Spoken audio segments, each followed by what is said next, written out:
so new. From the shadows into light I flew, an unexpected twist of fate. In this moment I can't hesitate. It's a second chance, a new start, a journey that begins with a beating heart.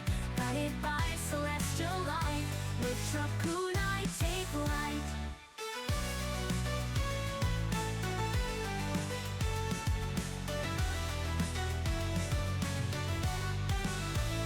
Through the fog of what's been lost, I see a future no matter the cost. Elena's hand, she believed in me. Now I'm here, finally free.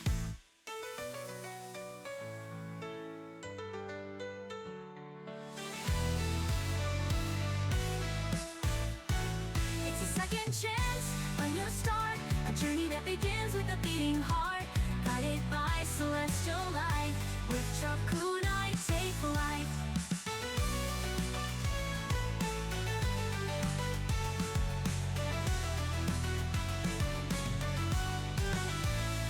Every breath, a gift to take.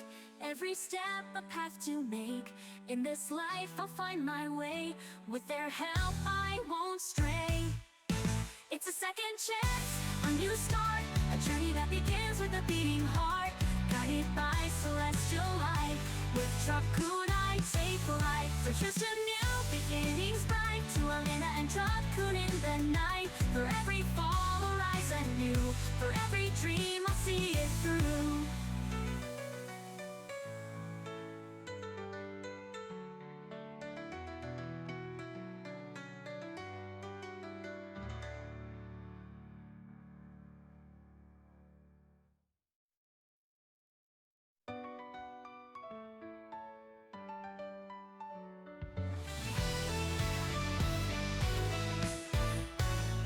Look up in a world so new.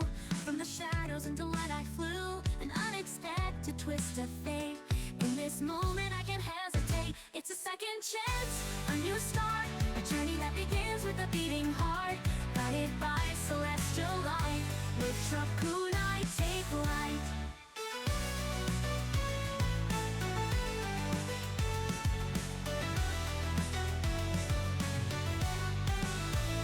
Through the fog of what's been lost, I see a future no matter the cost. Elena's hand, she believed in me.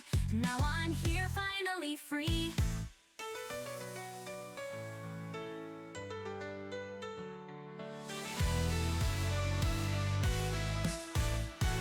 It's a second chance, a new start, a journey that begins with a beating heart. Guided by celestial light, with kunai, take flight.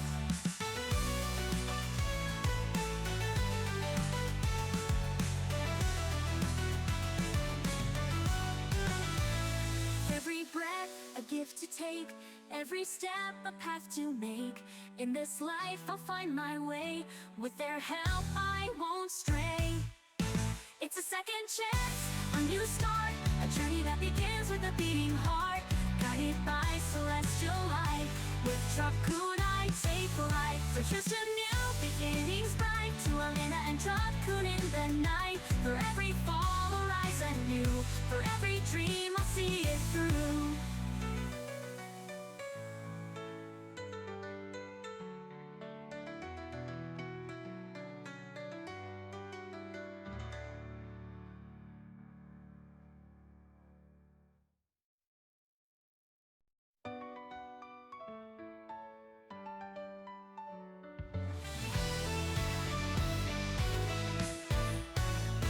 Look up in a world so new. From the shadows into light I flew, an unexpected twist of fate. In this moment I can't hesitate. It's a second chance, a new start, a journey that begins with a beating heart. Guided by celestial light, lift up kunai, take flight.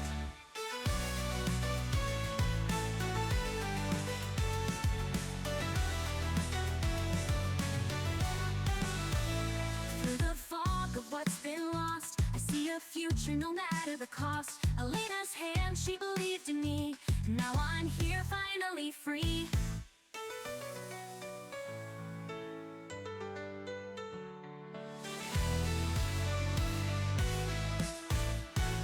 It's a second chance, a new start, a journey that begins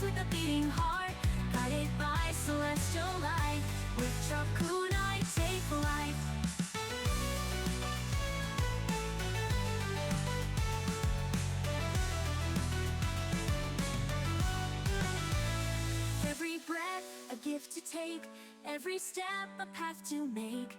In this life I'll find my way, with their help I won't stray. It's a second chance, a new start, a journey that begins with a beating heart. Guided by celestial light, with Chakun I take flight. For just a new beginning's bright, to Alina and Chakun in the night. For every fall I'll rise anew, for every dream I'll see it through.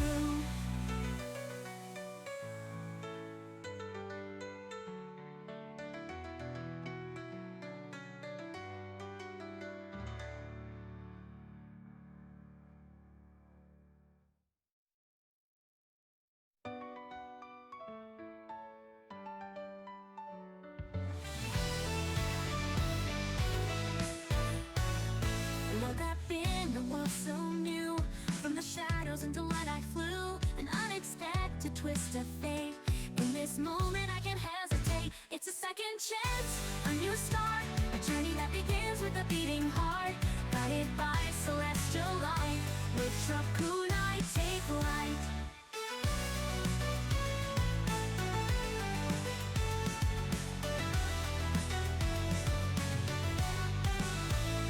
Through the fog of what's been lost, I see a future no matter the cost. Elena's hand, she believed in me. Now I'm here, finally free.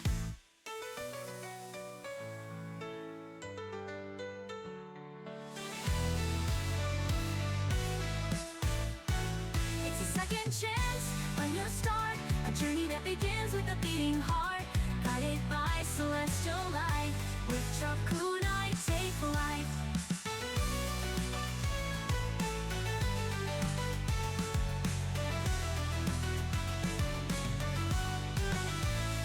Every breath a gift to take, every step a path to make. In this life I'll find my way, with their help I won't stray. It's a second chance, a new start, a journey that begins with a beating heart. Guided by celestial light, with Chakun I take flight. For just a new beginning's bright, to Alina and Chakun in the night. For every fall I'll rise anew, for every dream I'll see it through.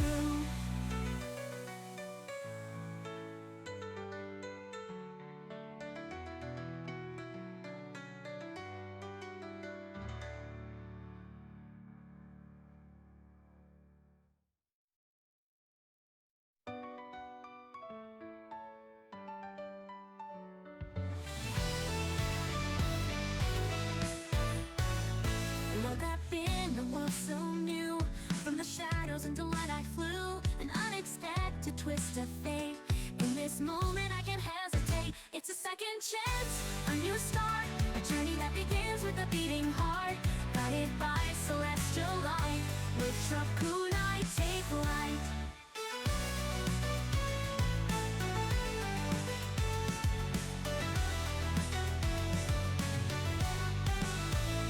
Through the fog of what's been lost, I see a future no matter the cost. Elena's hand, she believed in me. Now I'm here, finally free.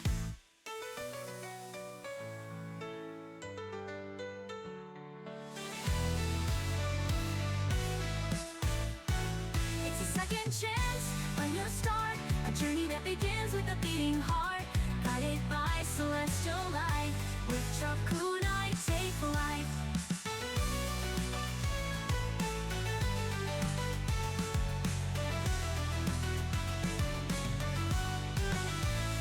Every breath a gift to take.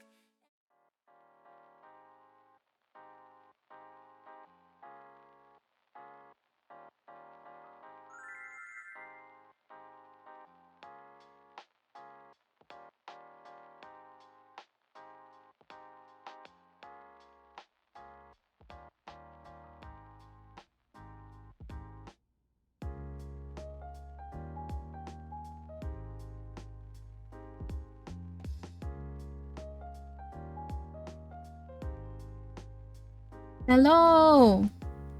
There you go. My goodness, might be not working. I'm sorry. There you go. Hi, feathers. how was your surgery? Did it go well? I saw that you actually sent in a picture that you're done. Hopefully your recovery is fast. You know, hopefully nothing more happens, you know. Hold on.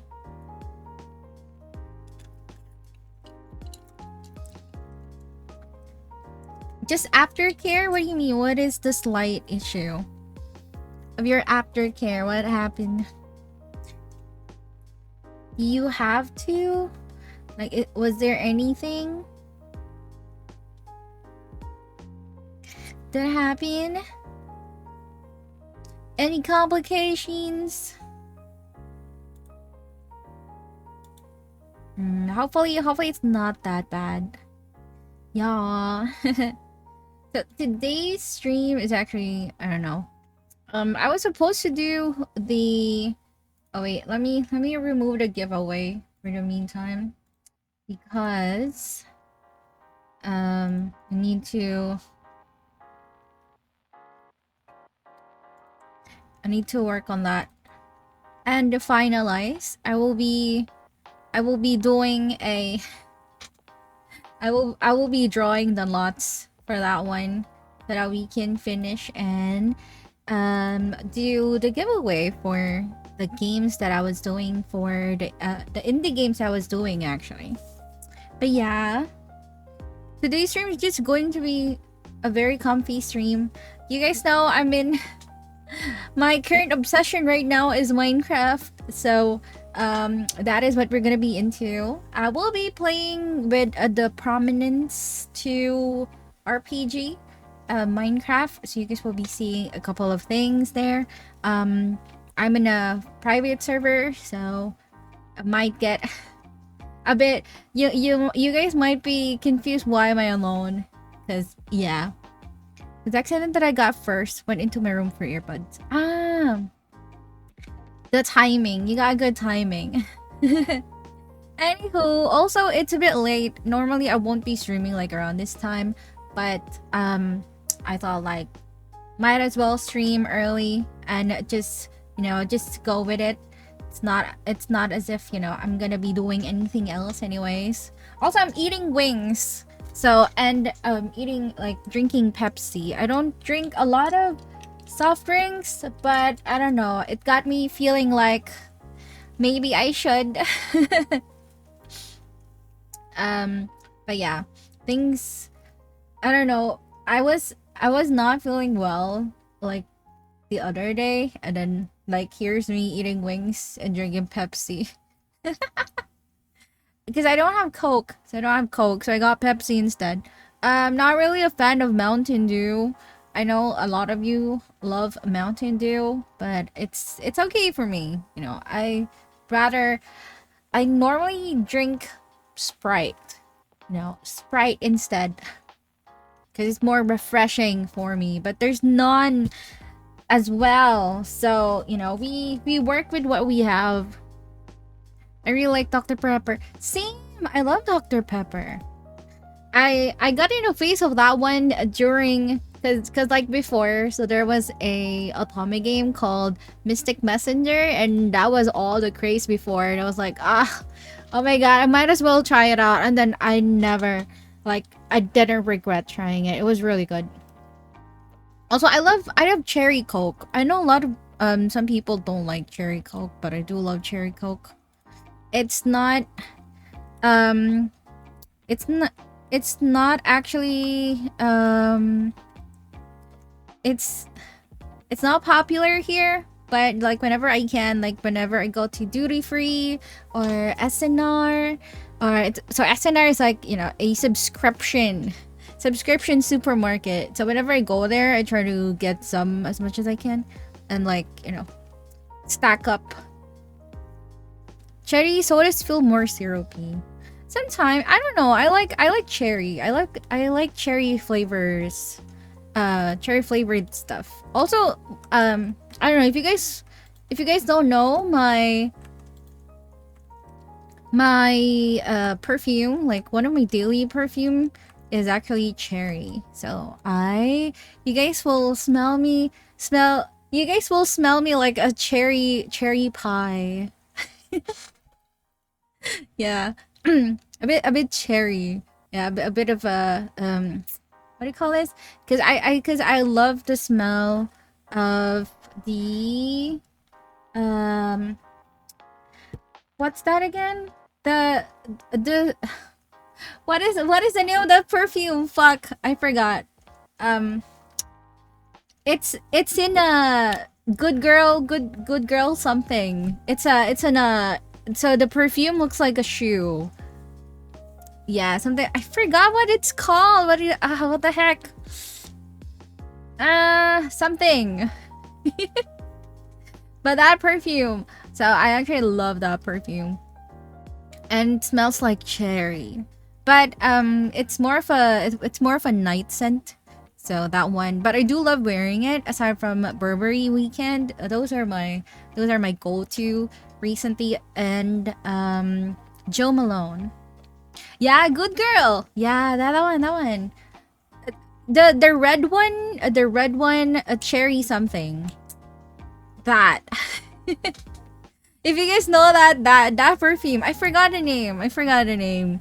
Shit, like it's on the top of my head, but like I forgot right now. But that perfume, I love that perfume. Um, very good girl. Yeah, wait. You know what? I'm gonna search for it. Give me one sec. Cause if I don't remember it, I'm gonna fuss over it. Is it very good girl perfume? Ah, yeah, this one. Yeah, the red one. The iconic good girl scent. I love that. Also, there's another one that I like. Um, it's the good girl blush because it's vanilla and warm. Oh no, wait, is that it? Oh no. Yeah, the good girl blush, but the other one, the elixir. It's another variant of it. Because it has rose and vanilla, and I love rose scents as well. Yeah, but there's another one. Uh,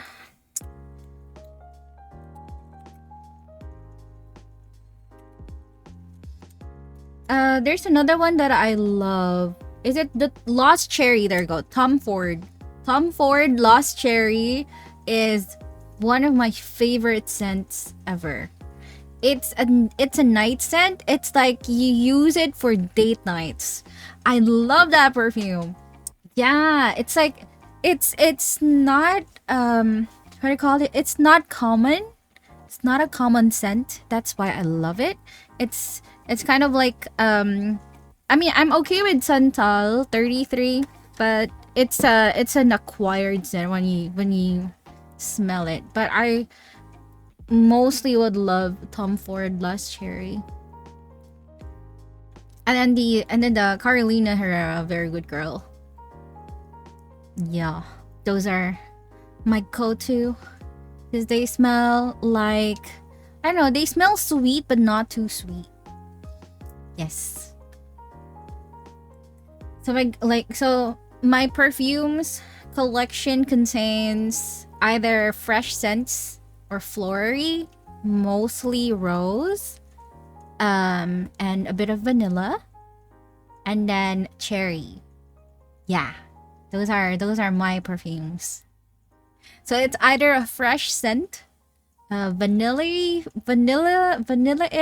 rose, and cherry. Yeah, those are like my go-to scent. Aside from Burberry, Weekend is my classic one.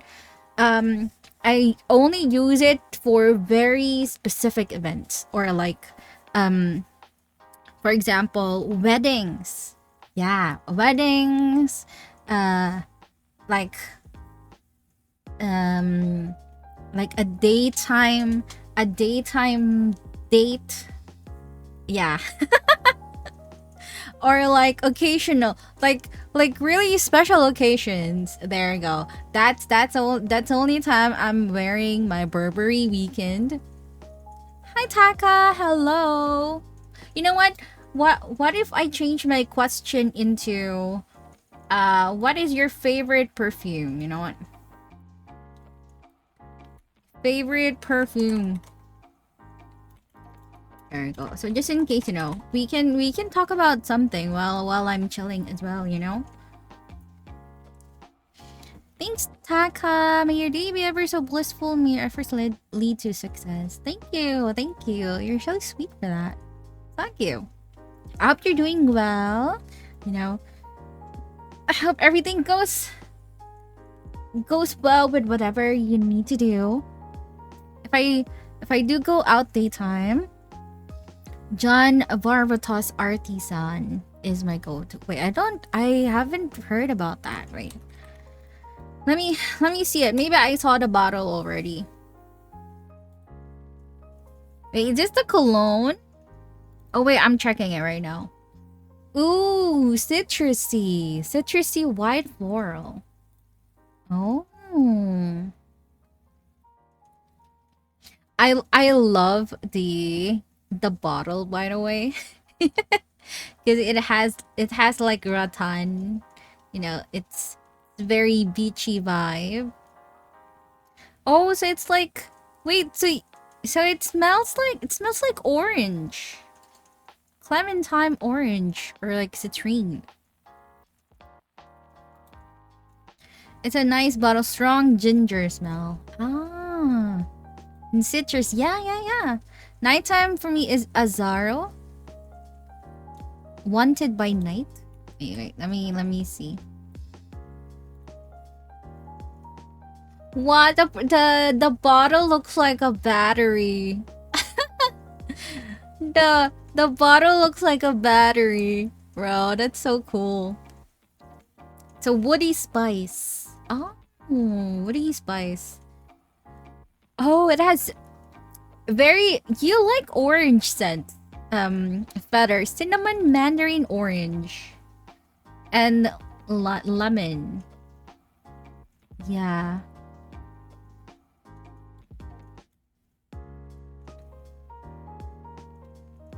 That looks I the bottle looks like a battery, by the way. That's so cool. Has a lot of oranges here. Ah, I see, I see. Do you love oranges? I'm okay with oranges. Not really a fan of like really sour fruits. But I love fresh ones. Yeah. Anywho, my Minecraft is already open. Let's go there. Let's go to my Minecraft because we've been here. Yeah. Wait. Where is my... Let me put this one here. To like, what is your favorite perfume? There. So in case somebody in case somebody wants to ask a question, that is our question of the day. So we have something to talk about, you know? And then you like orange juice? I love orange juice as well. Although I love apple juice more. I don't know, apple juice is kind of sweet. Is it nighttime? It is nighttime. Okay, let's go.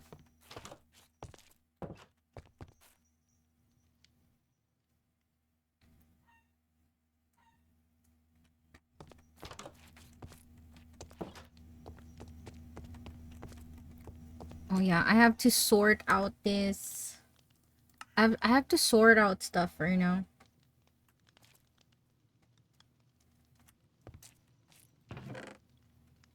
Wee bottles.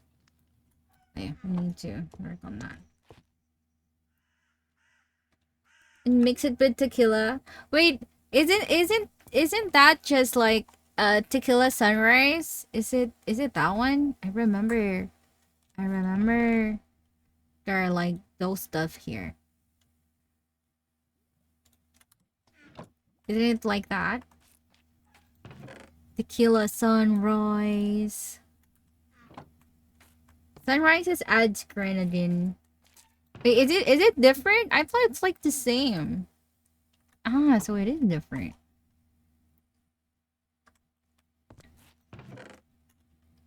We got like music right here. Yeah. Some diamonds. Travelers. Backpack. Get that.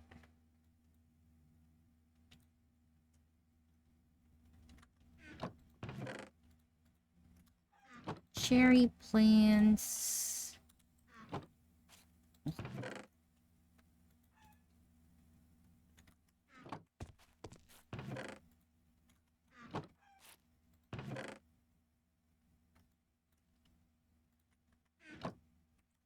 I think we can put in...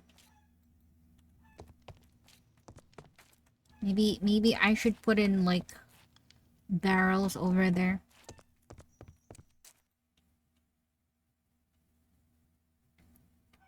Proper grenadine is syrup like pomegranate juice. Oh really? I thought it was like just sugary syrups. So it's like different? What?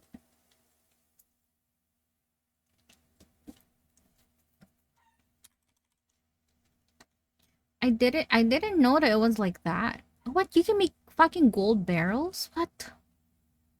How do you make what? All this time. All this time I can make gold barrels.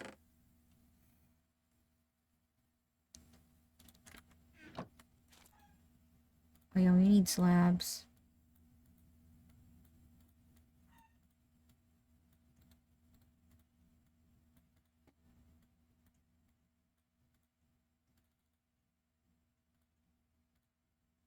Oh wait, also we don't have music. Hold on, give me one sec.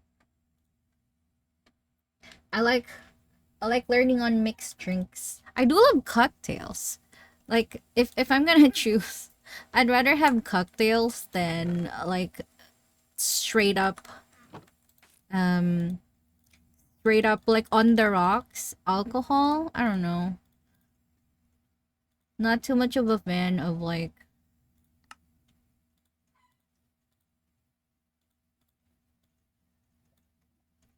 hard drinks. I mean, I drink hard drinks, but like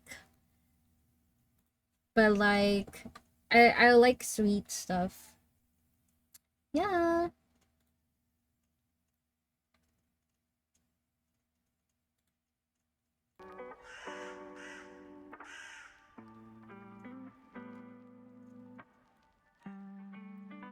Yeah, I love mixed drinks. Like if I'm gonna choose, like I'd rather choose mixed drinks than straight up on the rock stuff, you know?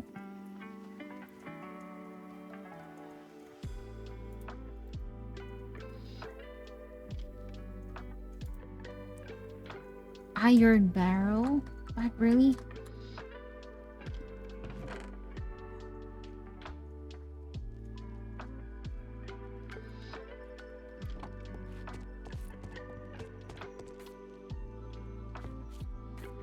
I'm gonna remove these. Or some barrel.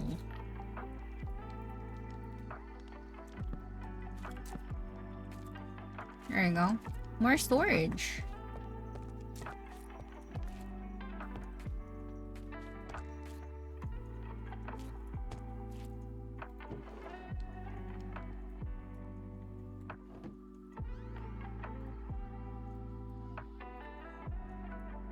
I get lazy on finding ingredients sometimes.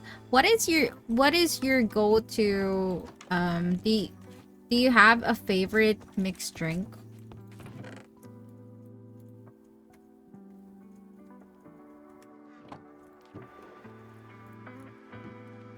Would you have a favorite mixed drink? Mm-mm-mm.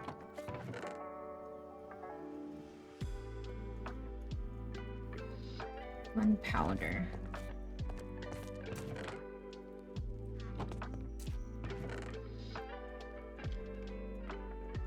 Maniberry. Are there vodka and cranberry or tequila and OJ? Depending on bar status. No, like what? No, I mean like what kind of cocktail, you know? Okay, that one's sorted out. Need to sort out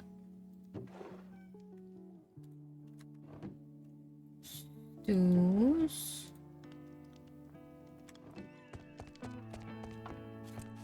Wait, papers. Papers here. I don't know many names since bars like to name them differently. Ah, but like what kind? Are there... So like I don't know what's that called though? Like what kind of mix is that?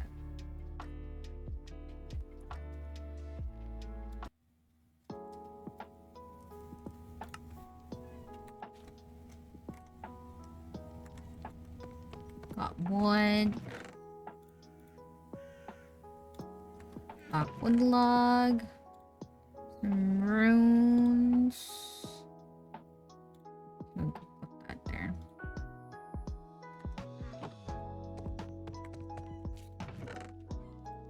Got so much enchanted stuff.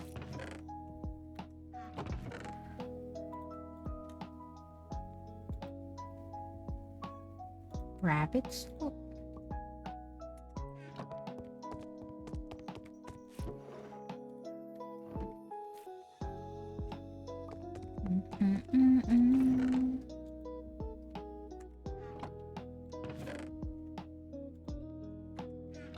Salt sand.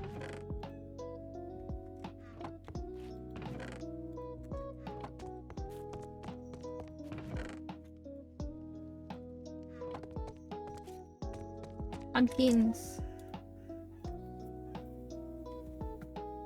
The one I shared from my grandma Bert, that was good. Rodeo Rita. Sounds fancy.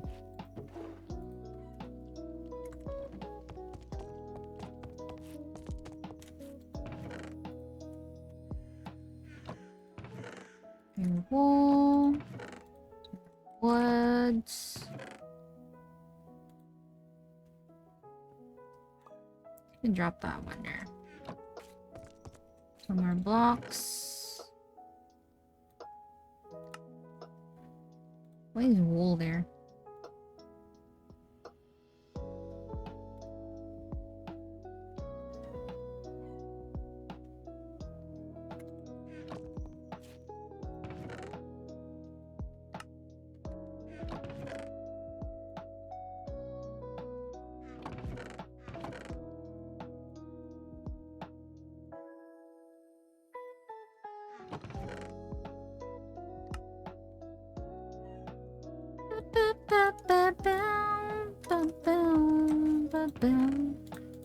Powders.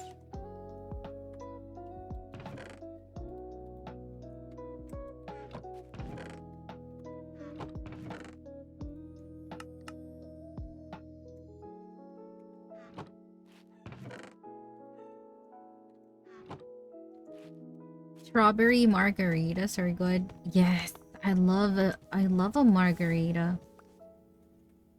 Oh my god, I'm getting like a lot of...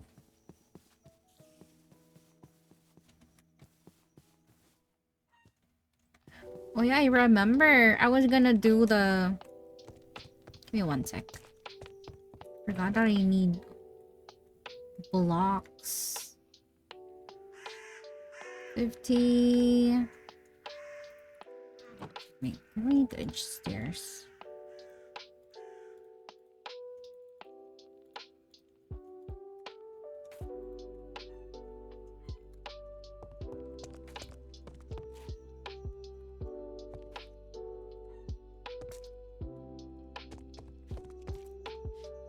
It's getting nighttime.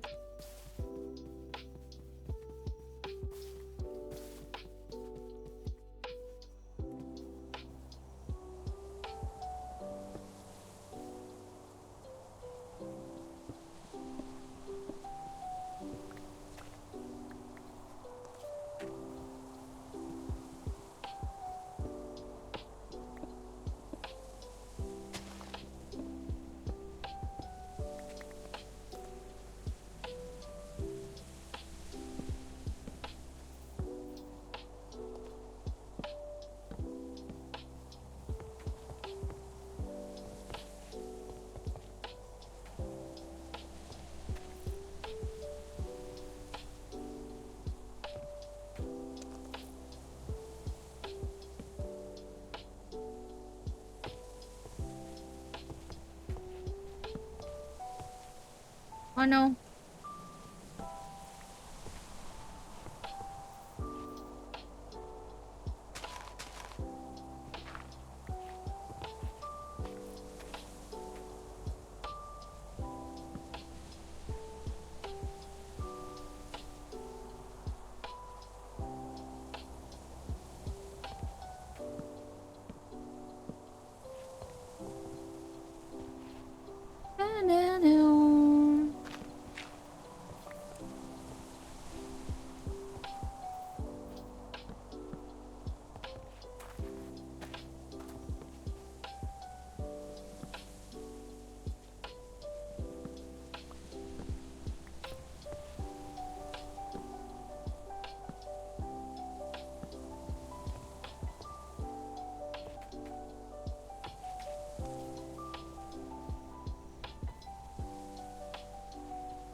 Wait.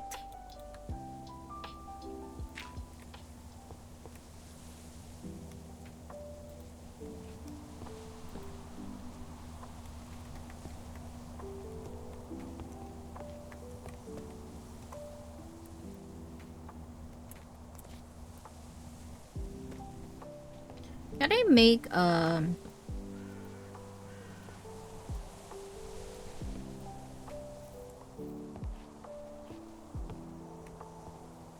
think if I can make a roof. Can I make a roof?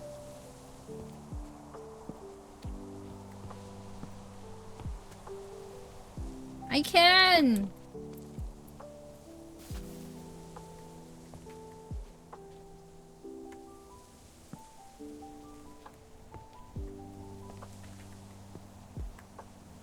Yeah. But all the blocks are the same though. I think I should have made a variety. One. We'll make some lanterns. Oh, oh, oh. I think I have a few lanterns here. Do I have some? Lanterns. Lanterns. Oh yeah. I got one. I need more. Okay.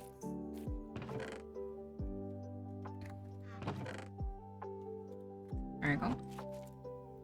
Lantern.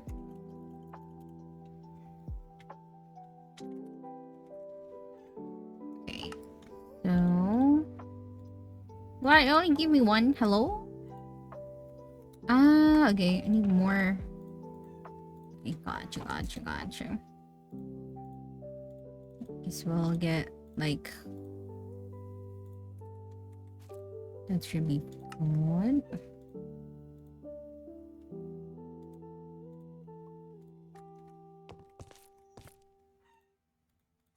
Lanterns. But I think we do need to sleep.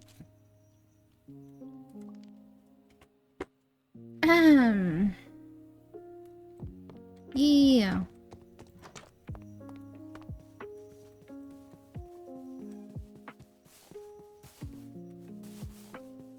There's actually a lot of like dungeons here.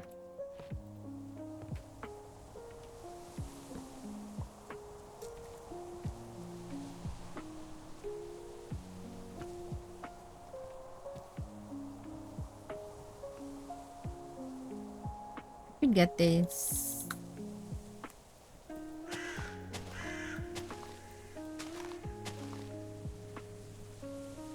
I guess we'll be getting more stairs, huh? Oh! Wrong. Ah, yeah. I forgot that you need to put them like...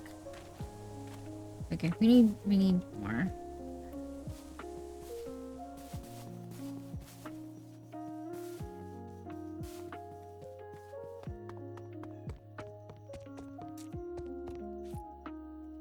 Should have more wood. Dark oak. There we go. Dark oak log. The back.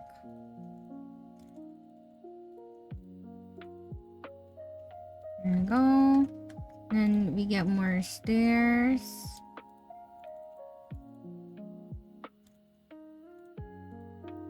Yeah, that should be fine. Oh yeah. Let's go make some fence. Oh no. Ah fuck, I made shit, I made a gate, not a fence. Damn it.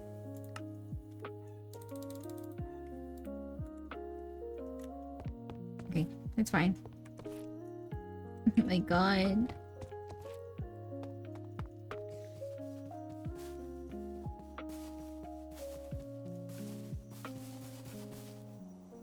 There's our log.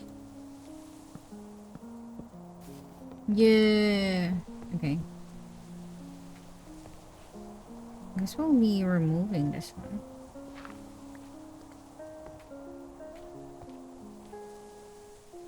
Just so we can put fence over it.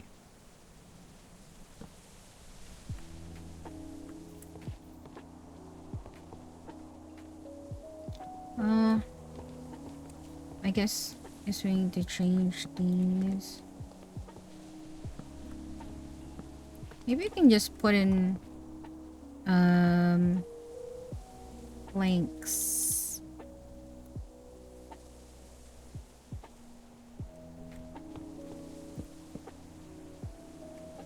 What? Seriously? Okay.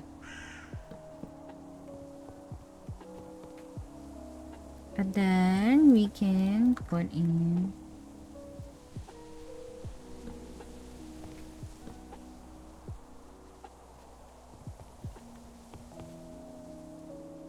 I think I should have made a few more.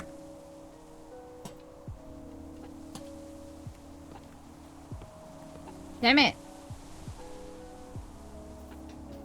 Wrong.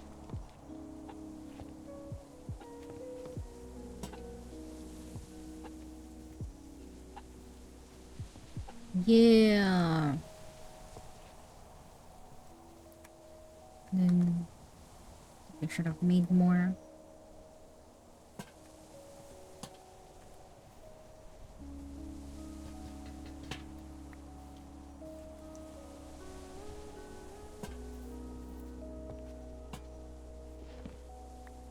I think I should make more lanterns.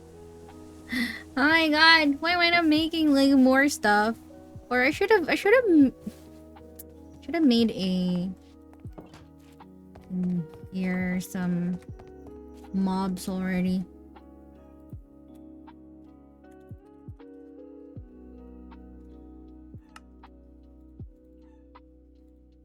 There. I think 2 more is not bad.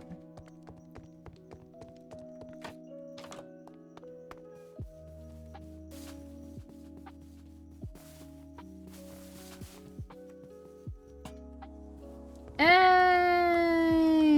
Look at that. And it's a... I call it... it's a mine shaft, actually. There. See? Oh my god. We're learning. Oh my god. Okay, I'm happy with that.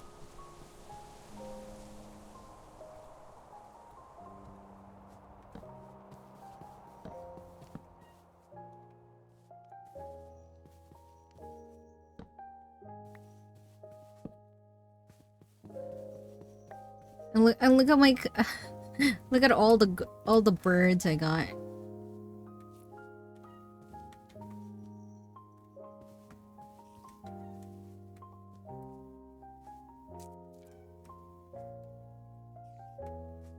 I'm hearing mobs.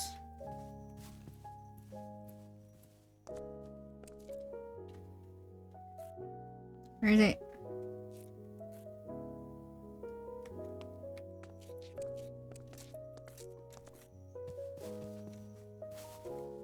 Gonna make a wall soon.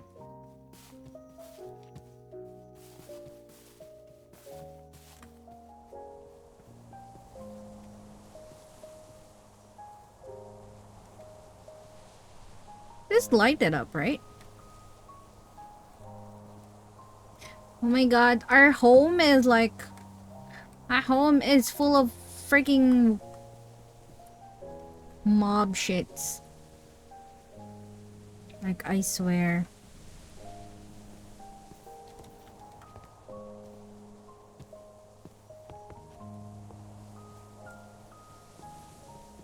But I'm happy with that. I can, however, explore a little bit. And maybe we'll find some stuff because I am also trying to learn more about the spell casting shit here. But until now I don't know. Like I got like spell casting ability and stuff, but I still don't know like what we can need to do here.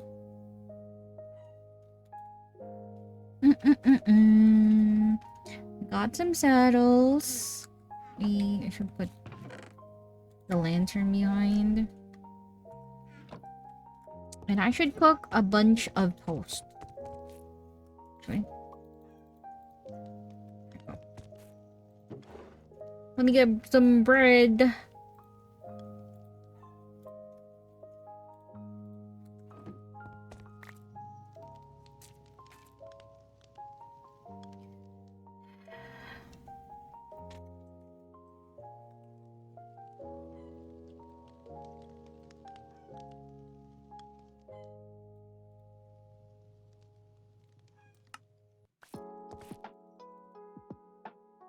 Toast, toast, toast. Also, let me go eat while we're doing this.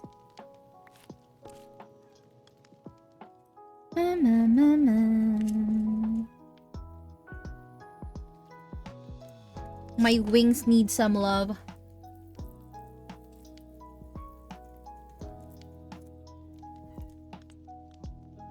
Mm.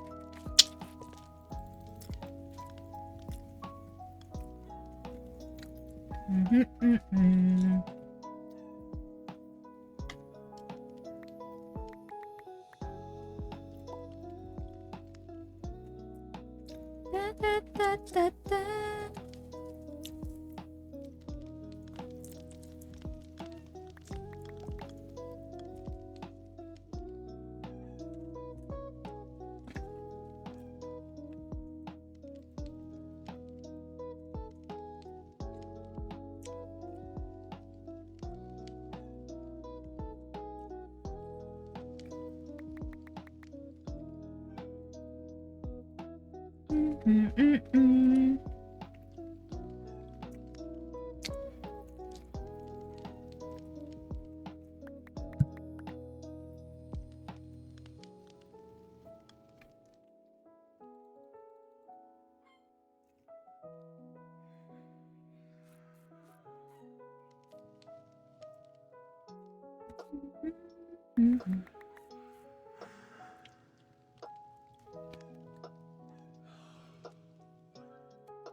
We're all fine.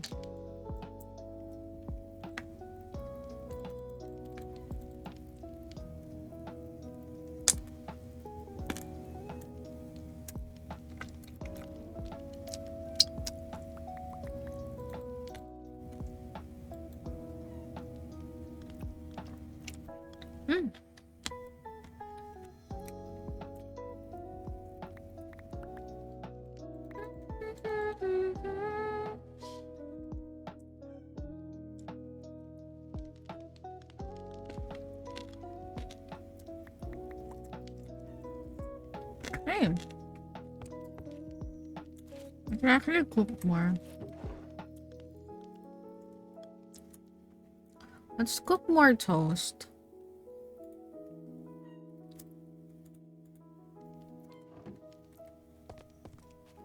Cause we'll be needing a lot of that anyways. Toast is our daily like go-to food.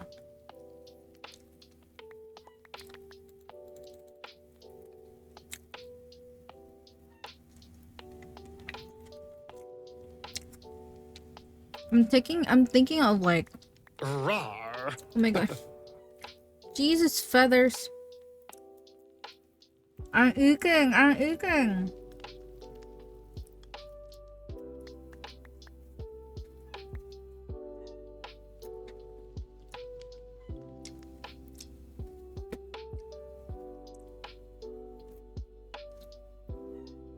It was out of nowhere. Okay, I'm bad at I'm easily, I mean, not scared but shook. There you go. I think that's a more proper term. Like,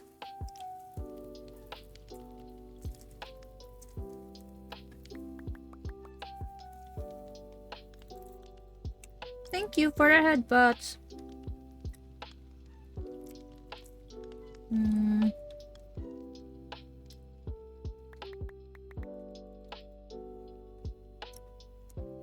Oh, thank you. Yeah. Sure.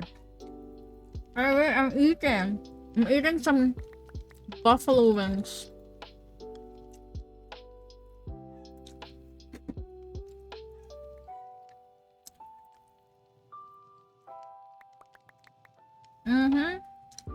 Yep. Wow. There. Wait, I'm making toast.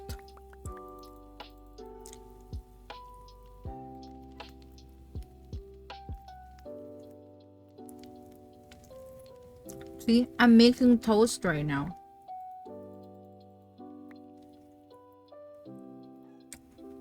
Yep. Tasty indeed.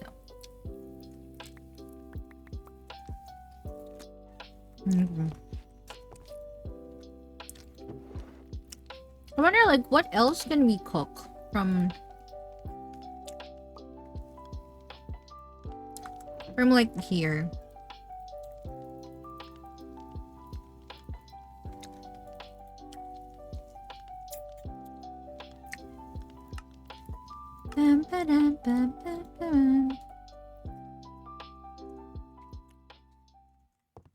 It's nighttime. Okay.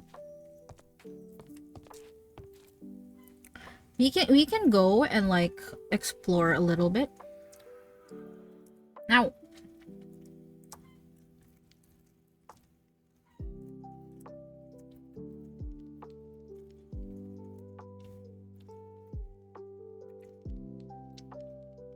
Okay.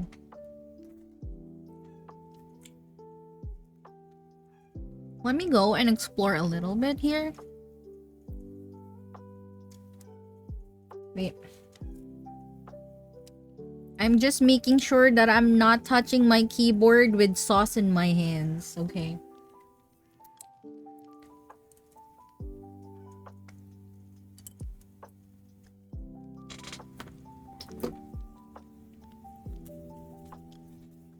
The alcohol. Some wet wipes. Oh my god. Okay, we're good. Time to explore.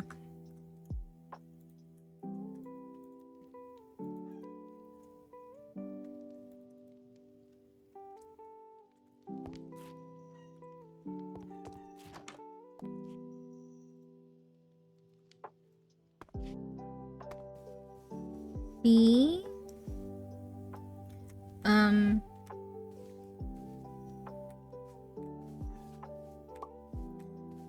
Sparky doesn't have any armors yet. We should get him one.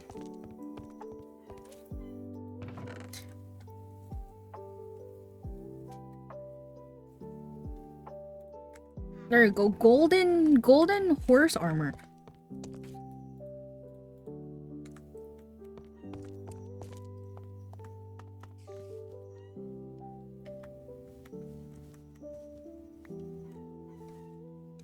Oh yeah, because I need to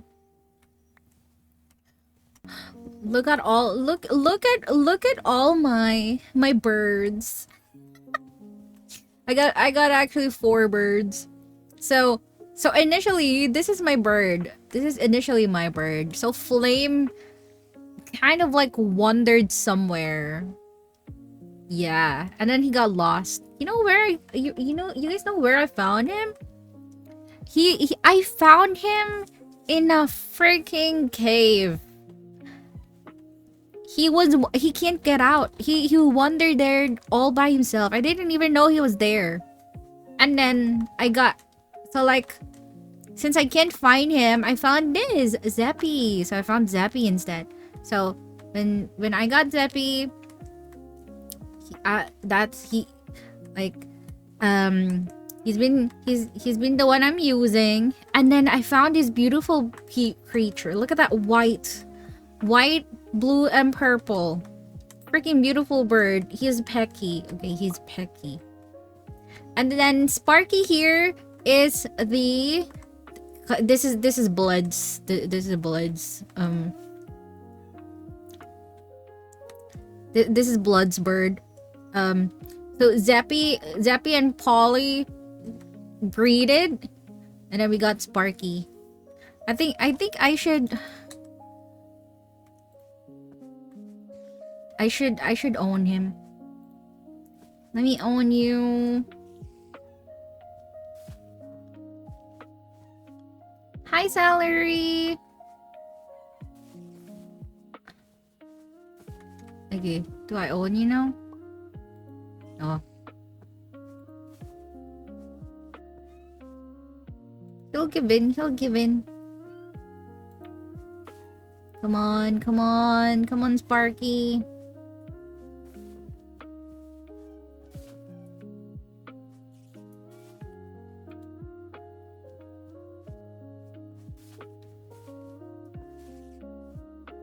Oh my god, it's taking time for me to...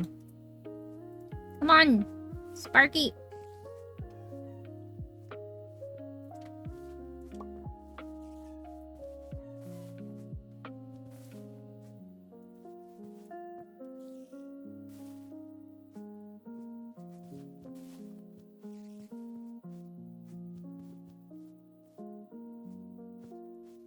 Remind? Not yet, bro.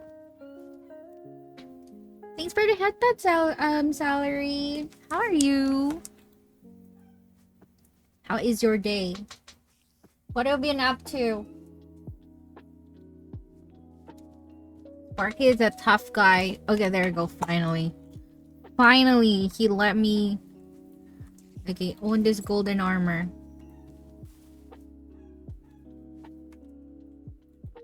And then you follow me, okay? Following. Okay, gotta lead. Fergie, come here.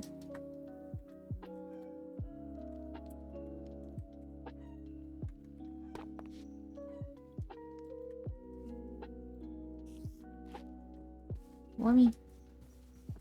Let's go. Let's go, bird.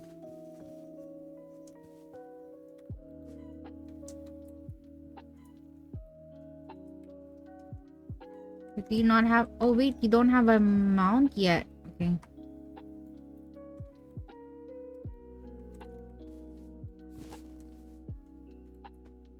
There we go.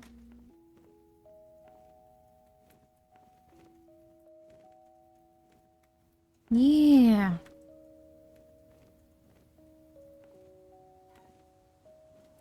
Okay, let's go there.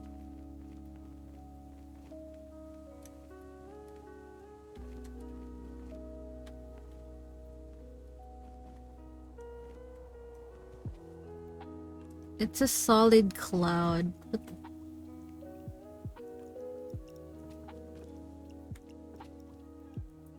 What can we even get with this? Cloud iron? What the fuck? You can get iron on clouds?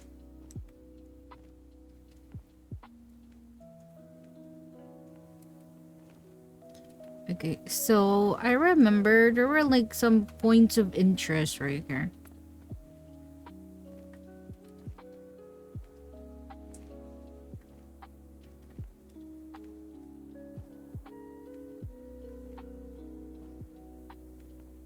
It's freaking winter.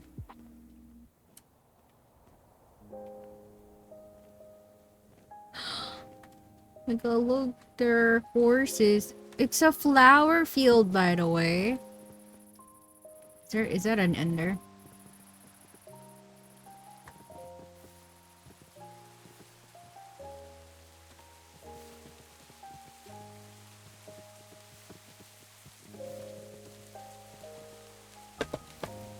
Wait, let's have a... It's another flower field. This is just going to... Where is the point of interest that we found last time? This one. Create a waypoint.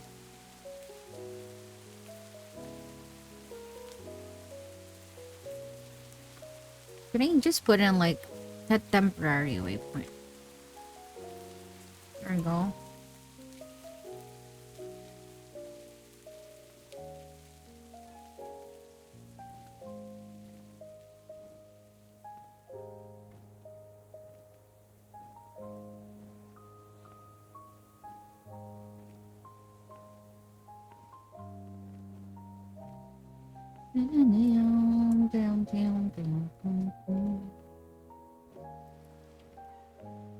Ooh.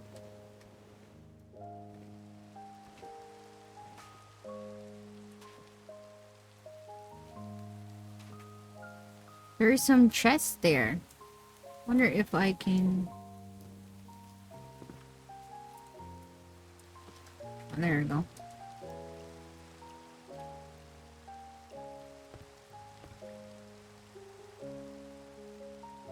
Okay, sit there. Ooh, refined iron.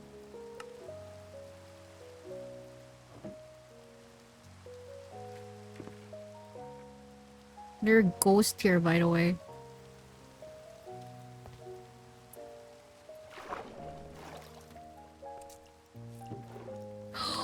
Ooh, red mystery cruises. And what, Crocs? What? Full mystery chest plate? What? Crazy.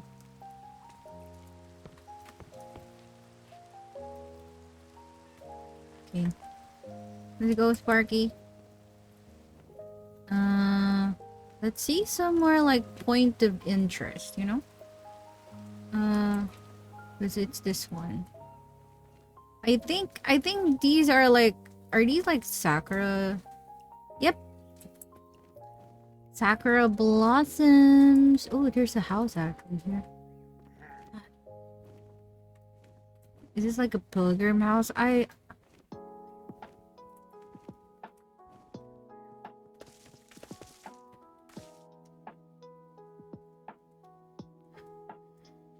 There is somewhere. There is someone there. I heard it. Do you guys heard it? Okay, time to...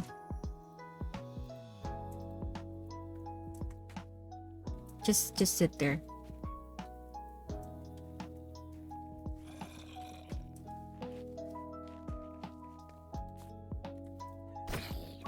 Get away.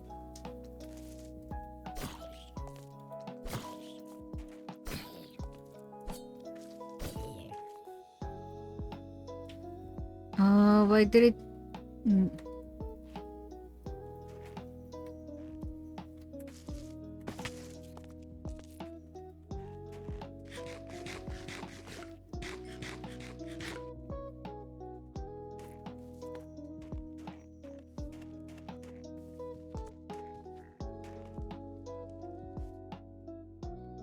Invitation to the tea party?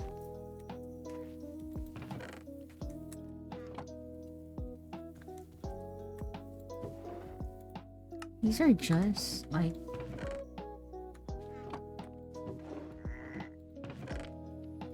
Look, purple candles.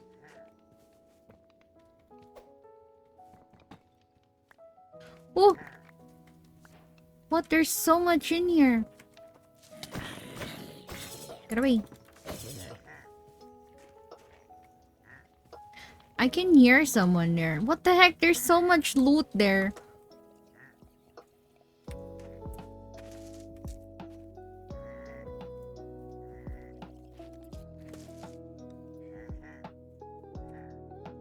Hold on.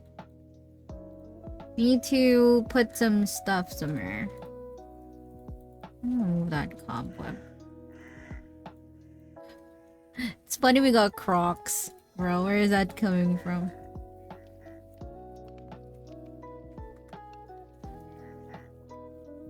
Okay.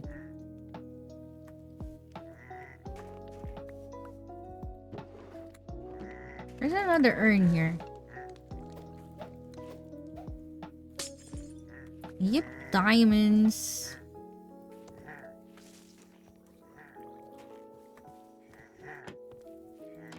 Okay. The thing is, how do we get in? Ooh.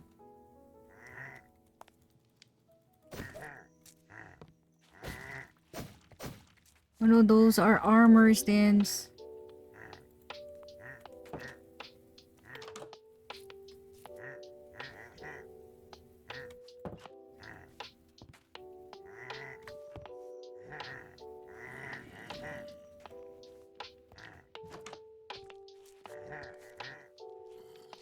Oh my god!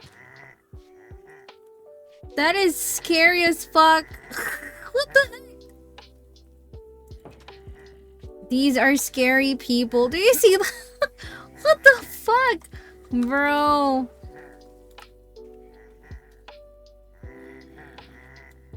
These are freaking remains.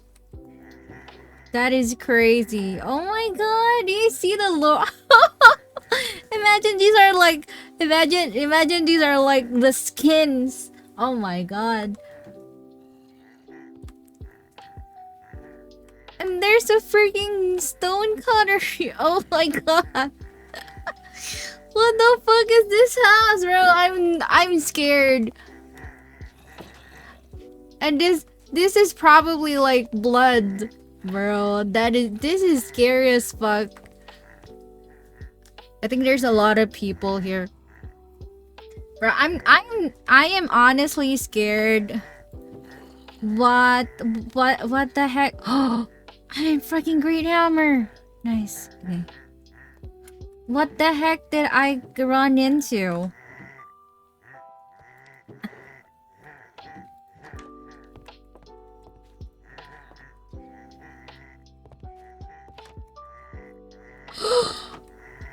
There's even a basement! Bro, I'm scared.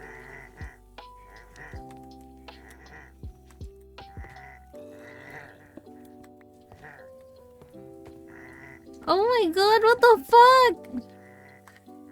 What the fuck is this scary room? Wait, I wanna... I actually got scared with this one, by the way. I ran out.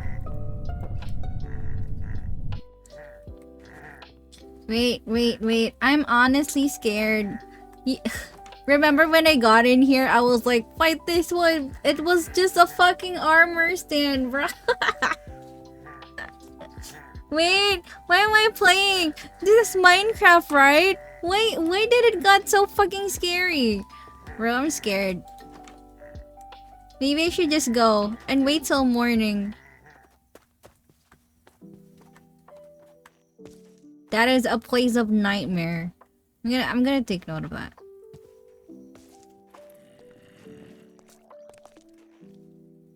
Zombie.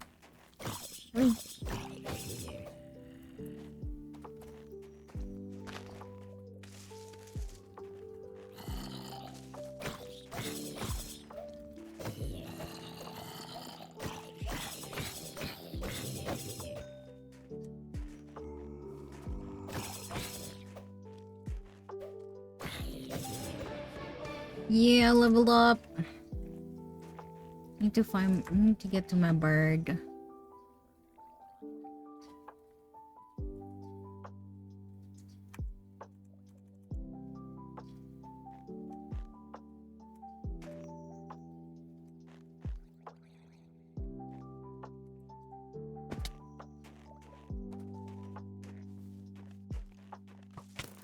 down, bitch!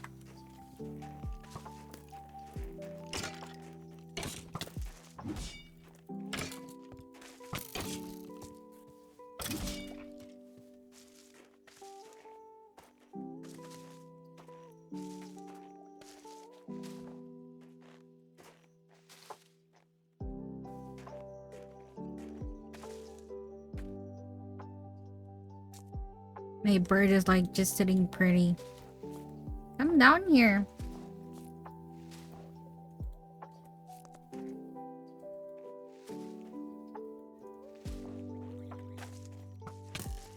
Motherfucking skellies.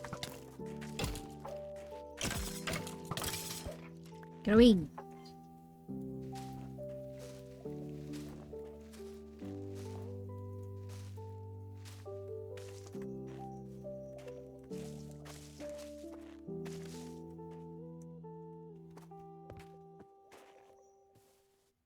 Bro, what's happening?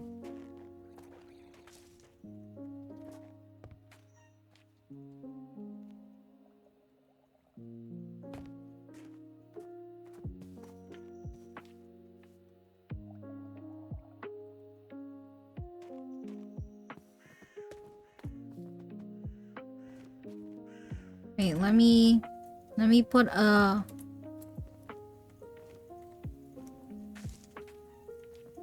I'm gonna put a place of interest there, map. I'm gonna put in scary place. Oh my god. Wait. Scary house.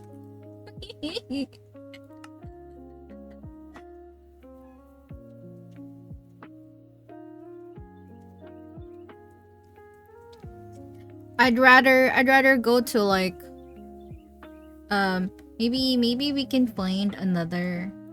Is this another village? Where are the other villages that we found last time? I'm supposed to chill, but this is not chill. Oh yeah, we've been here. This is the big one. Ah, it's this one. Oh, it's morning now.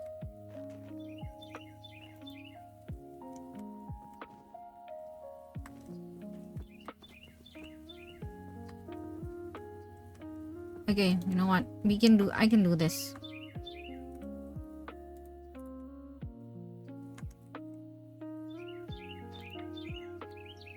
You sit right there. We can do this.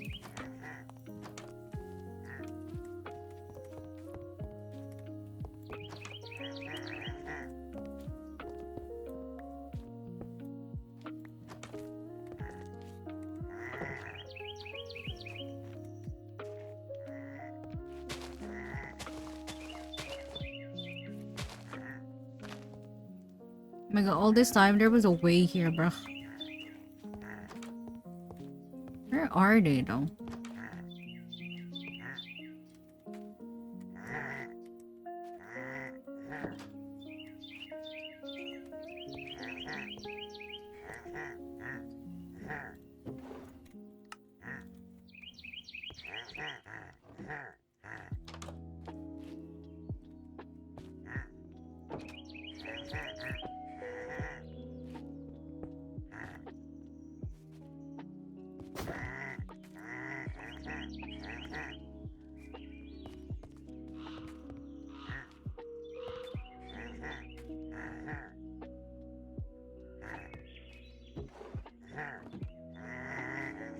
They got a scary place. Iron leggings.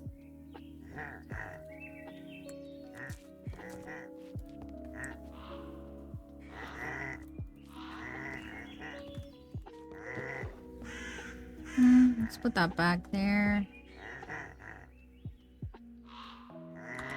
That's another word though. That back here. Diamond.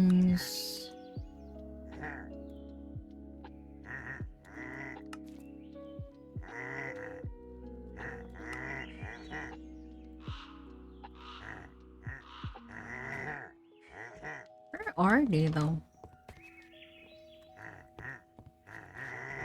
Rawr.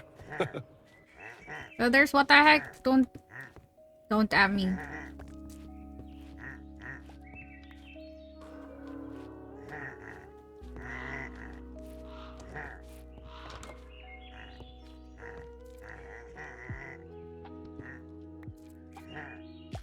What are these? What is our bone meal?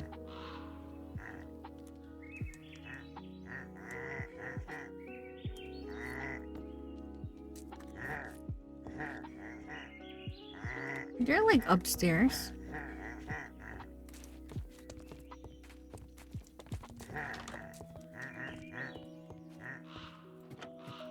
Oh my god. Fucking cool.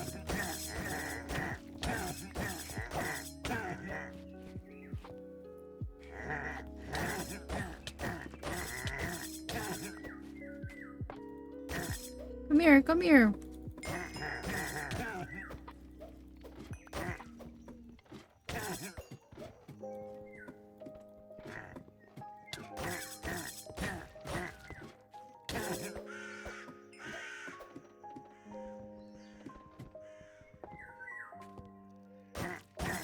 You're a spawner?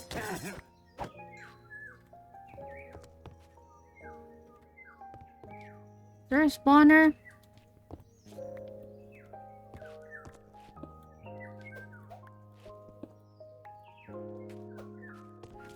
Oh my god, look. Look at that. Bruh. Oh, what the frick? Is there a spawner here? They just spawns. Ow, freak. Oh my god, I'm dying. Oh, fuck!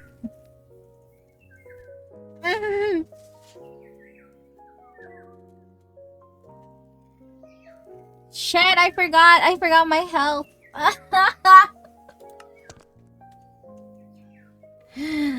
Dang it.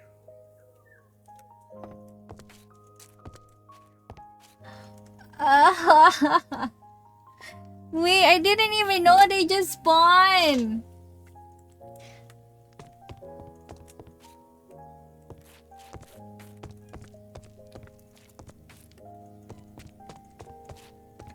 Okay, let's wear something, motherfuckers. Oh no, my bird was there. Fuck. Hold on. Damn it.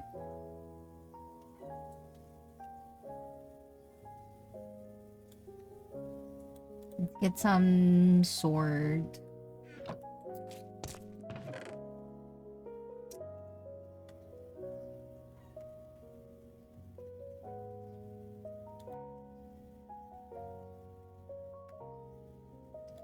Let's just get like...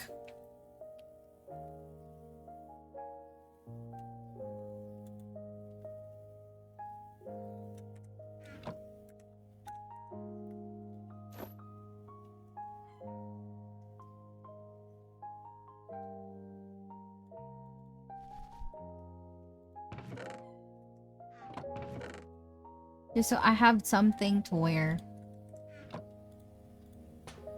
Hey, look!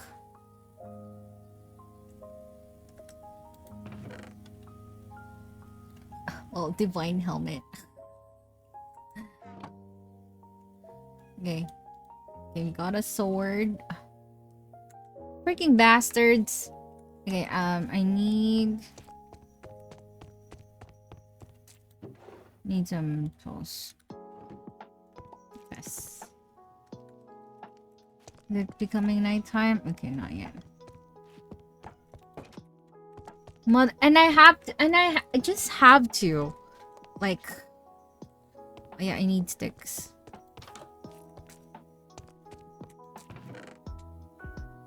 And I really just have to die there. Like, the spawn fucking room, bruh.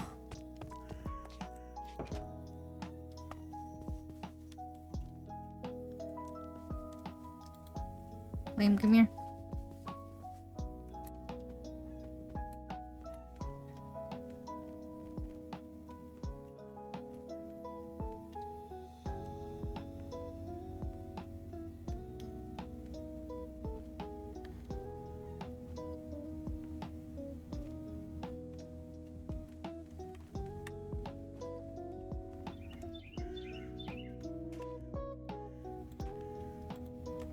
Don't wonder, don't wonder, don't wonder.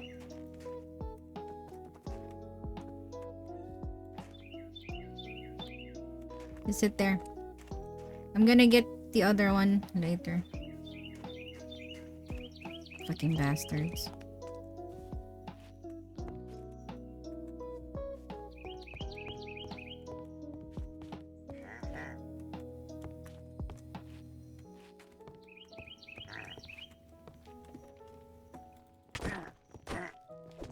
Motherfucker.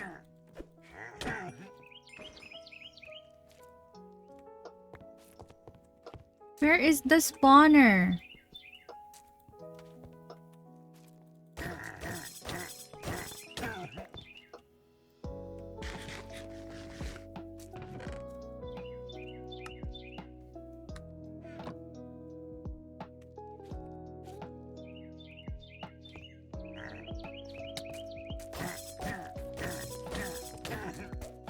Fuck you.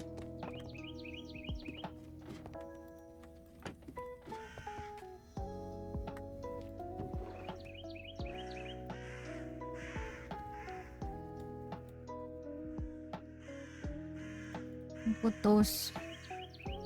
I don't really need it. Ugly ass bone dagger. Where's the spawner on that one though? Corruption? What?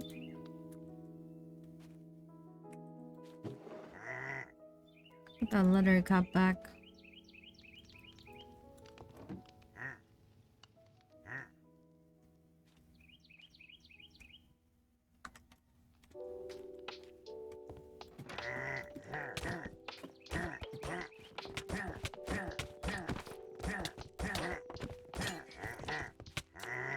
Oh shit, I'm dying, I'm dying. Fuck! Damn it! God damn it, I swear to God.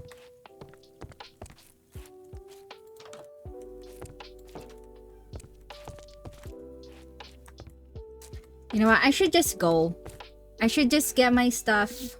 And now I have three birds to fucking get.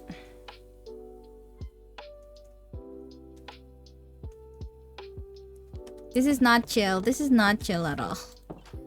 Fucking bastards, I swear.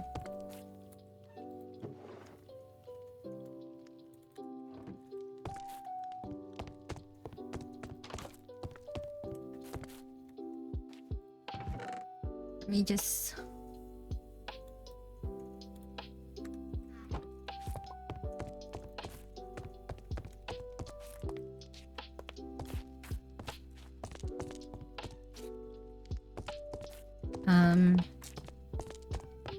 Shit, I need a boat.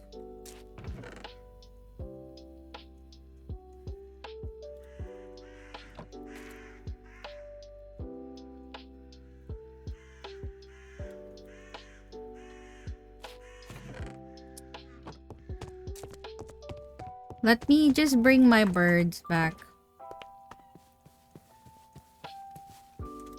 Annoying.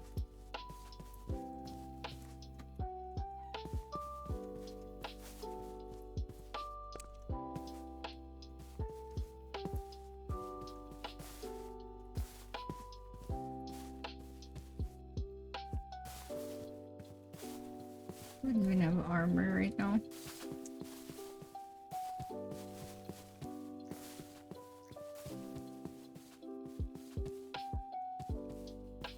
He just keeps spawning though, which is annoying.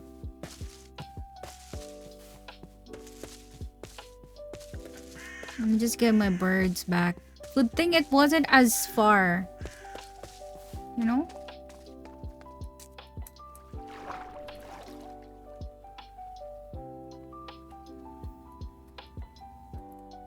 Can't believe I died again.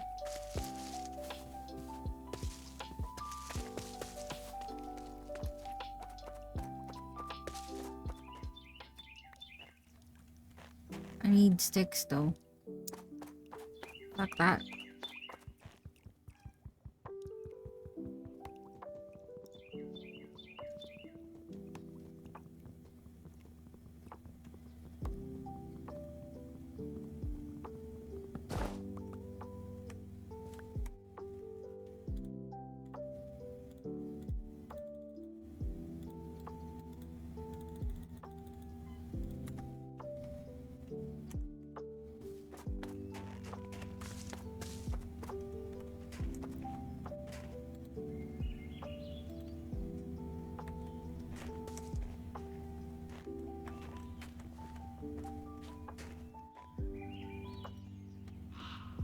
Let's go.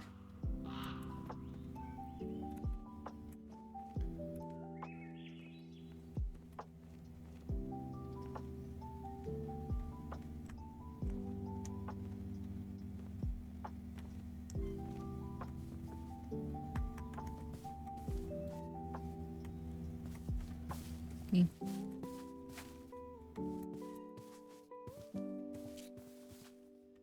BRB appointment. Okay.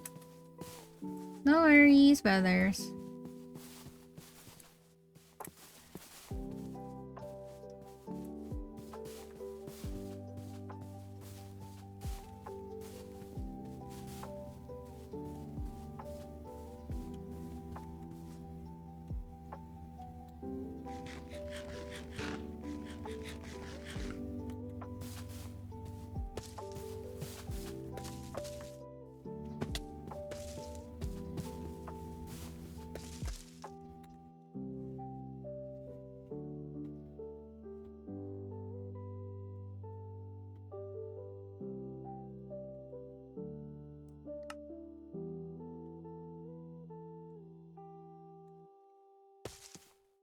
Let's go.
I will remember that place.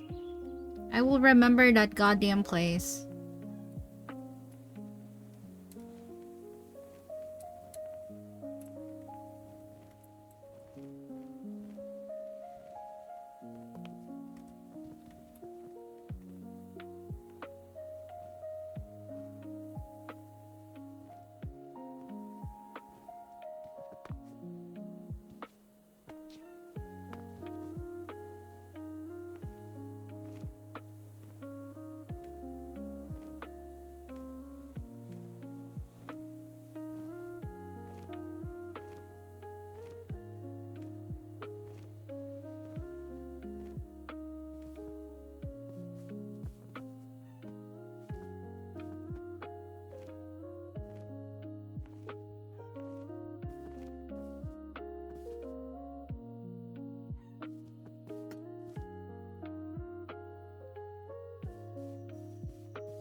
Let me put that stuff back.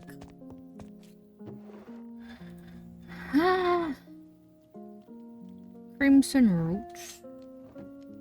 Hey, I forgot. Dun, dun, dun, dun, dun.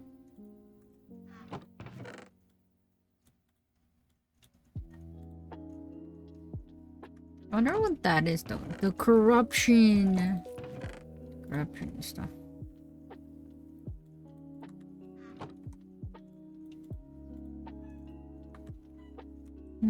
Where should we put the armor?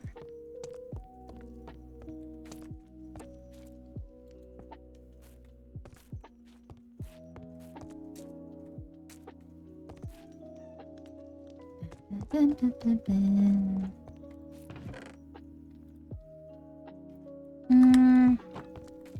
Some blocks.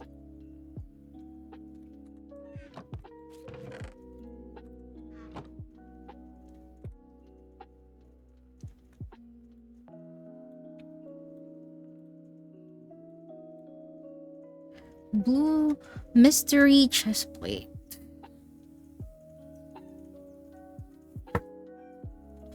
Got an urn. Got a red mystery cruises.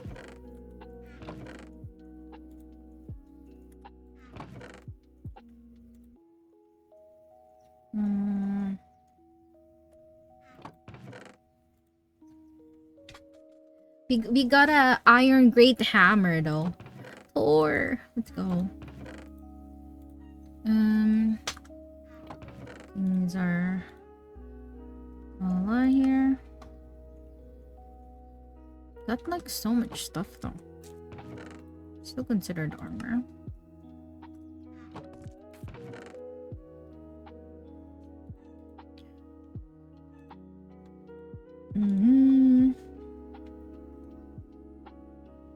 Hi, fried tralalero. Tralalero tralala. Oh, your name's funny. That's from the meme, right? I remember that's from the meme. Isn't it?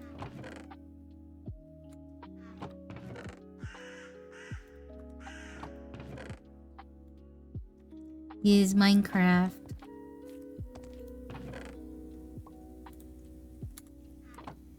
Yeah, the shark.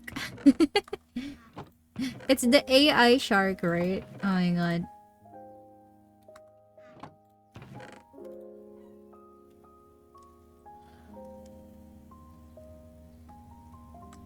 This is like plants.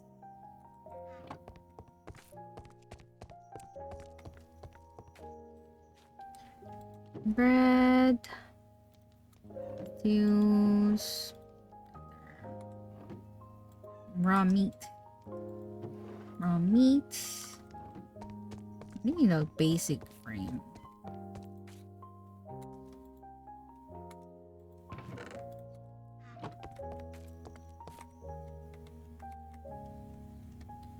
Maybe I should put the flint over.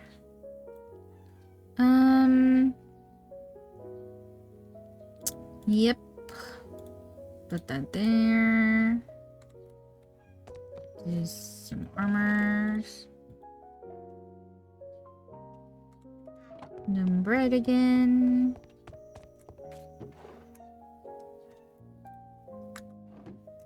Carrots and apple. Pumpkins. And some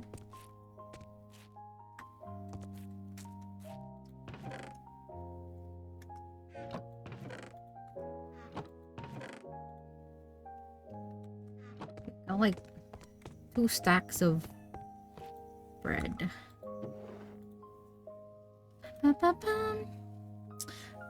Okay, there you go. So how are you, Fried? What have you been up to? Anything you've been up to recently?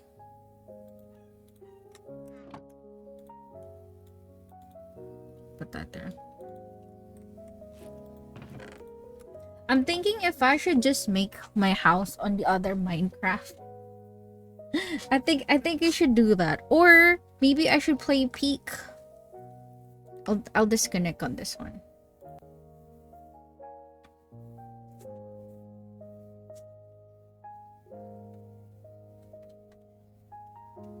Okay.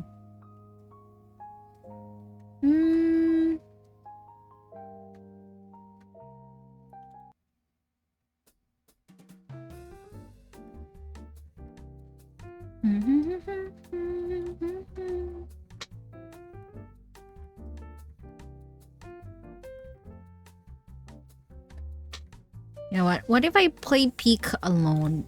Solo Peak. No. No.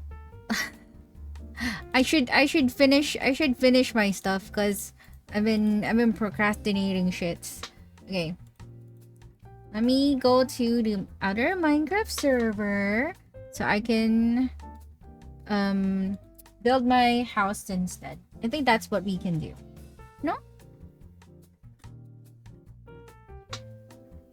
And just play. And maybe eat a little at the same time.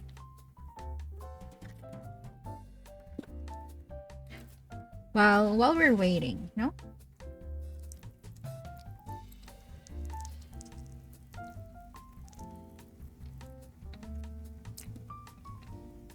Hmm.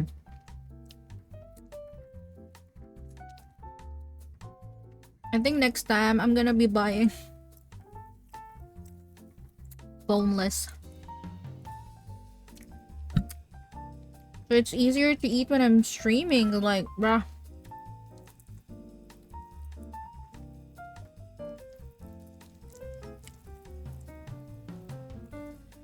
Hmm.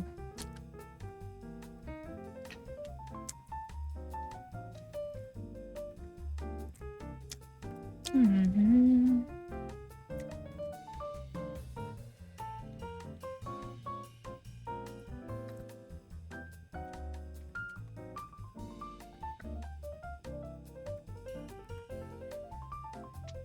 Okay, let's wait for it for a little bit.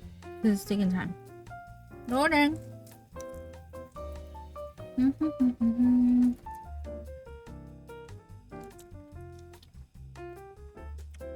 Also, is it raining there for you guys?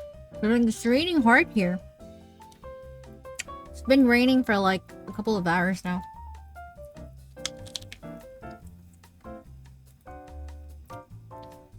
It is officially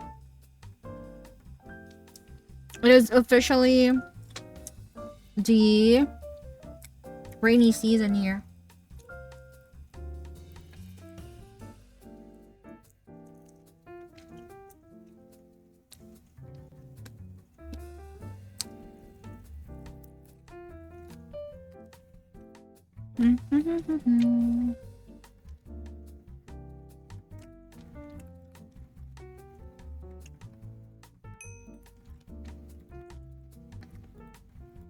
Oh, there you go.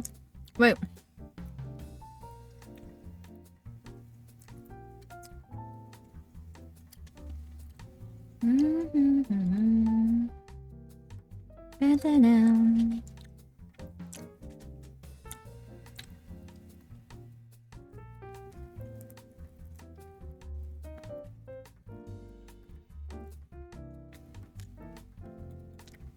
Well,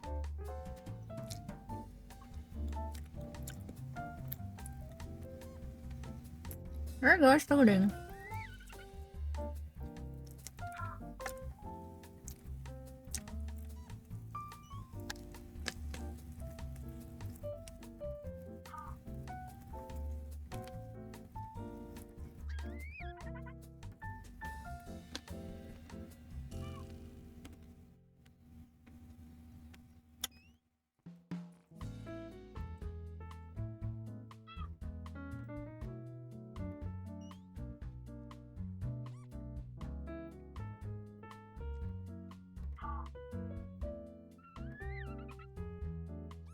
Hmm.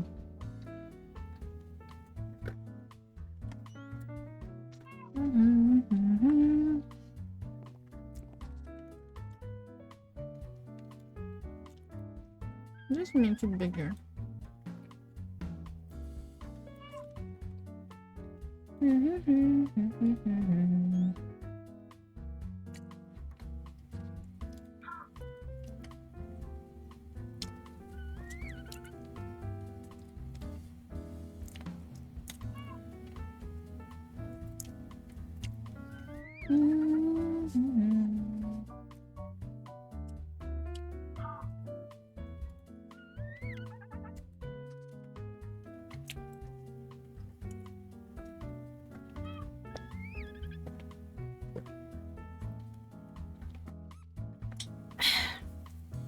Oh my god, that was...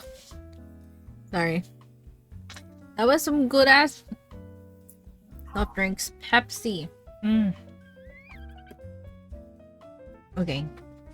Do you guys want to see the house that I'm gonna be building? So I've been getting I have been getting the stuff that I need.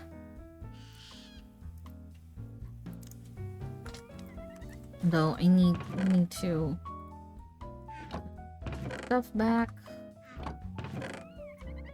like books,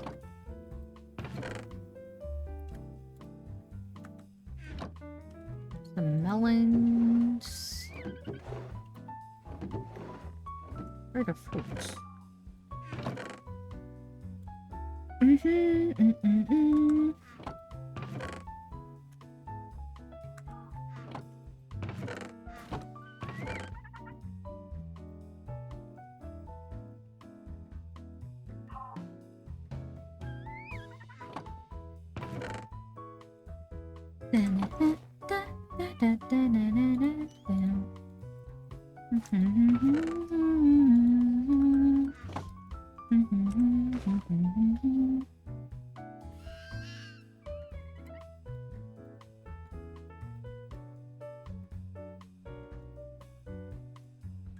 Oh yeah, I remember I've been going some places.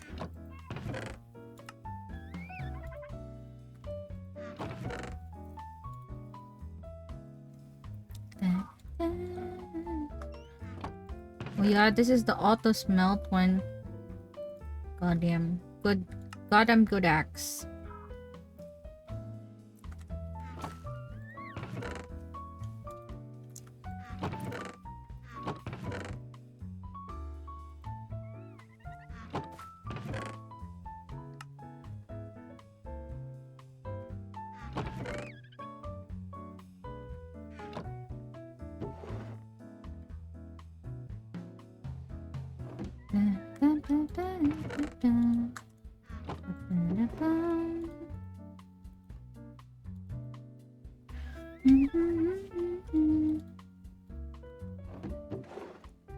What should be there?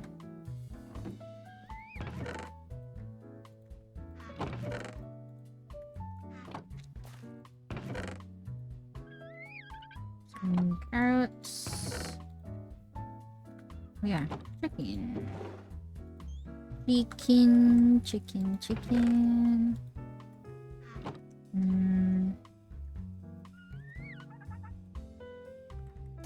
Put that there.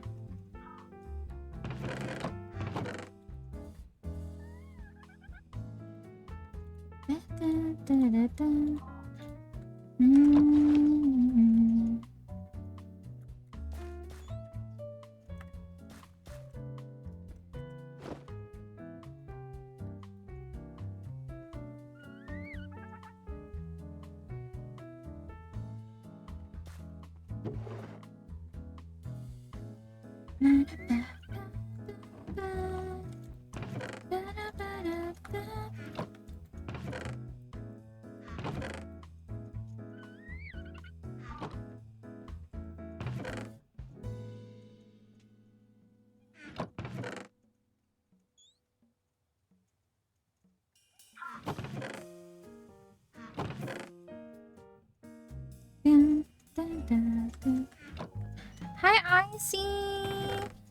Aw, thank you. Thank you for keeping me on tab. Appreciate it. So cute.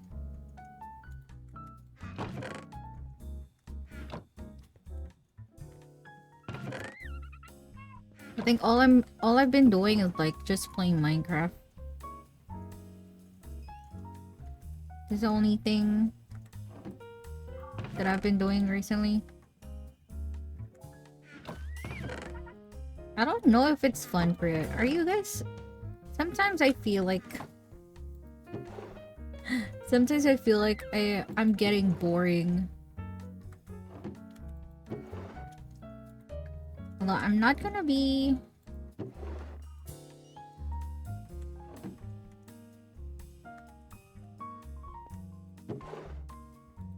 like, I won't be too, like, you know, like, I'd understand if it was like that. Cause like, cause at some point in time, I'm just enjoying what I'm playing, and like, I don't know, just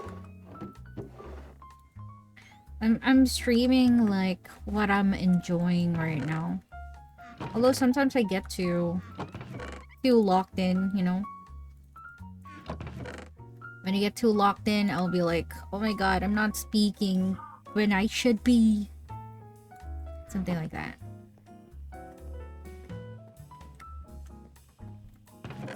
But like doobie sometimes.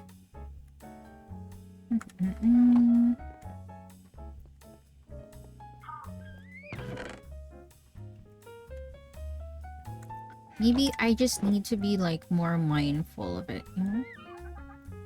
Magma cube pet. That is honestly gonna be helpful for us when we go to the Nether. Especially, you know, walk in lava. I'm gonna be using that a lot. But we're gonna be making the house first.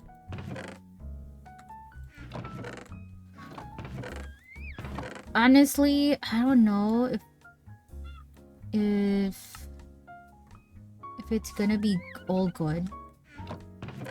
It's my first time.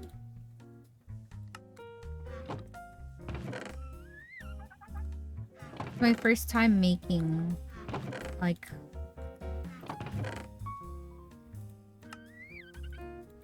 oh, this is the what? Really?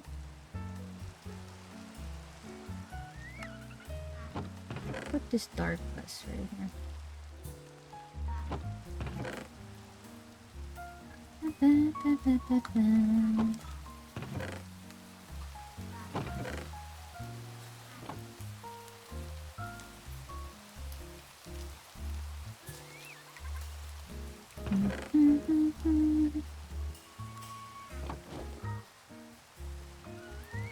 Well, I think I do need to fish. We don't have any odd anymore. Which we need. Or one of our pets, actually. We haven't eaten a steak yet. Hello?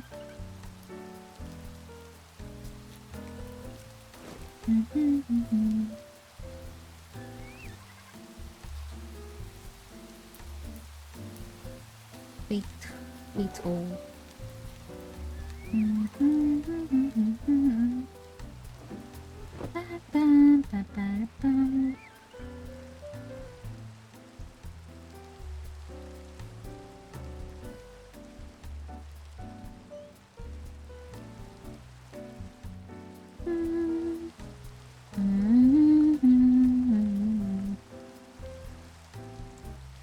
Let's go to where go to Bod's house. We're gonna be fishing. Fishing, fishing, fishing.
Ooh, tuna.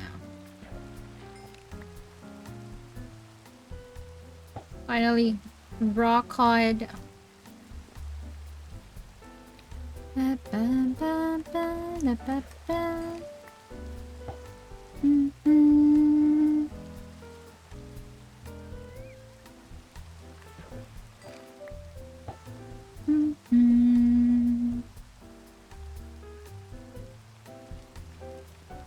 Do you guys want to listen to some crime documentaries?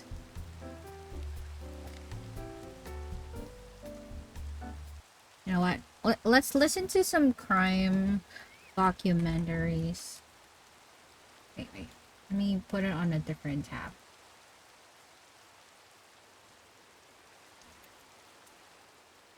So that at least while I'm fishing, you guys can like watch something. The almost perfect murder rule stories. I'll imagine that. Crime documents.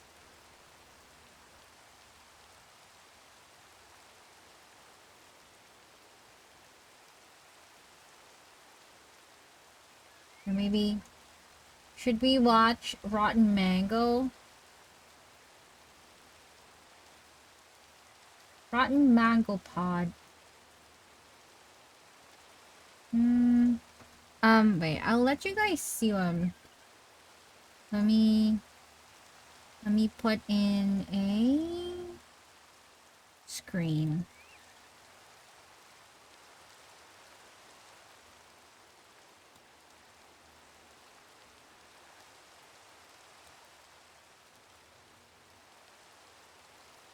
Wait.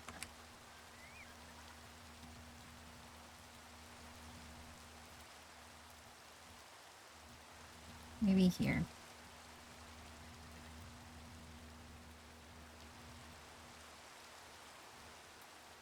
On a mango. There we go. Then let's just make it a wee smaller.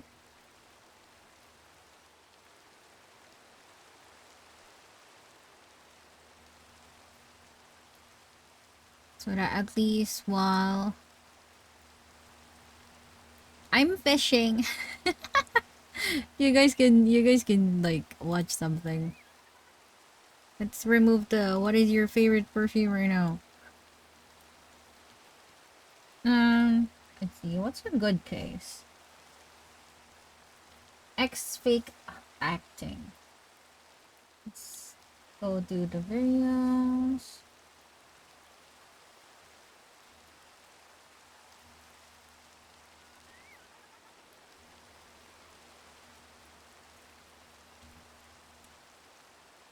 There's a lot of like PDDs right now. What is some interesting cases?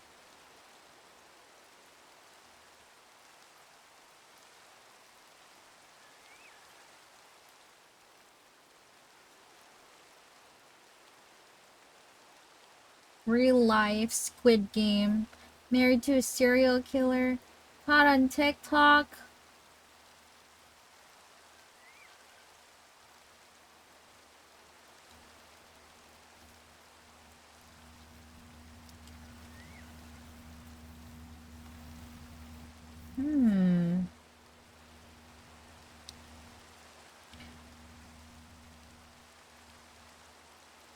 Ooh, this one seems fun.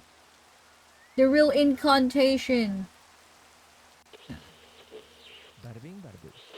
Ever since Ronan, a mom in Taiwan, she's invited her daughter back to come live with her. Ever since the two have been reunited, very strange things have been happening. 6 years ago, something happened where the mom, Ronan, could no longer take care of her daughter anymore. Her daughter's name is Dodo, and she could hardly take care of herself, let alone make sure that Dodo is being safe and well fed. But that's 6 years ago. Ronan today, she's different now. She's ready to be a mom again. She can take care of her daughter Dodo. After 6 years of being apart, obviously the initial meeting is definitely a little awkward, but there is this connection there because that's her kid. So for a little while, it seems like the two of them, they're gonna go home, they're gonna slip into a very natural, familiar family life where they just enjoy doing all these mundane things that they missed out on together. But then, all these strange little things start happening, and they're not little. On the very first night that daughter Dodo returns home, they hear this huge bang in the other room, and there's this sound of shattering glass. Ronan runs into the next room to investigate because it sounds like a home intruder or something. But when she gets in there, all she finds, the floor covered with shattered glass, and there's a tiny little cockroach. It seems like the cockroach crashed in through the window, breaking the glass. Is that even physically possible? It's so strange. Later that night, Ronan notices what looks like a burst eye vessel inside of her daughter's eye, but it's very eerily shaped, like the shape of a cockroach. How old is the daughter? What? 6. That is And I crazy. think if that were all, maybe Ronan would try to look past it and start fresh because, there could be explanations for all of these things. Maybe the glass was already shattered. Maybe the cockroach is just a coincidence. There can be 1,001 explanations. But things start becoming unavoidable. It's not even just the small things anymore. Like, how do you explain when Dodo wakes up one day and her entire mouth is filled with teeth? She has double the amount of teeth. They're practically What? growing on her tongue. They're everywhere. Or the fact that Dodo, her daughter, is able to magically shut doors. She could be on the other side of the room and the door swings shut. The window's not even open. It's not a breeze. How is she doing that? And who does she keep talking to? She keeps talking to someone that doesn't exist. Like she's playing with invisible friends that aren't actually there. Yes, it's her daughter, but it's not normal. And she's confident that the real problem here, is that Ronan is cursed. She's haunted, and this curse is being transferred to her daughter. 6 years ago, Ronan, for the sake of a YouTube video, entered this forbidden tunnel, a sacred space, and ever since then, her life has been cursed, and now her daughter is gonna die unless she Oh, we can got a find way to help. Neptune's bounty. Oh my god, And that's so this cool. sounds very much like the plot of a movie, does it not? And that's because it is. That is the plot of the Taiwanese horror film Incantation. Oh my The reviews god. for that movie read, it's terrifying, exceptionally dark. If you can't watch anything terrible happening to young children, don't watch this. It's the type Yeah. of movie to break your brain. I watched it and the movie stayed with me for years. I still think about it to this day. Not in a good way. But the truth is, the movie Incantation is actually based on a true story of a family in Taiwan and what happened to them when they get cursed by a demon. How they are tortured for 2 months straight until one of them ends up dead. Ooh, Neptune. Neptune.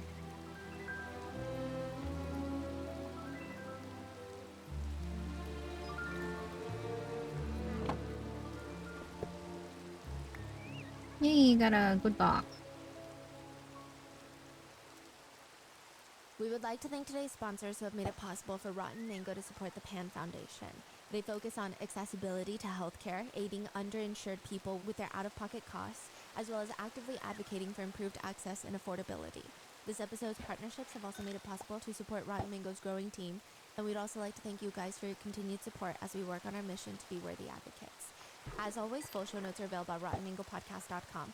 This is another international case with very little resources available. We did our best to translate with professional native speakers, but of course, if there's anything mistranslated, miscommunicated, or any additional information, please let us know down in the comments.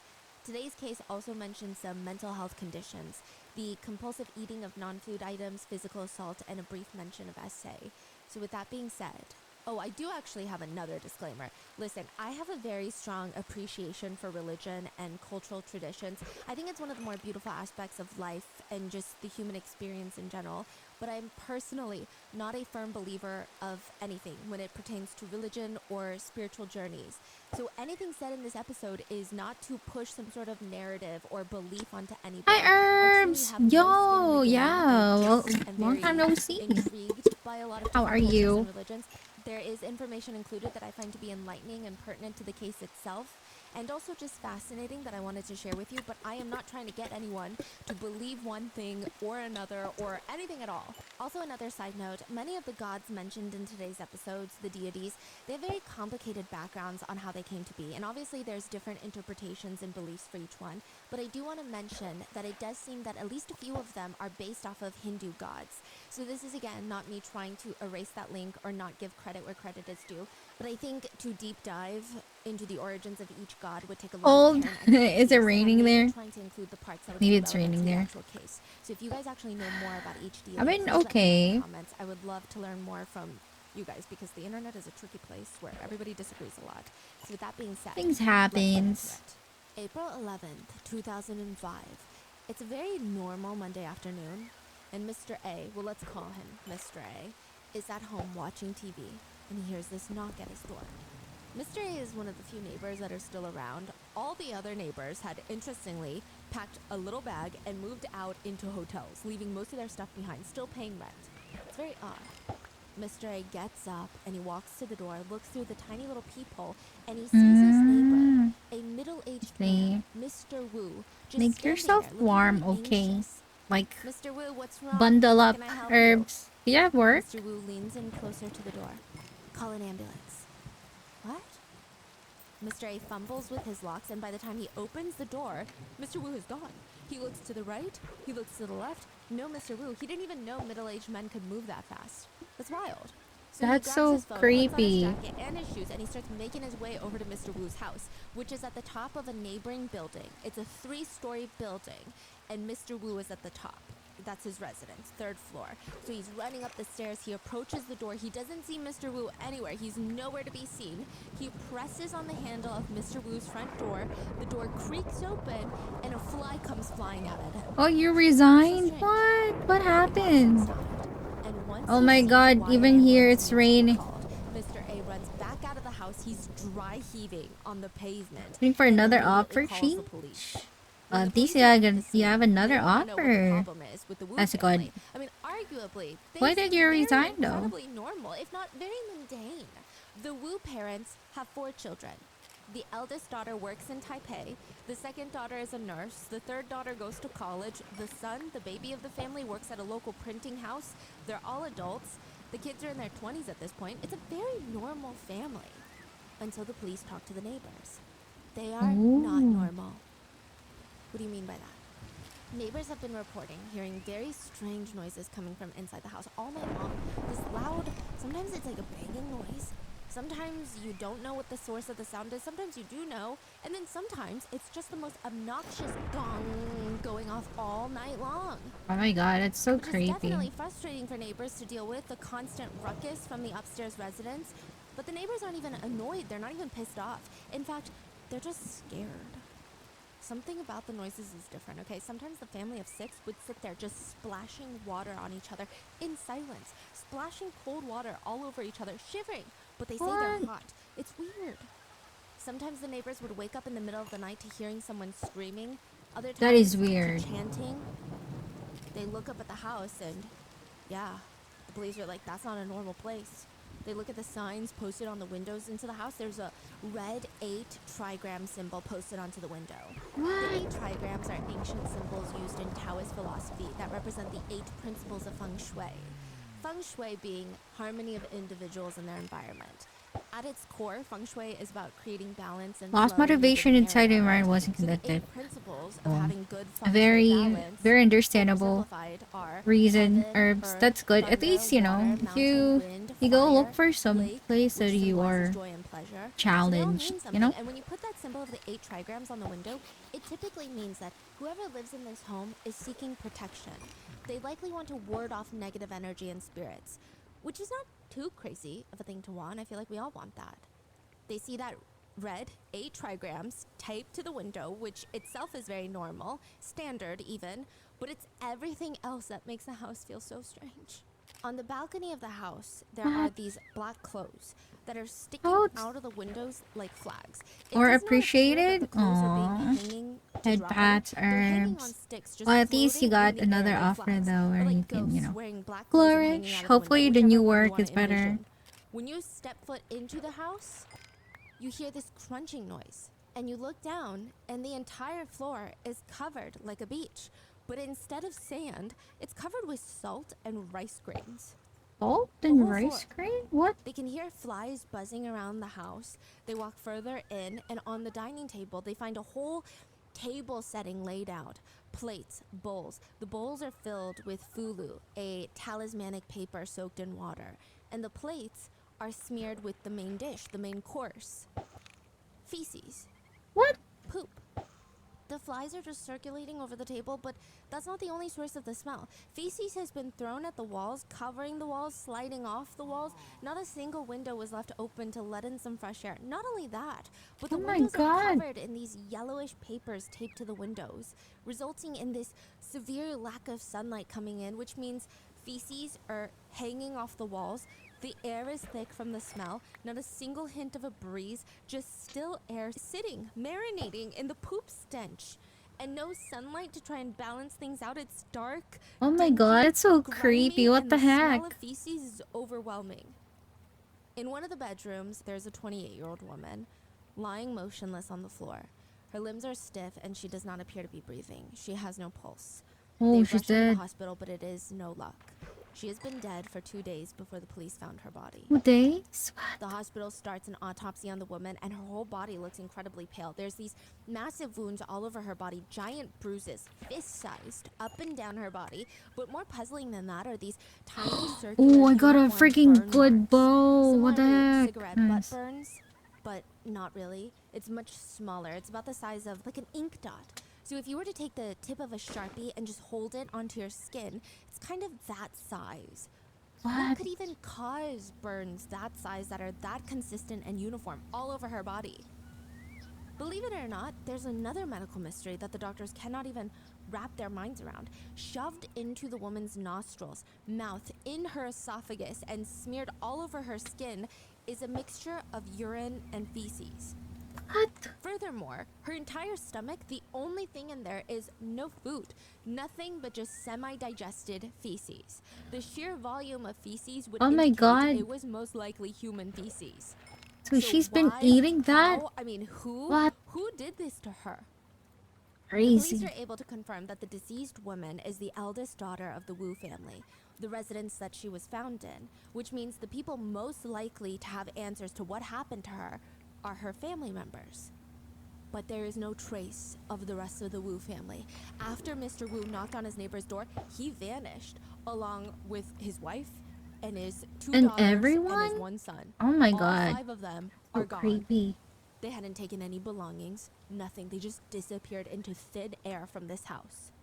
And there are just some places that you just do not go. In the movie Incantation, the place that you're not supposed to go is inside this tunnel in this remote village temple. But because the main character, Ronan, the mom, and her boyfriend at the time, they run a YouTube channel where they go ghost hunting, they weighed out the options and they thought, go into the tunnel to get great views or not go into the tunnel. They go into the tunnel. Yeah, Ronan's for boyfriend and sure. his cousin decide, we're just gonna get the good footage, despite being warned by the locals multiple times never to step foot in here. We're just gonna go and get the footage, and that's how they get cursed, and Ronan's boyfriend and cousin ultimately die. Ronan ends up giving birth to a daughter that she didn't even know she was pregnant with at the time. She has to give up custody to her daughter for 6 years because of how mentally messed up she is from everything that has happened inside that tunnel. Because, again, there are just some places that you just should not go. In the real-life case of Incantation, the Wu family, they travel to the Five-Finger Mountain. It's called the Five-Finger Mountain because the peak of the mountain has 5 prominent peaks. It looks like the ridges of the fingers of a hand. Oh. It's a natural landmark, but some people don't think it's the safest. Not just in terms of physical safety, but spiritually.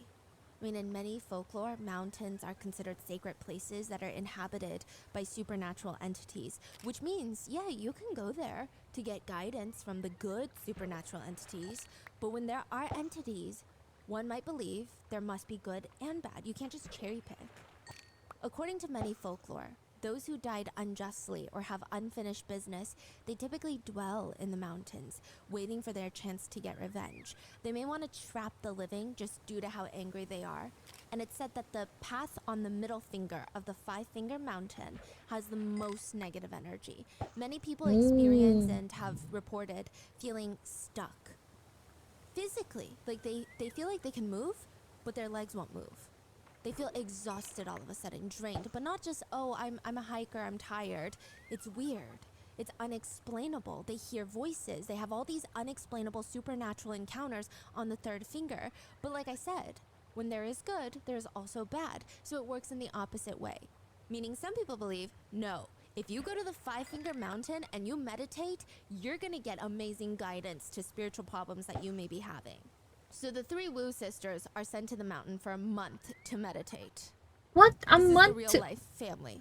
What? 3 of the sisters, so they have 3 daughters and 1 son. The 3 daughters are sent to the Five-Finger Mountain for an entire month to meditate at a local temple. Oh, so this is That is before crazy. the sister was dead. Yes. This is They rotten need to use mango. the power of meditation to drive out the demon inside of the eldest sister, the one that ends up dead. It's gonna take at least a month. They're gonna stay at the temple, and they are not to come back home until they are cleansed. I mean, it's not like the sisters really wanted to do this, but they don't really have a choice.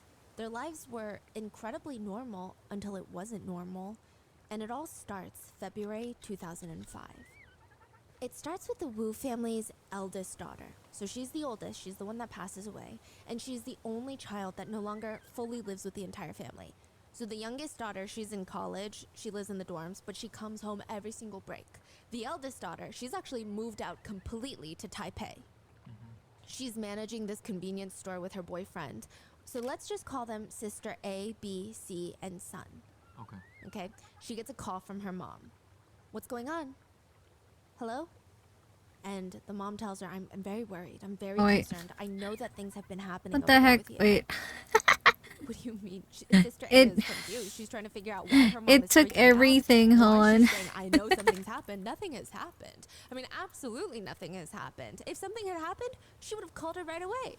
But her mom is just frantic. She's dead set that something weird is going to happen, or it's already happening and you just don't feel it. You just don't realize it. Sister A calms her mom down, and she hangs up the phone thinking, okay, that was a little bit strange, but I think she's okay now. A few hours later, the door to the convenience store opens, and it's her mom. Wait, The maybe. car ride to get from where her Well, parents let me are clear on the south side chat. of Taiwan to Taipei is a 4-hour-long drive. You just don't drop in and say hello. Her mom never does this. This is the type of visit that requires a lot of planning. You take the weekend off, you come to visit, you have an itinerary, so what the hell is mom doing here? Mrs. Wu tells her daughter, you need to come back to the family home immediately or else very bad things are going to happen to you. Listen, she must have a lot of faith in her mom because she grabs her things and just instantly leaves Taipei. She drops everything. She leaves work mid-shift to go with her mom. Interestingly enough, when she gets home, the energy in the family residence is quite happy. Everybody's happy. I mean, it's been a minute since all of them were gathered, since everybody's busy with work and school. Mr. Wu even cooked up this massive, delicious food table for the kids. And then during dinner, they start discussing what's been going on. And the Wu family, like I said, consists of 3 daughters and 1 son. The whole situation started when Sister C comes home from college for winter break, because it's February of 2005. She's normally someone who sleeps well every single night. But ever since she got back to the family home for winter break, she's been having nightmares every single night. And it's always about the third prince. The third prince. Nija? Naja. Yes, the What's third that? prince, according to mythology, he was born after spending 3 years and 6 months in his mother's womb. His mom was so sick of him in her stomach that she would get frustrated and, quote, pound her stomach in anger for such an extraordinary long pregnancy. 3 And years. to make matters worse, when she finally gives birth to him, instead of a baby, a giant ball of flesh rolls out of her body. And her husband, the third prince's dad, witnesses all of this and is convinced that his wife just gave birth to a demon that needs to be extinguished. He grabs his sword, attacks the ball of flesh, it opens up, and out comes a fully formed boy, What? the third prince, that can talk immediately out of the womb. Now you may be thinking, that's a pretty tough dad and son relationship to mend after your dad is adamant that you're a demon the second that you come into this world. But despite that, the third prince has a strong dedication to his family. The prince and his dad are known to fight all the time, but ultimately it seems like the third prince has a strong sense of filial piety. I mean, he is, at the end of the day, one to protect his family, which is why he is typically worshipped for protection of children and families and sometimes ensuring safe travels. The third prince deity is typically known as the patron god of children. In terms of worshipping deities, the Patron third god prince of is not an intense one to worship, if that makes sense. It's just some deities are more fickle, some are more secretive than others, but the third prince, he sounds kind of chill. I mean, generally he prefers offerings, fruits, meats, nice. Duck meat he doesn't like because it's considered sacred to him, so you have to be very careful. He's also a teenage deity, so he really likes candies. And if you really want protection from the third prince, to just have a small statue of him is usually a good way to get it. He's a guardian deity, though. Keep this in mind. He's very protective. He's a protection god. Now, Sister C comes home from winter break, and every single night she's back in the family home, she's plagued with these nightmares, and she can't sleep now because she's terrified of her own dreams. The third prince is somehow popping up in her dreams, which makes it feel like somebody needs protection around here. She has these migraines throughout the day that make her drop to the floor with how intense it is. She's never had these before. She's supposed to be resting before school starts, so what is happening? Crazy. Her parents suggest her to go to the temple. That's gonna help get her soul back.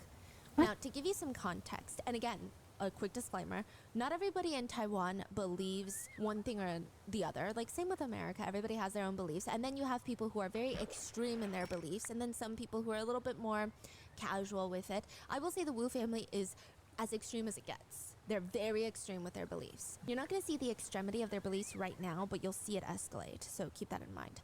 They're like, you need to go to the temple and get your soul back.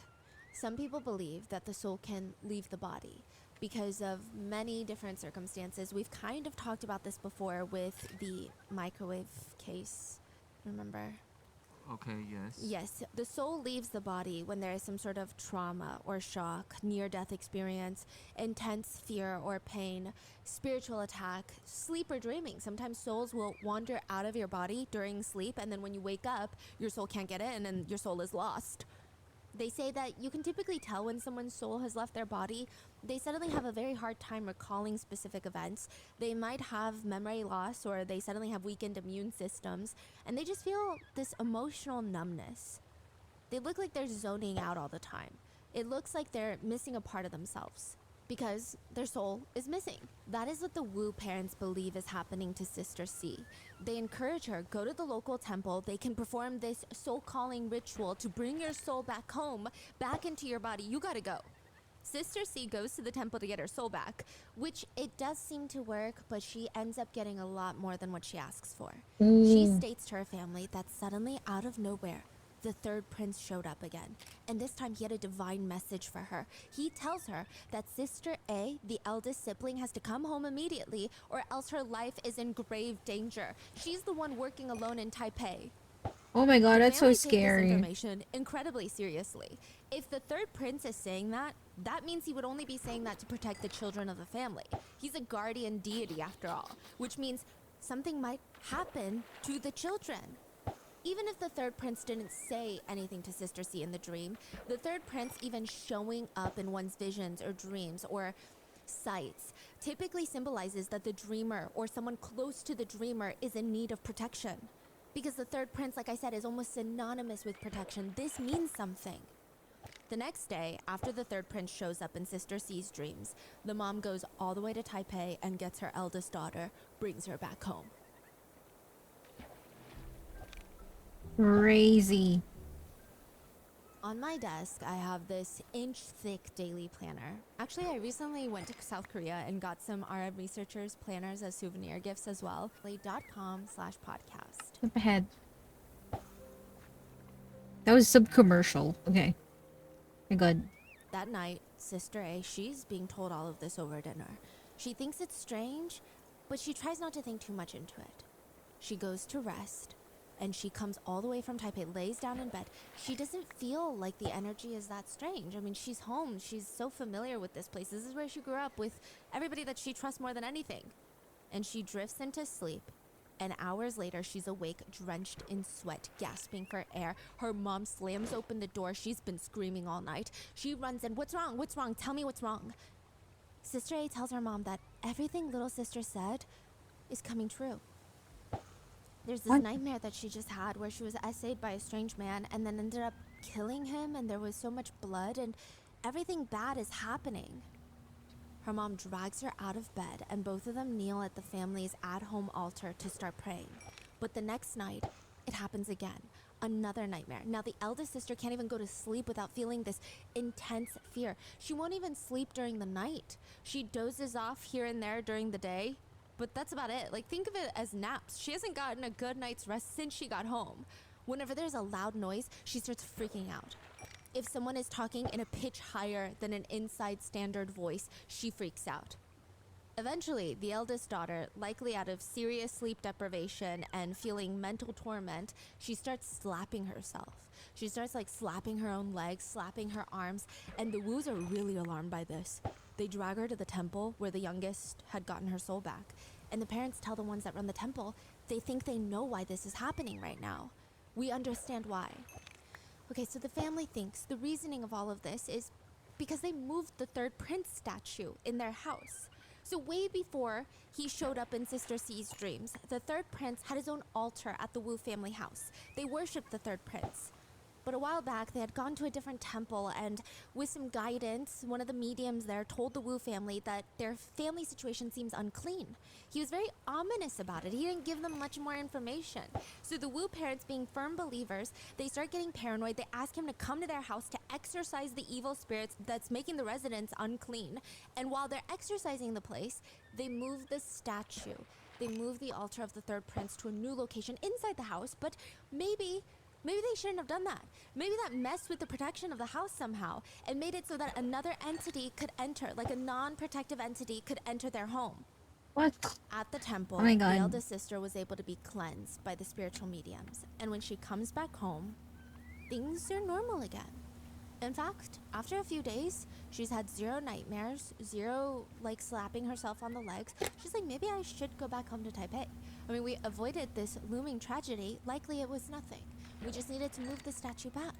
I should just go home and resume life as normal. That's the best case scenario, yes? As the eldest daughter is spending the last few days with her family, she gets this phone call. It's like a rather brief phone call. Nobody can really even make out who she's talking to or what she's saying. But by the time she hangs up the phone, she is no longer their daughter. What? She is no longer Sister A. She turns around and states to the entire Wu family that she is the goddess of mercy. What? Wait, she hung up the phone? And Yeah. she says she's a goddess? Now, to give you some context, this is good and bad news depending on your own beliefs. If you do not believe in deities being able to possess humans, this is very bad news. If you do believe it, like the Wu family does, then this might be the best deity to be possessed by.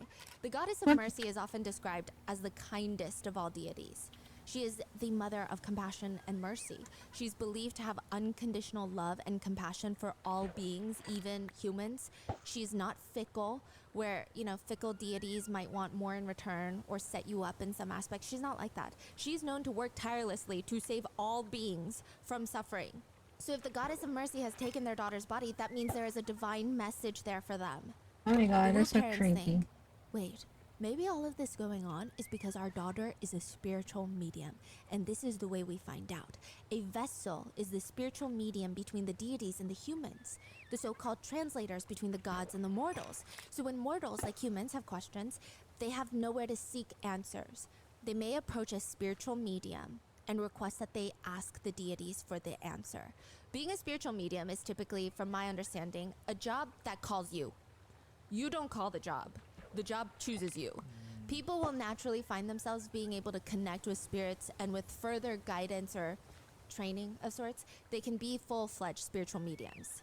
It's not an easy job. One medium describes it as, the first time, your body feels very warm, really hot. The energy is starting to come to your body, starting to surround you, so you feel very, very warm. Within the first 5-10 minutes, the energy starts slowly coming, and within that time, you'll know the energy belongs to which deity and what they are here for and what purpose. During the possession, you won't know what's happening until you wake up. Then you'll feel very tired afterwards. It's a lifetime commitment being a medium. It's very exhausting. Which, side note, there's actually a lot of harm when it comes to being a spiritual medium.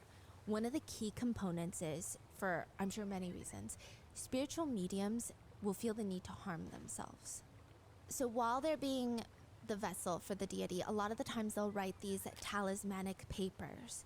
So these charms on a piece of paper that you take for protection. And they will use the blood from their tongue. So a lot of the times they'll cut their tongue and use the blood to write. But they don't feel pain when they're in this state, they say. They'll even pin flags to their skin. So you know those wooden skewers that you grill things on? I don't know if it's those that are used precisely, but that's about how thick they are. What? Some of the spiritual mediums will pin flags onto their back. They will pinch a piece of their lower back skin, stab the skewer into their flesh, and have it standing upright so that the flag is near their necks. And they'll pin like 5 of them, so they have 5 flags pinned into their backs. What? See, I've seen that visual, but I didn't know they stab into themselves. Yes, and then they will stab skewers through their mouth, like metal bars through their mouth. It's said that that's kind of proving to the mortals that they are a vessel, because it's very difficult to do that. It's said that spiritual mediums don't feel any pain when they're possessed by gods or spirits, and for that same reason, they tend to heal quickly and without infection. So it's a lot. Some spiritual mediums will stab their stomachs with sewing needles when they're in a trance. They'll even pierce a full metal needle through one cheek to the other, like I said. I mean, some of them have whips with needles, and in their trances, they will begin whipping themselves. One spiritual medium says, I believe it's a way the deities protect the medium by helping them not feel pain during the rituals.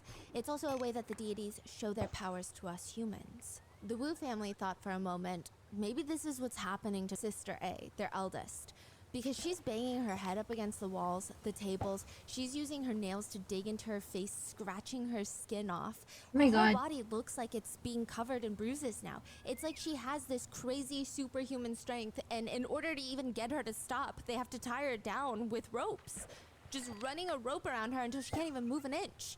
Wait, so she's saying that she has been possessed By the goddess of mercy. and she is keep harming herself. Yes. The parents look at each other because at first they thought maybe our daughter is a spiritual medium, but this is not the goddess of mercy inside their little girl. This feels like something else. This feels like a demon.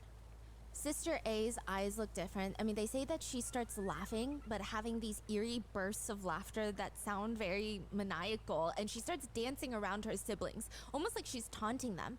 I am the goddess of mercy, here to quell the chaos and eliminate adversity for you. What? That night, the 6 of them are back on their knees in front of their ancestral tablets, their altars, praying. Another sleepless night, trying to figure out what is going on. This is when they decide, this is no ordinary possession, which means they cannot have an ordinary solution. They must go to the 5-Finger Mountain and get rid of the evil spirits for a singular month. So while the 3 sisters are gone, the Wu parents and the youngest son are left at home, alone. They decide, we need to cleanse this place before the sisters come back, because if they come back and the demons are still in this house, what is the point of them being gone for a month? According to masters of spirits, they say someone's front door can tell you a lot about what's going on inside that home. The front door is a very important boundary between the outside world and the safety of the home. It's the critical line between the 2 realms, the outside world and the inner sanctuary. It's a physical entrance, but it also has an energy border, if you will. Now, this is not an attempt to be dramatic about a literal front door. Historically, there are households that would perform sacrificial rituals to door spirits. That's what they're called, to make sure that their doors are properly managed and well protected. There's door deities that are supposed to help guard against evil influences, but they can't be so stubborn in not letting anything into your front door, because then you're not going to get wealth and good fortune either. So it's a very tricky balance. You don't want to piss off the door deities. Yeah, in China you'll see like they put almost like a painting, stick up one on each door. So there are 2 of them. They help you yes. guard the doors. Yes. So people will do rituals for them. And like rituals, I'm not talking weird rituals. Like they'll just offer fruits and stuff. Now, right upon entering the Wu family house, the master that they've invited to cleanse the entire residence sees a fox spirit standing guard at the door. That's what he says. Now, seeing any sort of spirit at anybody's front door is a very worrisome sign, let alone a fox. He said a fox spirit typically is a symbol of chaos. Foxes are sly. They're mischievous little creatures. They like to get into all the little naughty things. There are some that believe foxes can predict disasters. They can tell when there's impending doom coming. So to see one at the front door, that's not a good look. But that's not even the main problem with foxes. Foxes are known to feed off of human vitality. In Taiwanese folklore, there's a tale of a village where young men kept falling mysteriously ill. Nobody knew what the problem was. They all ate different things. They're all drinking water from different streams. There's no reason for all of them to be sick. Is it the air? And the women were surprisingly fine. It was later discovered that a family of female fox spirits had taken residence nearby, and the female foxes were seducing and draining the men's vitality. Foxes may be here to cause chaos, or to symbolize impending doom, or to slowly suck the life out of the residents of the house. Not always, but that's how the master interprets this fox. Now, if it was just the fox standing at the front door, maybe the family would have been fine. But the master tells them, this is a house full of fierce demons. If you live here for too long, you will definitely be eaten up. You will be possessed.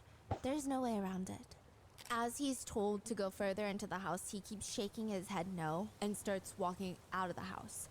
The master just tries to leave. Like, he U-turns after a few steps into the Wu residence, and Mrs. Wu, the mom, is not having it. She paid a pretty penny for this man to come into her home. He's gonna tell her what's wrong, and he's gonna fix it.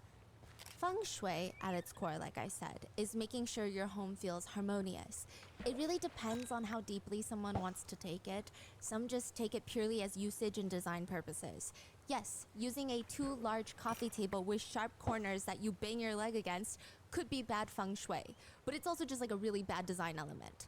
Or others take it a bit more seriously. Certain plants, certain placement of furniture beyond design elements either bring positive or negative energy into the home. You don't want too much pieces of furniture with sharp corners, sharp edges, because it's a different type of energy that you're welcoming in. For example, some common feng shui tips: don't keep broken items around in your home. Either fix it or get rid of it. Broken items carry broken, disrupted, chaotic energy. Don't keep the toilet lid open when you're not using it. Open toilets are thought to drain wealth and positive energy. Avoid mirrors directly facing the bed. It's said that not only does it disturb sleep, it potentially invites a third party into your marriage. Or place your desk in a position where it faces the office door, but it's not directly in line with it. If you're directly in line with it, any and all energy coming into the office, you will impact your work with. But you want to be able to see the door without being directly in line with the door, because you want to see the opportunities that are coming your way. You need a clear line of sight. But you could take it even a step further. And the belief is that feng shui can impact the kind of spirits that come into your home. The house they live in is positioned in a way where the sun does not come in. It's very dark, it's lightless, it has an irregular shape which gives it extremely poor feng shui right off the bat. It's a house that basically invites the ghosts in.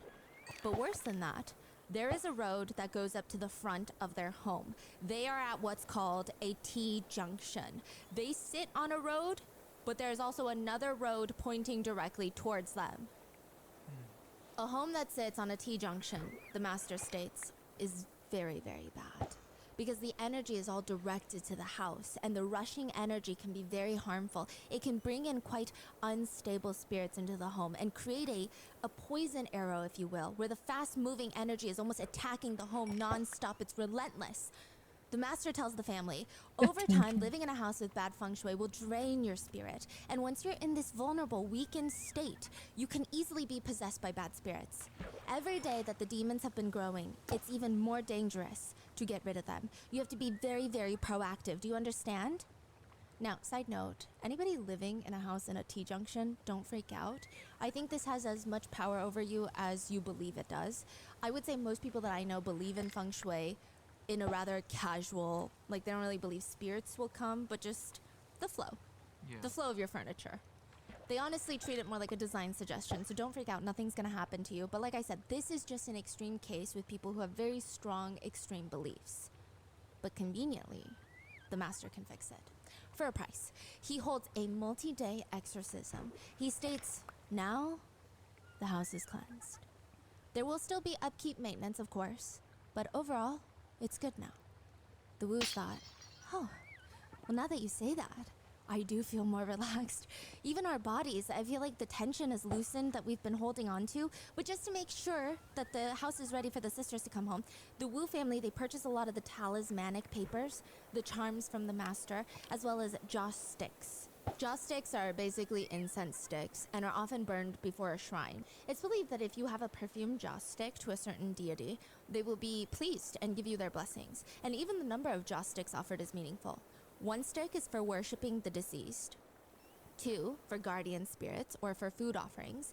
3 is the most common. It represents the core elements. 5 is for worshipping the deities and the elements. 7 sticks is for the sun deity. And the 9 sticks is the most auspicious, they say. It's used for worshipping Buddha's graces or guardian angels.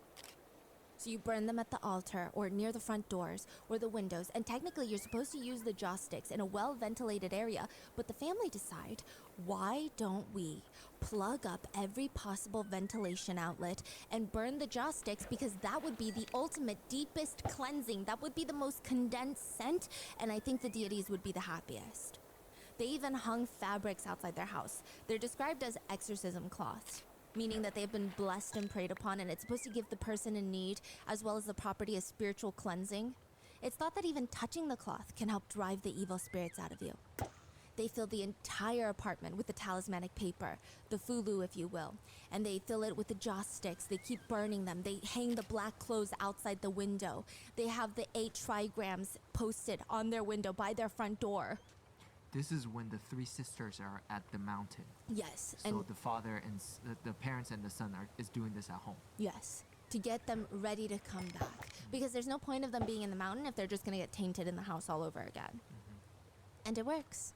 A month later, the Wu sisters come back home from the 5-Finger Mountain, and the family of 6 are reunited. Everyone seems to have their lives restored. The disaster is over.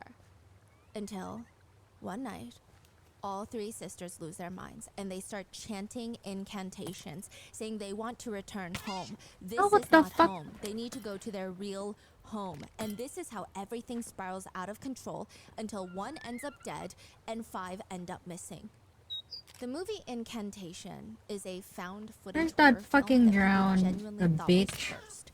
Even Ow, if you bitch. watch this horror movie, you will be cursed. That was the consensus.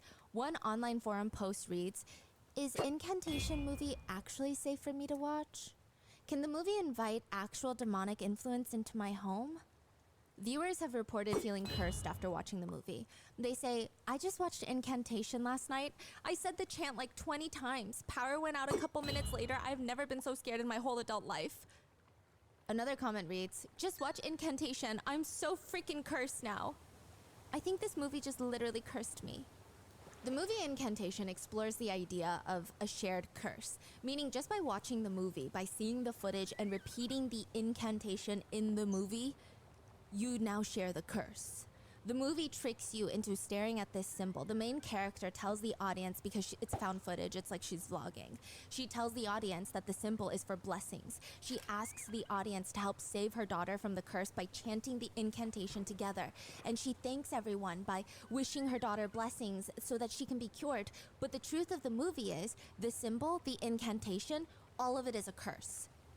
The mother has asked the audience to repeat these things because she knows they are a curse, so that they can take the burden of the curse away from her daughter. They can share the curse with the audience. Wow. In the real life case, there is also a shared curse. It is that of shared delusion, collective psychosis of the entire family. So after getting back from the mountain, the 3 sisters start losing their minds. The family's gathered in the living room. The parents and the son are trying to figure out what to do, how to help the sisters, and also why are all 3 of them losing their minds? Why are they all possessed all of a sudden? They're burning more joss sticks, chanting more incantations to get rid of the spirits inside their family members.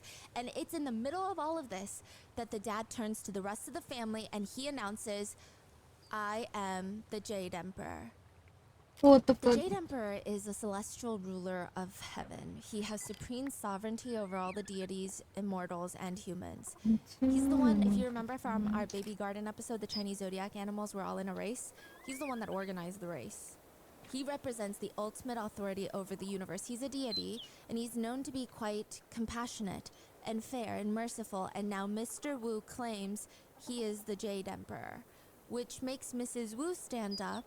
I mean, her husband just lost his mind, and so did her 3 daughters. And so has she. What? She states, "I am Queen Mother of the West, one of the most ancient and powerful goddesses, the Jade Emperor's wife.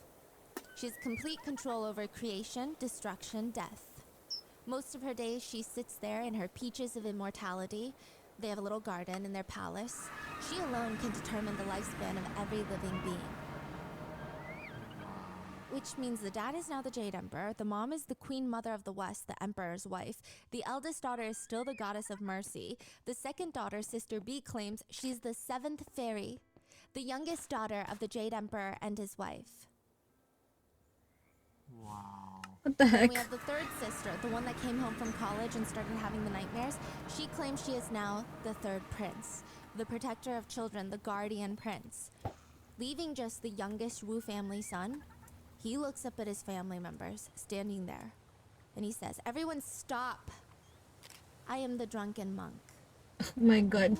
This is another character from mythology, a monk that was unconventional in the fact that he was always drunk, but his heart was always in the right place. Oh, I know. Yes. Okay.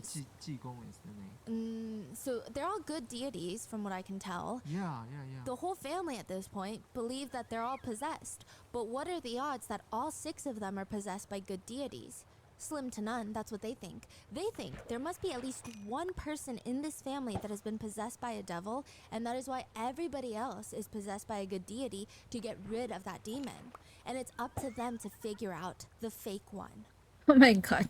When the police are called to the Wu Bruh. residence, the family are not found until 3 days later. So they find the eldest sister A's body, and then the family is found 3 days later in a temple about an hour away from their home. The 5 remaining Wu family members are covered in bruises, as well as the same scars that Sister A had, those circular burn marks. The police have so many questions. Sister A is dead. The whole house is smeared in poop. The rest of the family have similar burns to Sister A. What happened in the past 2 months in that house?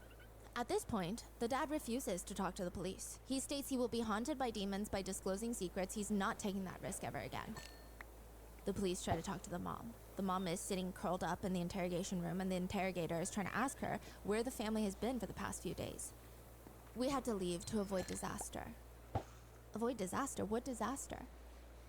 The mother looks up and starts shouting. She seems paranoid. She keeps looking around. "If you don't leave, you might be possessed." When confronted with her daughter's death, the mother just kept repeating, "It's not my daughter who died, but the demon who is attached to her." The police are getting frustrated, so they try to think of something different. They bring in the Emperor's ruler, which is this square wooden stick. It has sacred titles of deities and scriptures carved into the wooden stick. It's supposed to cleanse evil spirits and block them from entering. Do they believe in the Emperor's ruler? No, the police do not, but it's only when they bring this in that everyone starts opening up and starts sharing what happened in the past 2 months.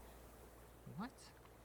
The past 2 months has been an utter living hell in the Wu residence. Each one of them becomes possessed by a deity. They all come to the same conclusion that there's just no way that every single one of them is possessed by a good deity. So there must be a demon amongst the group. Because why else would they be suddenly possessed by powerful gods? They just need to figure out who is the demon. So first they start by sprinkling the floors of the entire apartment with rice grains and salt, because demons don't like that. They believe the salt will purify the evil spirits and neutralize their bad intentions. They start setting up ceremonial arrangements where they place ritual objects, talismans, offering in a specific layout to expel the evil spirits. And each time they pick a new victim. They just go in circles being like, "That one is the one with the demon."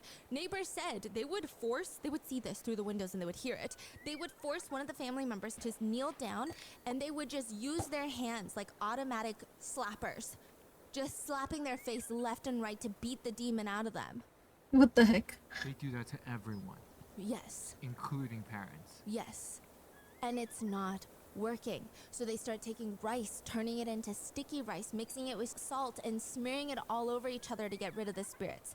Still nothing. Because the indicator is the demon is gone, the rest of the possessions will be gone. But if they're still possessed by these deities, that means the demon is still here in this very living room. They start smearing each other with sticky rice, salt, but nothing. And that's when they start beating each other. They take turns. Every day it's someone else with a broomstick, with mops, walking sticks. They're using the joss sticks to burn holes into each other, like you would burn cigarette marks, but with the joss sticks. It's said that deities prefer cleanliness, even demons. I guess the logic the family comes up with is that if the spirits, all spirits, even the bad ones, hate dirtiness, that means they like cleanliness. Then if you make yourself so dirty, why would a spirit want to be in you or be around you? Why would they possess you if they hate dirtiness that much? That's how they start smearing human excrement all over the walls, as well as on the dinner plates. They splash each other with urine and feces, and when that still does not work, they resort to cleansing the spirits from within. Which I guess in that moment, in their minds, it makes sense to a degree that they would need to consume the feces and urine. they start fasting. They don't eat any other food. And this is actually showcased in the movie as well, Incantation. They start starving and only feeding themselves feces. Oh my The god, entire crazy. family show the authorities all their scars to show the eldest daughter was not the only one injured in this mass exorcism they were trying to hold. But still, it doesn't matter. Clearly, her injuries were the worst that caused her to die. To which the mother has a theory. She explains to the detectives that the demon that possessed her daughter was successfully exorcised. Because of the exorcism, because she was the first to get possessed and had been possessed for so long, her real soul could not return to her body, which led to her death. After 2 months of torture, Sister A, the eldest, had passed. And now talking about it, the family seemed relieved. They finally got the demon that was plaguing the family. I mean, even if it results in the loss of their own daughter, they seem relieved. The police obviously bring in a psychiatrist to evaluate the family one by one. The psychiatrist states that none of them have any sort of mental condition that would set off psychosis. None of them are schizophrenic with hallucinations. Individually, they all seem like completely normal people. Completely normal people is how the psychiatrist phrases it, not me, okay? But it's when they're together for those past few months, what they all partake in, it seems like a shared delusion, collective psychosis. That's the only thing that the psychiatrist could come up with. It is the psychiatrist's belief that they genuinely believe that there was a demon inside of one of them. That is a belief that they shared. Legally speaking, the burns and beating scars were not fatal enough to cause the eldest daughter's death. Her cause of death was multiple organ failure, which was her willingly eating feces paired with her willingly starving herself, which led to her organs shutting down.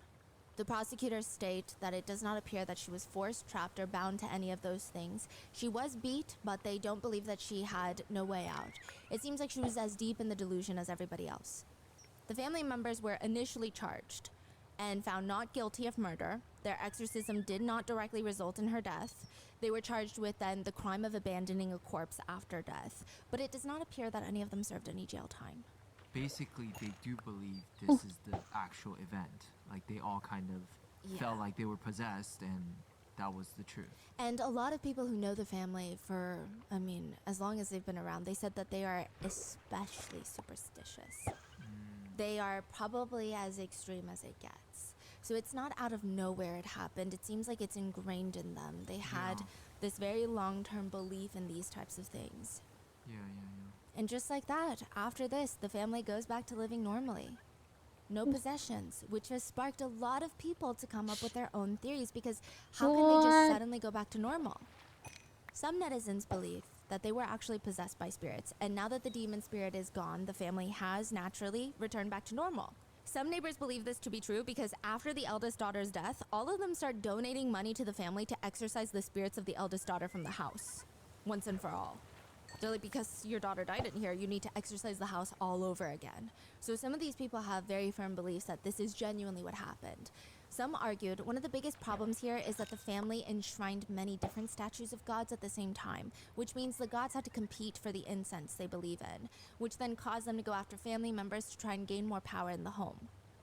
One netizen comments, they were all possessed by evil spirits and demons, and that's why this happened. Then you have most people who believe they were in a shared psychosis, a shared delusion. I would say that, yeah, the family was entranced, just not by demons. One source states that the local psychiatrist actually believes the family to have been a state of mass hysteria. They state a lot of people might find it hard to believe considering how few of the family members were in the medical field. So 2 of them were studying to be nurses. One of them was already a nurse, the daughters. But the family has always been very superstitious. So that, coupled with sleep deprivation, lack of food and water, the repetition of praying at the altars, one netizen comment reads, "The whole family is sick. Sometimes being too superstitious is also a disease." Another one comments, "I once heard a Taoist priest say, if you feel something strange about your body, please see a doctor first. If you still don't feel well, then you come to us for treatment." So they're saying, I mean, this is a very real belief and a lot of people honor it, but this is just so extreme. Another netizen writes, "There is nothing wrong with the faith itself. It can be a spiritual substance, but excessive superstition is a huge mistake." One netizen agrees, writing, "Faith should lead people to the right path and bring peace of mind, rather than causing trouble to others or even harming themselves or others." Another group of people believe, yes, they were in a What's state of mass lagging? hysteria, but it was brought on by a bad master. They likely went to a public temple in the mountain in the woods, the Five Finger Mountain, where they think that maybe they had run into someone who does not practice these types of things well.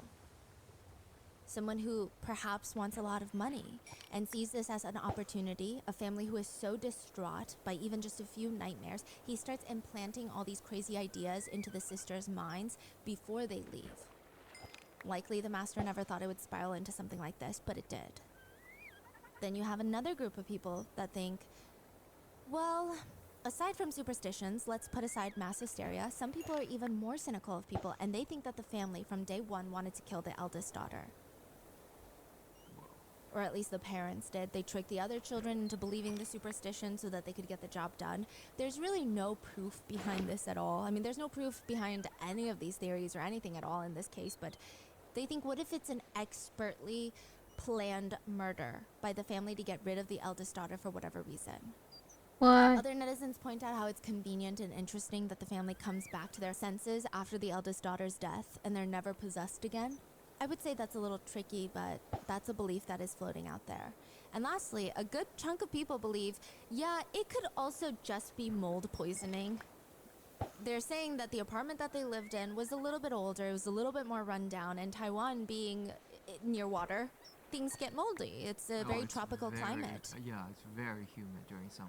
So people are saying it could have been some sort of toxic substance in the house. Has anybody looked into that? And they're not getting ventilation because they're closing up all the windows. They're getting sleep deprived.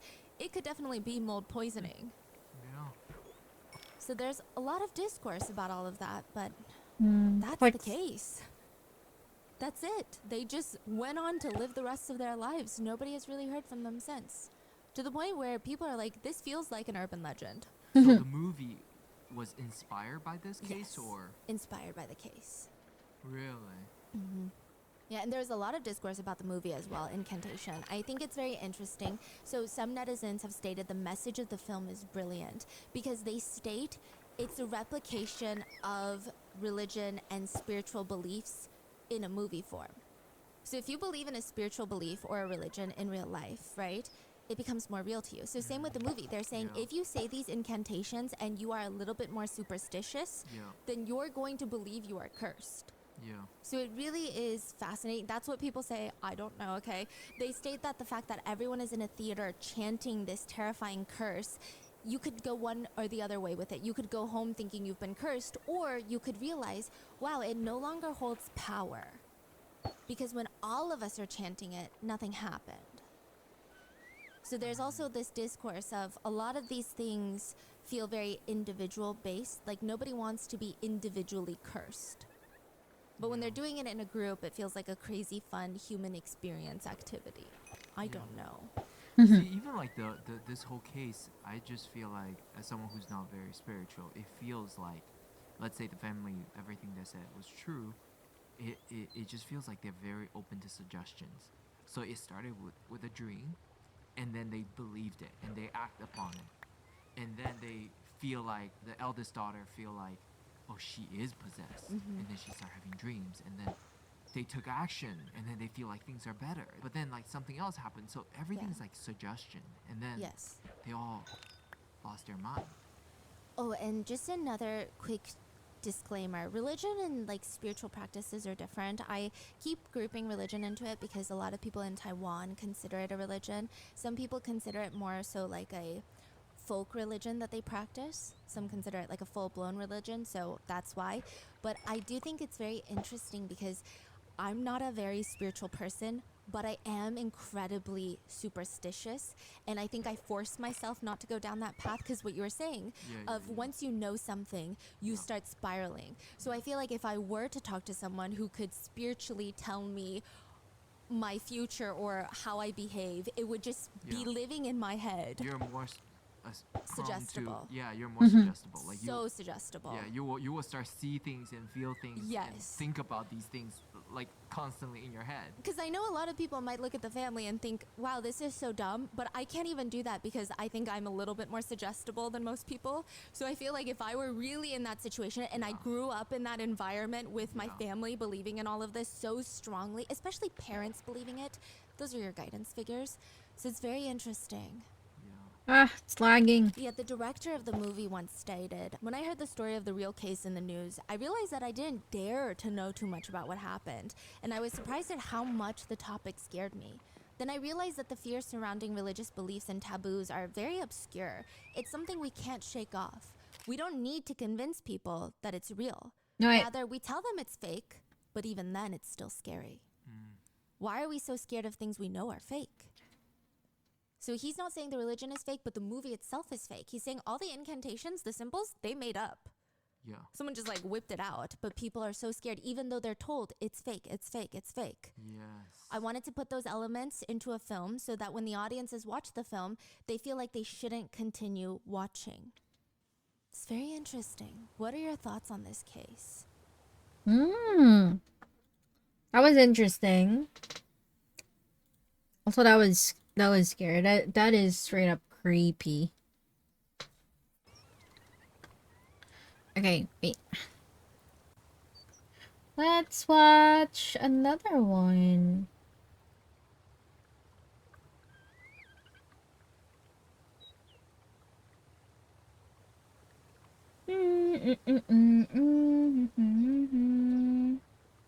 The good one. Fake acting.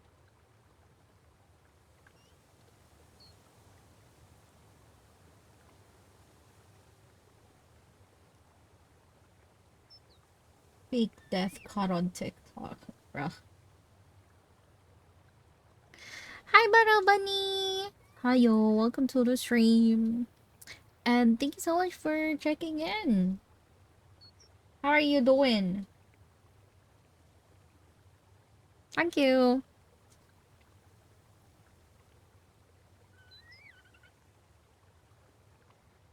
Microwave mom.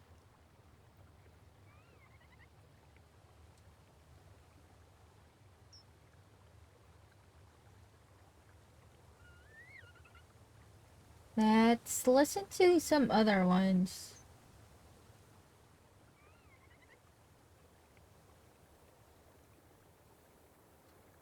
Burning Sun Part 2. Oh, it's that one. Creepy. Missing carriage drinking. How are you, Battle Bunny? Do you have work? Wait, you don't have school today, right?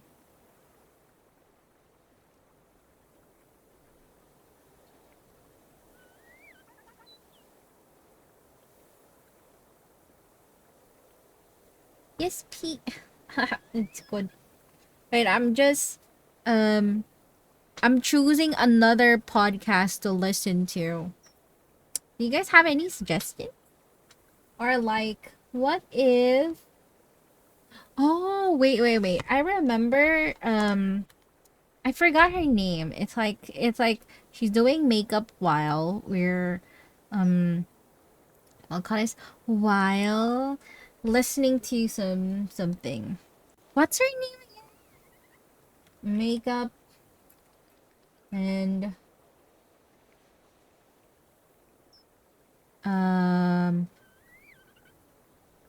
podcast? What? Ah, there you go, Bailey. There you go. It's Bailey. I remember like listening to her like so much. But it has been a while. Let's go and listen to her.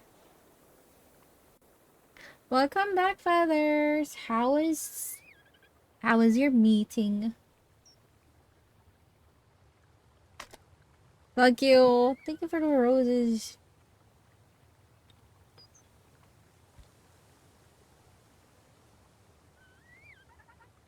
Let's listen to some more.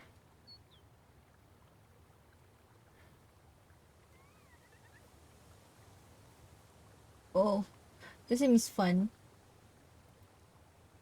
In 1994, there was a really big earthquake, and I was young, but I remember it. I remember it so much. And after that, personally, like I've always been really afraid of earthquakes, and they've been telling us the big one's coming, the big one's coming. And it's like, okay, great, but like give me solutions here. Growing up, the big one was described as like it's going to be this insane earthquake that's going to like split California in half. Pangea, you know, a new Pangea. continent's gonna start. Like, it's gonna be chaos. The Golden Gate Bridge is gonna freaking just. Is it like the like, everything is 2012? just gonna be over. And again, I'm like, okay, great. So, do I need a flashlight? You know, running shoes. Like, what do I need here? So, there is like some facts behind this. Okay, scientists believe that this big one will happen along the San Andreas Fault in California. The San Andreas is one of the longest faults in the whole world. Not a great movie though, San Andreas. Did you like it? I didn't like it. I thought it was kind of lame. Not a but good whatever. movie. Now here's the fun part Mhm. that I think just keeps us on our toes. They keep telling us, you know, it's the big one's coming. The big one's coming. We're like, when? They're like, sometime soon or not. And it's like, okay, cool. Faults. What's a fault? Sometimes it's his fault. Sometimes it's her fault. Sometimes, it's California's fault. The San Andreas Fault is the place in California where two tectonic plates meet. Remember, plates. So two of them are meeting, the Pacific Plate and the North American Plate. Yeah, the plates all have names too, but we don't need to get too much into that. So they meet here. But instead of fitting perfectly together, they slide past each other. Now, sometimes when they're slipping and they're sliding, they get stuck. And when they finally unstick, the ground shakes.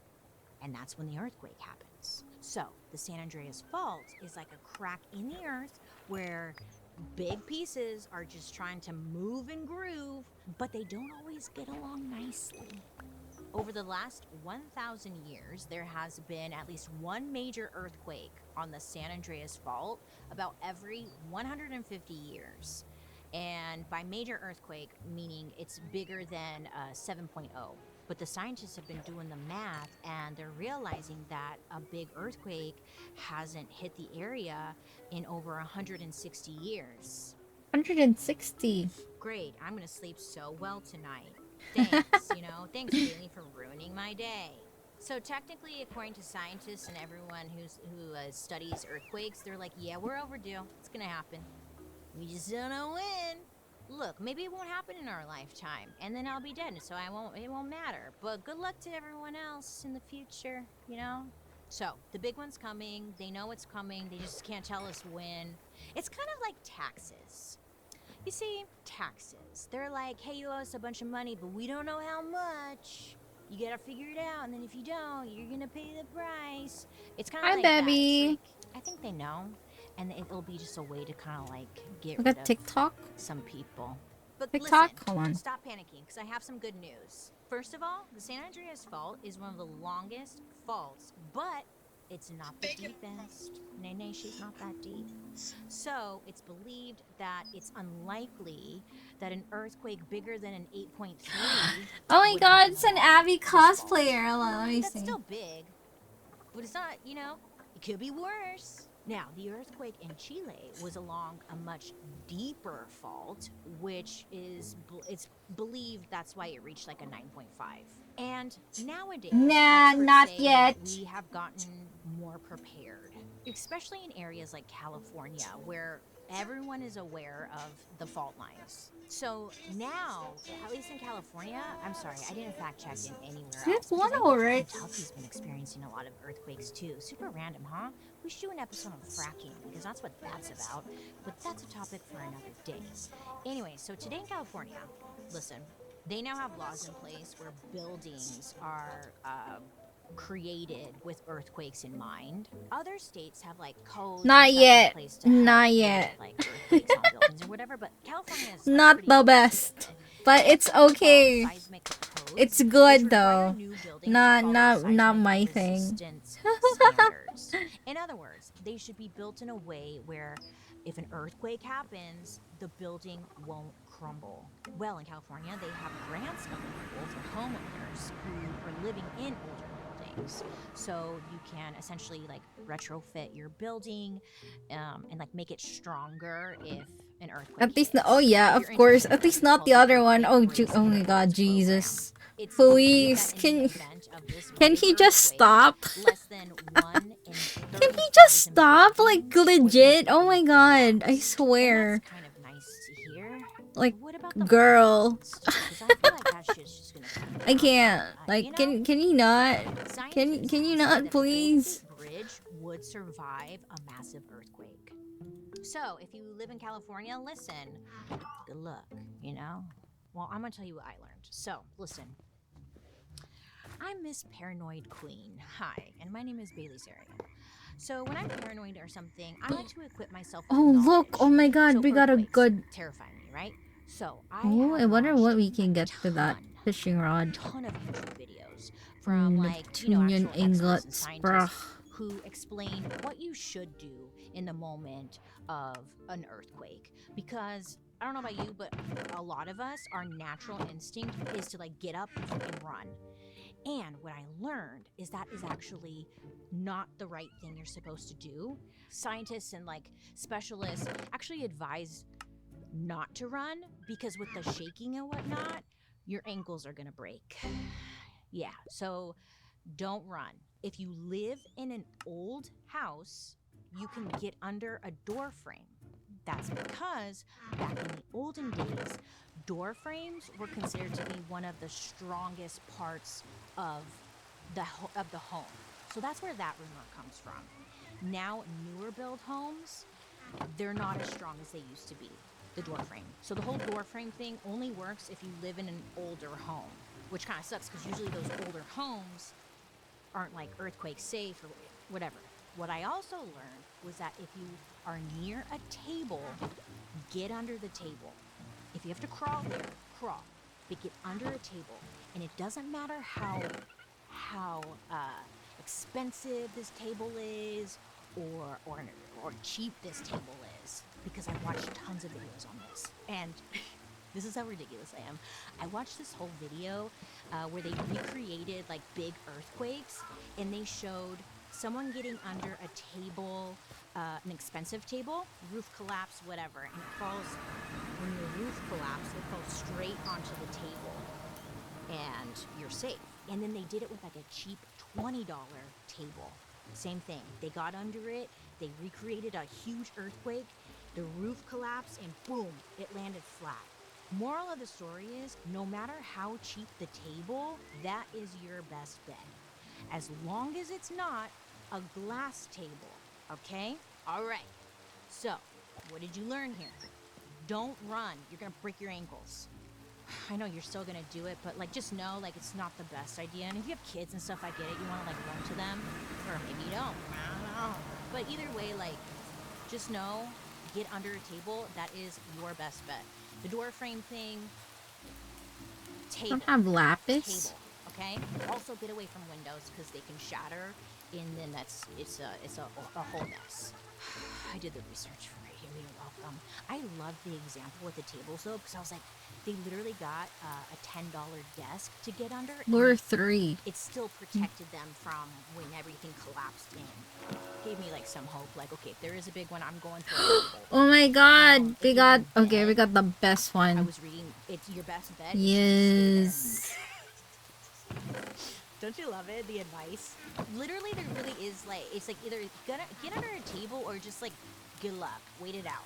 According to the official U.S. government emergency preparedness site, you're just supposed to drop, cover, and hold on.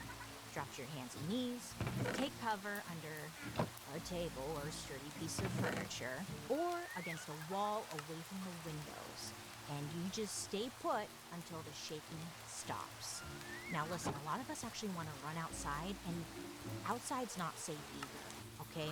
When you're outside, now you're next to buildings, trees, power lines. So if you do run outside, or if you are outside, you need to get away from the buildings, trees, and power lines. I know, in a moment of panic, you're not like, oh, building, tree, power, like you're just freaking running, but, you know, trying to help a little bit. At the end of the day, try not to run. You're gonna break your ankles. Think of your weak ankles, Martha. Not the weak ankles. If you live in a big earthquake area, like California, maybe don't keep a bookshelf right next to your bed. You know? Oh, look. Now let's go find more podcast. Oh, dark history seems fun.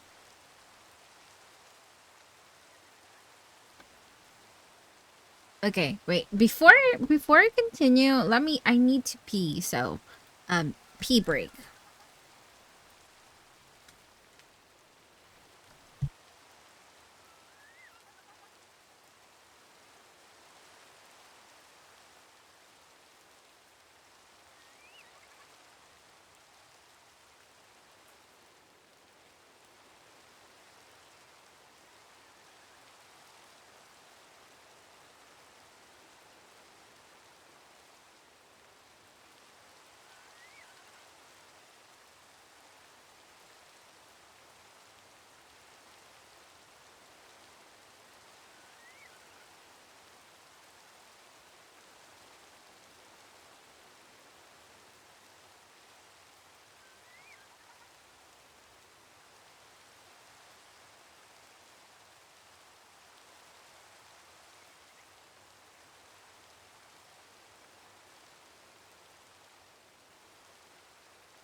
Hold on.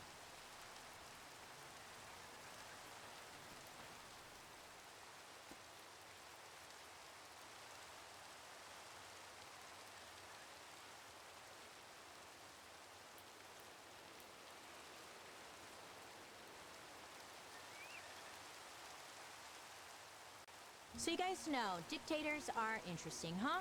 And you guys ended up loving the Caesar Dark History episode we did. So it made me wonder what other older dictators were out there who I assumed were, or I just maybe didn't know about, but actually were like really scandalous and interesting and like, let's talk about it, right? And that's when I found out about a certain emperor we're gonna talk about today. Listen, okay? Not only did he mass murder an entire group of people, but he personally killed just about everyone who was close to him.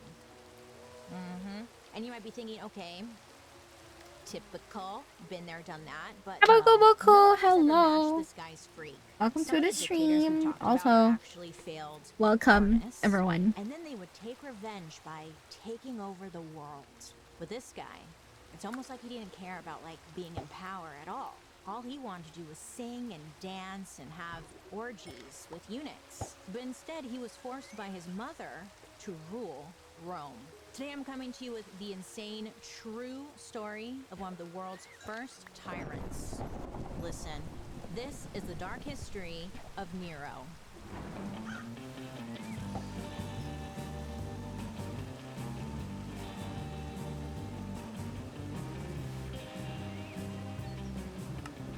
Hi friends, I hope you're having a wonderful day today. My name is Bailey Sarian, and I'd like to welcome you to my podcast, Dark History. Here we believe history does not have to be boring. It might be tragic, sometimes it's happy, but either way, it's our dark history. Before we get into it, don't forget to like and subscribe. I'm always here for you posting new content, and let me know what you think down below. I like hearing from you in the comment section. Plus, we read comments at the end. Did you know that? Well, now you know. Let's get into today's story, because listen, Nero, weird guy, am I right? Nero is a great name for an evil villain. If you think about it, Nero kind of sounds like Zero, or like a Matrix character. But of course, like any good stage name, it wasn't his real name. This story starts with the birth of a little boy in 37 AD named Lucius Domitius. Get it? Like baby. Okay. I do my own sound effects. But to keep things simple, we're just gonna call him Nero because that's, I can say that. It's way easier for me. And that's what everyone would end up calling him. So Nero it is. And Nero was kind of doomed from the beginning because his family tree was questionable, twisted. Questionable. Okay? First of all, his father, Gnaeus, had a reputation for being cruel and corrupt. He was the sort of guy who would just like beat up or hit his servants for fun, you know? I guess there was this one time when he was driving on his chariot, as one does, through the street, and he ran over a boy on purpose for giggles and fun and laughter. So, really taught that boy something, huh? And then Nero's mom, her name was Agrippina. I'm trying to put, like, who is she? Who would play her today? I don't know, but she was insane, okay? Agrippina was ambitious and extremely manipulative. She would do anything Oh my to get God. ahead in life. What a and family. honestly, it seemed to just run in the family. Agrippina's brother was Caligula. Oh Do you know my God, Should we do an Caligula. episode on Caligula? Let me tell you, Caligula was wild. Caligula was like another famous and psychotic emperor from ancient Yeah. Rome. They were all a little off. A little. They're all Just you could say. cray-cray. So Agrippina, I guess she learned a lot from her brother, who was like the emperor. And they were very close. Some say too close. You know what I'm saying? Oh my Like, God, you they're all know, like they cray-cray. were sleeping together. Oh my God. Incestual relations. Scandalous. Caligula and Agrippina had a very messy relationship. Caligula actually ended up banishing her from Rome when Nero was just 5 years old. And I guess at this point, like, things just didn't look good for little Nero. Nero's dad had recently died. There was speculation that he was probably poisoned by Agrippina. Some aqua Tofana shit right there. But either way, dad was gone. And now his mother, Agrippina, was suddenly gone too. She was exiled. So it was like one day she's kissing him on the forehead, Nero, and then the next day, poof, gone. Bye. He didn't even get to say goodbye. There was no explanations. She was just gone. So Nero was kind of like sent off to live with some aunt he had. And it was a downgrade, but obviously like Nero didn't seem to understand the politics of it all. He probably felt like some kind of tension, and it was just weird situation.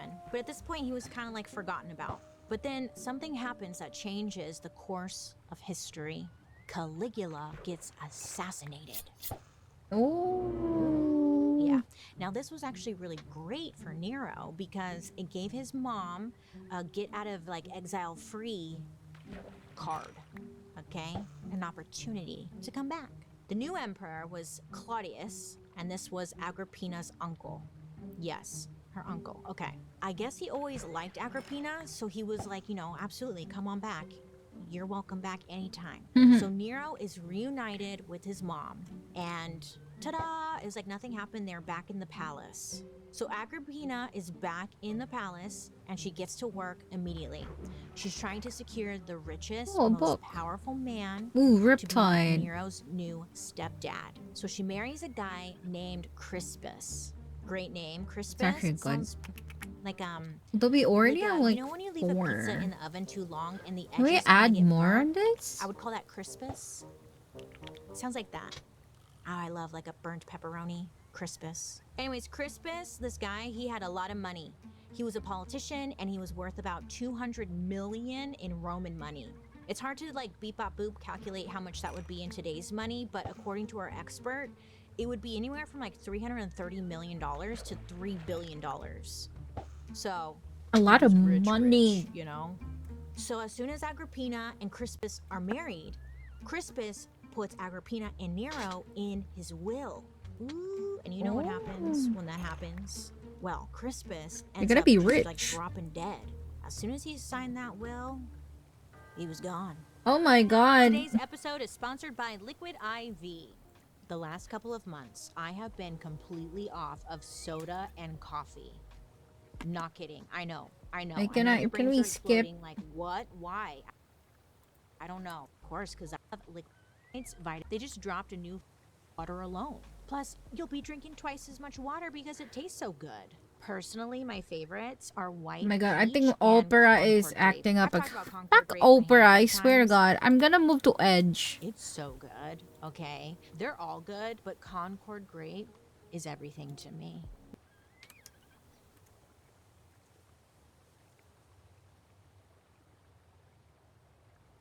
At liquidiv.com. So Agrippina was able to get her way into Crispus's will, and before the ink could dry on paper, Crispus drops dead. Yeah. Coincidence? Opera is, I don't know, Probably not, but acting we up. don't know. It's actually Basically, everyone getting assumed more Agrippina RAM was now behind the death than of Crispus, usual, which was but, not you know, they don't as it prove, was just before. I theories. don't know. It was said that like Nero and Crispus weren't really that close. Like he never called him dad or anything. He was just there, existing. And he notices that like his mom isn't really that bummed about it either. I mean, it was said that Agrippina wasn't even like grieving. She was busy, plotting, scheming, moisturizing, and watching everyone. Agrippina, especially, was paying attention to her uncle, who was currently the emperor, Claudius. Why? Hmm. Well, she's starting to set her sights on the ultimate prize, the throne. But not for herself, because she's a woman, but for Nero. Yeah, she's like, okay. Nero's my way in. So Nero is like 11 years old, minding his own business, curling his hair. I don't know, doing something. Have you seen their hairstyles back then? Very curled. So I imagine he was curling his hair. But he realizes, or he like sees that his mom is kind of like trying to seduce Claudius, her uncle. To you and I, it's a little weird, but to Agrippina, this was all like a big political move. I mean, she was single. Claudius, her uncle, was single. Why not? What do I have to lose? Well, the two fall in love. Yeah, her and her uncle. And in 49 AD, on New Year's Day, Agrippina marries her uncle, Emperor Claudius. Ugh. Oh my Yeah. god. Oh, So we got a press people, box. The normal townspeople are talking. They're calling it disgusting and immoral. But Mm-hmm. nobody was going to say it to her face because now she was in charge. Claudius was said to be a little awkward, really into books. He was older. He was 59 years old at this point, and Agrippina was 34. So, there was a 25-year age gap, and it was her uncle, just a little weird, but it was kind of like the perfect match because Agrippina was finally exactly where she wanted to be, in the driver's seat. Bossing Driver's Claudius seat. around. And apparently Claudius was like just happy to go along with it. Before he married Agrippina, I guess no one really took him seriously as an emperor. He didn't have much experience, and on top of that, he had a limp and a stutter. So people really they just underestimated him. Poor Yep, guy. reminded He of was history trying. of I don't know. everything. I wasn't there, Exactly. but I imagine he was trying.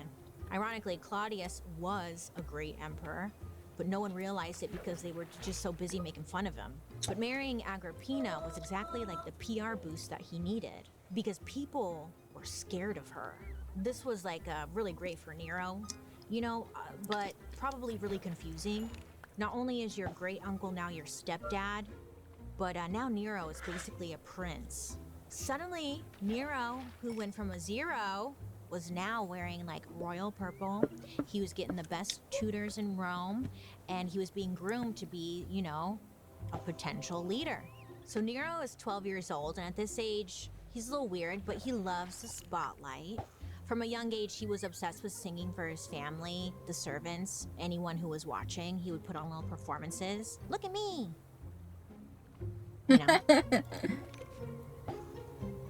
I'm doing the robot, kind of. Not really, but he's a little performer. So now everyone. Yeah, paying they've attention been to really him and obsessed with praising him, bloodline and he's shit. loving it. Well, this rubbed one person the wrong way. Claudius's son, Britannicus. Britannicus was 3 years younger than Nero, and he was considered the heir to the throne. He's not Agrippina's son.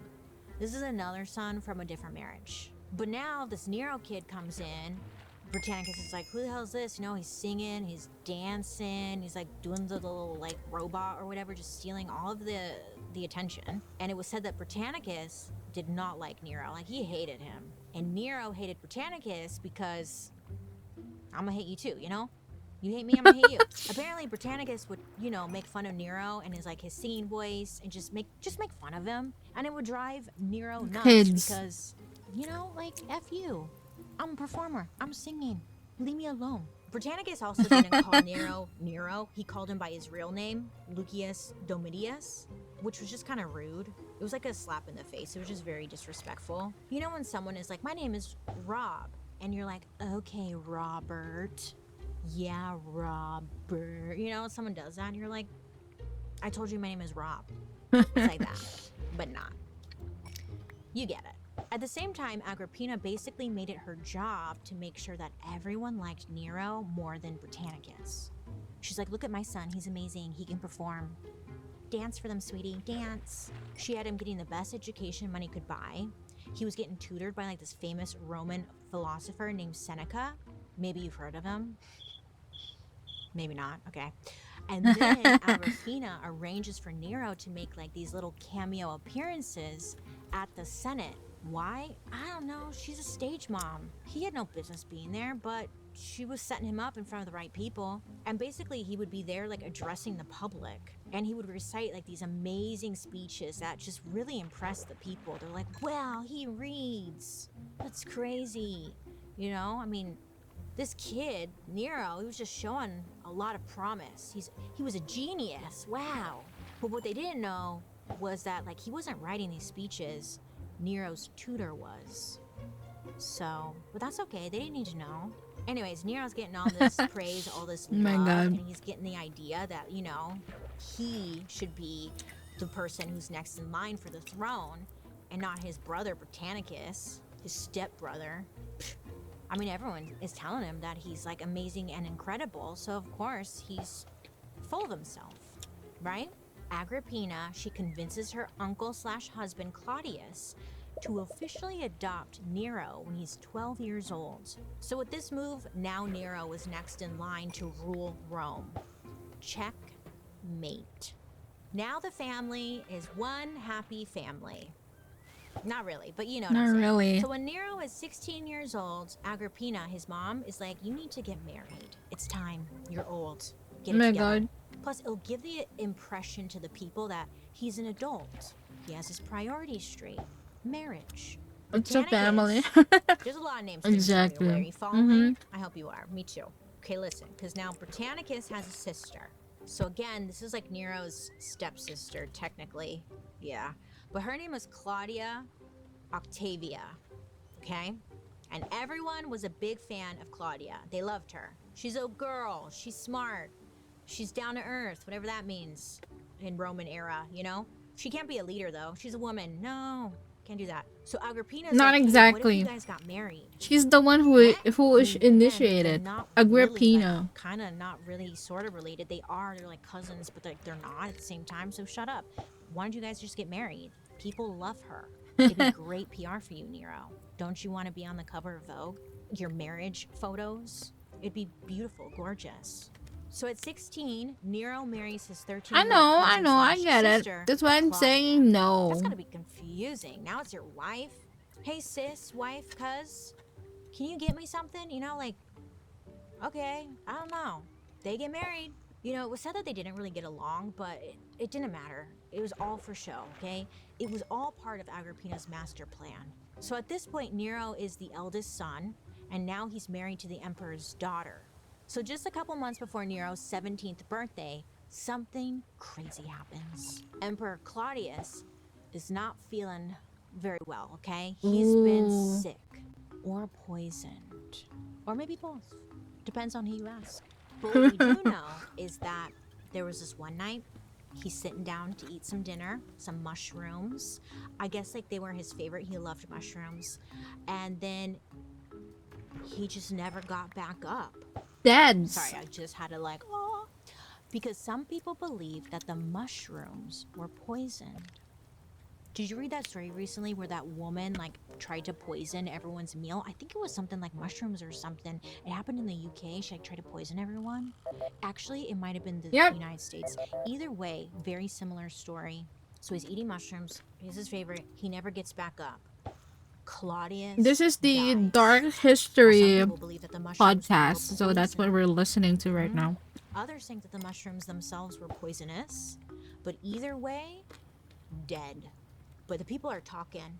People are talking. And they're starting to believe that Agrippina was the one who was behind his death. They're thinking this because, you know, she had a motive. Apparently Claudius was starting to like question whether or not, you know, Nero should be the next one up or if it should be like his son. He's starting to like question the whole thing. So yeah, he adopted Nero, but he had his other son, Britannicus, you know? And Britannicus was getting older, and technically that's like his son. So he's starting to like think, you know? Like Claudius is like, yeah, maybe I want Britannicus to be the next runner-up, right? But like if Claudius did change his mind to put Britannicus back into first place, well then Nero would be cut out completely. Agrippina wasn't about to let that happen. Well, it didn't matter if Claudius wanted to backtrack or change the will or whatever, because he is dead. And just like that, baby, Nero becomes emperor at the age of 16. So, the next morning, guess who's in charge, baby? He's like, it's me. Of course, it's And the still next morning, he comes out in his Agrippina. purple robes. You know, he's got his tutors behind him, telling him what to say. And he goes out to greet the public with his mom, Agrippina. And the crowd was cheering because to them, Nero was young, beautiful, well-educated, and supposedly guided by wise adults. Meanwhile, Britannicus, he knows what's going on. He knows the truth. Nero just stole the throne right out from under him. Remember growing up, like all the movies My we God. watched was, like, about Another- shopping, and it always looked another so fucking fun. commercial. Pretty Woman, Legally Blonde, Clueless. To be honest, I've never seen Pretty Woman. I know, don't come for me. I'm so sorry, but I know like shopping was involved. I know the scene. Okay. Anyways, but then you grow up and you realize shopping is hard and kind of, I feel like it can be an inconvenience. It's like 30 minutes since you're trying on clothes under fluorescent lighting, and you're like, what size am I? I don't even like this. I'm sweating. I just want to go home. And plus, malls these days. Let's do a dark history on that, huh? Yeah. Anyways, you don't have to deal You're with so any of that if you freaking- don't want to, because Stitch Fix Get can away do the there. work Get for away. you. Stitch Fix is this online Get away, person fucking styling drowned. service that connects you with an actual stylist who just gets it. You tell them your size, your budget, and that, you know, I don't want low-rise jeans, okay? And then they handle the rest. Your stylist will send you curated pieces that actually fit and feel good. What a dream, what a concept. The best part, there's no subscription required. So you can order a fix when you want and like keep what you love, and then anything that you don't really like, you could just put in the return bag and then send it back. You don't have to pay for it. My last box came with outfit suggestions, which I love because sometimes I need ideas of like something will be cute, but it's like, how do I actually wear this? So they give you ideas or suggestions, and I love that. So if you're tired of dressing rooms, crowds, Ooh, leaving I actually the got a house, ring. going outside, or just staring into your closet, Renders like, I piglins don't know, try neutral. Stitch Fix. Personal styling for Oh everyone. wait, Get these started are today for at stitchfix.com/dark the piglins from history. the what do you call this one? That's Nether. stitchfix.com/dark Oh my god, we got a history. So freaking good overnight, Nero ring. becomes the youngest emperor Rome had ever seen. He's officially the most powerful teenager in the world. And people started calling him Golden Prince. He's charming, he's handsome, and he speaks well for a teenager. So people are just loving him. And Agrippina, low-key, is like, that's my baby. That's my baby, I'm so proud, yay! Like, she is just living, she is so happy. Kind of like thinking she gets to co-rule Rome with her son. Yay. So as soon as like he's in charge, the first thing she did was like have coins minted with her face on them. She even has statues of herself There's so many. built. She's holding court, she's issuing orders, and she even sits next to her son when people come calling. So it kind of got people thinking, like, who's really in charge here? Is it Agrippina or Nero? I don't know. We don't want to question them, though. Ruling Rome is a lot of pressure, right? Well, I don't know.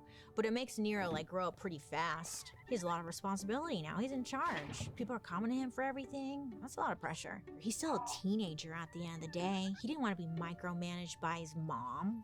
So, Nero decides to try and, like, distance himself from his mother. He stops asking her for advice. He starts spending more time on his art. He starts to make friends with different singers and actors. And because he's in charge, he's just surrounded by yes men. All they do is flatter him. He's technically married, but he doesn't really like that bitch. And then he ends up falling for a former enslaved woman named Acte. Well, this makes Agrippina lose her mind. I mean, this is not what she planned. You're not supposed to fall in love. You are busy leading, being a leader. Don't get distracted. So she tries to break them up, right? But it only makes Nero and Acte's bond stronger. So when that doesn't work, Agrippina does something diabolical. She decides to start sweet-talking her stepson, Britannicus. So she's going to Ooh. Britannicus and like, oh, you're my favorite. Oh. Britannicus is Nero's like enemy. He doesn't like that guy. So when he sees his mom like now liking him, it makes him mad. I mean, I guess in Agrippina's mind, if she can't control Nero, she can just replace him with Britannicus. You know, he's 13. He could be easier to manipulate. Just do it again. But Nero catches on to what she's doing. He realizes that his own mother might actually be a threat to his power. So one night, Nero invites everyone to dinner. Britannicus is there, along with a bunch of like high society Romans. Everything's normal. Everyone's eating, everyone's drinking, everyone's talking. And then all of a sudden, Britannicus takes a sip of his wine and then starts gasping for air. I don't know, very dramatic. Is he putting on a show? Well, he collapses. He starts to like convulse on the ground. And like, what the hell's going on? Everyone's just kind of frozen, I guess. And Nero shrugs and is like, don't worry, guys. It happens all the time. It's just his epilepsy.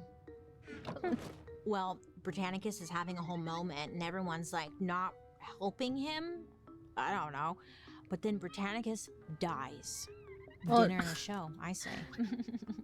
Of Sad. course. But then Nero, I guess at this moment, just dabs his mouth with his napkin and then leaves, which made it crystal clear to everyone in the room. Don't fuck with Nero. Well, I'm sure after that dinner, everyone just kind of shut up and is kind of scared. I don't know. Did he kill him? Many believe. Well, just we just don't know. one. But at this point, the public is, I guess, still hopeful. They're not seeing what's going on behind closed doors, you know. But the people closest to Nero, they start to notice like little weird things. Like something's going on with this guy. He was all of a sudden like impulsive. He was having some major mood swings. I mean, at the end of the day, he's a teenager, so okay. But you know, they didn't like that. Nero had always loved singing and dancing and acting. But he was starting to get obsessed with the idea of being a performer. Like, he really thought he was like the most talented person in the whole world, you know? And he was God's gift to everyone. He's like, watch me dance. Da, da, da, da, da, da, da. And everyone's just like, oh my God, wow, you're so good. Like, oh my God. You know, when you're a teenager, you're just trying to figure out like who you are and what you're doing. Nero's going through that. Like, he starts dressing up in different costumes. He's running off. He's disappearing at night. No one knows where he's at. He's starting to race chariots. I don't know. What's he doing? He's not even wearing a helmet. He was just like in his bad boy little teenage era. And he didn't really care what anyone thought. If someone tried to tell him like not to do it, he would just give him that look like, I'm gonna kill you. Give you Botanicus treatment.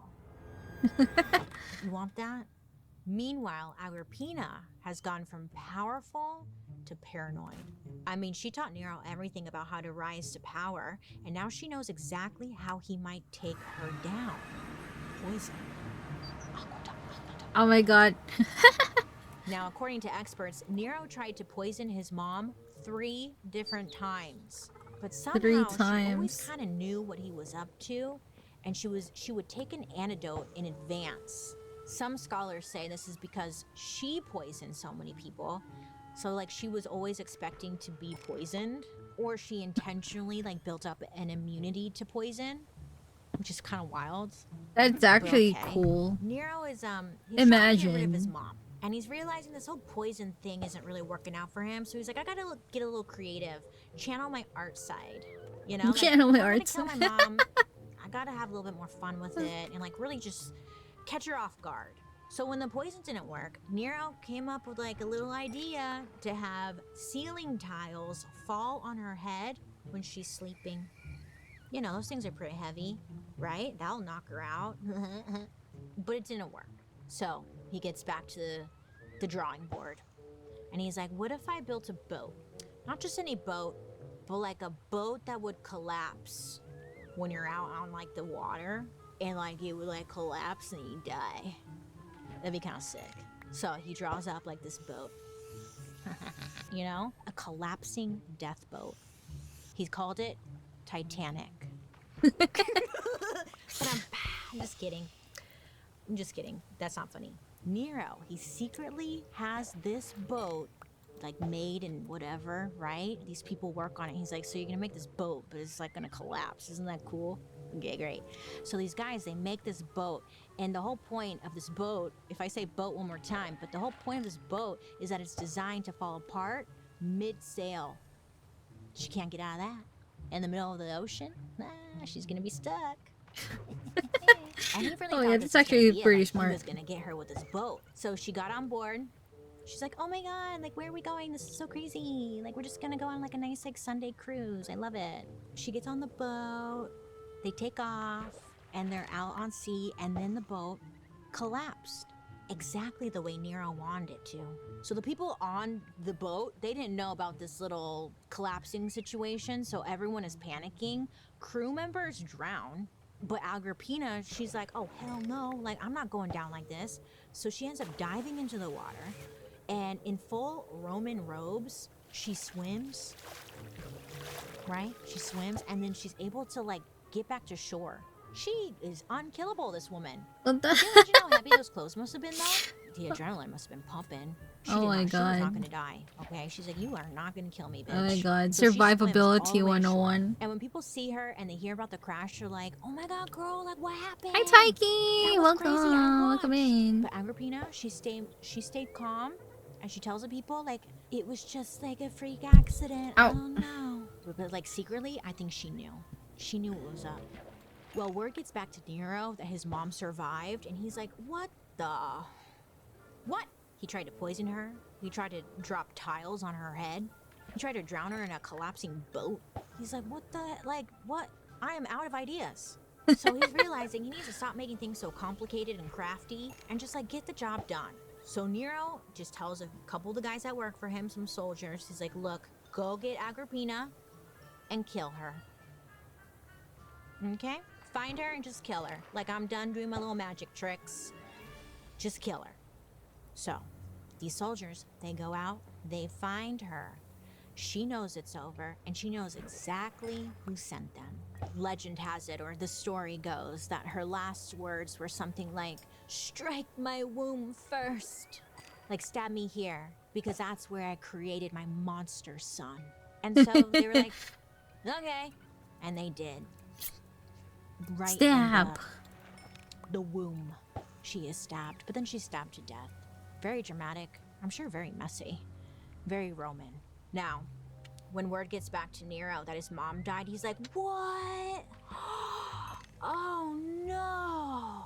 That's crazy! What's for lunch? He's like pretending to be all shocked. Oh, that's so great. What? He gives out a speech saying like, I can't believe this terrible tragedy has occurred. Who could have done such a thing? Hi, Paco. So, yeah, he's putting on a whole performance. Very overdramatic, but okay, you know. But behind closed doors, Nero kind of spirals. You know, I don't really think he fully thought this through. He doesn't have a mom, dad, uncle, cousin. He doesn't have a stepbrother, cousin. You know, like he has no one. He's 21 and he's all alone. All of his family's gone. And even though Agrippina was sketchy, you know, and like just a lot, she was still his mom. She was always the one who was like fighting for him, giving him advice, getting him to the top, hyping him up. You know, it was a lot, you know, and now that was gone. And I think now he's realizing like, okay, I got rid of my mom, but like, oops, I didn't really think this through, you know? So he's kind of just like going through grieving, you could say, regret. What time is this consequences of his in? actions. What do you mean, what He time made is this in? choices, and now he's dealing with them. So at this point, I guess he was drinking a lot. He was getting really paranoid. It was said that he was having No, nightmares no, about his mom, Peko, like she was no. haunting him.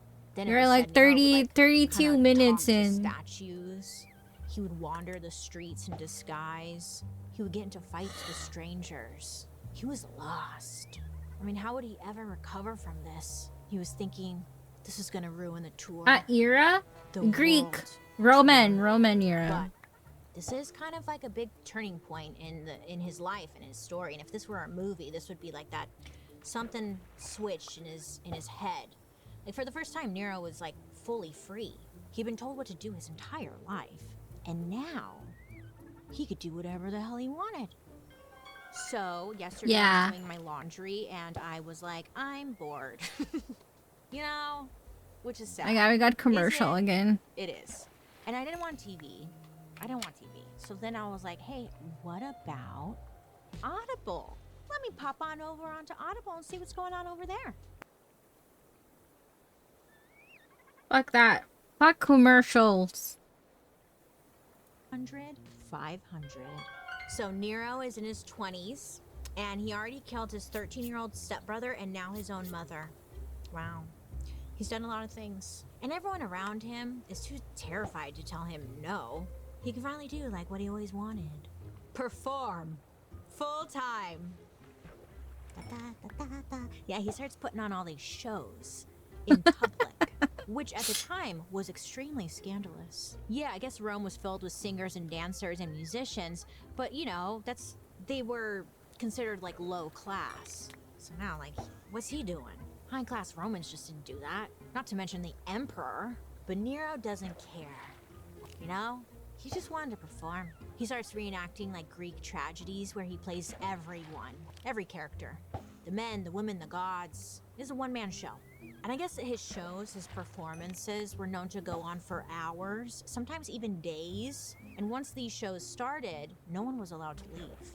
I mean, Nero thought he was like a gift to the people, so it was considered extremely rude to leave, walk away, not engage, not watch. How dare ye? I don't think they said ye in Roman time, but... So if you were like, let's say you were pregnant, your water broke, well, you'd go into labor right there in the audience, in the theater. You couldn't leave. There were soldiers that were stationed at the exits to keep everyone inside. Yeah. It's given North Korea for sure. And when Rome isn't enough, he takes the show on the road. He literally goes on tour through Greece. He competes in the Olympics. Even though he wasn't like athletic at all, he played no sports. Did I mention sports at any point in this episode so far? No, because he didn't play anything. He didn't do anything, but he competed in the Olympics. Why? Because he's annoying. That's why. He just can do anything. No one's gonna tell him no. And it didn't even matter because everything he did, he would still win. You know, even if he lost, he would win. He would go on to quote unquote win a chariot race after literally falling out of the chariot and not even finishing. But everyone still was like, wow, bro, you nailed it. Like, wow, you're so good. I wish I was just like you. That's crazy. You're so good. Please don't kill me. Please. So Nero is doing all this stuff. He's winning everything. He's performing. He's making everyone watch. But, you know, his love life was also a mess. He was still technically married to his cousin, Claudia, but they weren't close at all. I don't even know where she was. She was just off somewhere. I don't know. I don't know what she was doing. I don't know where she was. I don't know. Well, that doesn't mean Nero didn't want love. He still wanted love. And it's believed that he started having an affair with a woman named Papaya Sabina. Papaya Sabina was like the total opposite of his goody two-shoes cousin wife, Claudia. Papaya was glamorous. She was ambitious. She was not his cousin. And according to most Roman sources, she was a master manipulator. I guess everyone knew she was sketchy. Sounds like his mom. Kinda, huh? But the problem was, like, he was technically still married, you know? And the Roman people, they loved Claudia. I don't know why. I'm sorry, Claudia. I'm sure you did great things. So when the rumors started that Nero was sleeping around with Papaya, people were pissed. They saw Papaya as a gold digger and a schemer. Nero knew that, like, he had to cover his back, so he decides, I'm gonna throw my cousin wife under the bus. So he goes out publicly and he's like, guess what? She cheated on me. She's been cheating on me this whole time. And then he takes it a step further. He tells the people that Claudia, she can't even have kids. Ooh. Like, this is a big deal because that meant, like, she couldn't give him an heir to the throne. So this was pretty scandalous. So he's making all these wild accusations, and now that it's out to the public and people are kind of like confused or whatever, like, is she cheating? She can't have kids. Oh my God, what? Like, that's crazy. Nero then divorces her. Yep. And he's like, well, she's a hoe. And the public lost their minds. This is like when Charles cheated on Diana with Camilla. It's very that. People made t-shirts. I'm team Claudia. I'm team Papaya. Whatever. I'm team no one. Ugh. So there were protests in the streets. Papaya knew, like, she would never truly be safe if Claudia was still alive. So she pushes Nero to get Claudia out of the picture. At first, Nero exiles Claudia to show his lover, Papaya, that he was serious about her. But that wasn't enough, right? She wanted more. She was just as crazy as Nero, and she wanted Claudia out of the picture for good. So she tells Nero that Claudia is a threat, and she somehow convinces him that this is true. I don't know, it doesn't seem like Nero needed much convincing, like, to kill someone, honestly. So Nero ends up sending his soldiers after Claudia to kill her. Nero wanted Claudia's death to look like a suicide. And just because they were married a long time doesn't mean, like, you know, he was gonna take it easier on her. No. He made his men tie her up and made it look like she ended her own life like dying in a hot tub. And then just to really make sure that she was dead, they cut her head off. Because that's exactly what someone does when they're going to kill themselves. They cut their heads off. I feel like the story made sense until they cut her head off. Now it doesn't really look like she killed herself. Kind of goes against that, but okay, they did it. They You're did it being because they were going naughty. to take her head back to, Papaya as proof that they killed her. Royal Well, they didn't have pictures family or be anything like, back then. They could have sketched it. See, we killed her. So there's a sketch of it, of the crime scene. But they wanted the head. Papaya's like, oh, he does love me. It was like the diamond engagement ring, but in a head form. He really loves me. As soon as she got Claudia's head in a bag, she said, let's do this. Let's get married. And they did. They got married. Wow, what a love story. You know when you're taking a shower and you're like, la la la, washing my hair, it's so great, I'm having a great day. And then you start pulling out clumps of hair. Not clumps, but like maybe concerning amounts. And you're like, I really hope this is normal. And then you put it on the shower wall. Yeah. The other day I was like, oh God, like, is this... we got is another this commercial. okay? Is this okay? The amount of hair that was coming out, So naturally I went to Googling, and it's normal. Because as humans age, because we age, our hair tends to fall out. It's just a part of life, okay? But that is why I'm so thankful for Hers. Hers Oh my God, I'm getting Hair EB. is a telehealth company that offers personalized, science-backed hair loss treatments for women. They provide prescription and non-prescription options, including oral medications, topicals, and supplements. It's all online, so there's no need for an in-person doctor visit or like going to the pharmacy or anything like that, It's quick, it's easy. All you do is start with like a quiz online. You just answer some questions, and then you'll be matched with a licensed provider who will create a personalized treatment plan, all from the comfort of your own home. So if you're starting to notice, that ponytail is like really starting to thin out, or you just clumps are coming out, check out Hers.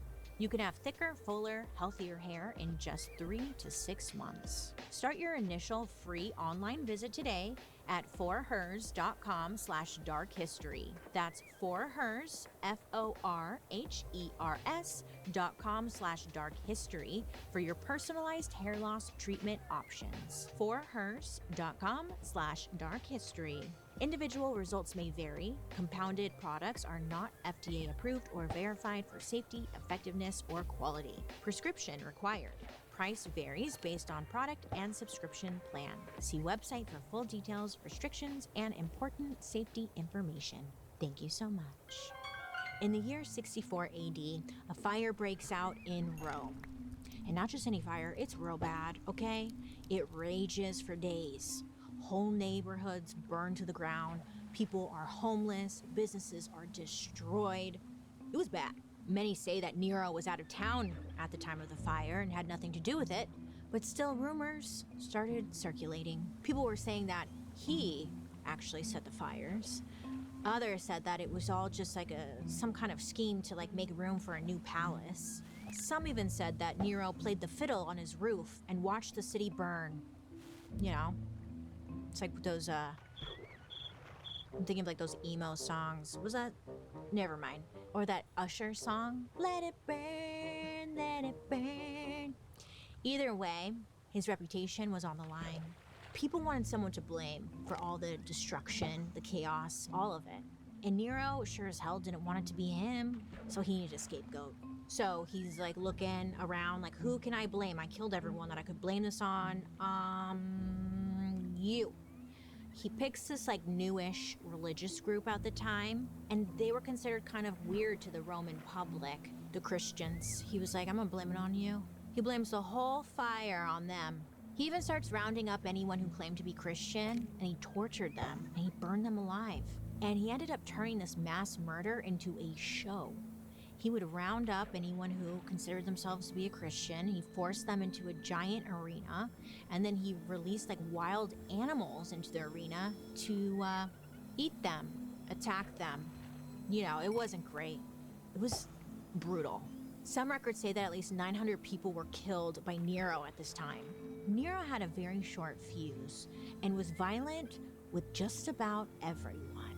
You know, he just wanted an excuse to kill, I guess. I'm not sure. Including his second wife, Papaya. Well, it was said that the next year, like, you know, it started off cute, but Nero started to show his true self. He lost his temper. It was said that he kicked Papaya in the stomach, and at the time she was pregnant. So he kicks her in the stomach, and a few days later, she ends up dying. What kind of kick was that? Oh my God. So he kills her, but I don't think that was his goal. I think he just really was like wanted to hurt her, right? So when she did die, he was like actually really upset about it. He was devastated. Yeah, you little shit. So he embalmed her body with rare spices. He gave her a lavish funeral, and it was said that he was just a total wreck afterwards. Well, maybe you shouldn't have, like, try and kill your wife. I don't know, just a lot. So he's really upset. Time is going on. People around him are starting to get worried because, you know, he couldn't move past Papaya's death. They're like, bro, get it together. Everyone dies here. They don't even last like 20 years if they're lucky. It doesn't matter. It was the love of his life. So what does he do? What am I to do? What am I to do? Well, at this time, Nero, he looks around and he finds a young boy named Sporus. Now, at this time, Sporus was a slave, probably a younger teenager, but if he like squinted his eyes, he was like, you kind of look like Papaya. It's crazy. According to Nero, this little boy looked a lot like Papaya. Oh, you know, he's like, whoa, I'm in love. She's still alive. So this is where he kind of takes it up a notch. Well, he's taken it up a lot of notches, but this is another notch that is up. He decides to have Sporus castrated. Yeah, he makes him into a eunuch. I'm not making this up. This sounds fake, but it's real. He gives Sporus makeup, dresses, and whatever else he needs to look exactly like his dead wife. Yeah. Then, in a full-on public Her ceremony, commentary is hilarious, yeah. Nero marries him. Yeah, they actually get married. Nero instructed the wedding to be treated like as a real Roman marriage ceremony, complete with like a public celebration, Nero as the groom, and Sporus dressed as his Roman bride, in a veil, a gown, all of it. I know. I would like to hear Sporus' side of the story here. Poor kid. What the hell? From that point on, Nero takes Sporus with him everywhere. They're married. That's his wife. And you will not question anything about it. That is his wife. So Sporus came with him to public events, sat next to Nero at banquets, traveled with him, and appeared at ceremonies in full looks. You know? Everyone was told to call Sporus Sabina, after Papaya, her last name Sabina, and you had to refer to him as Nero's wife, because if you didn't, I'll kill you. So once again, the theme of Nero's life was like, no one told him no. Burb, So this whole thing hold kind of on. works for a little bit. I don't know how, but it does. You know, at the end of the day, it was like a band-aid over his pain. But as Nero settles into his life with his new wife, his paranoia But starts just to continue, bubble hold up. on. Nero starts to think that everyone was plotting against him. So he does what any like unstable emperor might do. He starts purging. He gets rid of senators, generals, former allies. Anyone who looked at him funny or anything was accused of like treason and then violently executed. Then Nero starts seizing property. He starts hiking up taxes. He starts going after rich families. And people start wondering, like, is he good? Like, is this guy even fit to rule? Yeah, once you start messing with the rich families, huh? That's when people start to question it. Not all the murders and all that, no. Well, even his friends. Oh, he had friends? Good to know. Even those closest to him. Some he would call his friends. They start to turn on him. So, finally, in the year 68 AD, someone decides to do something. A politician named Julius Windex decides enough is enough. I know Windex. I was like, I love that window cleaner. It's so good. Right? His name is Windex, named after him. It's not, but I like to think it is. It kind of is when you think about it, because this Windex guy, he comes in and like calls Nero out and like cleans up his mess, like the window cleaner. Okay. But this Windex guy puts his neck on the line and publicly declares that Nero is a disgrace to Rome, which no one did at this time, okay? So this guy was brave. People were like, you really want to do that?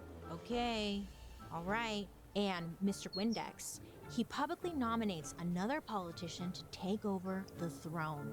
So the Senate agrees with Mr. Windex and makes a huge move. They declare Nero a public enemy.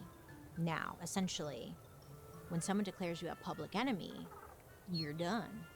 Anyone can kill you, no questions asked. When Nero hears this, he realizes his time is up.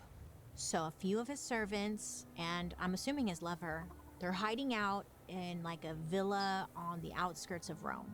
Morale is low. Okay? Nero is asking his servants if he should flee to the east, maybe start a new career. You know, he could dye his hair. He could be an actor. He can like get a flute and play the flute. I could just like, well, I don't know. What do I do? You know? But at this point, like no one really, everyone's like, dude, it's over. And then they get a message. The Senate has officially ordered Nero's execution. They were planning to take Nero in public, strip him naked, and beat him to death. The Senate soldiers were on their way. So Nero is having dinner when he hears this news and he absolutely loses it. I mean, he crashes out completely. He ripped up the bad news scrolls. He flips the table. He smashed his 2 favorite cups. Everyone kind of low-key expected him to kind of like, you know, end his life. It was seen as like the honorable way out of a terrible situation this time in Rome. Especially because he'd already been given a death sentence. So they're like, oh, he's probably just gonna Epstein himself. But things got pretty awkward because Nero, he didn't want to die. He's like his mom. In the middle of the night, Nero, he wakes up and realizes that he is alone. Everyone had left. His guards, his friends, his lover, his servants, and the walls were closing in. You know, he's feeling desperate. So Nero starts running around the villa screaming that he needs someone to volunteer to kill him because he didn't want to do it himself. Apparently he screamed, "Have I neither friend nor foe?" No, Nero, none. You have friend nor foe. I love that someone was around to write this down, this quote, but didn't volunteer. I don't want to kill you. I don't want to kill someone. No, but I'll write down this quote. Iconic.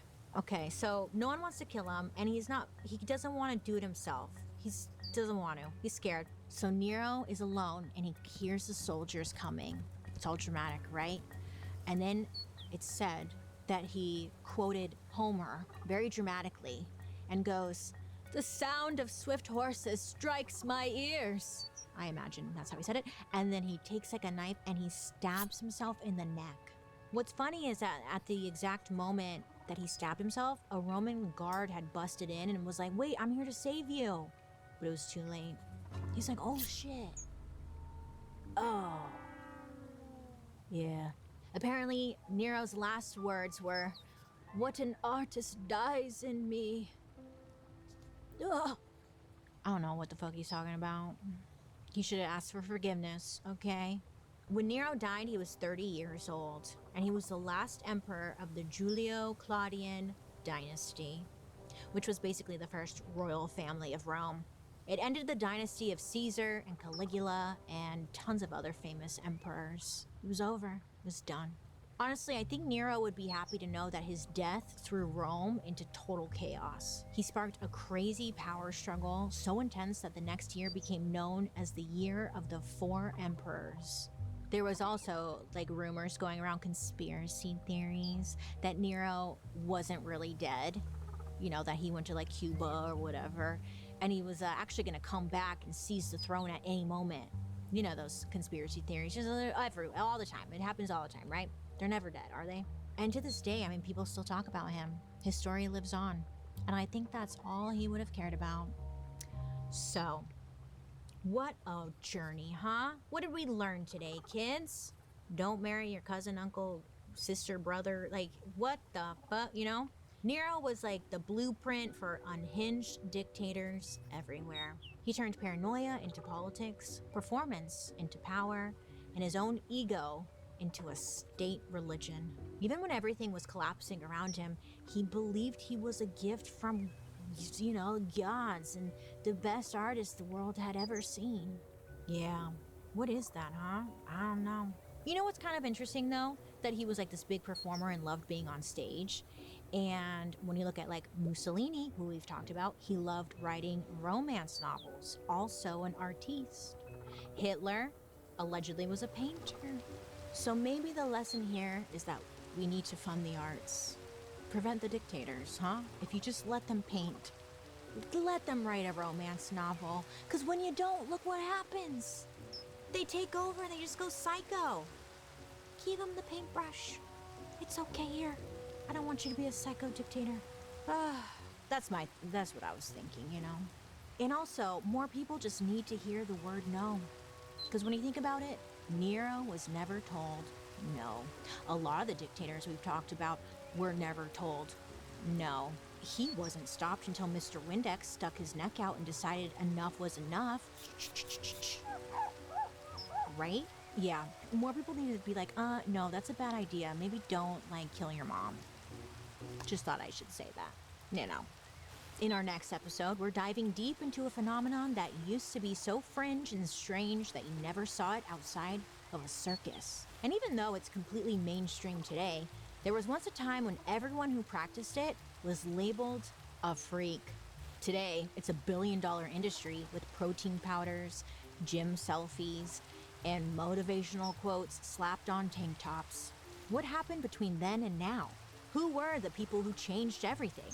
How did we go from sideshow to Liver King?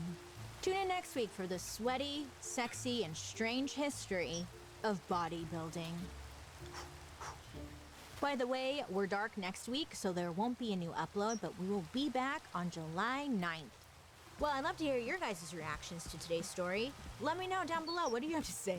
Tell me. Make sure to leave a comment so I can see what you guys are saying. And then your comment might even be featured in a future episode. Oh, the comment section on this video is going to be a good one. Now let's read a couple of comments that you guys have left me in previous episodes. VA1445 left us a comment saying, "Congrats on the Webby, well deserved. I have loved every Dark History episode. You and your team do such a great job." Thank you so much. I know, I was really excited. I just want to take this moment and say thank you so much. I can't believe we won.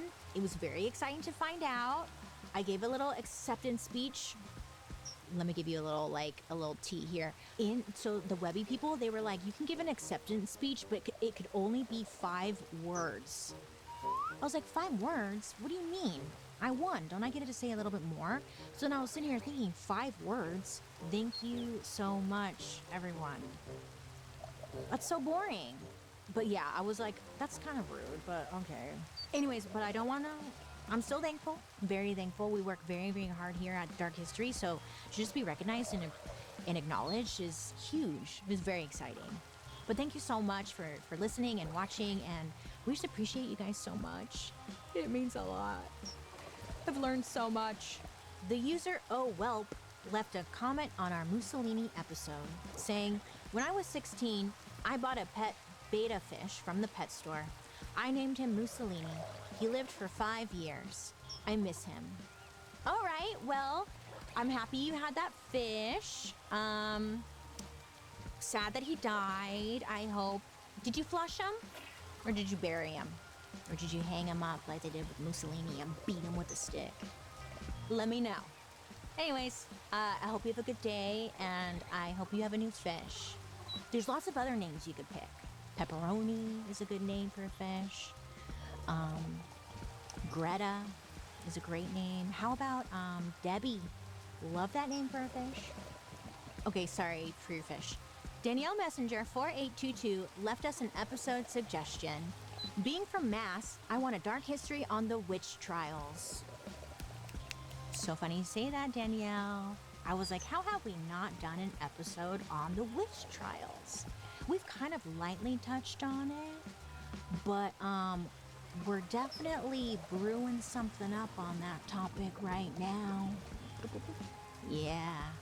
Anyways, thanks for the suggestion, and don't you worry, it's coming. Thank you guys so much for watching and hanging out with me. Keep on commenting because maybe you'll be featured. Maybe you won't, but maybe you will. Did you know you can also join me over on my YouTube where you can actually watch these episodes on Thursday after the podcast airs, and you can see how cute we all look because we're all matching today, and I didn't even acknowledge that. We look so good. Everyone's dressed up. Anyways, so you should come check it out. And while you're there, you can also catch my murder mystery and makeup. Don't forget to subscribe. And hey, if you don't know, Dark History is an Audio Boom original.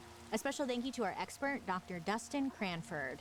And I'm your host, Bailey Sarian. I hope you have a good day. You make good choices. Don't marry your cousin. And I'll talk to you guys later. Goodbye.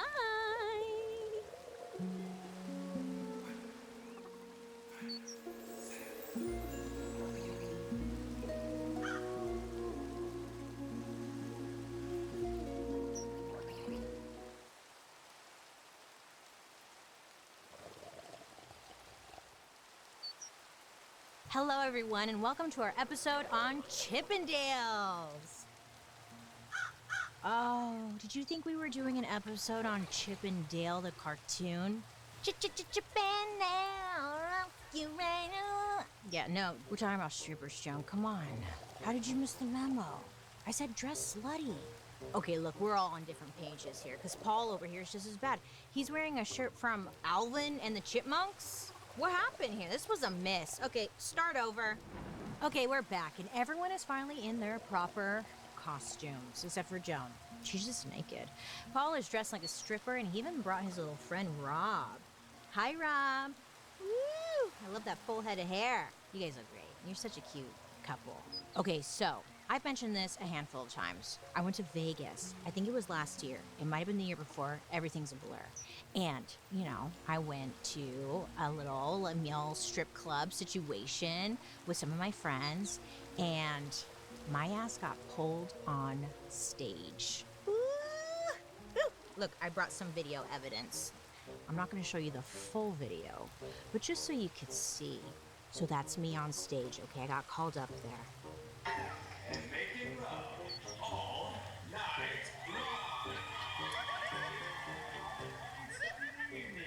Okay, that's not the good clip. Let me show you when I'm getting dry humped. Okay, maybe I shouldn't show this clip, actually, now that I've seen it. Okay, I wanted to show you guys a clip, but as I'm realizing, probably not appropriate, but I got pulled up on stage. Let's zoom out. Okay, it was so much fun, though. All these guys were on stage, all oiled up, the lights, the performance, the theater. It was so fun. And then I got called on stage, and I was like, okay, I'm just gonna do it. I'm gonna do it, you guys. I'm gonna do it. I'm gonna do it. You know, so I go up there, and then I realized, like, because there was 3 of us up there, and each one was getting dry humped, and I was like, uh-oh, I'm next. And listen, if I'm gonna get dry humped on stage, I'm gonna perform, okay? And let me just say, I was fully clothed. They were fully clothed. I was getting dry humped, but I was like, you know, getting all into it, like, it was so fun. So stupid, but so fun. And then they picked me up. Yeah, I was like, oh, he's so big and strong. Oh, he picked me up and was just like, and I was like, oh, I feel like with male strip clubs, like, it's fun. It's just fun. It's silly and it's stupid. We kind of all are under the agreement that, like, you're not actually gonna, like, sleep with them or anything, but it's just like a fun time. I probably hadn't laughed that hard in so long. Anyway, this got me thinking, what is the history behind male strippers? So I went down a rabbit hole and I stumbled upon a scandal that just so happens to be linked to one of the biggest names in male stripping, Chippendales. Oh, what could go on there? You won't believe it. Welcome to the dark history of Chippendales.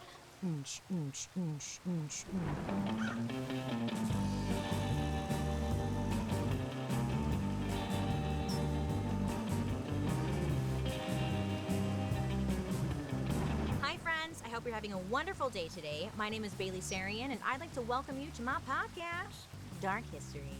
Here, believe history does not have to be boring. It might be tragic. Sometimes, like rarely, it's happy, but either way, it's our dark history.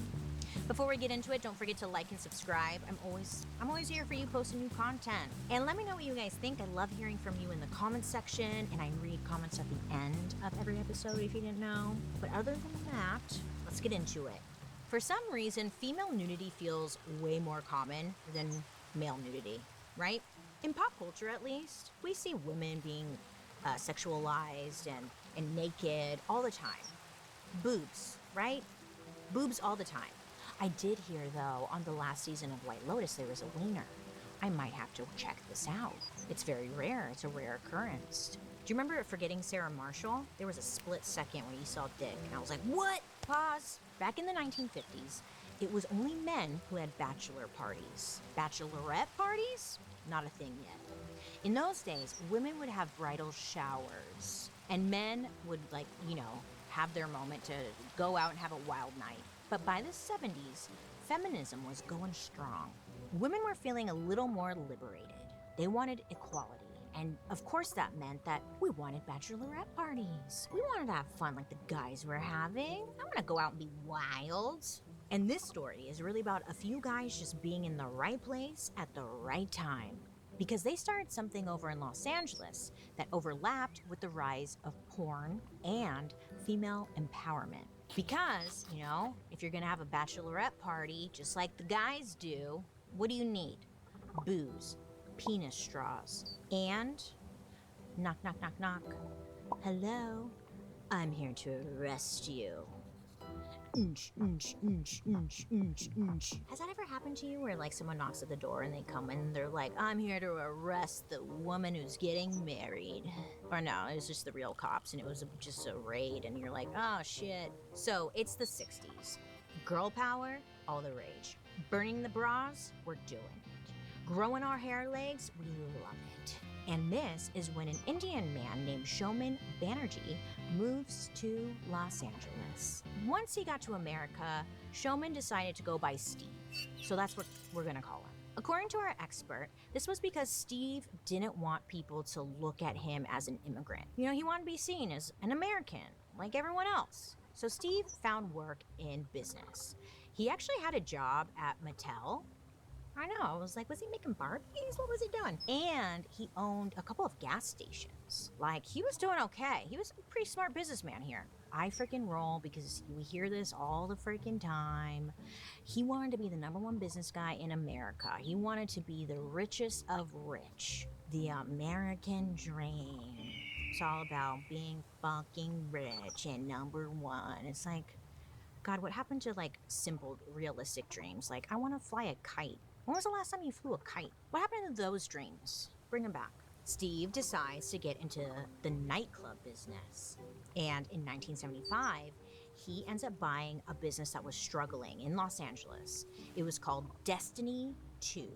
Destiny 2 was not doing well, and also it really wasn't in a great part of Los Angeles. So, unsure why he made this move, but he did. Steve thought that adding a bunch of unique shows would help draw more people to Destiny 2. So, pretty soon, this club is doing anything and everything you can think of, okay? They've got dinner theater, magic shows, women's mud wrestling. Hot, right? I hate those. You ever seen those? It's like women mud wrestling or wrestling in jello. What is that? What's that fantasy? What is that? What is that? Turns out the whole mud wrestling thing, though, it literally was a mess, and it took forever to get the floor of the club clean, So it was like, okay, that's probably not a good idea. It was fun to watch. I liked watching those boobies bounce, but it was too much cleanup. This is when Steve's realizing, this still isn't the vibe I'm going for. But perfect timing. Steve gets really lucky. He meets a club promoter. His name is Paul Snyder. Not our Paul, this is a different Paul. Paul had just moved to Los Angeles from Canada, and just like Steve, he also really wanted to make a name for himself in America. According to everyone who knew him, Paul was very bold and brash. He was flashy. He was described as, quote, animated, crazy, obnoxious, end quote. He wore fur coats and big jewel-encrusted necklaces. He was that guy.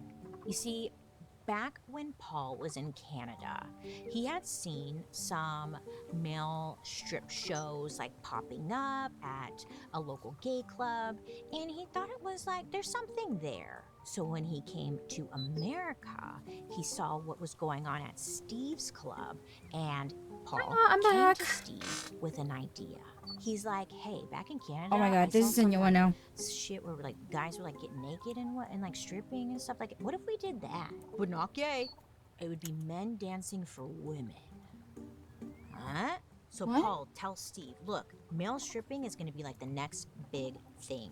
You should have one night at the club dedicated to male stripping for women. Just trust me on this. Steve, he was out of ideas. So he's like, oh, okay, I'm down. Nothing else is working. So in 1979, Steve and Paul put their heads together and decided to rename Destiny to Chippendales. If you're like me, you're like, why'd they name male strippers after Chip and Dale? You know? Well, actually, Bailey, you are wrong on that. I guess the name Chippendales actually comes from a style of furniture. Yeah, not even like erotic. And this was the kind of furniture that was in the original club that Steve took over. Now, I guess Chippendale furniture was known for being sturdy and long-lasting. You can plop right on it. And that's as much as I could think. I don't know. They thought this would give their brand a touch of class and sophistication. Chippendales became known as the first ever male strip club catering to a female audience. Well, that's what they claimed. But to be fair, it's completely untrue. Because look, fact check, there was actually a place called Sugar Shack. Yeah, and they were first. Over in Wisconsin, a place called the Sugar Shack had opened 14 years earlier in 1965. It was run by a former Playboy bunny named Dana Montana. So Dana was a total pioneer in the strip club community. She had male strippers dancing on stage at the Sugar Shack years before Chippendales even existed. So it was like, okay, that's cute, but I've been doing it first. Just want to give some credit where credit is due. Sugar Shack, Dana Montana, I see you, girl. Icon. So the Sugar Shack is actually still around to this day as of right now. It's in Lake Geneva, Wisconsin. The difference here was that the Sugar Shack remained like a local business. In Chippendales, they didn't want to be a local business. They wanted to take over the world. Hi, it's me, Bailey, coming from my basement. It's kind of giving Blair Witch a little bit. But I'm here to do an ad. A sad bag of spinach, but every does her grocery shopping options and then dark history. Thank you. Right from the start, Chippendales was at the right place at the right time. Los Angeles in the 70s. It's a sex-forward time, and porn is on the rise in a very big way. There were movies that were coming out, like Deep Throat, which turned out to be like a huge hit. And during this time in the 70s, it was considered like the golden age of porn. So, seeing male strippers was like the perfect combination of something sexy and edgy that was also in a safe, controlled environment for normal people, you know? So nothing too crazy could happen. So once the doors opened to Chippendales, ooh, the ladies just flooded in. In the beginning, the dancers had costumes. They had a very distinct costume. They wear those little like wrist cuffs, the collar, the bow tie. It's classic. If you're watching on YouTube, Paul and Rob, their outfits were inspired by the classic Chippendales look. Love it, you guys. You look so good. The idea for the iconic Chippendale look actually came from Paul Snyder's girlfriend at the time. Her name was Dorothy Stratton. So at the time she was 19, and she was a bunny at the Playboy Mansion.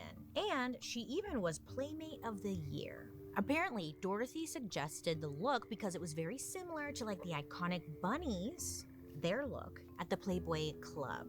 Dorothy, you know, she was a playmate, whatever. So she had a connection, okay? And she was able to kind of get permission from Hugh Hefner, who allowed Chippendales to use the Playboy trademarked look. Instead of the hot bunny waitresses over at the Playboy Club, the female customers were waited on by hot men at Chippendales. It was like a, what's that called? Like a power switch. Now, in the beginning of Chippendales, they had a very specific look. Yes, the outfits, whatever, but they only hired white dancers. And this was intentional. Steve said he wanted white men who looked like Greek gods. Which, I was like, Steve, as an Indian immigrant, wouldn't you want like, Yeah, wouldn't bits. you want to Ghostly mix it up a bits. bit? Hello. Or no? Okay. So racist like everyone else, huh? Well, eventually, he would hire some black dancers, but apparently it was only one at a time. And the majority of Chippendales dancers stayed white. So Paul, the partner, was in charge of scouting. He would go to gyms and beaches all across Los Angeles to look for the right guys. And to be fair, Los Angeles is filled with so many hotties. You know, you go down to the beach. He probably found a lot. There was a lot of options. Meanwhile, Paul, the partner, was still dating Dorothy Stratton, the Playmate of the Year. In fact, they ended up getting married in June of 1979. And at this point in Dorothy's career, she was killing it. Like, her career was starting to take off. She had transitioned into acting and was getting some pretty big roles. She was even the muse of a famous director named Peter Bogdanovich. Peter directed big movies like The Last Picture Show and Paper Moon. He also was an actor on The Sopranos. So this director would just love Dorothy's look. I mean, you know, every artist needs a muse, and it was Dorothy for him. And this is when her marriage to Paul, the partner, starts to fall apart. Because rumor had it that Dorothy and Peter, the director, were seeing each other romantically. I'm sure they were. I mean, if some man tells you, "You're my muse," I'd be like, "Oh." Dorothy starts to distance herself from Oh my God. Paul, the partner, and this only makes him more jealous and possessive. Dorothy decides she needs to get a divorce, so she starts preparing to file. So, Dorothy preparing for a divorce. She had just moved in with her new man, that director guy. This left Paul, the partner, feeling humiliated and desperate. He was raging. He wanted revenge. So on August 14th, 1980, Paul lured Dorothy to his house, saying he was finally ready to talk about finances. That he would be civil. It would be just a conversation, whatever. He specifically wanted to talk about dividing assets and like all the boring stuff that sucks, you know? Dorothy decided to go because she thought, you know, Paul was finally being reasonable. But what she didn't know was that just a few days before inviting her over, Paul had purchased a 12-gauge shotgun. It's a trap, girl. It's a fucking trap, girl.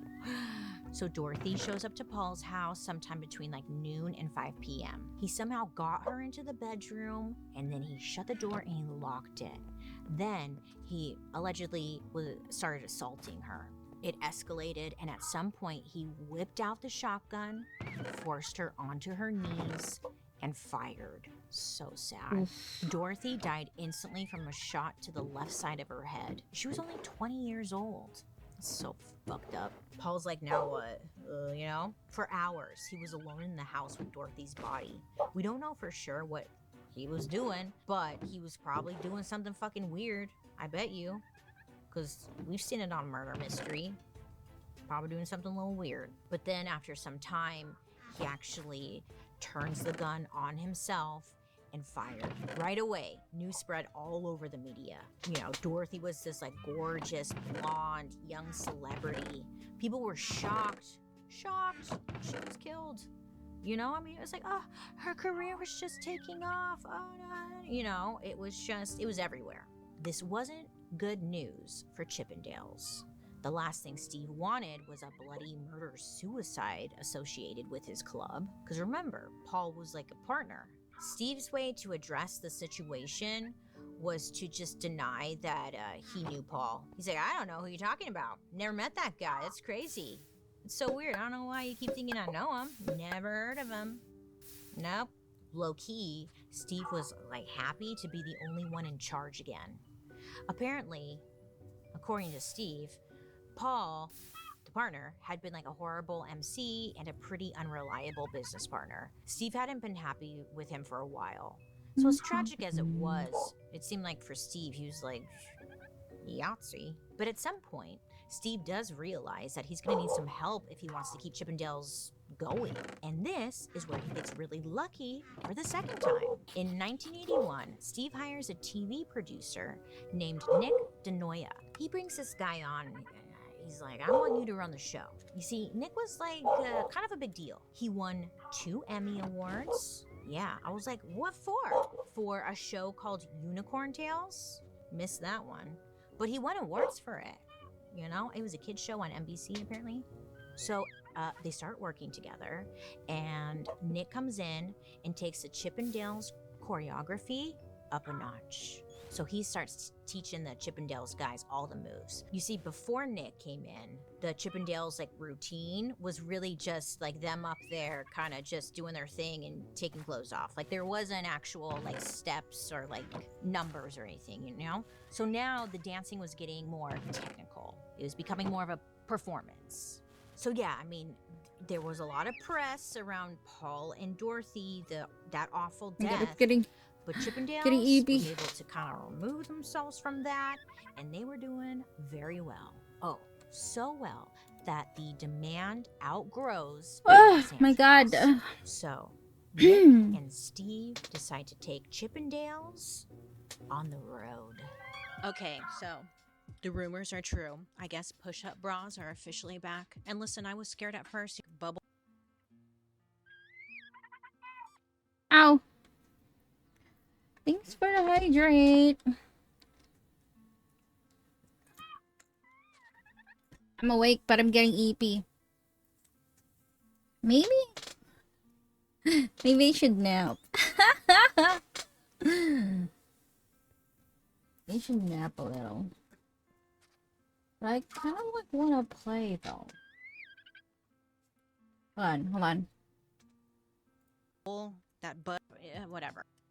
They care about comfort and over the other. And their ultimate push-up bra gives you that sculpted, supported feel without the weird bulk. Maybe of not wires that trying to long. stab you in the Maybe ribs. not that And the long, strapless Feather. version, well, I wore it for hours, and I didn't even have to yank it up once. That says a lot, huh? That's a miracle.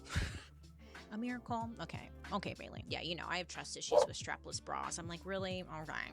So if you've been sleeping on Skims, or if you're tired of bras that fight back, trust me. Skims Maybe has I'll Skims walk a Ultimate little. Bra collection and more at And skims.com. bring After you my place your food order, be sure to let them downstairs. know I sent you. Select And then I'll be podcasts right in the back. survey, and be sure to select my show in the drop-down menu that follows. Thanks. Now, even though Steve was the one who hired Nick, they didn't really get along. Steve and Nick, I guess they were just constantly butting heads. So Steve was kind of in denial about how good Nick was at his job. Honestly, in my personal opinion, I think Steve was jealous that like someone was actually kind of better than him, you know? But meanwhile, Nick hated that Steve was the owner at the end of the day. But, you know, sometimes you don't like your boss, whatever. It is what it is. So despite their differences, you know, Chippendales was doing very well. It had expanded to a swanky new location in New York, and it looked like this was just the beginning. Celebrities started coming to see the show, especially at the club in New York City. Pretty soon, people were asking, who was the person behind all this success? We want to meet him. And somehow, Nick gets all the credit for this show. All of a sudden, Nick was on all these talk shows talking about Chippendales, how he started it, blah, like taking all the credit. Well, Steve's sitting at home like, oh yeah, you do no credit? Is that what you did? You know, just getting a little upset. He's feeling a little left out. I mean, yeah, he was still the owner of the business. But low-key, I think Steve wanted the fame. And that's fine, you're allowed to want that. In 1983, Steve and Nick decided that they needed to meet, sit down, and actually figure their relationship out. Because it was clear like things were not working out between the two of them. So they decided to meet up at a local restaurant. So Nick had a pitch. He was like, look, I'll give up all the rights to the show, but I want 50% of the profits from Chippendale's tours. Steve thought this over. He's like, okay, all right. So Steve thought it over. He's like, yeah, I'm down with this. Look, since they're at a restaurant and not a law office, they decided to write out their contract on a napkin. And this napkin deal becomes a truly infamous moment in business history. Now, there's no pictures of the napkin or even a direct transcript, but based on accounts from people involved, it said something along the lines of, Nick DeNoia gets the touring rights to Chippendales, 50-50 split, in perpetuity. So the two of them, they both agree to it and they sign it. And yes, fun fact, that napkin, it was legally binding. Napkin or not, I mean, the deal was in writing. Steve would learn later on that this actually was a problem. He had no idea what he had just signed over. So the Chippendales tour was actually a huge moneymaker. Chippendales was going to Philly, Atlantic City, and then they even went overseas too. And everywhere they went, women loved it. The profits on the tour were around $80,000 per week. And this is in 1980s money. So if we do some math in today's money, that would be about $235,000 a week in today's money. That's pretty good. We should go on tour. Paul can strip. You can fly. I'll figure out what I'm doing. We'll talk about this afterwards. I got a great napkin deal for you, Joan. So, anyways, it's making a lot of money. And, Steve is realizing he had signed away 50% of that money to Nick forever. Okay? And not just like the current tours, future tours forever. That's what in perpetuity means. It means forever. And it's a very predatory word. It turns out that Steve didn't even know what the word in perpetuity meant. So, Steve's mad. He ends up taking Nick to court and he's trying to get rid of that whole napkin deal thing. It's ruining his life. But like I said, it was a legally binding contract. So they went to court, they tried to fight it out, and in the end, Nick won. The contract made him a partner whether Steve liked it or not, and he would keep getting paid. So after all this, Steve, pissed, okay? He felt like he was losing out on tons of money because of like this stupid damn napkin. And on top of that, Nick DeNoia was like Mr. Popular, getting all the attention. Everyone loved him. And really, all thanks to Nick, Chippendales was the place to be. In one interview, someone called Nick Mr. Chippendale. And like, he's loving it. Steve, he's probably at home like his head's turning red. He has steam coming out of his ears and his nose, and he's like, ah. Steve felt like he was being robbed. Okay? I mean, after all, he's like, I'm the one that started it. There would be no Chippendales if it wasn't for me. So, Steve decides enough was enough. He was gonna do something about it. Steve was planning to get even, so he comes up with a little revenge plan. Step 1, he was gonna make his own tour. To him, this would mean that he would have some revenue of his own, No Nick involved. It's like, okay, sure, that's a great idea. Well, unfortunately for Steve, that's not what the napkin said. On the napkin agreement, he didn't just have to pay Nick for the Chippendales tour, whatever. Nick was entitled to half of every Chippendales tour forever. Well, Steve's kind of panicking. He's like, shit. To make things worse, it turned out that Steve wasn't paying his taxes. Yeah, and someone caught on. He got some notices saying that he owed back taxes to the government And it wasn't cute. It wasn't like, $100 or something. It was a lot of money he owed. Steve is trying to come up with some ideas in order to try and dig him out of this hole. He decides, okay. He's like, idea. What if I make a sexy calendar of the Chippendales dancers? Calendar, that's not in the agreement, right? So Steve does this. He sets up the shoot, does a little photo shoot, makes all of these calendars, gets them all printed. He spends a lot of money doing this, right? Well, he had some kind of little curse going on because the calendars, they all came out wrong. There was a mistake.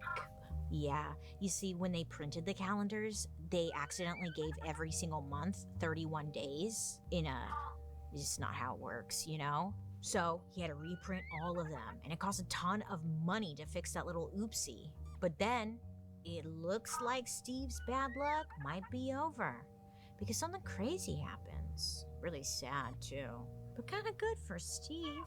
In 1987, Nick DeNoia was murdered.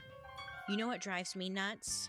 Cowboy butts. But you know what else? We take our health seriously, but finding a doctor, it's confusing and it feels like such an outdated process. Why is it easier to track down your package or an ex on the internet than it is finding an in-network dermatologist? Booking doctor's appointments always feel like this annoying, stressful, mysterious process. That is, until I found ZocDoc. If you haven't heard of it, ZocDoc is a free app and website where you can search and compare high-quality in-network doctors and instantly book an appointment. We're talking more than 100,000 doctors across every specialty: mental health, dental, primary care, urgent care, OBGYN, eye doctors. What are they called? Optometrists. You can find them. You just put in your insurance, your location, what you're looking for, and bada bing, bada boom. There you go. It's boop. They filter exactly what you're looking for, whether that's someone close by or someone with great bedside manner, because you can see reviews and stuff. Very helpful. And you can actually see real appointment times, not some vague we'll give you a call when we're ready, and you're like, oh, I'm ready now. So yeah, I love ZocDoc. They make it so easy. Stop putting off those doctor appointments and go to ZocDoc.com/darkhistory to find and instantly book a top-rated doctor today. That's ZocDoc, ZocDoc.com/darkhistory. ZocDoc.com/darkhistory. So it's 1987, and Nick DeNoia was shot in the face and killed. Now, out this time, they had no suspects. Nobody knows who did it. Just a savage murder. Devastating for so many people. But Steve was like, yes. Now that, Nick is sadly out of the way, he's like, well, I'm able to buy back the touring rights from Nick's family. Which was great timing, because the next year in 1988, the Chippendales Club lost its liquor license and fire permit. So now the Chippendales' main focus was touring. No rent, no real estate to worry about, just moving and grooving. So Steve felt like he could finally make some money and pay off his taxes. So Chippendales had been doing pretty well and operating for quite some time. I mean, it had been over 10 years at this point. And some of the older dancers were ready for the next step of their career. So, 2 Chippendale dancers and the MC were planning to branch out and create their own male striptease shows. Now, Steve is kind of catching wind of what this is. What's that? What do you want to do? He didn't want former employees suddenly becoming his competition, and they're probably going to do it better. Sorry. So, Steve kind of starts to panic, He's like, shit, what can I do? Well, this is when Steve's good luck seems to just run out, because in 1993, Steve Banerjee is arrested. Well, turns out Steve was accused of conspiring to kill 3 business associates. Can you guess who they were? Well, of course, it was the 2 dancers and the MC guy who were planning to go off and start their own business. So he gets arrested. Then Steve gets another charge thrown at him. He was being accused for the murder of Nick DeNoia. Did you see that coming? I did, because if you're putting the pieces together, it kind of makes sense, right? You're like, it's kind of, Well, listen, though. It turns out Steve had hired a hitman. His name, Ray Cologne. And it was Hitman Ray who had actually shot and killed Nick. I guess the first murder went so well when Steve got annoyed at those dancers, he decided to fall back on the same plan that had worked once before. This time, instead of hiring a hitman with a gun, Steve got a little creative, a little chemistry, and he mixed up some cyanide. Then he hired a new hitman, gave him the cyanide, and told him use this to murder the two dancers and the MC. Good luck. Here's $5. This new hitman that Steve hired, his name was Strawberry. Yep. I mean, honestly, like, if you're a hitman, I wouldn't want to use an aggressive name. I would want to use something cute. That way people, they won't think you're a hitman if your name's Strawberry. You'll never believe this, but Strawberry got cold feet. What? Strawberry the hitman chickened out? No way. Instead of killing people with the cyanide, Strawberry ended up going to the FBI. Ooh, good for you, Strawberry. You did the right thing. So, the FBI is now involved, and they decided to arrange a little sting operation. First, Strawberry called up the original hitman, Ray. Ray?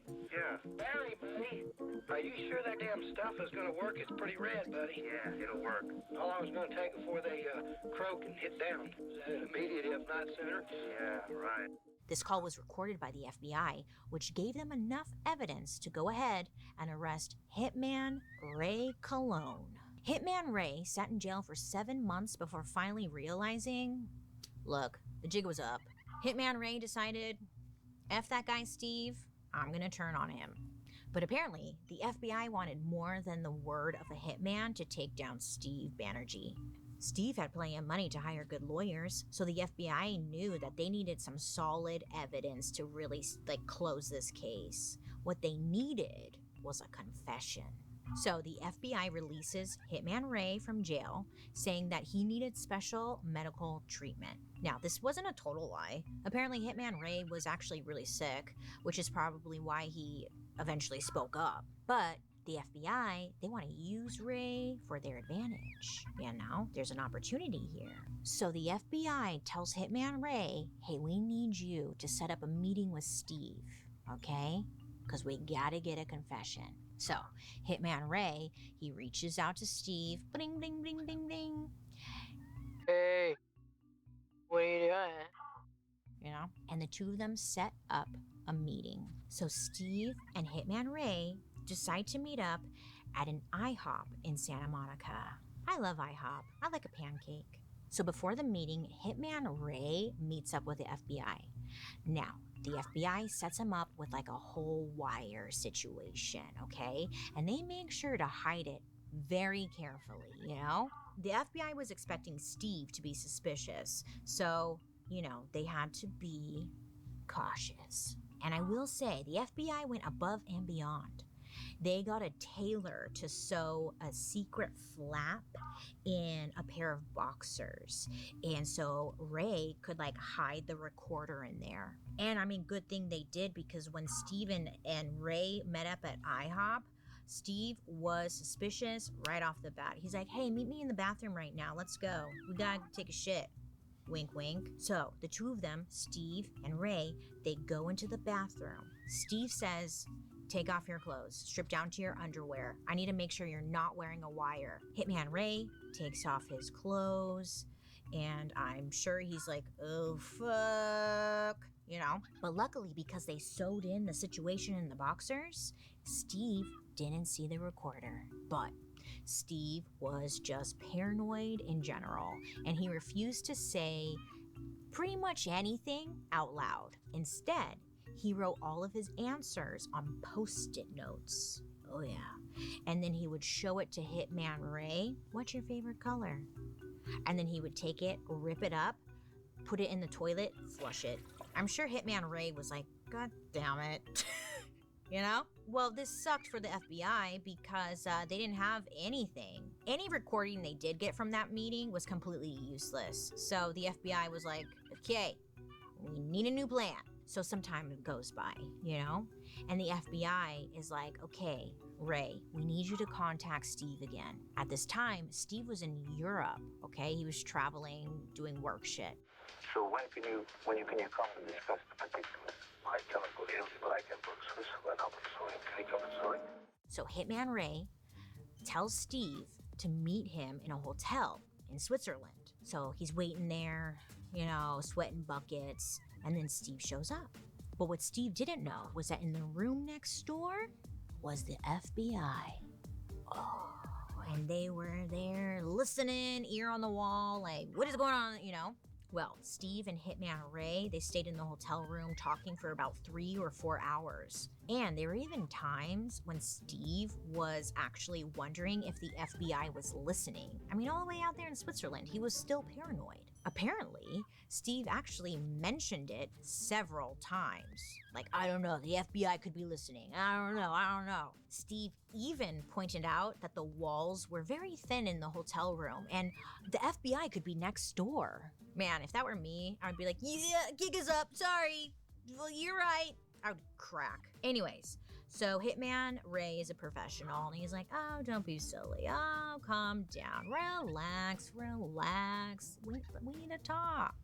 Eventually, Steve relaxes, you know? And this time, the FBI got exactly what they wanted. They got on tape Steve confessing to hiring Hitman Ray and even conspiring to murder the 3 others. Also on that recording, Steve was bragging that he could just run to India if things became too much. You know, like if the law was coming in on him or anything. Steve had like a pilot he was planning to pay $25,000 to fly him to India without a passport. Like, he had a plan. Where were you gonna go? What do you mean? I was going back to India. I already had a plan. I went there. I had my area picked up. Beautiful, condominium overlooking the ocean. Car, chauffeur. I live nicer area. It's kind of tough to look at poor people, but what can you do? Get used to it. You went from the United States to a millionaire and you're going to go back to India. Hey, better than being in jail. And if all else failed, he said he would commit suicide if he was ever caught.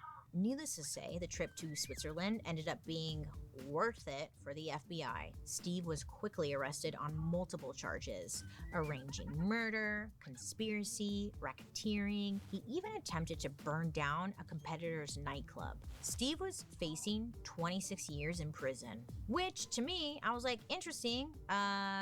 You kind of got this long list of crimes, kind of responsible for killing someone. You think you'd get a little bit more time. When faced with this, Steve decided to take a plea deal. The terms stated that the FBI would drop the conspiracy charges for hiring someone to kill the 3 Chippendales dancers if he removed himself from the company, Chippendales, which is karma happening in real time. Steve hired Hitman Ray to murder Nick so he can get his 50% back, But now, Steve, you're facing losing now everything. That's what you get. I'm in the basement. You ever get an idea, like a weird, amazing, maybe it's kind of like, it's a little out there, but it's an idea, and you're like, I should put this on the internet? Well, same. Last week, I was like, what if I made a recipe book for all the dishes that have been served in my episodes of Murder Mystery Makeup? Not poisonous, but it was an idea. And that's when it was time to turn to Squarespace. If you don't know, Squarespace is an all-in-one website platform that makes it super easy to build a gorgeous, professional-looking site. Whether you're starting a business, launching a portfolio, selling stuff, or just need a home for all of the chaos you've been cooking up, you don't even need to know any code. They make it so easy. And let me tell you, the templates, chef's focus. Super easy to customize, and you don't even need like any design skills. You just need to know how to like copy and paste, and you're like, wow, I can do that. Basically, Squarespace makes it so easy to look professional when you're, maybe working in your pajama pants, but no one has to know that. So what I'm getting at is if you've got something to say, show, or sell, bring it to life with Squarespace. Head to squarespace.com/darkhistory for a free trial. And when you're ready to launch, just use offer code DARKHISTORY to save 10% on your first purchase of a website or domain. So Steve is sitting in jail and he's waiting for his sentencing, but he just couldn't take it anymore. Or maybe he just told everyone the truth. It was on the tapes. And on October 23rd, 1994, the night before his sentencing, Steve committed suicide. That little bitch. Come on, you did the crime. Face it like a man. Don't be a little bitch. Sorry. He found out a way to hang himself in his jail cell. He was only 48 years old. Yeah, so when he would get out, he'd be, in his 70s or something? People believe he did this so that his family would be able to keep his stake in Chippendales. He wanted to make sure that the company went to the family instead of the government. And we don't know this for sure, but if it was Steve's plan, it worked. The ownership of Chippendales went to his wife, Irene. Irene ended up selling the business for $2.5 million, which doesn't sound like a lot. I mean, it's a lot of money, yes, we can agree, but it doesn't really sound like a lot considering that their tours were making hundreds of thousands of dollars a week in their heyday. But maybe she just wanted it to be over. We don't know, but she sold it. In 2001, the New York location of Chippendales closed. Now, this was like their most famous location, the one that all the celebrities were going to and stuff. And it was clear it was the end of an era, an oily, sexy, greased up, muscular era. From start to finish, the Chippendales business was closely tied to the murders of Dorothy, Paul, Nick, Steve, and at least 3 more attempted murders. Unfortunately, when you're looking at a hot, muscular man all oiled up, it's not something you really want to think about, Kind of ruins that fun. But that's not even the end of the darkness. Today, it's not completely clear who owns Chippendales. It's very interesting. Apparently, it's a private equity of owners. Who? I wanted to know. Well, one investor we know for sure is a name you probably actually heard before. One of the investors was Lou Pearlman, the infamous boy band manager from the 90s and early 2000s.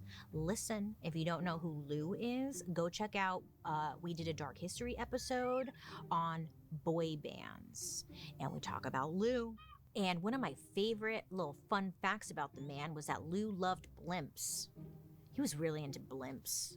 And honestly, when you look at him, you're like, okay, that checks out. Blimps, that guy, But basically, Lou was notorious for having allegedly assaulted the members of boy bands that he managed. Anywho, Lou, he actually ended up going to jail for a Ponzi scheme that he was running, and then he ended up dying in 2007. R.I.P. But despite all the death and darkness, the Chippendales brand, it hasn't died. So after everything, right? The locations closing, whatever, Chippendales became focused on Las Vegas. Did you watch our Vegas episode?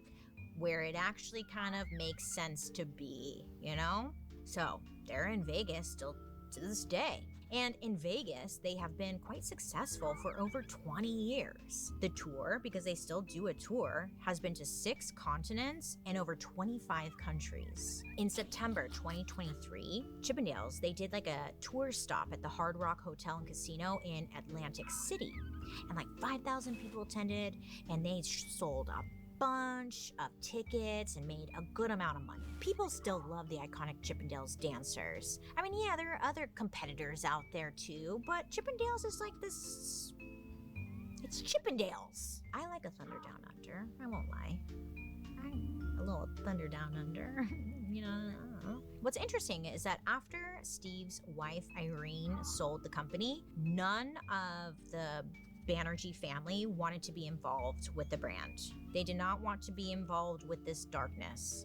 That is until 2020. Steve Banerjee, he had a son. His name was Christian. Christian decided to start his own male club. Christian Banerjee told the New York Post, quote, "It wasn't the fact that I wanted to be a stripper. It was my destiny. It wasn't like I saw Magic Mike and wanted to emulate what I've seen. This came from a much deeper place in my soul." End quote. Christian's company offers both male and female strippers. So he, named the business Strippendales. Yeah. He said, quote, "I've always had this connection with my dad through Chippendales. I think he'd want to push me in this direction. He'd want to continue his legacy through his son." End quote. I was like, oh, okay, cute, yeah. But then I did math. Boop, boop, boop, boop, boop, boop, boop. And I was like, Christian, you were like 4 or 5 when your dad died. So what do you mean mutual connection to stripping? Since Chippendales, male dance reviews have exploded. Well, there was a period where it was kind of dying, but we all remember Magic Mike. Magic Mike came through and movie theater seats were ruined, So after Magic Mike came out, again, there was this wave of interest in male strip shows, Chippendale succeeded in being one of the most recognizable brands in the world. I know a lot of us probably don't remember, but in the 80s, allegedly, Chippendales was it. Okay? It was a crazy phenomenon. Chippendales dancers had cameos in famous TV shows, and there was merchandise. You could go to the mall and get like Chippendales related stuff. There were eventually like better calendars. I had one, maybe, I don't know. Women then and now are willing to put down cold hard cash to see some dudes looking hot. Okay, looking hot. And I think that's beautiful. As long as there's nothing inappropriate going on. But I've been to a male strip club maybe 2 times now. So not a lot. But every time it's like it's a safe space. Like they're not being inappropriate. They always ask for consent, like, hey, can I bump and grind on you? And it's like, okay, yeah, But I like that they asked. Because I got bumped and grinded on. But I consented. I was like, yes, you can. It's beautiful. And by the looks of it, that's not going to change anytime soon. Now, since you guys loved our Caesar episode, we're returning to ancient Rome. Oh yeah, we're taking it back to togas, poison, and eunuchs. Picture this, a 16-year-old boy becomes emperor. He starts off promising. He loved the arts, gave some good speeches, seemed like he might do okay. But then, baby, listen. Deranged, dictator, psychopath. Oh, there's family drama, there's murder. He thinks he's a god. He performs on stage while the empire is literally crumbling. This man truly defined what it means to go off the rails. So join me next episode to talk about the dark history of Nero. Now, I'd love to hear your reactions to today's story. Make sure to leave a comment below so I can see what you guys are saying, and your comment might even be featured in a future episode. Now, let's read some comments, you guys. Paul, hit the lights.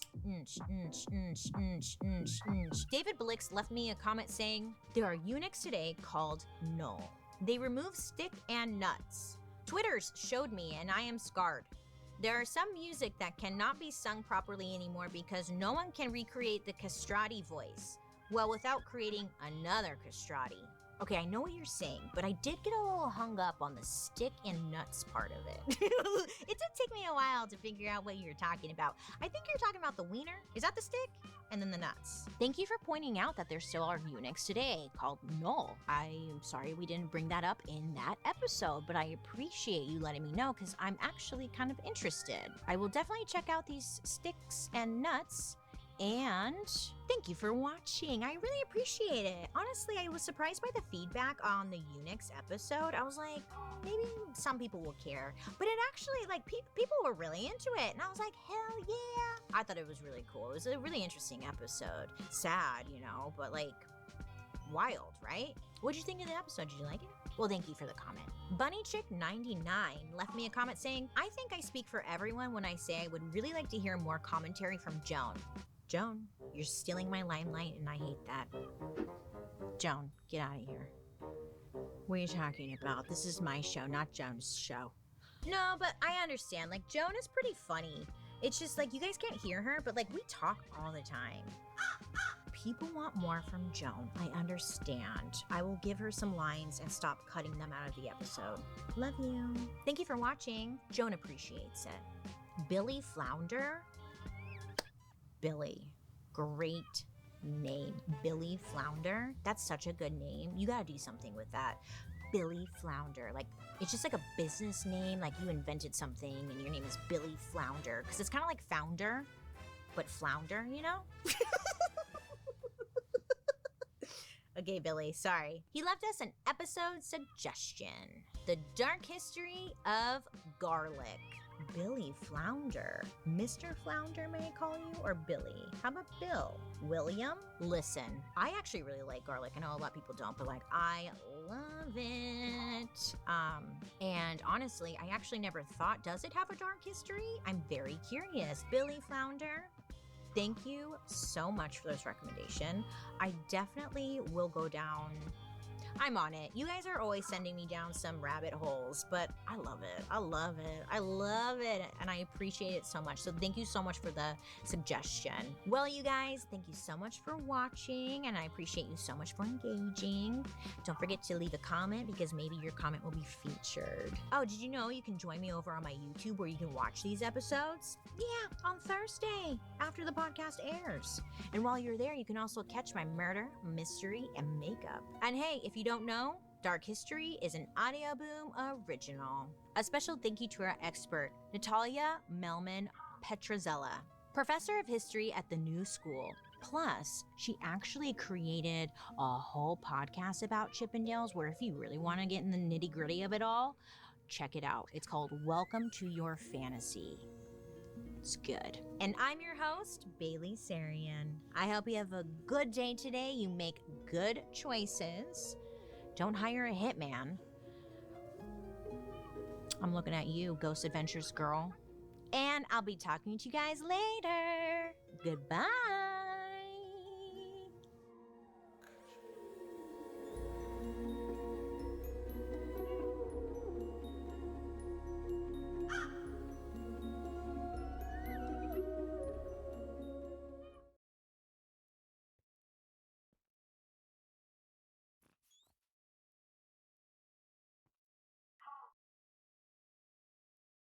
Do you guys remember earthquake drills? Well, I grew up in California, so earthquake drills were just part of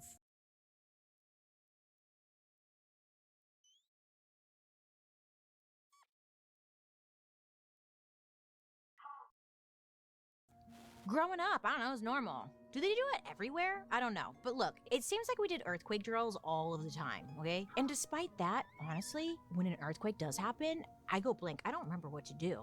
When it's happening, it's like, do I go to a doorway? Do I hide under a desk? Do I stop, drop, and roll?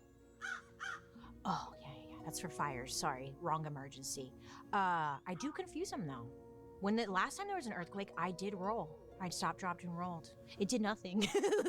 Anyways, some earthquakes are so big, they have literally changed the size and rotation of the earth. The whole thing terrifies me because I learned that sometimes an earthquake is only the beginning of a major disaster. Earthquakes, scary, but they can trigger other events like tsunamis, fires, and even human sacrifice. I'm not kidding. And once upon a time, an earthquake almost caused a nuclear disaster. So, let's talk about it. Welcome to the dark history of earthquakes. Oh no, I'm shaking. Oh, earthquake. I call them booby bouncers. Earthquakes? Yeah, they're booby bouncers. Oh no.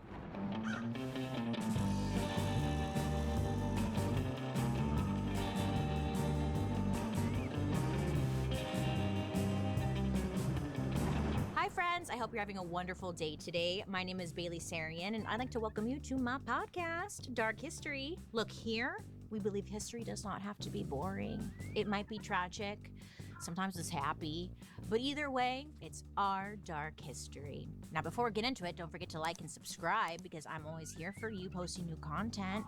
And also let me know what you think in the comment section down below because I do read comments at the end. You might miss it. I respond to you. Anywho, earthquakes.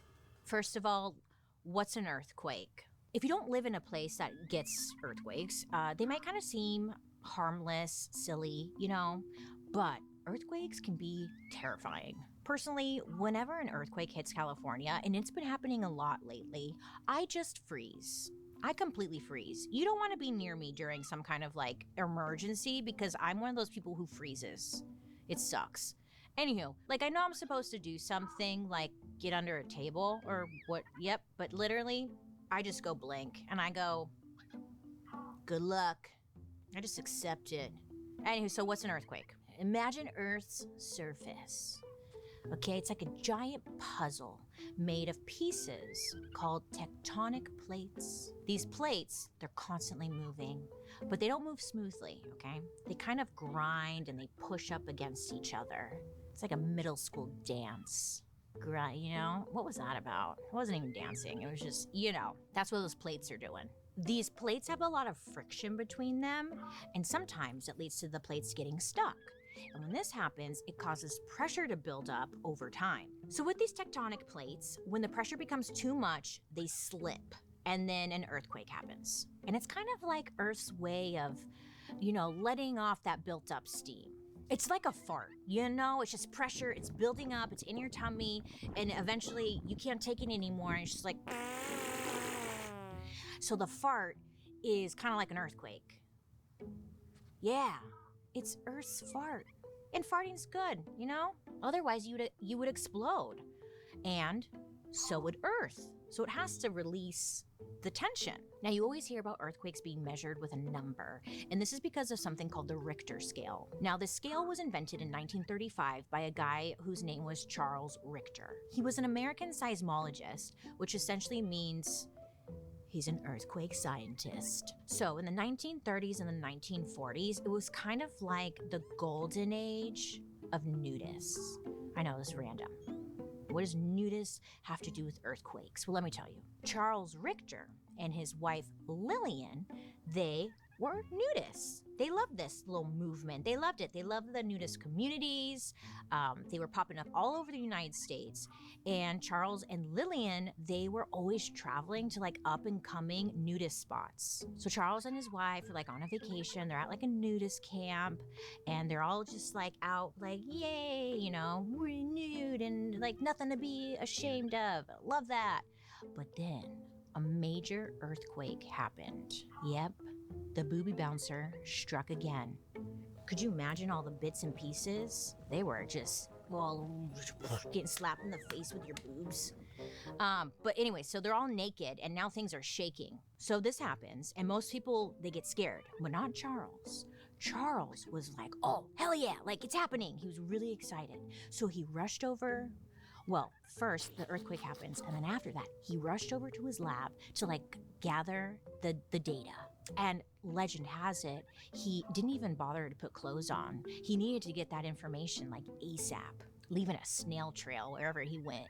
The Richter scale, though, is essentially a ruler for earthquakes. It gives us a number to see how much energy an earthquake released. The higher the number, the stronger the earthquake. When an earthquake happens, scientists, they use this machine called a seismograph that picks up on the shaking. You've seen it. There's that thing that shakes, it's like, well, yeah, I can feel it. But the Richter scale then takes that data from those seismographs and it turns it into a number. Math, science, it's all coming together. Each number on the scale means the earthquake is 10 times stronger than the number before it. So, a magnitude 5 earthquake shakes 10 times more than a magnitude 4. Something we really don't think about, but like that's how it breaks down. Earthquakes have been happening for a really long time. They're not new. But nowadays, I feel like we hear about them more because of like social media and how easy it is to access information, right? So it does feel like they seem to be happening more, but just to calm you down, like calm your tits, like they have been happening for a long time. Here's the thing. Thousands of years ago, people didn't have the Richter scale, and they definitely did not have the technology that we have now. They have like these apps and stuff that can give you a warning when an earthquake is happening. I don't know if you've tried these apps. I have. I get a notification after the earthquake happened. So I'm like, yeah, thanks. I felt that, you know? And like, not to be a dick or anything. Like, I know, like, it's hard to predict an earthquake and all. Like, whatever. But you think we would have, like, we'd have it maybe figured out. I'm getting ahead of myself. I was just disappointed the last time. It was a scary big earthquake, and then my phone was like, an earthquake is coming. It already came, bitch. Anyhow, so look, back then they didn't have like earthquake resistant buildings. They didn't have any of the advantages that we do have today. So when an earthquake did hit back then, truly, it was like the world was ending. You're living on God's etchy sketch. He's like, nope, I'm done with this one. And then there goes your whole life.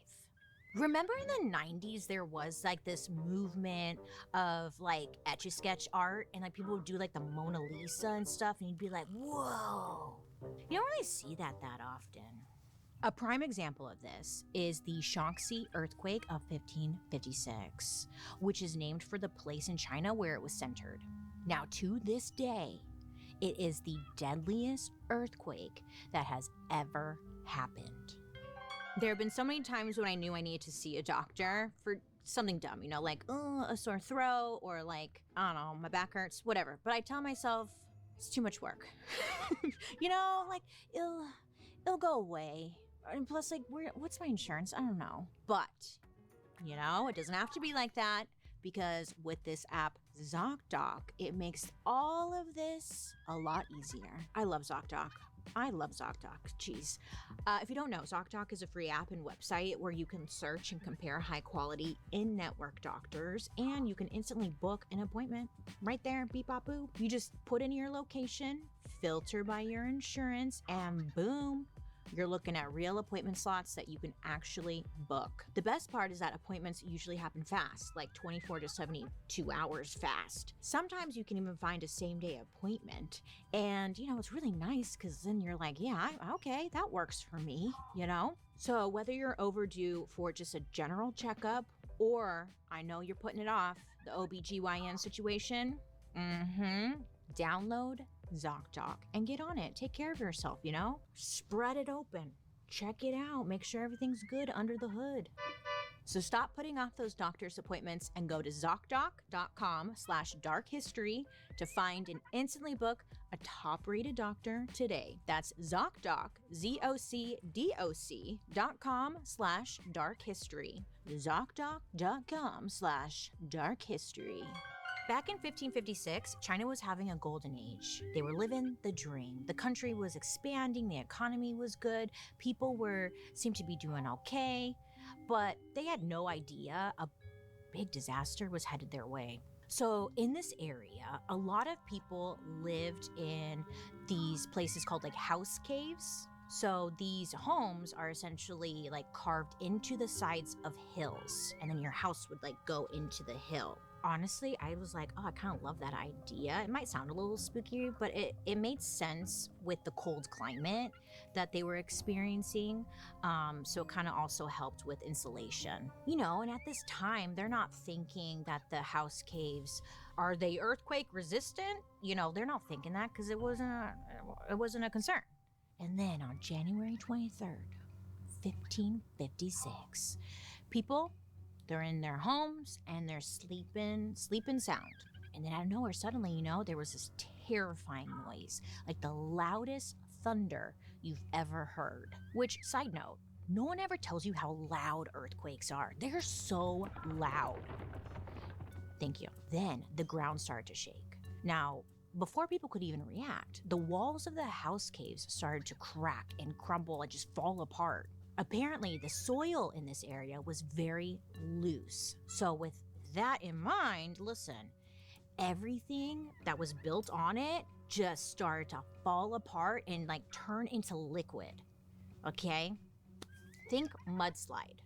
The earthquake itself only lasted for a few seconds, but it started this chain reaction of disaster to come. Basically, all these homes that were built into the hills collapsed, they fell in on themselves, and anyone who was inside got like crushed to death. Now listen, this earthquake, it only lasted for a few seconds, but it set off like a chain reaction that couldn't be stopped. Houses are getting crushed. The mountains start collapsing. I know. How do mountains collapse? Well, essentially, it was a big, massive landslide, okay? Now, the landslide just crashing down the hills, burying entire villages, and it buried everyone alive. So mountains, the landslide and all that just, fallen into the rivers. And it was rerouting the water, essentially leading to now the water coming into like where all the people are. These villages were flooded in minutes. Like there was not a lot of time to react whatsoever. And for the few villages that weren't flooded out or didn't have a mountain like burying them, fires broke out. Oh yeah, remember back then, it's 15 whatever. They didn't have electricity, so fire was like how they had light. These fires ended up burning for days. It didn't just affect like the everyday person either. I mean, city walls, government buildings, and temples collapsed instantly during the quake, burying thousands of people alive. There was a member of the royal family and over 100 officers who were all just crushed to death. I mean, to them, it felt like the world was ending. And honestly, I can't blame them for feeling that way. Again, it's the 1550s. People did not know what an earthquake was or like why it was happening. There was no scientific explanation. There was no like, let me look this up, All they knew, it was terrifying and unstoppable. Now, technically, this isn't the strongest earthquake on record, but it turned out to be the most deadly in history that we know of as of right now. Okay, because maybe tomorrow, we don't know, stay tuned. Historians estimate that the Shaanxi earthquake killed around 830,000 people. Yeah, get this. This wiped out over 60% of village populations in China. That's insane. Imagine more than half of the population of your hometown or like your city, wherever you live, just like disappearing. It's just bye. And even if you were one of the lucky ones who made it out of the earthquake, listen. The aftershocks lasted until the following year. So people were living in constant fear that, is it gonna happen again? How could you not, Some serious PTSD. I wouldn't be able to sleep either. This was one of those disasters that completely reshaped life for the survivors and changed the history of China forever. Now, back then they didn't have a way to actually measure how big this earthquake was, but experts who have studied this earthquake, they believe that the Shaanxi earthquake had a magnitude of between 8 and 8.3 on the Richter scale. And for a long time, this earthquake was seen as like the worst case scenario when it came to natural disaster. But Mama Earthquake was like, I'm gonna one-up you. So, it's 1960. We're in Chile. Everyone's living their life, minding their own business. And then they would make history in a very, very awful way. A 9.5 magnitude earthquake hit Chile. And this is the most powerful earthquake on record to this very day. It all started with those famous tectonic plates. Yep. I guess these tectonic plates, they were moving and grooving just off the coast of southern Chile. Nobody knew, right? No one knows what's going on with the plates. Not those plates. Then on Sunday, May 22nd, 1960, those plates slipped. Now when this happens, it releases an insane amount of energy, leading to an earthquake. Now this earthquake shook the ground for a solid 10 minutes. That's too long. That's way too long. If you've experienced an earthquake, usually it feels like they last forever, but usually it's only like 30 seconds or something. It's not really that long, but 10 minutes? Oh, hell no. I don't know what I would do. I don't know what I'd be stop, dropping, and rolling for 10 minutes. Carmen Palante, a survivor, remembers the streets in her town turning into waves like the sea. People couldn't even stand up. The area that got hit the hardest was Valdivia, which is a city in southern Chile. People there were running for their lives, just trying to get away from the buildings because the buildings started to just crumble. Sadly, many weren't able to escape. Most of Valdivia was destroyed during the earthquake and nothing was really left except crumbled buildings. But again, the earthquake was just the beginning. The earthquake triggered a massive tsunami that traveled across the Pacific Ocean. So, the shaking happens, you think you're in the clear. Nope. 15 minutes later, the water in the ocean started to pull back. So it pulls away from the beach. And this is a classic sign that a tsunami is about to happen. Kind of think of it like you're pulling back a slingshot, right? And it's like all the way back, and then it gets released. Ooh, that is a good analogy. I like that. Because listen, just a few minutes later, the water came back with vengeance. The Chilean coast was hit with waves that were bigger than anyone could have ever imagined. When I say big, I mean the waves were between 82 and 262 feet tall. Oh yeah, imagine a wave the size of a 26-story building coming straight at you. What are you gonna do? Nothing. Man. Now, there were reports that there were 3 major waves that hit. Now, these waves completely ate up, ships, houses, cars, of course, people, anything was just swallowed by the water. When this happens, it's tragic. You either drown immediately or you're swept away. You're swept away in the water. And they say the most dangerous part about a tsunami and when it comes in is the debris in the water. A lot of people die because of what's in the water. There's cables, there's sharp objects. The water is filled with everything, and that's what will get you. After all this, the slingshot, the earthquake, all this, half of the town was swept away.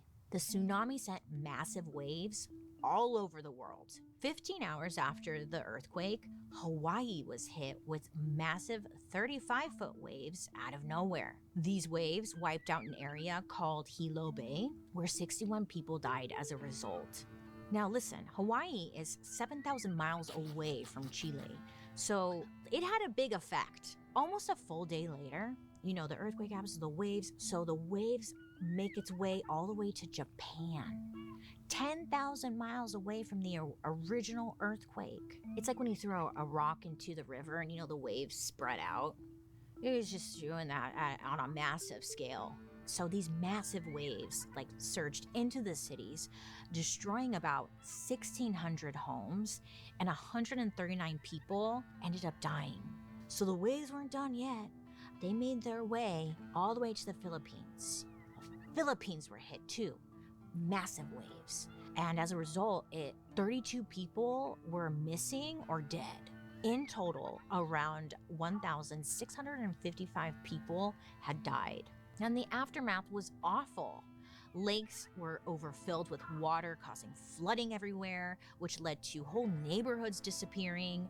Everything was in chaos. I mean, a lot of the people who lived in these areas just packed up and left.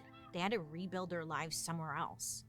After the earthquake, a lot of people in Chile were desperate for answers. Some of the local indigenous people, like the Mapuche, were trying to understand why such a catastrophe could happen. So, they turned to their beliefs and traditions to try and make sense of it. In one community, there was a belief that when the earth and ocean were angry, there was only one way to stop further destruction: offering a sacrifice. Here, I sacrifice this bird. I don't know her. Sorry, John, but if I had to sacrifice someone, it would be you. Not Paul. Sorry, I won't miss you that much.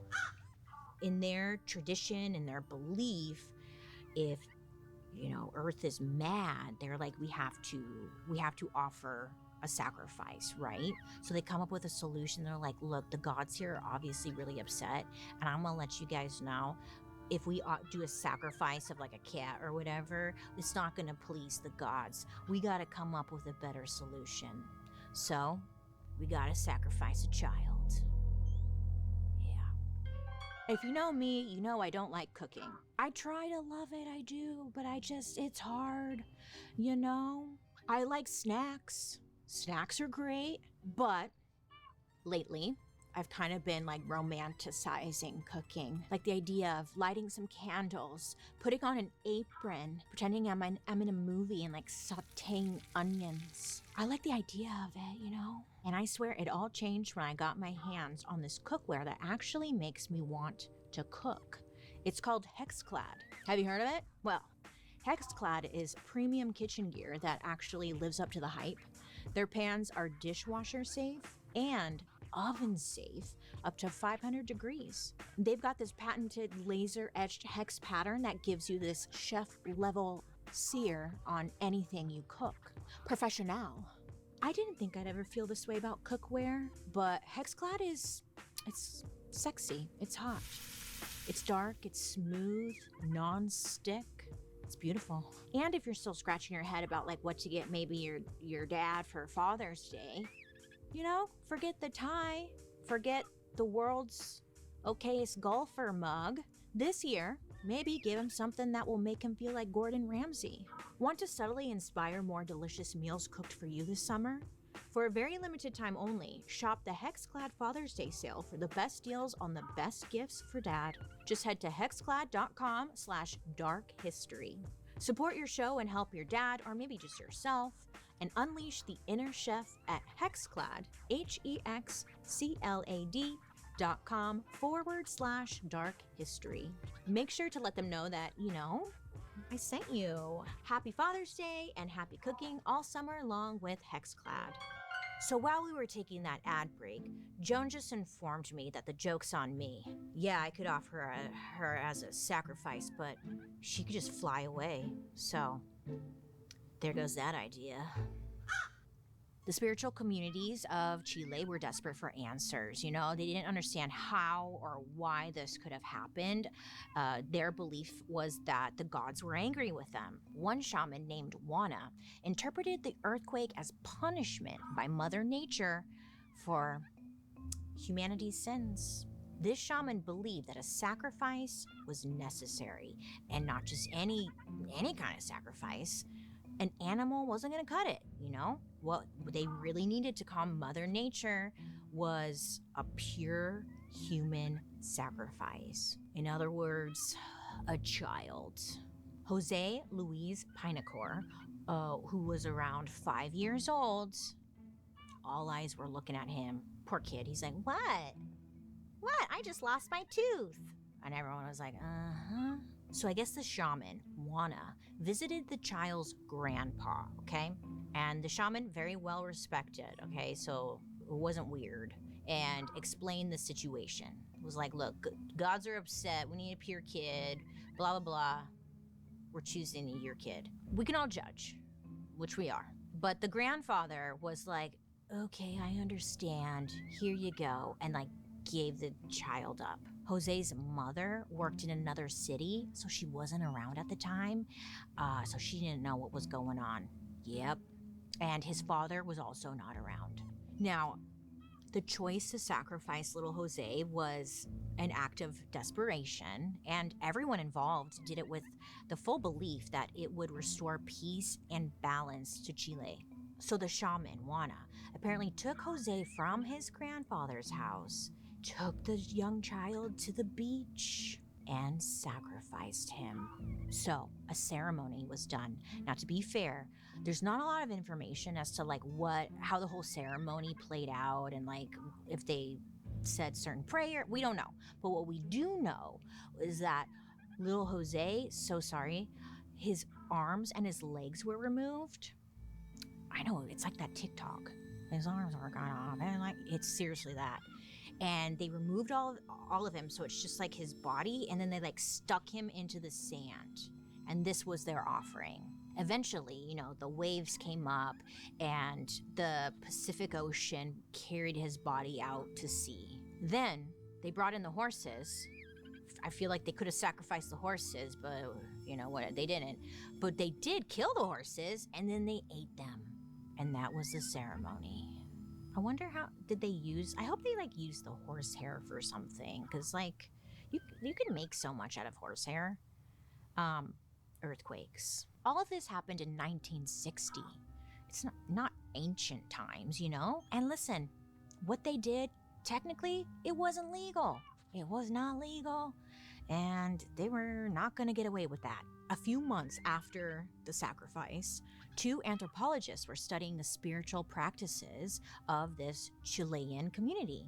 And so they started to put some pieces together, and they're starting to suspect that a human sacrifice had taken place. Now, locals, they knew about it, but it wasn't an open secret. It's not clear how they suspected it, but what we do know is that they suspected it, and then they ended up going to the police, and they're like, hey, his arms were cut off, his legs were cut off. You might want to check that out. So the police, they go out and they investigate the situation, which led them to Juana and Jose's grandpa, and their suspicions were confirmed. Juana, Jose's grandpa, and there was a third person who they were all put on trial. They eventually confessed and were sentenced to jail. But 2 years later, Juana, Jose's grandpa, and the other man recanted their confession. They're like, yeah, everything I said, yeah, I was just kidding, LOL. It didn't happen.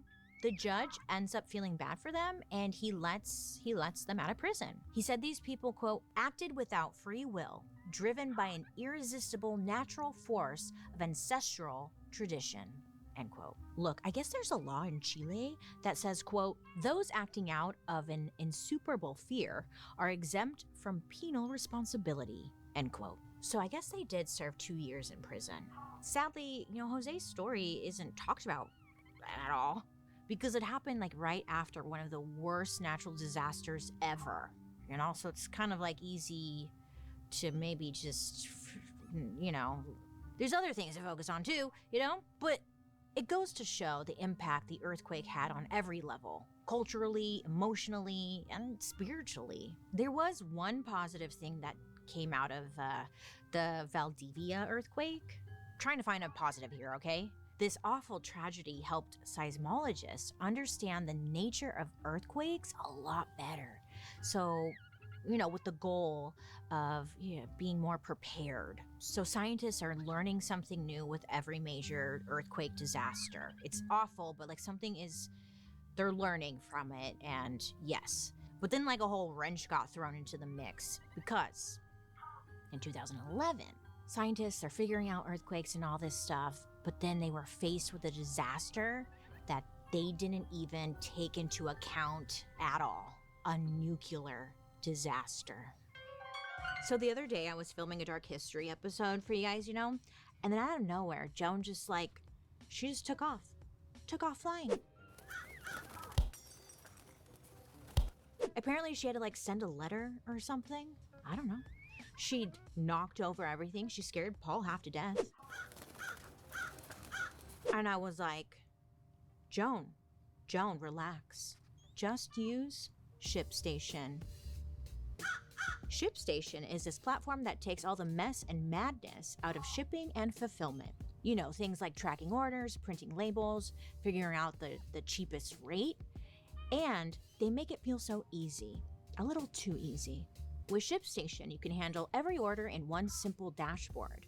And you can have automation set up so the second someone places an order, labels are printed, tracking gets sent, and boom, baby, the package is out the door. It saves so much time, and the discounts are insane. We're talking up to 88% off USPS, DHL, and UPS rates, and up to 90% off FedEx. Sounds like they're ripping us off, huh? Yeah, that's real money back in your pocket. What I love most is that ShipStation grows with you. You don't need to upgrade or switch platforms once things, take off. It's built to scale. So whether you're just starting out or you're packing orders with your friend every night, it works. Calm the chaos of order fulfillment with the shipping software that delivers. Switch to ShipStation today. Go to shipstation.com/darkhistory to sign up for your free trial. That's shipstation.com/darkhistory. So it's 2011. Scientists, they're facing a crisis they never saw coming. That's because this crisis involved a nuclear power plant. Now, a nuclear power plant, Does anyone really know what's going on over there? Truly. You know, never hear about it. They're around. No one knows. No one knows what's going on. They're complicated. They're confusing. But essentially, this is where the government produces electricity to power homes, businesses, anything. If you watch The Simpsons, I mean, that's the only introduction and understanding I have of a power plant. Nuclear power is considered a clean energy source because it produces electricity without greenhouse gas emissions or air pollution. But the downside, there's a lot of risk when it comes to nuclear energy. When something goes wrong, it's game over, okay? It's over. Oh, you know what was good? Did you guys ever watch the HBO show, Chernobyl? Do you remember when they won an award and Tiffany Haddish was like, Chernobyl? And it was like, girl, did you watch that? I thought it was really good. It was all about the nuclear power plant disaster that happened in Ukraine. There was an explosion and it released an insane amount of lethal radiation. The radiation that came out of Chernobyl was no joke. It caused horrible lifelong illnesses. Literally, look at pictures of people who were exposed to it. It's awful, it's terrifying, it's sad. If you were even just in the area, you were affected. And it affected generations to come. They would be struggling with thyroid cancer, radiation poisoning, birth defects. And then depending on how close you were to the radiation, all that, girl, you're gonna die. You were gonna die. And still to this very day, the power plant still exists. It's abandoned and it's not safe for anyone to be near. And according to science and math and all of that, no one will be able to live there and it won't be considered safe to live there for 20,000 years. So not anytime soon. All right. So it'll be available in the year 21,986. Maybe invest in some property now. I'm just kidding. Chernobyl had nothing to do with earthquakes, though, to be clear. It's just an example of like what happens, what can happen if a power plant were to like explode or whatever, you know? So the scientists and stuff, they're focusing on earthquakes, not thinking like there are power plants all over the world. Like what if there was a major earthquake near a power plant? No one was thinking about that yet. That is until 2011. At 2:46 p.m. on March 11th, 2011, a 9.1 magnitude earthquake hit the Tohoku region of Japan. This earthquake also, like the Valdivia earthquake, it started deep under the ocean. Apparently it was caused by something called a mega thrust fault. I know, it sounds like a Pornhub search or something. But a mega thrust fault is what happens when one tectonic plate is forced, like they're rubbing right, but then it's forced under like another one. In simple terms, okay? So this happens. 9.1, bitch. That's huge. Buildings in Tokyo, which were like hundreds of miles away from like the center of the earthquake, were shaking for 6 minutes straight. I hate that. I hate the thought of that. Again, the earthquake it does damage, but it's not the worst part. The real damage happened after the earthquake. The Tohoku earthquake triggered a ginormous tsunami. I mean, waves, they were reaching up to 130 feet high in some places. Entire coastal towns were swept away in minutes. People, homes, cars, building, everything just swallowed by the water, okay? Now, this is where the nuclear power plant situation comes into play. Because, listen, along the coast was the Fukushima Daiichi nuclear power plant. So when the earthquake hit, the nuclear power plant, they have protocol. So they automatically shut down the whole system, turn it all off so nothing would explode, which was exactly what you're supposed to do, right? Great. But then the tsunami came, okay? They weren't ready for that. So the water comes rushing in, and it crashed over the island's protective walls. Yeah, the tsunami was like, cute walls.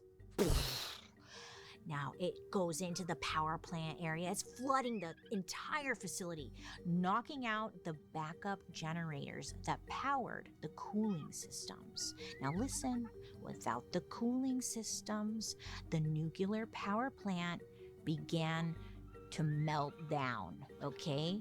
This was not good.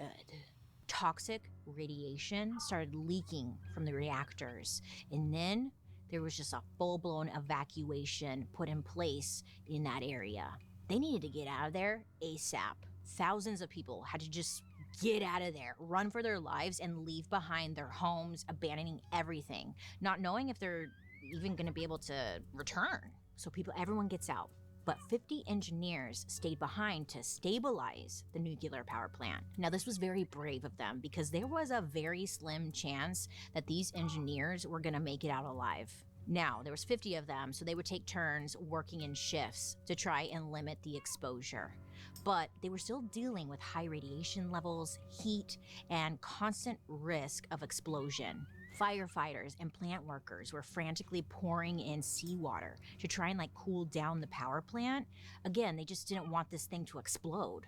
The whole thing was risky, it was chaotic, they were trying their best, they didn't know really what was gonna happen, but thankfully, it paid off. I mean, kind of. I mean, it didn't explode, but shit still got real fucked up. These engineers who stayed behind became local heroes. They were even given the nickname the Fukushima 50. Because of them, I mean, the thing didn't explode and make everything worse. And their bravery is still highly respected in Japan. They sacrificed their safety to protect as many people and lives as possible, knowing the risk that they were putting themselves in. That's beautiful and sad and beautiful at the same time, This was the second worst nuclear accident after the Chernobyl disaster of 1986. Even though there wasn't a giant explosion, the power plant did leak radiation. Because of this, it created a long-term environmental and public health crisis. To this very day, entire towns are completely abandoned. It's like the city was frozen in time, because when all of this was going on, all the people just had to pick up and leave.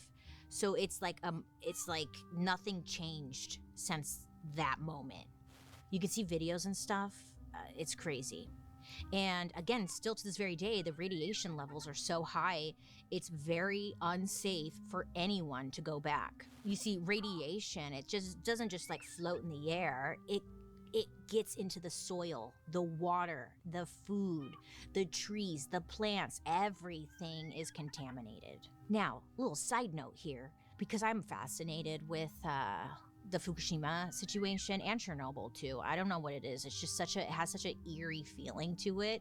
So I've gone down rabbit holes of because look, people pay tons of money to actually go and tour the area, even though it's highly radioactive, okay? But you can sign up to go on a tour. You have to pretty much agree to hey, yeah, I'm putting myself in danger, whatever. But you hop on a tour bus and then they take you on a drive and they're like, look, here it is, you're here. And then they have these radiation monitors and they'll start going off the charts and the guide's like, yeah, well, okay, you're here though. There was a show on Netflix, it was called Dark Tourist. I really liked that show. And they had an episode about touring the Fukushima power plant area. So he goes with a group of people and it's just insane. And it's really cool and interesting because you actually get to see everything is just frozen in time. And it's just so eerie and creepy and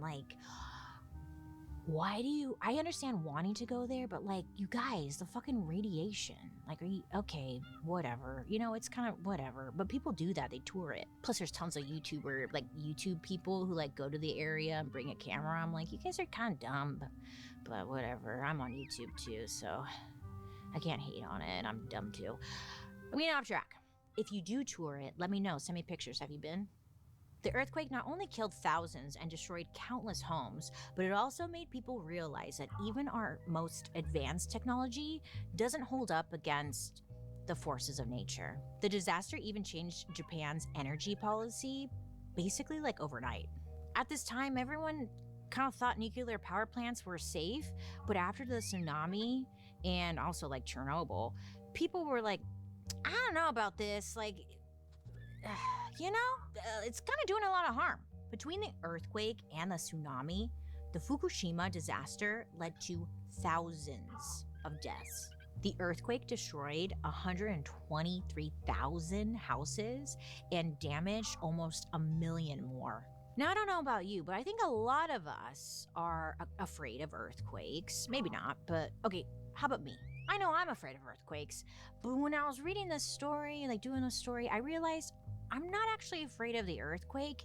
It's what comes after it. That's the part that is dangerous and actually really scary. I've always hated earthquakes because growing up in California, there's this constant fear they love to throw our way. The big one. Oh yes, they've been talking about it all my life. The big one is coming. Are you prepared? No, I'm not actually. Like, I'm over here, stop, dropping, and rolling. I'm not prepared. Okay, I need a little, like, outline. What am I supposed to, whatever. But in 1994, there was a really big earthquake, and I was young, but I remember it. I remember it so much. And after that, personally, like, I've always been really afraid of earthquakes, and they've been telling us the big one's coming, the big one's coming. And it's like, okay, great, but, like, give me solutions here. Give me advice. What should I be doing? Well, I have some hot tips for you when we come back. You know that feeling when you're so locked in on a good podcast that the real world just kind of fades away?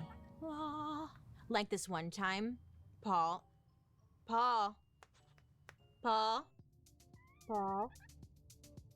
listen, Paul, I have to tell you something. This is what I'm talking about. He is locked in and loaded. What are you listening to, Paul? I know what you're listening to. Something bony. Something spicy, aren't you? Yeah, because he is locked in. And listen, if you miss that feeling, I got good news for you. It's right around the corner with Dipsy. That's what Paul's listening to right now. He's like, I'm not here, I'm busy. I'm listening about minotaurs, doing it and stuff. Dipsy is a female-founded audio app for spicy audiobooks and more. It's created by women for women, which means you get stories that actually feel like they're written for you. You're not like an algorithm or by some guy who's imagining what like boobs look like. They're like sandbags. And you're like, okay. With Dipsy, we're talking about over 1,000 audio stories, all written by professional writers and voiced by top-tier narrators. So whether maybe, I don't know, you're craving a rugged cowboy, or a situationship with a professor, a sexy Scottish sailor, Dipsy has you covered. Dipsy's app makes it super easy to explore, and you can even search for your next fantasy by genre. Well, they got everything. And they release new chapters every week, so there's always something to like keep you coming back. Right now, you can get a 30-day free trial plus 25% off your annual subscription when you go to dipsystories.com/darkhistory. That's Dipsy Stories, DIPSEA stories.com/darkhistory for 30 free days and 25% off your subscription. Dipsystories.com/darkhistory. Ooh. So lately here in California, we have been experiencing some earthquakes, and I'm like, uh-oh, is this leading up to something? I don't know. Growing up, the big one was described as like, it's gonna be this insane earthquake that's gonna like split California in half, Pangea, you know, a new continent's gonna start. Like, it's gonna be chaos. The Golden Gate Bridge is gonna freaking just, like everything is just gonna be over. And again, I'm like, okay, great. So do I need a flashlight? You know, running shoes? Like, what do I need here? So there is like some facts behind this, okay? Scientists believe that this big one will happen along the San Andreas Fault in California. The San Andreas is one of the longest faults in the whole world. Not a great movie though, San Andreas. Did you like it? I didn't like it. I thought it was kind of lame, but whatever. Now here's the fun part that I think just keeps us on our toes. They keep telling us, you know, it's the big one's coming. The big one's coming. We're like, when? They're like, sometime soon or not. And it's like, okay, cool. Faults. What's a fault? Sometimes it's his fault. Sometimes it's her fault. Sometimes, it's California's fault. The San Andreas Fault is the place in California where two tectonic plates meet. Remember, plates. So two of them are meeting, the Pacific Plate and the North American Plate. Yeah, the plates all have names too, but we don't need to get too much into that. So they meet here. But instead of fitting perfectly together, they slide past each other. Now, sometimes when they're slipping and they're sliding, they get stuck. And when they finally unstick, the ground shakes. And that's when the earthquake happens. So the San Andreas Fault is like a crack in the earth where big pieces are just trying to move and groove, but they don't always get along nicely. Over the last 1,000 years, there has been at least one major earthquake on the San Andreas Fault about every 150 years. And by major earthquake, meaning it's bigger than 7.0. But the scientists have been doing the math and they're realizing that a big earthquake hasn't hit the area in over 160 years. Great, I'm gonna sleep so well tonight. Thanks, thanks Bailey for ruining my day. So technically, according to scientists and everyone who studies earthquakes, they're like, yeah, we're overdue. It's gonna happen. We just don't know when. Look, maybe it won't happen in our lifetime, and then I'll be dead, so it won't matter. But good luck to everyone else in the future, So, the big one's coming, they know it's coming, they just can't tell us when. It's kind of like taxes. You see, taxes. They're like, hey, you owe us a bunch of money, but we don't know how much. You gotta figure it out, and then if you don't, you're gonna pay the price. It's kind of like that. It's like, I think they know, and it'll be just a way to kind of like get rid of some people. But listen, stop panicking, because I have some good news. First of all, the San Andreas Fault is one of the longest faults, but it's not the deepest. Nay, she's not that deep. So it's believed that it's unlikely that an earthquake bigger than an 8.3 would happen along this fault. That's still big, but it's not, it could be worse. Now, the earthquake in Chile was along a much deeper fault, which it's believed that's why it reached like a 9.5. And nowadays, experts say that we have gotten more prepared, especially in areas like California, where everyone is aware of the fault lines. So now, at least in California, I'm sorry, I didn't fact check in anywhere else because I know like Kentucky's been experiencing a lot of earthquakes too. Super random, huh? We should do an episode on fracking because that's what that's about, but that's a topic for another day. Anyway, so today in California, listen, they now have laws in place where buildings are created with earthquakes in mind. Other states have like codes and stuff in place to help with like earthquakes on buildings or whatever, but California is like pretty aggressive with it. They have something called seismic codes, which require new buildings to follow seismic resistance standards. In other words, they should be built in a way where if an earthquake happens, the building won't crumble. Well, in California, they have grants available for homeowners who are living in older buildings. So you can essentially like retrofit your building and like make it stronger if an earthquake hits. If you're interested in this, it's called the Earthquake Brace and Bolt Program. It's believed that in the event of this big earthquake, less than 1 in 30,000 buildings would completely collapse. And that's kind of nice to hear. But what about the mountains and stuff? Because I feel like that shit's just gonna come down and okay. Scientists even say that the Golden Gate Bridge would survive a massive earthquake. So if you live in California, listen, good luck, Well, I'm gonna tell you what I learned. So, listen. I'm Miss Paranoid Queen. Hi, and my name is Bailey Sarian. So when I'm paranoid or something, I like to equip myself with knowledge.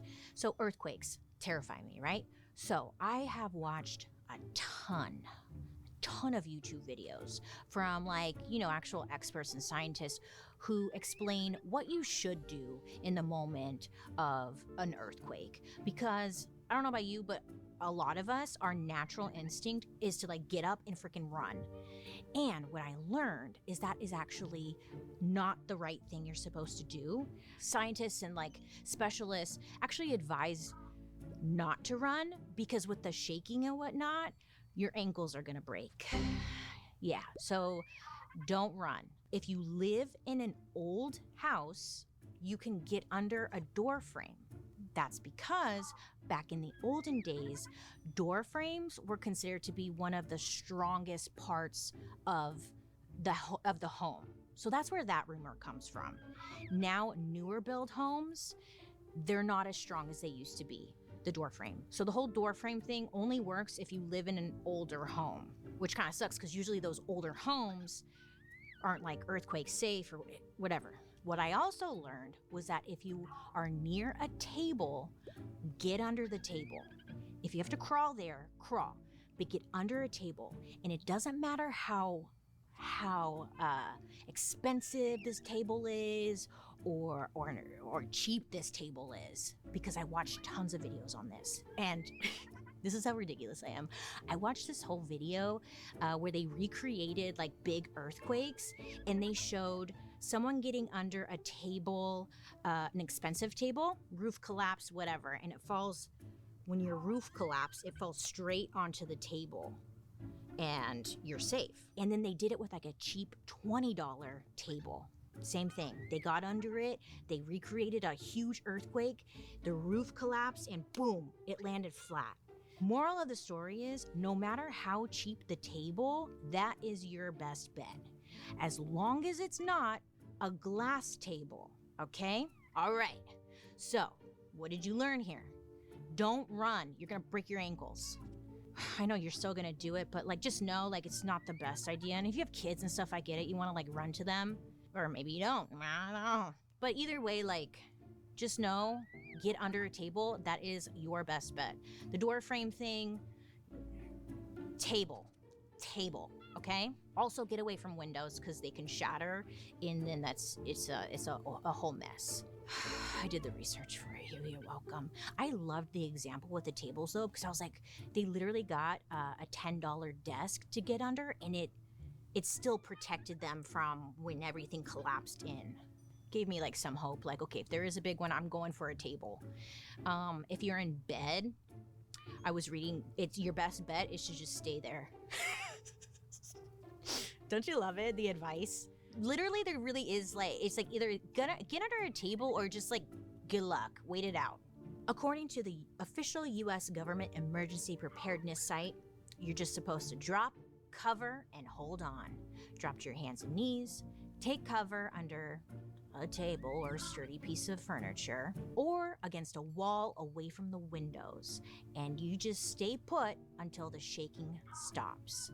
Now listen, a lot of us actually want to run outside, and outside's not safe either, okay? When you're outside, now you're next to buildings, trees, power lines. So if you do run outside, or if you are outside, you need to get away from the buildings, trees, and power lines. I know, in a moment of panic, you're not like, oh, building, tree, power, like you're just freaking running, but, you know, trying to help a little bit.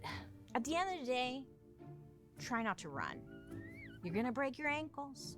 Think of your weak ankles, Martha, not the weak ankles. If you live in a big earthquake area, like California, maybe don't keep a bookshelf right next to your bed, you know? Hey, remember when we were filming Dark History that one day and an earthquake happened? Wasn't that funny? I didn't do shit, I just sat here. You saw it live on Dark History episode. Did we catch an earthquake on camera? We got an earthquake on camera, everyone. That was so cool. That means we're gonna have a bigger one and we're all gonna die. Joan here. Luckily for her, she's not afraid. She's a bird. She just fly in the air. She doesn't even know an earthquake's happening because earthquakes don't happen in the air. You know, last time I was flying, I had a thought. I had an edible too because I get nervous when I fly. But I had a thought. I was like, if an earthquake happens, will I feel it in the airplane? No, right? But it was a thought. And that's my earthquake story. Okay, look, don't be scared. It's not all doom and gloom. We really do have like a lot of tools to handle the situation. And look at it like this. Earthquakes are healthy. It's like gas, you know? Earth needs to let out those farts and have those little quakes, let it out so we don't get a huge fart. Those deadly farts that are like, holy shit, you know? So the nice little farts, you know, they're good. Think of it like that. But in the meantime, I mean, all you can do is just be prepared. Be prepared. Oh, you know what was so funny? Literally, this happened the other night. I was laying in bed. I was having a hard time falling asleep. It was one of those days where I couldn't get my brain to shut up. So I'm laying in bed in the dark. I'm finally like dozing off. And if you've ever been in an earthquake, you know you can hear the earthquake coming. So I'm laying in bed and I hear something.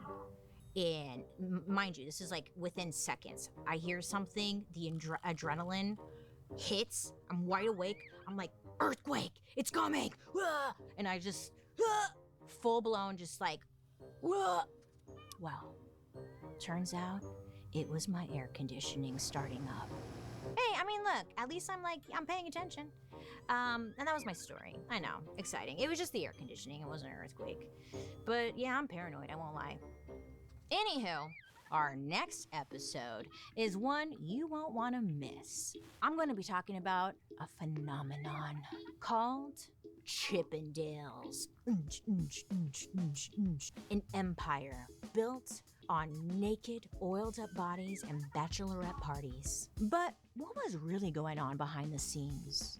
You'd be surprised. This is a story of greed, betrayal, and even murder.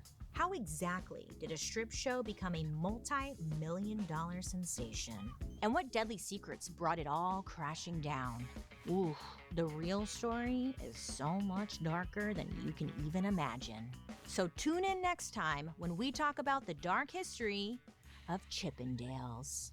Now, I'd love to hear your reaction to today's story. Make sure to leave a comment below so I can see what you guys are saying, and your comment might even be featured in a future episode. But my favorite part, let's read a couple of comments you guys left me. Hope McElligot 4313 left me a comment saying, "Random things you say. My office nicknamed me Random Chick because of all the random stuff I say. We would have the best conversations, Bailey." Hope, I love that. I got a lot of random knowledge that really doesn't fit any type of conversation. So I love when I sit down with someone and I could be like, oh my God, yeah, let me tell you something. Did you know graham crackers was all about masturbation? And then the other person was like, what, that's crazy. Well, here's what I learned, blah, blah. Yes, Hope, yes. This is why I love doing this show.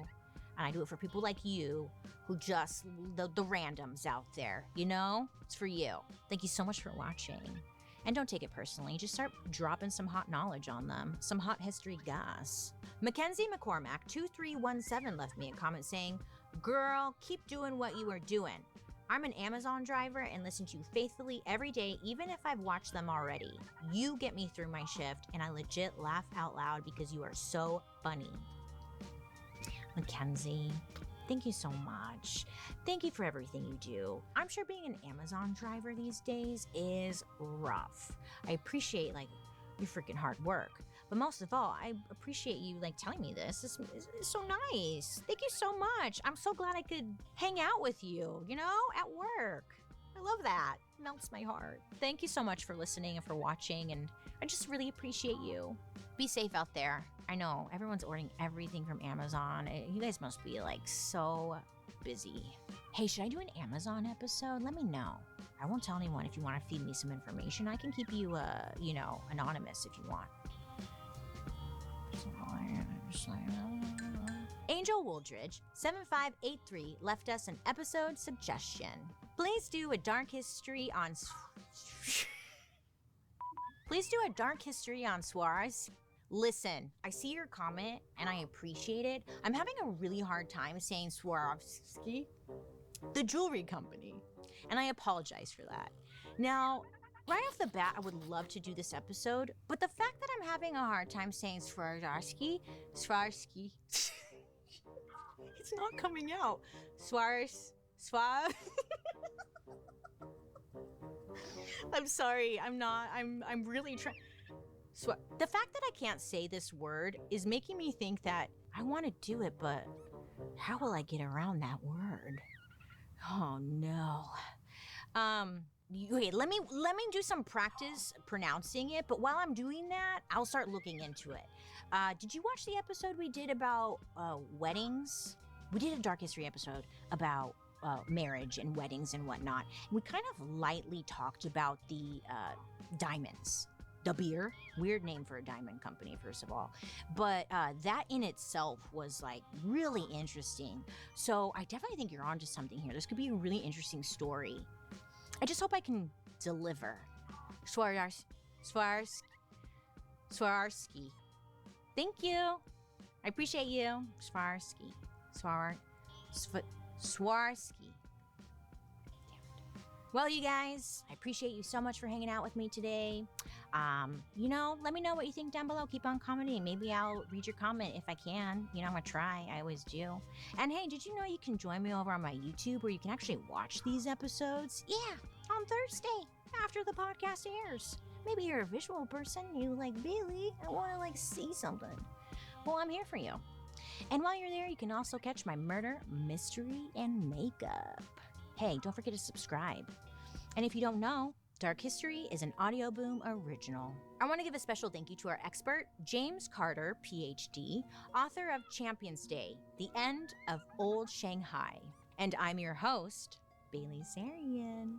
I hope you have a good day, you make good choices, and I'll be talking to you guys really soon. Goodbye.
So, let's start off with a total icon from the Wild West. She was a national sensation, even when she was alive. That's because her name became associated with wild tales of adventure. I'm talking about Calamity Jane. Here's the thing, I thought calamity was like an STD.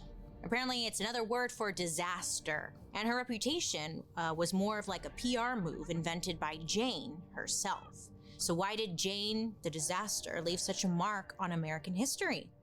On May 1st, 1852, Martha Jane Canary was born in Princeton, Missouri. She was the oldest of 6 kids, and there's not a lot known about Martha's mom, but it was known around town that her dad had a pretty bad gambling problem, which is never a good thing, especially when you have 6 kids to feed, but it happens, I guess. Martha's childhood is pretty much a black hole of information. There's just not a ton there, but we do know that when Martha was 13, she and her family packed their stuff and left town. In 1865, the Canary family made their way west. And during their 5-month journey across the country, Martha fell in love with hunting animals and going on little adventures.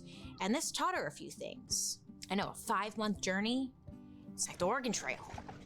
Martha said herself, quote, "By the time we reached Virginia City, I was considered a remarkable good shot and a fearless rider for a girl of my age," end quote. This must have been frustrating, or it was helpful. Like, Martha, make us another raccoon hat. It's cold up in here. Anyway, the family arrived in Virginia City, Montana, But over the next year, life as Martha knew it completely changed. In 1866, Martha's mother passed away from pneumonia, and a few months after that, her dad also died. So at 14 years old, Martha was forced to grow up real quick. She became the head of the household, taking care of her 5 younger siblings, and she had to figure out how to make money fast. Martha moved the family to a place called Piedmont, Wyoming, and to make ends meet, she took on a job as a cook, a dance hall girl, a dishwasher, and even a nurse. Wow, I know. She did it all. Then around 1869, she found a job as a sex worker at Fort Laramie. Now, sex work was big business back in the Wild West, especially in a place like Fort Laramie. I mean, it was a stop on the Oregon Trail, and it was a military location, so there was lots of men coming and going. Sex work was allegedly one of the more lucrative jobs Martha could have, and instead of being chained to a husband, forced to do housework for no money, sex workers had more say in their freedom. Yes, of course, there were big risks, but some experts think Martha could have been empowered by this freedom. As Martha got older, she became a tall woman with a, quote, masculine build, and she realized that she actually could take advantage of this. Dressing as a man allowed her to work in places that didn't hire women and do work that she actually wanted to do. Not only this, it also helped her live a life with more adventure. In 1872, at 20 years old, Martha joined the Army as a scout, which was a job only men could hold at the time. And Martha was able to get away with this because she was, quote, disguised by male clothing, and also worked under a fake name. It was at this time that Martha earned the nickname she became famous for, Calamity Jane. Now here's the story according to Martha. When she was in the Army, she and her squadron were sent out to stop a Native American uprising. They were out in battle for several days, and a few soldiers were killed along the way. Now at one point, Martha and the guys were ambushed. They all climbed onto their horses to get the hell away. But Martha saw that her captain had been shot, and he was losing consciousness and was about to fall off his horse. So Martha turned her horse around and galloped back to her captain as fast as she could. She was like dodging enemy fire the whole way. So she got there just in time to catch her captain before he fell to the ground. She then lifted him onto her horse and then rode away to safety. While he was recovering back at the fort, her captain allegedly said, "I name you Calamity Jane, the heroine of the plains." Now, this is a story that Calamity told. Now, others believe she got the nickname because she would warn men that they would court Calamity if they offended her. She was essentially threatening to ruin them if they bothered her. So I kind of love that too. Unfortunately, Martha was fired from the Army when they discovered that she was in fact not a man. You know, it's like Mulan, kinda. And when the media finds out that she's a woman, that's when they started creating wild stories about her. And she's like, yeah, I did that. And she starts to lean into this Calamity Jane persona.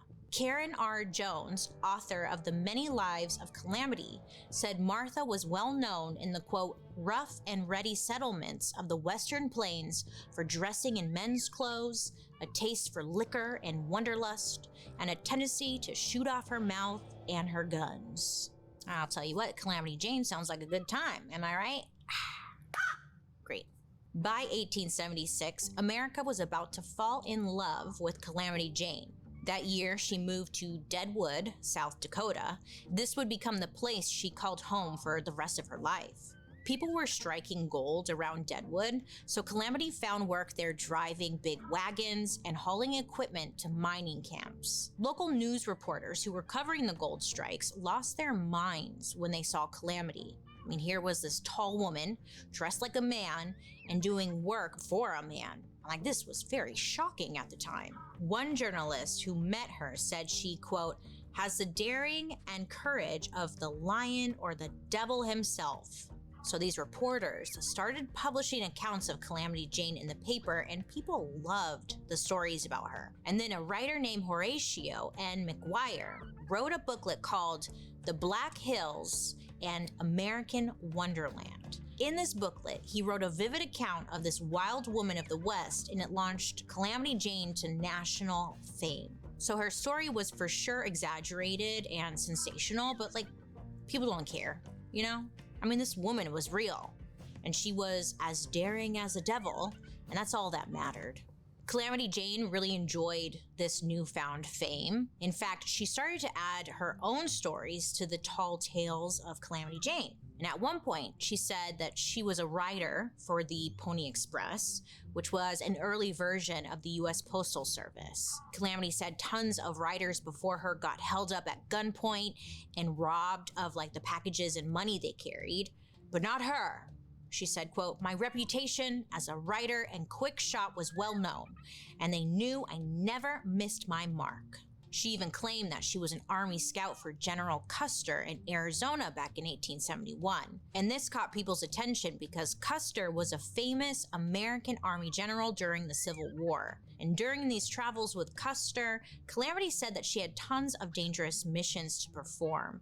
And she survived all of it because she said, quote, "I was considered the most reckless and daring writer and one of the best shots in the Western country." Sounds great. But the problem is, in 1871, General Custer was never in Arizona, and neither was Calamity. Oops. But the tall tales only got taller, and Calamity's reputation became larger than life. She liked to make her presence known wherever she went, and apparently one of her favorite things to do was to get drunk and shoot up a saloon. I mean, what else are you gonna do back then? Shit, you know? One man who knew Calamity Jane personally said she was, quote, "drunken, disorderly, and wholly devoid of any conception of morality." At the same time, she was known to be generous and kind-hearted. Like, there was a smallpox epidemic in Deadwood, and while most of the town wanted nothing to do with the sick people, Calamity Jane spent time nursing and comforting them. Then, in June of 1876, she met a man named Wild Bill Hickok while they were traveling in the same wagon train. Now, Wild Bill here is a character who could have his own story, but he was a soldier, a lawman, and a gunslinger, a gambler, an actor, and was involved in like tons of gunfights. He liked to exaggerate stories about himself almost as much as he loved drinking heavily. I mean, just like Calamity. And when these two met, I guess they just hit it off. It was like they were made for each other. Between the partying, the national attention, and their reputations, they could relate to each other on like a different level. So for about 2 months, they became very close. So close that some believe they were making sexuals. And what happened next completely changed the course of Calamity Jane's life. So Wild Bill Hickok was murdered on August 2nd, 1876.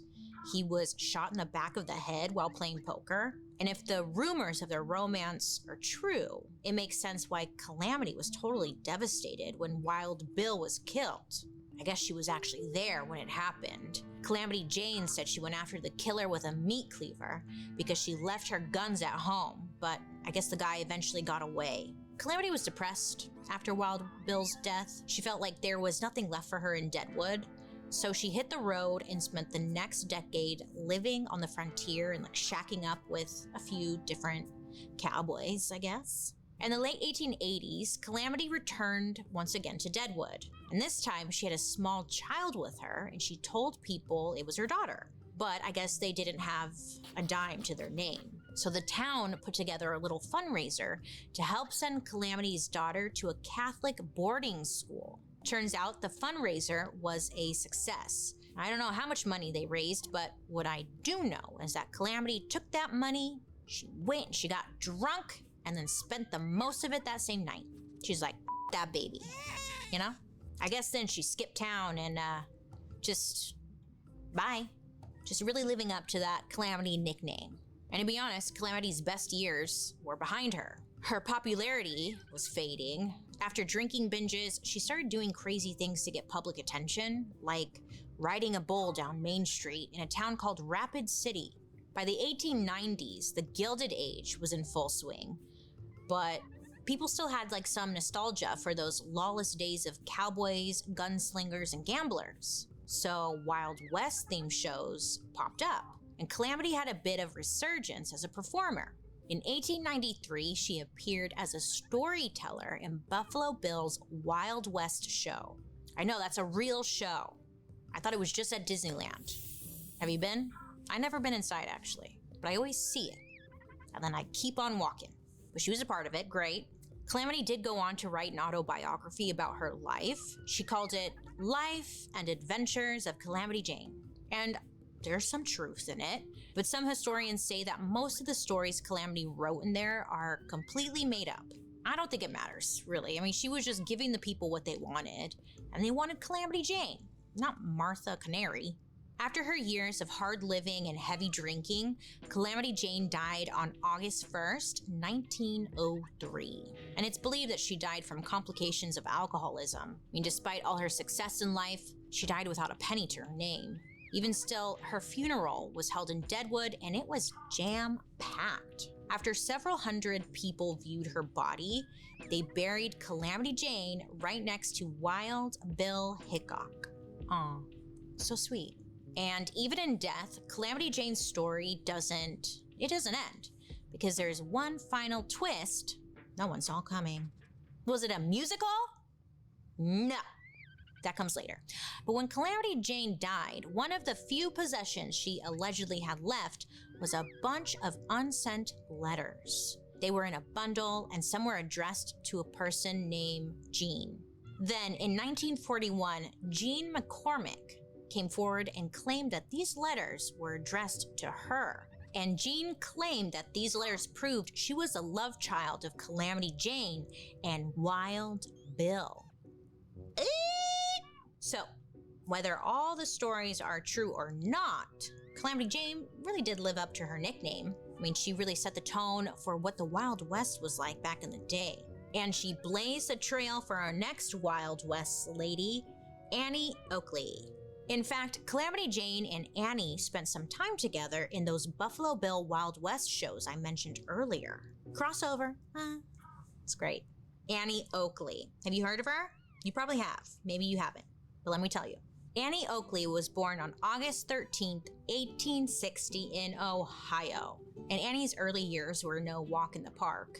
I mean, you try being born in the 1800s. Her dad passed away when she was just 6 years old, leaving her mom alone with 6 kids to look after. Oh my God, like Calamity.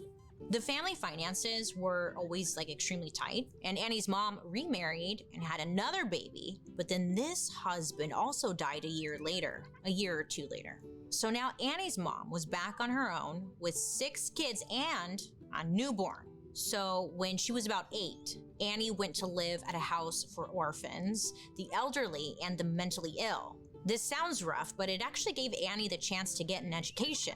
While she was there, she would learn to sew, which would help her out later in her life. When she was about 13, Annie went back to live with her mother and siblings. And by now, her mom was on her 3rd husband. So the family finances, I guess, were a little bit more stable, but they were still very poor.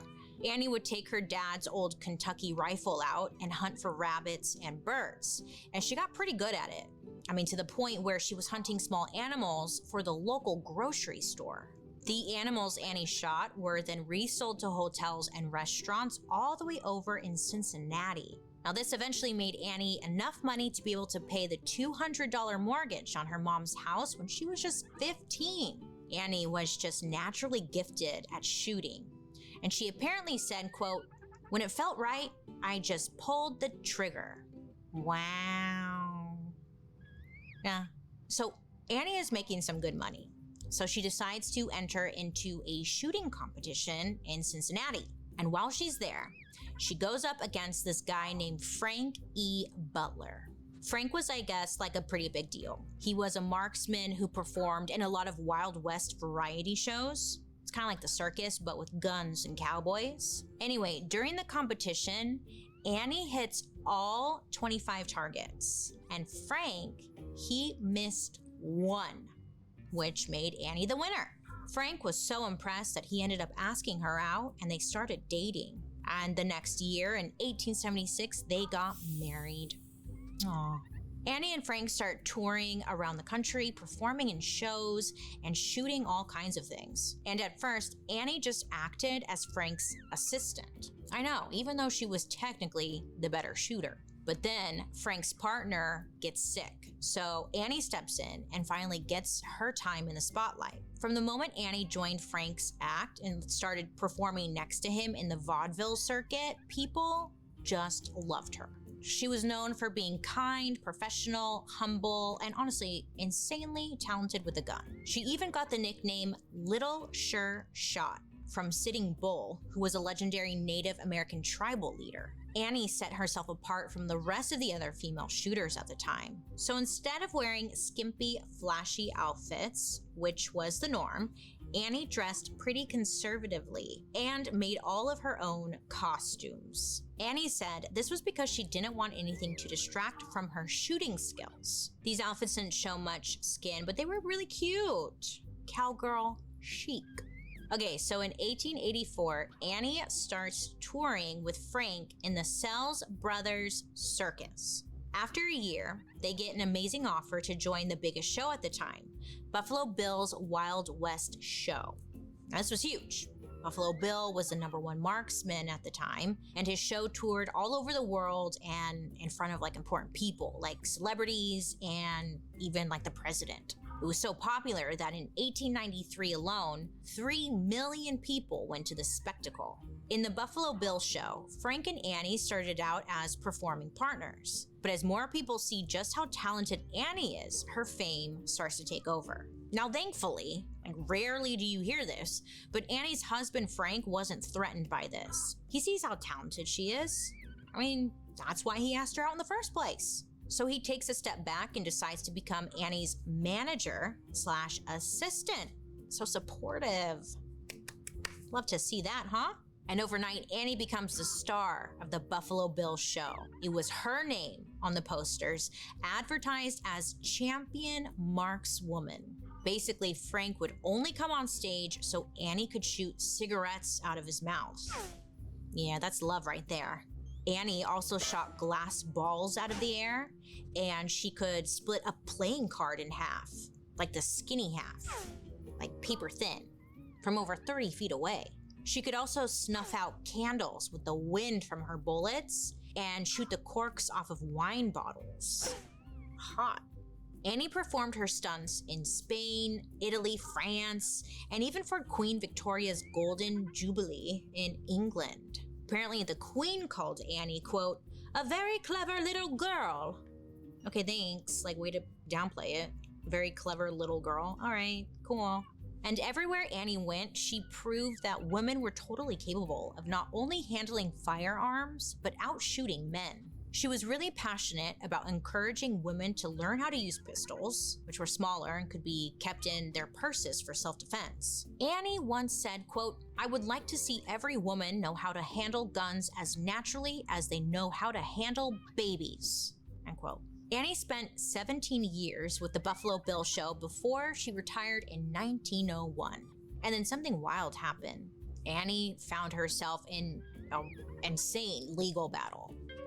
A Chicago newspaper reported that Annie Oakley had been arrested for stealing a man's pants to sell them and buy cocaine. Because this one newspaper printed it, I guess a whole bunch of other newspapers picked up this story and printed it too. But the thing was, the story was literally fake. Annie didn't do drugs, and she definitely wasn't stealing pants. And also, the story couldn't have been true because she and Frank were living in New Jersey at the time and not Chicago. So she was like, you know what? I'm gonna get to the bottom of this. Now, it turned out that someone had, in fact, stolen a man's pants and sold them for cocaine. Wild times, huh? But that person was a woman named Maud Fontanella. When Maud was arrested, she told the officers her name was Annie Oakley, but she spelled Annie A-N-Y. I guess she couldn't spell, but it's kind of amazing. I mean, I guess you could get away with anything before you had to carry a government ID with a picture on it, you know? The real Annie Oakley was pissed at all these newspapers for dragging her good name through the mud. So she decides to sue every paper that printed that fake story. And over the next 7 years, she does just that. She successfully sues 54 newspapers and wins. Go off, Queen. Woo! When World War I broke out, Annie wanted to do her part. So she reaches out to the Secretary of War and offers to fully fund and train a troop of all-women fighters. She even offered to teach soldiers like how to accurately shoot. But both of these offers were declined. I know, like why, right? Like they think they're better than Annie Oakley? 'Cause she's a woman, who gets her period. She don't know war. Now, at this point, Annie was almost 60, but she still wasn't an incredible shooter. She and Frank worked at the Pinehurst Gun Club giving shooting lessons. And sometimes they would even give little demonstrations. I know, could you imagine getting trained by Annie Oakley? On March 5th, 1922, Annie hit 98 out of 100 clay targets from 16 yards away. Some sources say that she actually hit all 100 targets. Now, this not only broke all existing trap shooting records, but it also proved that at the age of 62, Annie was still one of the best shooters in the world. So honestly, it's our loss that they didn't let her help out with the war. And then Annie Oakley went on to make sunglasses. I'm just kidding. Oakley sunglasses? Great. Annie Oakley passed away in 1926. And a few weeks later, Frank, her husband, passed away too. I mean, at this point, they had been married for 50 years. So sad. So sad. Okay. Annie left behind an incredible legacy. I mean, she paved the way for female shooters, female self-defense, and advocated for women to learn a skill that was mostly dominated by men. Annie actually made more than any other sharpshooter except for Buffalo Bill himself. Wow, incredible. She was great, wow. Good for her. Now, the last Wild West queen I wanted to talk about is someone you did not want to mess with. A lot of Wild West characters are kind of all talk, but she was the opposite. She was one of the most dangerous criminals in Texas. She hid fugitives, robbed banks, cheated, stole, and did it all in a dress while riding side saddle. This is the true life of Belle Starr. Belle was born Myra Maybelle Shirley on February 5th, 1848 in Missouri. Now, she was born into a pretty successful family. Her father was a farmer who actually made a big profit because his farm raised hogs, horses, and tons of different crops. But after a while, her father, I guess, got sick of the farm life. It was kind of boring. So the family sold their farm and moved to a town called Carthage. Her father used the profits from the farm to open a hotel/tavern. And that was so successful, they opened up a blacksmith shop as well. And before you know it, the family businesses ended up taking up the whole block. So you could say Belle was born with a silver spoon in her mouth. It's been said many times that she loved to flaunt that she was the rich girl in town, and she always had a posse of people around her. I'm picturing Kate from Lizzie McGuire. Remember her? That's what she's giving me. She was described as well-loved and spoiled rotten, and she went to this all-female private school, and she killed it when it came to her schoolwork. I mean, she was smart. But also, Belle had edge. One of her classmates gave an interview about her saying, quote, "would fight anyone, boy or girl." At home, Belle had 4 brothers, so she had to learn how to fight. It was said she was very close with her older brother, who went by Bud. He made a point to teach her how to shoot guns, ride horses, and defend herself. Because of this, Belle became a master sharpshooter and horse rider. So her life was just peaches and cream. I mean, she was daddy's little princess until the Civil War broke out. There was a lot of fighting near her hometown over the war, and it was dividing families and neighbors, and everyone hated each other. Plus, different armies were coming into town, taking over and wrecking all of the businesses, and it was tense. Her brother Bud became something called a bushwhacker. I know, which is not a creep hanging out in the bush jacking off. No, nay. Instead, it meant that he hid out in the countryside, just waiting in a bush so he could shoot at people trying to take over the town. Bushwhacker. Yeah. he was known to shoot at, harass, rob, and even murder people. Even though Belle was just a teenager, rumor has it that she was actually a spy for the bushwhackers. Quote, Belle allegedly volunteered to spy on the troops through her social circles and returned the information to her brother. Rebels rode into town and burned everything to the ground. And by 1864, the war had totally destroyed her hometown and everything her family had built. Her family and community were torn apart. And then the worst thing possible happened to Belle. Yes. Her brother Bud was shot and killed by federal troops. Now this totally broke her. Now the day of Bud's death, Belle vowed to get her revenge for her brother. Now we don't know exactly what she was going after, but we do know that this tragedy completely shaped her personality. Her family packed up the few belongings they had and took the long ride to Texas. They spent months on the trail. I mean, it was rough.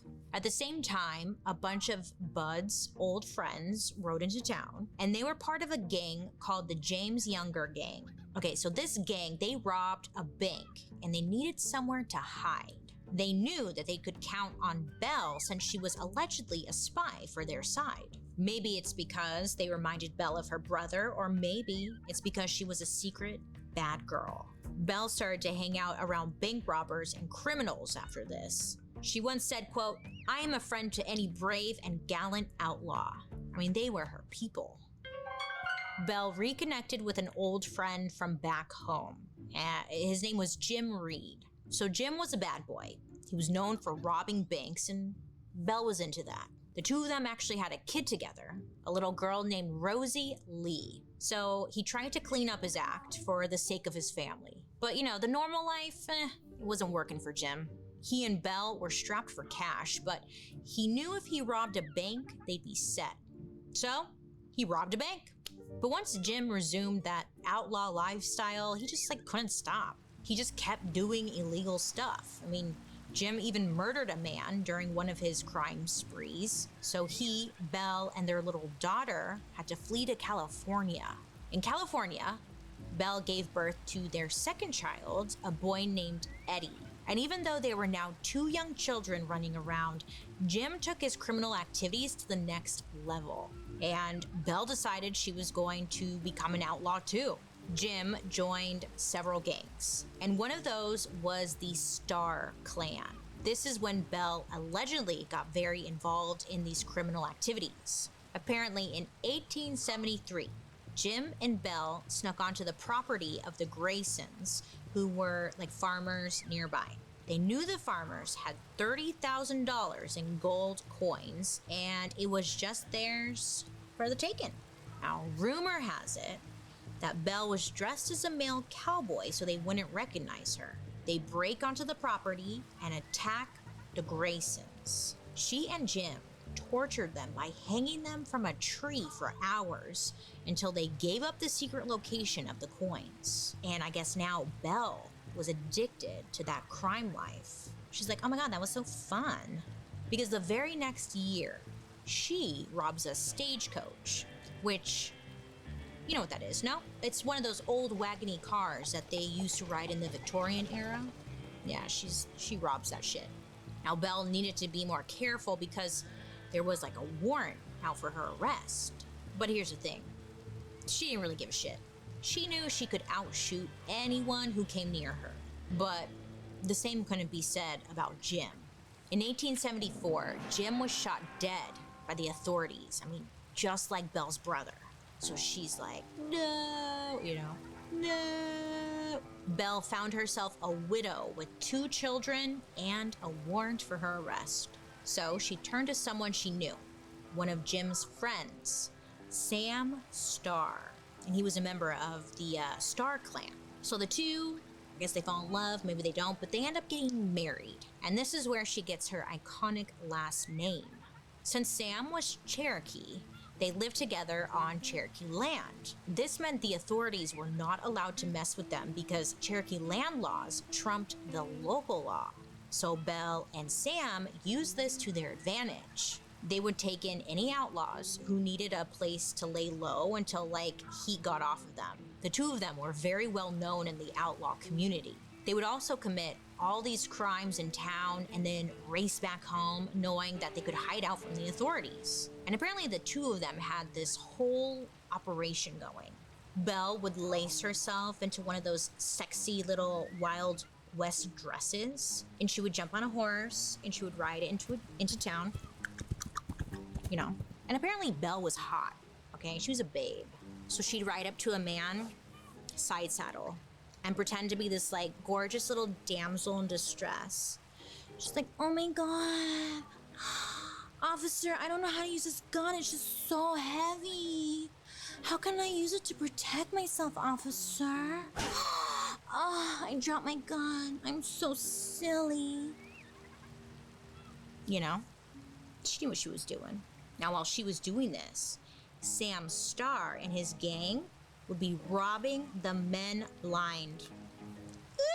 Yeah, they take their money, their horses, and honestly, anything they could get their hands on, while Belle was playing dumb.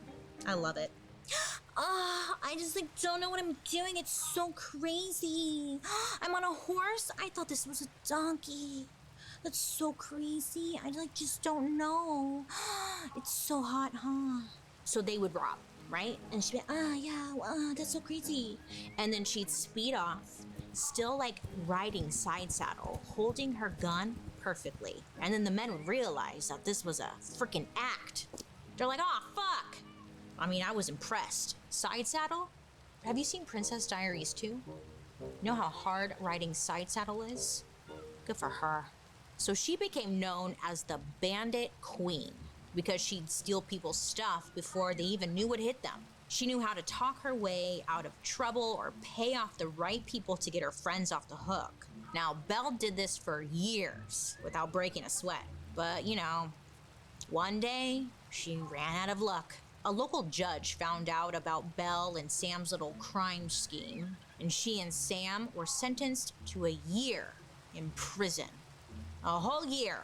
There were 19 other convicts serving time in this jail, and Belle was the only woman. After 9 months, the judge let Sam and Belle out for good behavior, saying he hoped they would, quote, decide to become decent citizens. And of course, they were like, oh my god, yeah, we won't do anything anymore.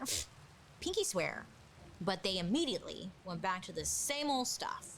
She and Sam went back to stealing horses, and they even started blackmailing people for money. Belle was arrested several times after her prison sentence, but never convicted of anything more. She always managed to get away with it. But then, in 1886, tragedy struck again. Sam was killed in a gunfight. Damn. So Belle was like, you know what? Third time's a charm, right? So she marries Sam's brother, Bill July. What a name. These people, right? Sam Starr? Bill July? The fuck is going on? After this, she was said to, I guess, calm down a bit. I mean, she was getting older, and all that crime was just, like, exhausting. Or maybe her boobs started to sag. We don't know. But when she turned 40 in 1888, she made an announcement, essentially saying outlaws were no longer allowed on her property. I mean, they were bringing too much trouble, and she just wanted a soft life. She was ready to live the rest of her life peacefully without any trouble from the law. But then on February 3rd, 1889, it all came to an end. Belle was riding into town so she could pick up a few things from the store when suddenly, gunshots rang out.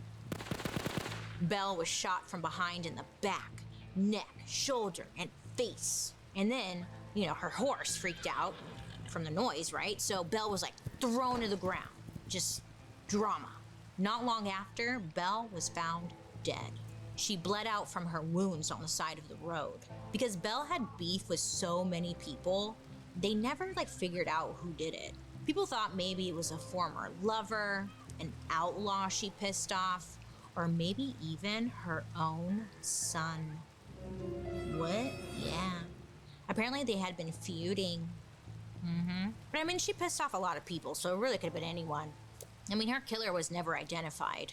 And in the years after her death, her legend just grew and grew because so little was actually known about her. She was a very private outlaw. I mean, she didn't brag like so many of the men she worked with. In fact, she only ever talked about herself publicly a few times, despite being like a local legend. She once said, quote, "I regard myself as a woman who has seen much of life." Wow. And I think that sums her up perfectly. And honestly, all of the other women too. I mean, they've been through some stuff. The whole reason I wanted to do this episode was to learn about women in the Wild West, you know? Because we usually see them in shows and movies as these sad, quiet wives waiting for their husbands to come home from the frontier. Or it's a musical, like Calamity Jane, that makes the whole Wild West era look way more fun than it actually was. I just wanted to know, some truth about some badass women. And after learning about these three women, I keep thinking to myself, who else is out there? You know? If you know of any cutthroat Wild West women I missed, let me know in the comments section down below. Now, speaking of uncovering the truth behind famous stories, baby girl Lisa, listen. You are going to flip. Because next week, I'm bringing back a dark history favorite, an episode that examines the stories and films that defined our childhood. Now, these stories seem innocent at first, wholesome even, but the true story is much, much darker, weirder, and just plain horrifying. We'll be talking about the true stories behind Rapunzel, Sleeping Beauty, Snow White, and Alice in Wonderland. So I'll see you next week for the Dark History of Disney, Part 2. Woo! Well, friends, thank you for hanging out with me today. You can join me over on my YouTube where you can watch these episodes on Thursday after the podcast airs. And while you're there, you can also catch my murder, mystery, and makeup. And don't forget to like and subscribe and comment down below because I'd love to hear your guys' reactions to today's story. Now, let's read a couple of comments that you guys have left me.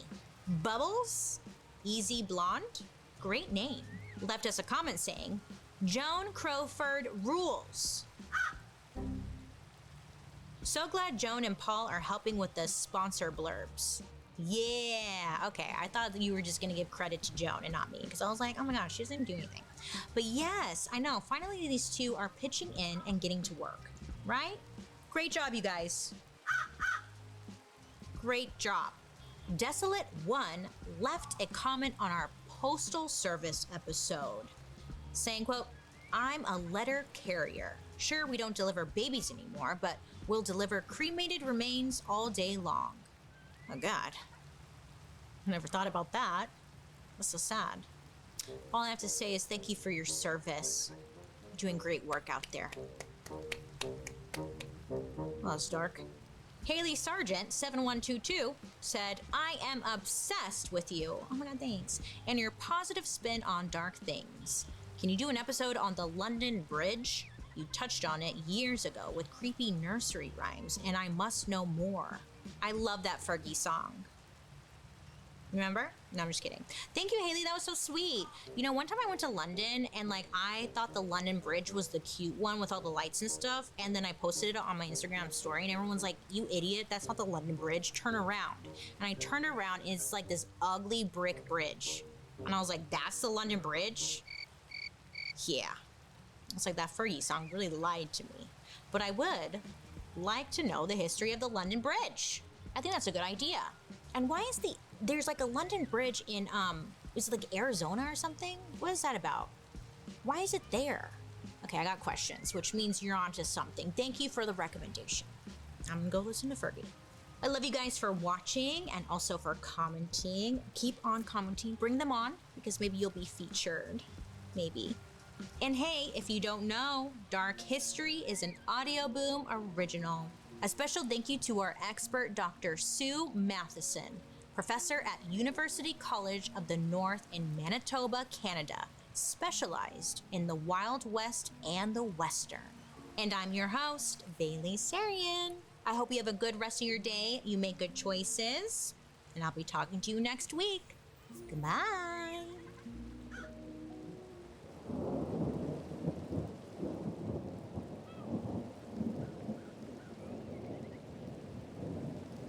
If you know anything about me, you know I've brought up Lisa Frank a handful of times, and I've said, like, I need to do a story on her, so I had to do it. I had to, okay? So that's why I'm doing this story. Great. I've always been super fascinated with the Lisa Frank brand because it was something I honestly couldn't have as a kid. We just couldn't afford it. You know, it was kind of it was really expensive, actually. So when I was younger, we would go to Yarget, you know, rhymes with Yarget, and we would go down the school supply aisle, and I would just kind of like stare at the Lisa Frank stuff and just obsess over it. I wanted it so bad. Everything was so cute. And then as I got older, I just got more curious, like, who the hell is Lisa Frank? You know? So I did some research, and she's a very, very private person. I could only find like 2 pictures of her on the internet. I think there's only 2 pictures of her available, which is fine. Good for her. She's very private. So I was intrigued, and the more I looked into the brand's story, the more I was like just sucked in. Drama. It's not the stuff you'd expect from a company famous for their happy rainbow animal vibe. I'm talking cocaine, alleged affairs, never-ending lawsuits, a private jet, and the cherry on top, a dancing ballerina bunny. Which, like, not what you would expect, right? Is it history, you ask? Yeah, hello, this is American history right here. The Lisa Frank Company, an icon in the 90s. That's history? Come on. Hey, Paul, did you ever have any Lisa Frank school supplies? He said no. Okay, so I opened up my dark history book to the Lisa Frank chapter because there's definitely one in it, of course. And let's get into today's story. So, according to an article in Jezebel, Lisa grew up in Bloomfield Hills, Michigan, which ranks as one of the top 5 wealthiest cities in the United States. You'd want to go to this neighborhood on Halloween, you know, because they're the ones handing out the full-size candy bars. Like, let's be, yeah, you know that neighborhood. She's there. Lisa's father ran a company called Detroit Aluminum and Brass. Now, this was a family company that made car parts, but also a little fun fact, they made parts for tanks during World War II. The business was super successful, to say the least, and the family was like very well off.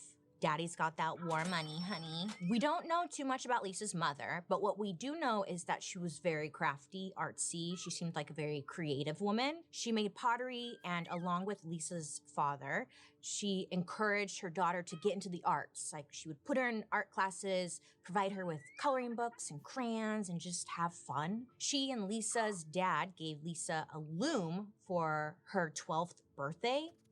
And if you're like me, you're like, what the hell is a loom? Because I didn't know what a loom was. It's a large device used to weave cloth and tapestry to make blankets and etc.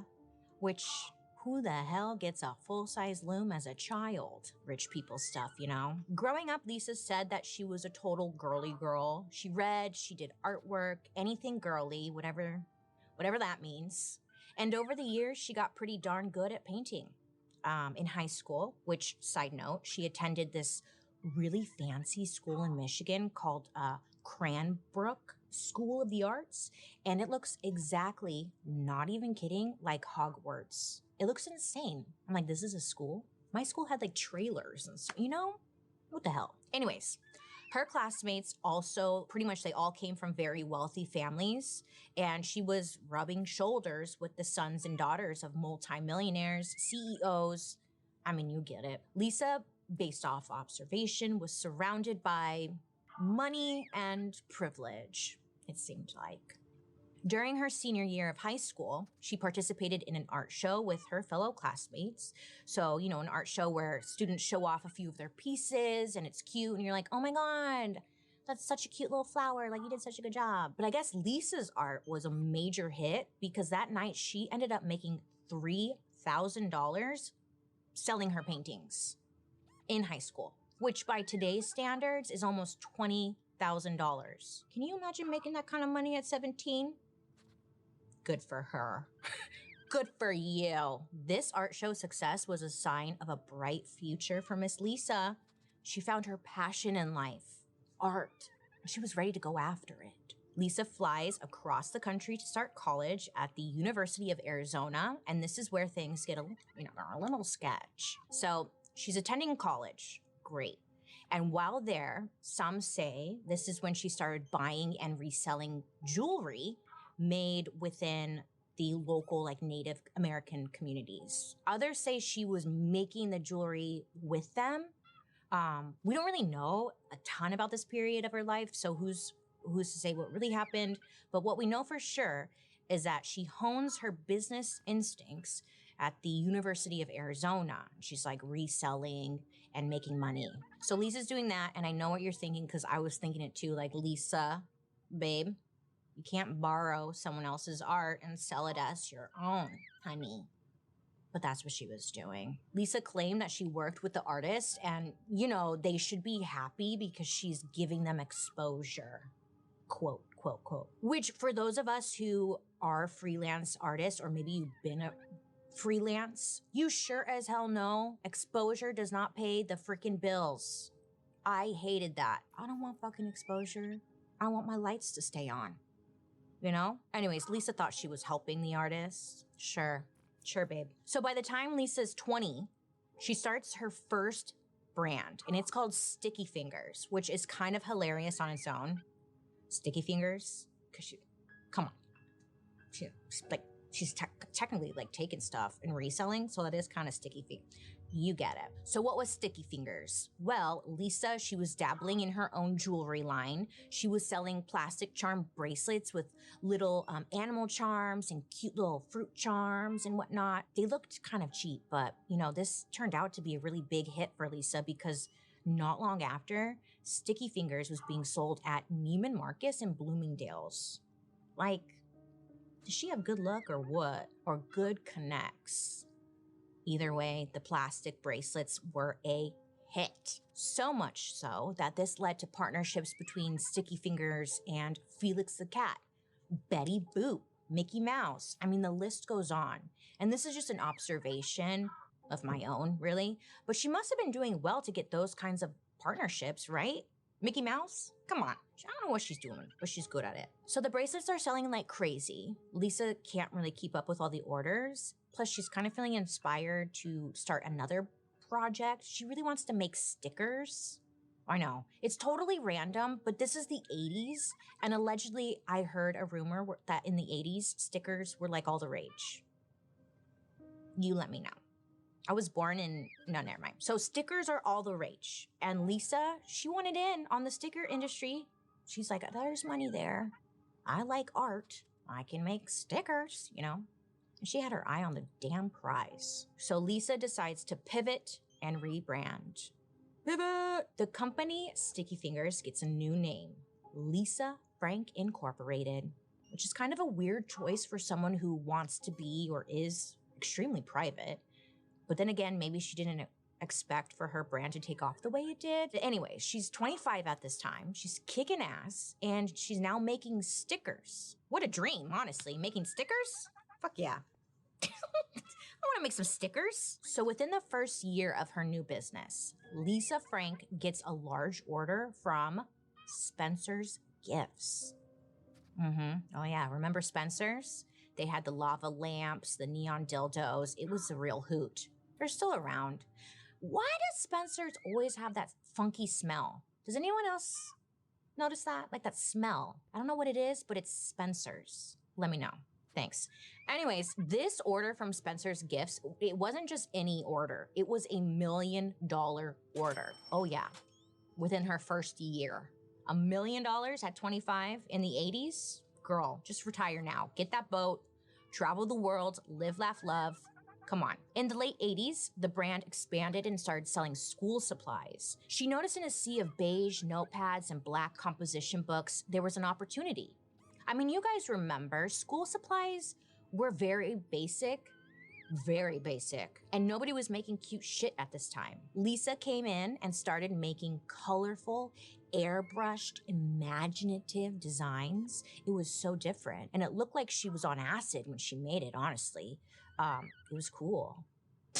Lisa knew her audience, okay? She knew what these kids wanted. Her loud, in-your-face products were a huge hit. And she was just raking in that dough. As a businesswoman in the 80s, I imagine a lot of people probably doubted her. I mean, first of all, she's a woman, okay? And women couldn't even get their own credit cards until just a few years before this. Yeah, women couldn't open their own credit cards until 1974. So, yeah. I imagine it was a little rocky for Lisa. I'm sure people doubted her, you know? But she pulled it off. I mean, she really saw a market where people hadn't seen one before. And it was such a smart business decision.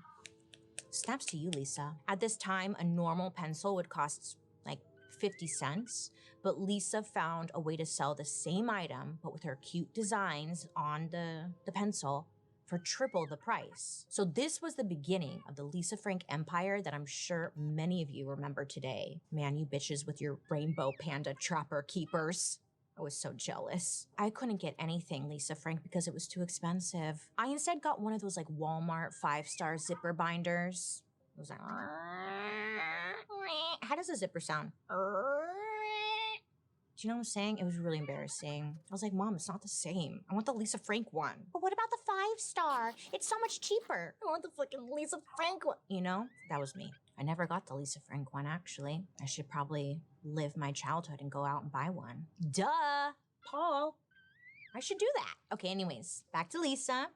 So Lisa, once again, had a booming business on her hands, and the company was expanding so fast that they had a hard time finding a location for their headquarters. I guess they moved a bunch of times before finally landing on a final workspace in Tucson, Arizona, which was like not your normal little office space. Well, like in my mind, not little, but like, you know, this shit was huge. It was 320,000 square feet of office. Do you know how big that is? Picture 5 football fields. That's how big it was. That's big. And the Lisa Frank headquarters was everything the kid in you wanted it to be. The outside of the building had rainbows and music notes painted on the walls. Looks so cute. The inside was filled with these huge statues of the iconic Lisa Frank characters, like the painting panda bear or the ballerina bunny. There was colorful furniture, there was murals, and Lisa Frank fan letters decorated the walls. It just looked like it was designed by kids for kids, like some kind of Willy Wonka acid trip. It's just cool, like goals. So from the outside looking in, like it seems like such a happy, fun, safe place to work, right? I mean, who wouldn't want to work there?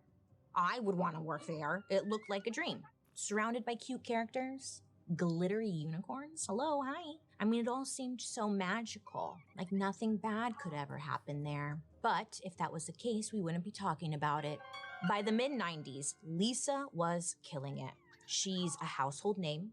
Business is booming, bringing in around $60 million annually. And she had hundreds of employees working for the company. They were just cranking out more and more products, drawing cute characters and rainbow and glitter. It just looks so fun. Lisa Frank, the brand, was at an all-time high, and kids were just losing their shit trying to get their hands on some of those school supplies. To some kids, carrying around those little notebooks was like a status symbol at their school. Now, back at the headquarters, by 1992, there's a new CEO in charge, a man by the name of James Green. I know.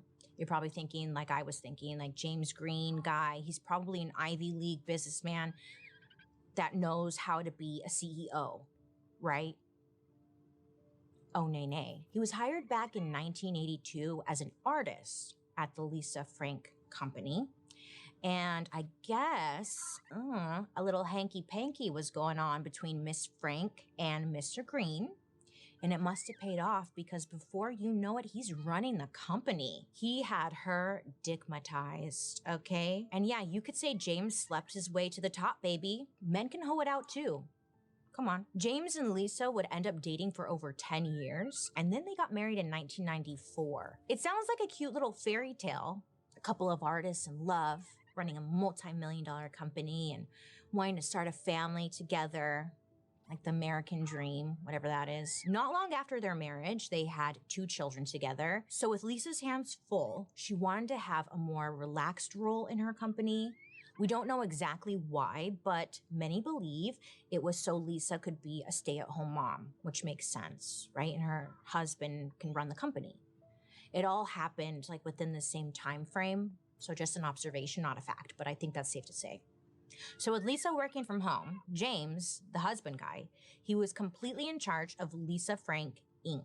And why not? He's been with the company from the jump, and Lisa must have trusted him more than anyone to steer the ship. So with James in charge, the day-to-day operations didn't have to be like run by Lisa anymore. I guess she would come by, she would like pop in every once in a while, check in, see how everything's going. Hey, everything good? Nothing's on fire? Great. And then she'd like leave. For the most part, it was pretty much all James all the time.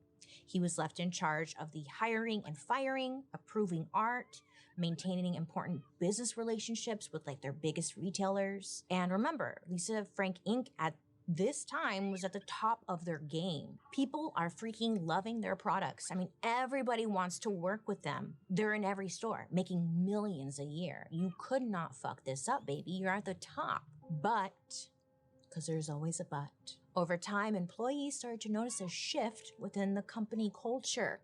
I mean, what happens when power and control gets to someone's head? I mean, the only person I can think of is Andrew Jackson. He just has really ruined my brain.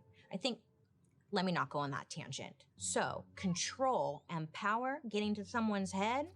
You think that's gonna go smooth? Of course not. James, we're looking at you, buddy. Shit starts to go sideways. When Lisa's away, James does play. You know what I'm saying? As CEO of the company, James would spend money where he pleased, and he was spending. The cars, flashy. The house, huge. The jet, oh yeah, girl, he bought a jet. Nobody asked him to buy a jet. I guess also their mansion was like neon colored and the neighbors, not big fans. So pissing off people right off the bat. And Tucson isn't a big city, and the Frank Green family seemed to stick out like a sore thumb because they were just very flamboyant and in your face.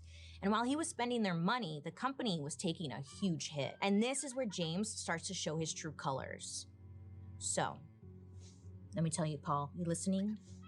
Okay, great. So rumor has it, James seemed to have a little anger problem. Like if you pissed him off, you better watch out. A chair might be coming at your head. I'm not kidding. I guess he was throwing chairs when he got angry at people, like he was in WWE. If he didn't like you, you would know, because he would give you a nasty little nickname. He wasn't even polite enough to say it behind your back. He would just straight up say that shit to your face, like, hey, ugly, pass me those unicorn stickers. And you'd be like, all right, is that my new name? Ugly? He was just a dick, is what I'm saying. Maybe at your workplace, your boss starts the day with like a little company pep talk. When I worked for the company Shmeshmai, it rhymes with Shmeshmai. We would have a little team like meeting every morning, and they'd be like, all right, we need to sell this much in numbers, baby. How are we gonna do that today? And I'm like, I don't know, I make minimum wage. Why don't you pay me more? And then maybe I could make you more, cause, you know? Anyways, but that's not the point, because James, he also loved a company pep talk, but he ran his a little different. He liked to start the day at the top of the big staircase in the entryway and just yell stuff at the staff below. He's like spewing all kinds of nastiness for no damn reason. I mean, it was said that James loved towering over people, so much so that he told his female employees they couldn't wear heels to work. He didn't like people to be taller than him. His official reason for like not allowing heels was that it slowed down the workers. And like the women couldn't keep up with him, but just seemed like he didn't like anyone to be taller than him. Interesting. To be fair, there are a few accounts from previous employees of Miss Lisa Frank herself participating in her own verbal abuse. There was even a lawsuit brought against her for wrongful termination. Basically, whatever Lisa allegedly did was bad. I'm not trying to downplay it. And James, he was just Lisa to the 10th degree, as we'll see later. And the company was paying the price under James' control. You're probably wondering, well, how was James able to get away with all of this? Well, it seems like every villain has a good sidekick, and boy, did James find his sidekick. So we've got Lisa Frank Incorporated, home of the unicorns and sparkly dolphins. Lisa herself has stepped away to be with her kids, leaving her husband, James, in charge of the company. James is, I think it's safe to say, struggling? Yeah. His bad behavior is starting to have a huge effect on the company, but he's not alone. He's got himself a partner in crime, helping him do all the dirty work. This is where we welcome to the stage Rhonda Roulette. I looked her up on Facebook. She looks like a Rhonda. Hey girl. Now Rhonda, she started at the company way back in 1984 as Lisa's assistant. She was there for quite some time, to say the least, and shortly after James took over as CEO, an interesting promotion happens. Miss Rhonda is bumped up to vice president at Lisa Frank Incorporated. Rhonda must have had a very impressive resume because she also oversees HR, legal, and licensing. Oh yeah, she was in charge of a lot of big shit that maybe she shouldn't be in charge of. She must have been an incredible worker. Just a little observation, but if your company is killing it, has hundreds of employees, why would any business hire one person to handle 3 different departments? I roll. Make it make sense. It doesn't, but okay. Anyway, pretty soon coworkers are starting to notice that Rhonda and James, they seem very close. And an employee even saw them at the mall together on a holiday weekend, you know, hanging out, spending the holiday weekend at the mall with your boss, which doesn't sound that bad. But they're both married, and then rumors just start flying around the office that Rhonda and James, they're slapping meats. Rhonda was the one who had James's back in the office. She was there at every turn, very loyal to this man. She interrogated people on his behalf, and when James didn't want to confront someone, he'd send Rhonda. She did, again, lots of his dirty work, just firing people, intimidation, you name it, Rhonda was on it. When employees would come to Rhonda for help or questions, or maybe to report something to HR because, you know, they're being mistreated, Rhonda would simply tell them to just get over it. Rhonda, she was really good at keeping the employees in check. I guess everyone was like really afraid of her. Just get over it. Oh, that's all I have to do? Just get over it? Oh shit. I'm cured. Thanks, Rhonda. The worst part of all was that she was head of HR, and if you had a problem at Lisa Frank Incorporated, sorry, that was on you. The company even put out an employee newsletter a couple times a year with words of motivation and encouragement for their employees. There was like one month, I saw this picture online. In the newsletter, there was this cute little column full of instructions on how to be a good employee. It basically said like, employees need to always be thinking about how to please their boss. Your boss can make or break your career. And if you have a bad relationship with your boss, well, that's your fault. You're not being loyal enough, sweetie. Just try harder. That's what it said in this pamphlet. Like, again, oh, that's it? Okay, great. Oh, and then we haven't even gotten to the cocaine. I mean, we weren't there, so we don't really know for sure, but previous employees would later say that Rhonda and James were, quote, pretty big into coke, end quote, which may explain the paranoia, chair throwing, the tantrums.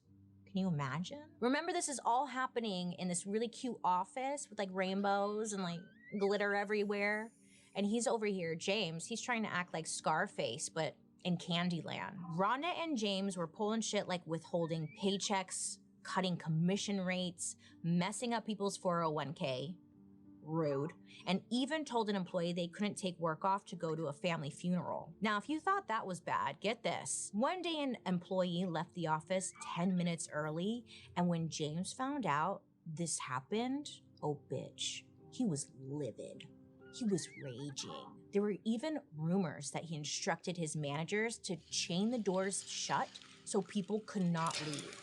Could you imagine if your job did that? It kind of reminded me of the Triangle Shirtwaist factory fire. Do you remember we did an episode on that? They like chained the doors. They kept the employees in because they didn't want them stealing. Yeah, he's lucky it didn't end the same way. Yeah, that was actually an awful story, but moving on. So all of this is happening and the company's reputation was just in the toilet. Nobody had anything good to say about the Lisa Frank company, at least working for it. So of course, James wouldn't take any responsibility for the decline of happiness within the workplace.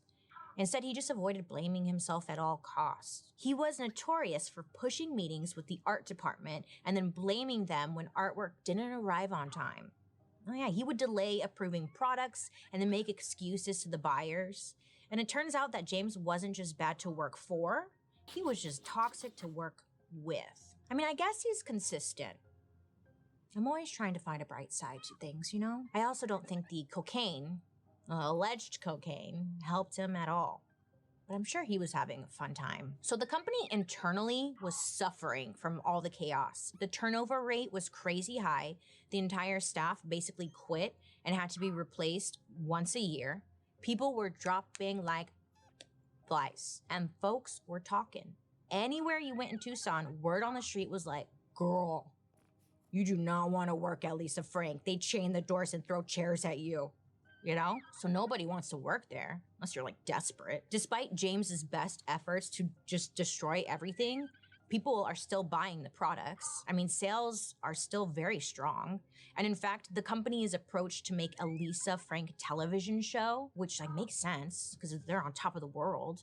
And each of the like those colorful animal characters were gonna like have their own names and backstories. It could have been the next Care Bears. It could have been great. So what happened? James happened. Of course, you know this. For some reason, James and Rhonda fired the entertainment lawyer that Lisa brought on to help negotiate a potentially huge Hollywood movie and TV deal because they were like, well, we don't need help. We could just do it ourselves. Spoiler alert. They couldn't. The whole thing fell through and the project ended up dying. RIP. By 2004, important buyers like Yarget are starting to refuse to do business with the company because James is difficult to work with. You know, he got that title, difficult to work with, which you don't want that because then nobody works with you. So at this point, the company has low morale, high turnover rates, and is losing out on what seems like no-brainer business deals. It's unfortunate that we ended up with so many troll movies, but like no Lisa Frank show. We were robbed. Now, rumors that the CEO was sleeping with the VP and doing blow in the office were circling round and round. Honestly, sounds like a party. But it gets back to Lisa. She gets wind of it and maybe starts to catch on to the whole Rhonda and James situation. If there is one, allegedly. We don't really know for sure, but at the very least, she starts to realize it's time to take back her company and clean up the freaking mess that James made. Lisa decides to return full-time with the goal of bringing the company back to its glory days. But when she comes back, it was a very different place than when she left it. One employee said that the original work environment at Lisa Frank used to be vibrant and full of energy. But now it had turned into a place of, quote, intimidation and insecurity, end quote. When Lisa returned, James and Rhonda made it clear to the employees, you're either Team James or Team Lisa. Pick a side, bitches. Yeah, and this was serious, okay? They, being James and Rhonda, they were going as far as bugging phones and reading employee emails to find out which team these employees were on. And if they found out you were on Team Lisa, chairs coming at your head. You better watch out. You better duck. You know what I'm saying? For example, I guess the sales department was labeled Team Lisa, and communication from James and Rhonda basically stopped. And the sales team, they were suddenly only allowed in certain parts of the building. Jeez. Anytime someone from sales needed something for their job from Team James, they would be shut down and told, oh, why don't you go ask Lisa? It's just so childish. Awful. And a ton of the sales team, of course, they're gonna quit because they felt like they can't even do their jobs. What was the point? Plus, everyone's being mean to them. Like, what is this? It just seems weird that James would sabotage the sales department, aka the department that's making the company money, because, you know, like, it seems like he likes money, so I don't know why he would do that. But okay. So when Lisa came back to the office, she wasn't just trying to bring her company back, she was trying to take her life back. In 2005, Lisa filed for divorce from James, telling her close friends that she could no longer put up with his emotional abuse. I mean, obviously none of us know what happens behind closed doors, but if James treated the employees like shit, I can't imagine what he said to his own family. I mean, she's divorcing him, so maybe I can kind of guess. When Lisa presents a divorce, obviously James pissed. And it wasn't because he was about to lose his wife and family. Nay. He was panicking because he was about to lose the thing that he seemed to love the most. Cocaine. No, I'm just kidding. Money. James, he was not gonna go down without a damn fight, you bitches. Lisa is back in charge of her company, but James is still working there as well. Honestly, it must have been awkward. He wouldn't leave. He wanted to keep his position, and he was being petty just staying there at the office. Lisa, she had the upper hand though. You see, back when their kids were born, Lisa made a very strategic choice to gift James 49% of the company's stock, which is great for him because if the company's doing well, then the money keeps rolling in, right? So 49%, it may seem like a random number, but it was actually very intentional and a smart business move on Lisa's part. She's a boss bitch, thinking ahead. She's got a plan. Lisa kept 51% of the company stock for herself, which makes sense because it's her company and it would make sure that she always had the upper hand within her business. We don't know if this was like in their prenup or whatnot, but if/when they got divorced, James had to hand that 49% right back to Lisa. So this is why James is like really holding out because he's losing the 49% bleep blop bloop. That sucks. This is a side note because I didn't really know where to put it in the story. But in an interview many moons ago, James said, you can like see it on YouTube, James said that he was the creator of Lisa Frank. Oh, he was like taking credit for it.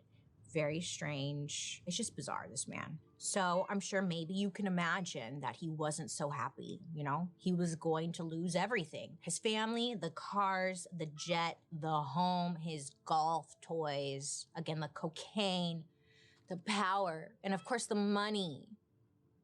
No, you know? He's like, no, Lisa, no. He wasn't handling it well at all. I mean, what else does he do? He has nothing else to do. So James goes into like full-blown panic mode. He's like, Mayday, okay? It was not easy getting James to step down as CEO. In order to officially fire him, Lisa has to hold a formal board meeting because he does own almost half the company.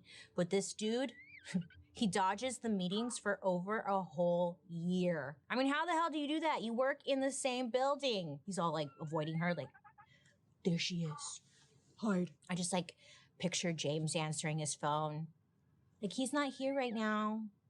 Maybe he's like wearing a wig, hiding behind one of those rainbow panda statues. How do you avoid someone for a year? By this point, the man is basically a squatter. He was posting up in the men's bathroom, taking the good stall. Lisa, sick of playing Where's Waldo, now has to go to the courts and get them involved in hopes to fire James. It was just this whole ordeal, stressful, I'm sure. She wanted him gone. So she sued him, and then the judge ruled in her favor. Yay. So James was finally forced to show up for this two-person board meeting so Lisa could look him in the eye and say, you're fired. Get the hell out of here and take your girlfriend with you, but leave the coke. She wanted to make a statement. James, Rhonda, and I guess Rhonda had a secretary. I just didn't want to like throw another name at you and confuse you. But Rhonda had a secretary and I guess she was like involved in some shady stuff too. So all three of them, they get escorted out of the building by police. Lisa did this on purpose. This was a performance.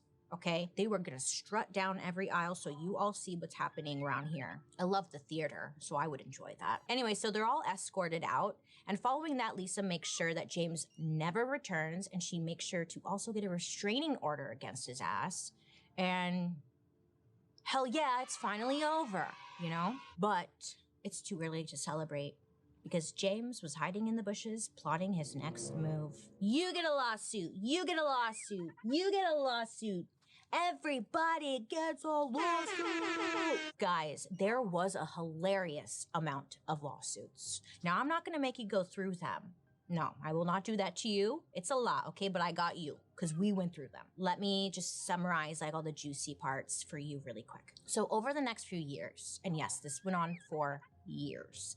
In addition to the nasty divorce, James sued Lisa, claiming he created all the company's content and characters. So if he leaves, the company should shut down completely because all of that belongs to him. Oh, and remember that jet I mentioned earlier? Yeah, he was upset about losing the jet. He wanted to keep it. So James sued the company for millions of dollars so he could repay the loan he used to buy the jet. Like, what are you gonna do with a jet? You don't even have a job. And the lowest of low, he even roped in his kids, who were 13 and 9 at the time, to give him written permission to take their mom to court. Like, it's okay if you sue mommy, we're totally cool with it. You don't do that. Luckily for Lisa, the kids didn't end up doing it, but I mean, James really tried. Dragging his kids into it, yes, he did. Sloppy ass.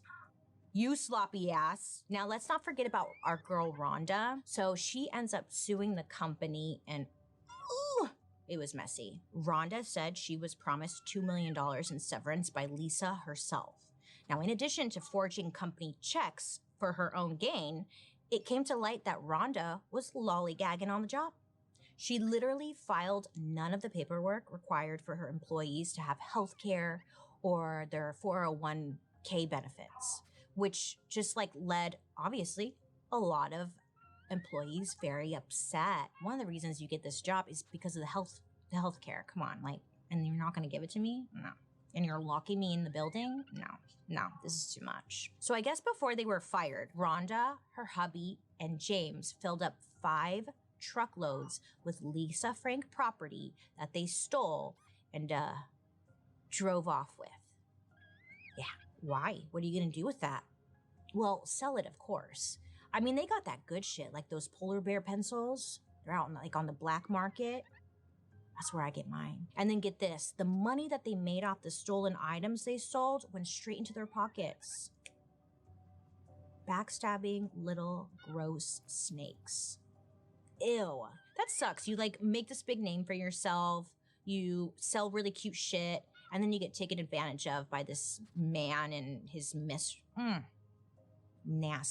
I kind of get it. And like, just to keep it 100 though, when I worked at a large electronic company that starts with a B and ends with a Y and rhymes with schmeshmy, on my last day, I stole a bag of potato chips on my way out. It was my last day. Okay, so I was like, you know what? Fuck this. But what I'm totally getting at is that kind of like this trio, they stole stuff because they were angry. I stole a bag of potato chips. So I kind of get it. I still feel guilty about it. I do ask for forgiveness all the time, but I don't know, it keeps me up at night. Okay, so I understand what they're doing. They're stealing to be like, fuck you, you know? And like, because I did that too with the potato chips, but they stole like a bajillion potato chips. Way worse. I don't know why I'm trying to relate to the bad guys. I don't steal. Thank you. Anyway, so these lawsuits, they end up going on for like 10 years. It seemed like James didn't really care too much about winning at all. He and Rhonda just wanted to bleed this company dry, take all their money with all the lawsuits. It's kind of like an abusive partner, you know, when they're like, if I can't have you, nobody can. And that's what they were doing. Finally, in 2007, the divorce between Lisa Frank and James Green was officially finalized. She had complete control of her company, and she was ready to make a comeback. It wasn't going to be easy, though. James had damaged the company's reputation very badly, and he tarnished many of their business relationships.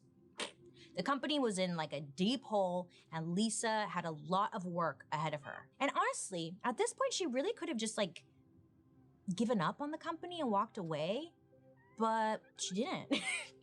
But guess what? Lisa Frank persevered. She's a bad bitch. She didn't want to give up for some strange reason. I mean, she could have, you know? So it's just like, girl, just take a nap. In 2010, Lisa ends up taking a very big risk. She reduces her staff significantly, and she agrees to do something that she swore she would never do with her brand. Lisa enters into a licensing agreement with a manufacturing company so that they can make and sell her products. This might not like sound major to you and I, but it was said that Lisa was like overprotective of her brand, a bit of a control freak, and that she never let other people make her products. She just wanted control. She wanted to know everything that was going on and have control of it all. But she wanted the company to be back on top, and they promised, this manufacturing company promised to help her achieve this goal. And in 2012, Lisa Frank does a collab with Urban Outfitters, which is a trendy like lifestyle retailer. And that was a huge hit. People were really excited to see Lisa Frank back out in the wild. Everybody was like hungry for the 90s nostalgia. It was just perfect timing. But the manufacturing company that Lisa's working for doesn't make good on their promise to put Lisa Frank back on top. And Lisa Frank sort of goes away for a while again because it's just not doing well. Oh my God, Joan has a cute little thing. Cute. Is that a trapper keeper, Joan? You would, you little rich bitch. Okay, so where are they now? These days, it's not clear how much of the company James still may or may not own, but what is clear is that he is not involved in like the day-to-day operations anymore. Throughout the years, James has moved on from the Lisa Frank brand and Lisa Frank the person too. And he found Jesus. Great. Jesus. He found him.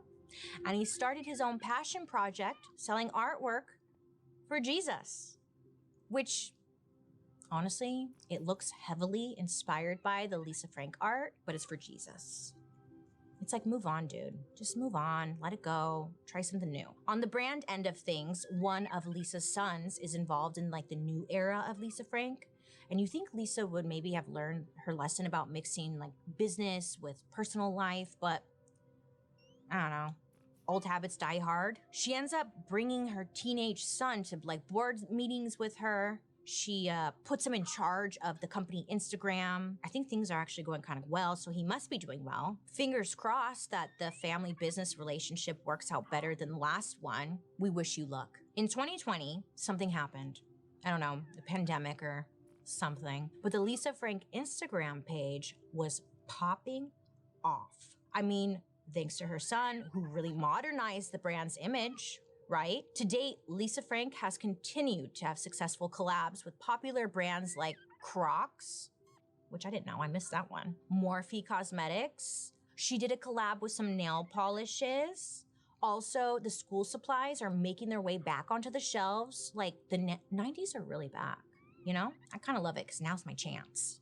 Now's my chance to get a Lisa Frank thing. If you think about it, Lisa Frank has kind of inspired that 90s aesthetic that we still see in trends and makeup trends, all that millennial neon shit we like to buy. It seems like a really perfect time for Lisa Frank to make her come back because we're all craving that 90s nostalgia, like I said, yeah. But with the help of her son, it seems like she's got her finger on the pulse of what people want again. I think this whole story can be perfectly summed up through my experience of purchasing the Lisa Frank Morphe palette. When was this? Like a year or something ago? I was so excited to get it. I was like, oh my God, Lisa Frank. Oh, the younger Bailey in me was living.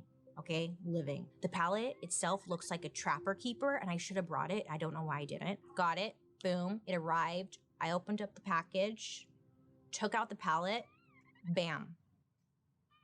I got hit with the whiff of that chemical cheese smell. Do you know what I'm talking about? It smelled awful. It smelled like cheap makeup. It smelled like chemicals, just straight up chemicals. I was like, oh shit. I decided not to use it on my eyes, but I keep it on my desk just to look at it because it's cute, but that shit stinks. I just feel like that explains the company in a nutshell. From the outside, bright, cute, colorful, happy, oh my God, love it. Inside, dark, corrupt, and just plain stinky. Look, Lisa Frank is back today. We don't know what's going on behind closed doors now, but we're glad she's here, hi. But there's one thing we know for certain. What was happening in the 90s, what was going on behind the rainbow-colored doors was wild. A former employee put it best, saying, quote, I always found it ironic that Lisa Frank brought so much joy to girls, but was such a miserable place to work. It wasn't rainbows and unicorns behind the scenes. End quote. It's like rain on your wedding night. Right when you already paid. What got me really curious about the story is the facade, like what that employee said on the outside. Cute, adorable, love it. I want to work there. Put it in me, everything. And then you like go further and you're like, holy shit, you guys are all fucked up in here. I just found that very interesting. And obviously there's like no clear cut good or bad guy here. I think they were all kind of stinky. James and Rhonda were the absolute worst, but Lisa, she also had her moments too. And also, for as much as Lisa claims to want to be private, just in the background, going unnoticed, she sure does love to be on top. So I don't know, next time you're looking at your rainbow tiger trapper keeper, remember, cocaine is a hell of a drug. Well, everyone, a big thank you for learning with me. Remember, don't be afraid to be curious, ask questions, because you deserve that. I'd love to hear your reactions to today's story, so make sure to use the hashtag #DarkHistory over on social media so I can follow along and see what kind of shit you're talking. I'm gonna find you and be like, yeah, bitch, she crazy. I'll write you back. Oh, also, join me over on my YouTube where you can watch these episodes on Thursday after the podcast airs. Come check out my background, it's cute. And while you're there, you can also catch Murder, Mystery, and Makeup, which is on Mondays. I hope you have a great day today. You make good choices, and I'll be talking to you next week. Goodbye.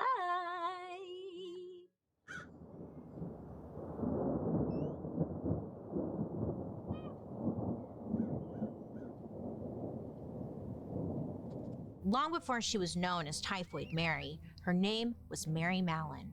So Mary was born in County Tyrone, Ireland on November 29th, 1869. She's a Sag, a free spirit, so this actually makes a lot of sense now. But at the time, listen, where she was born, this was one of the poorest counties in Ireland. So when she was only 15 years old, Mary got on a ship and headed to the United States, and she wasn't the only one. In the mid-1840s, tons of Irish immigrants were coming to the United States. And that's because back in Ireland, the country was going through the Great Hunger. Now, this is commonly known as the potato famine, where at least 1 million Irish people passed away, most from starvation. And those who were still alive, they were looking for a way out. Now, the population of Ireland at the time was like 9 million, and of that 9 million, 6 million depended completely or almost completely on the potato crop. And a third of the population was so poor that they lived mostly on potatoes. So when a mold wiped out most of the potato crop in 1845, it was catastrophic. Of course, there was other food, but people didn't have access to it. And the wealthy English landlords, they were harvesting crops and selling food to England and other countries. Pretty much everywhere but Ireland. It was f***ed up.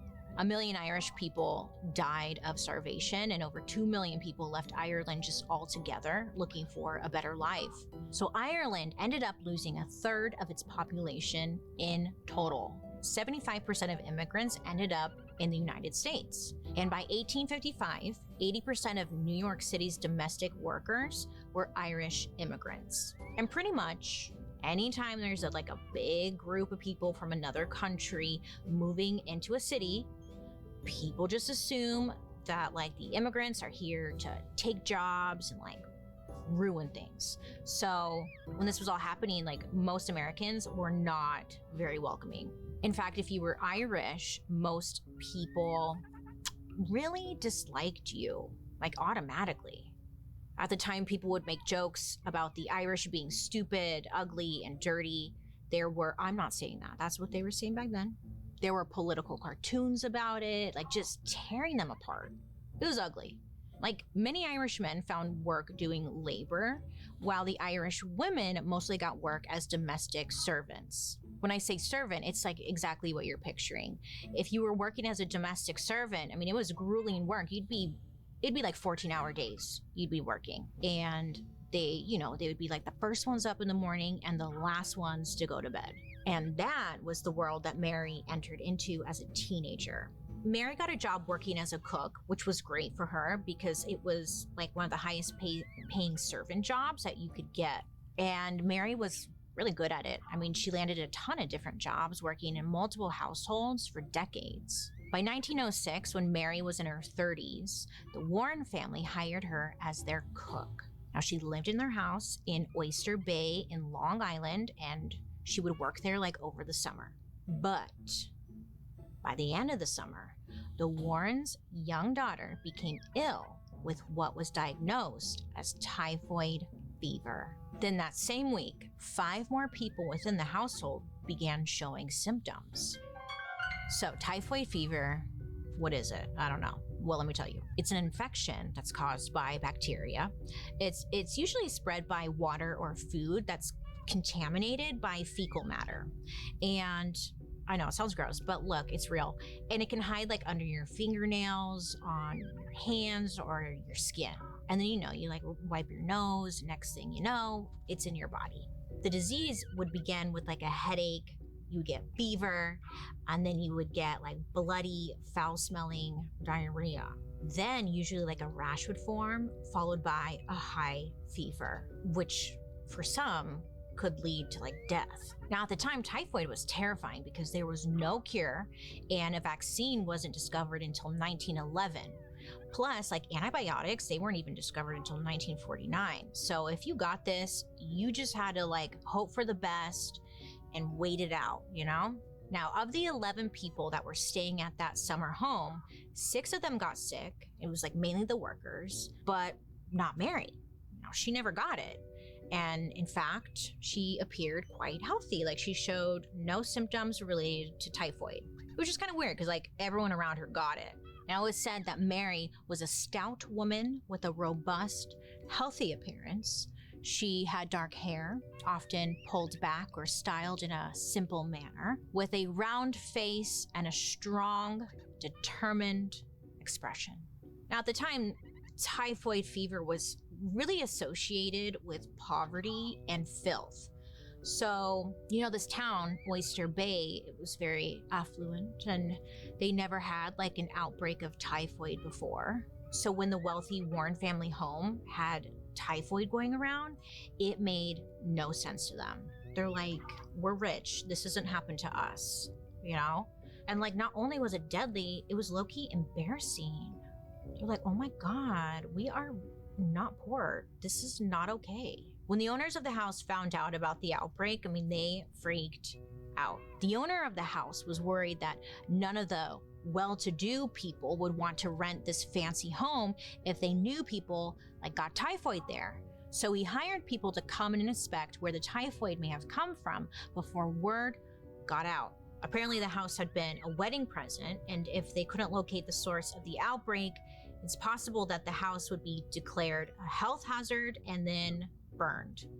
So eventually, the homeowner was introduced to Dr. Soper, who technically wasn't a doctor, but he was a sanitary engineer. One newspaper described him as a, quote, a doctor to sick cities, end quote.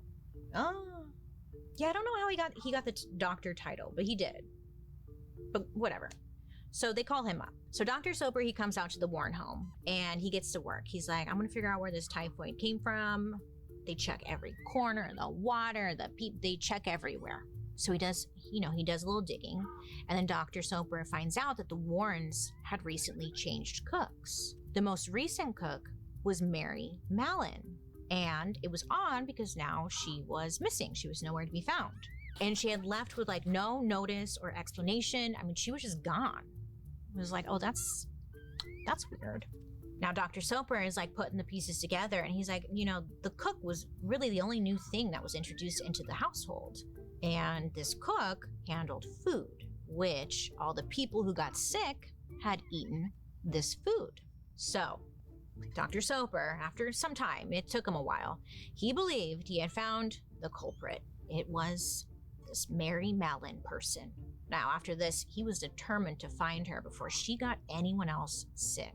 So meanwhile, Mary was bouncing from job to job around New York. She was usually getting hired for like a few weeks or months, then moving on to like the next gig. At one point, Mary started working for a family on Park Avenue in New York City. And pretty soon, 2 cases of typhoid were reported. A maid and the daughter for the family Mary worked for. Now, the girl, the daughter, she would end up dying within just a few days. And word gets back to Dr. Soper. Now, when he hears about this death, most people would be like, oh, that's sad. But he was like, oh my God, what? Typhoid? Where? He knew in his head that this was probably Mary's doing. So Dr. Soper, he hops in his little car. I don't know what he does, but he gets his butt over to that family home on Park Avenue as soon as he could. So he just shows up like out of the blue, knocks on the door, and asks to speak to Mary Mallon. So she answers the door, and right off the bat, Dr. Soper is like accusing Mary of causing the typhoid, getting people sick, and even killing someone. I don't know, maybe Dr. Soper thought like she would just cooperate or like apologize. I don't know what he thought, but to his surprise, Mary was actually, she was pissed. She was pissed off. I mean, could you imagine you're working at your place of work, and then someone shows up and starts making wild accusations that you killed someone in front of your employer? You're like, hey, whoa, now is not the time, you know? So she was mad. She's like, what the fuck? So this guy is just like making wild accusations, calling her a killer, and then he was demanding samples of her urine, feces, and blood. Again, I'd be like, excuse me, who are you? Like, I don't know you.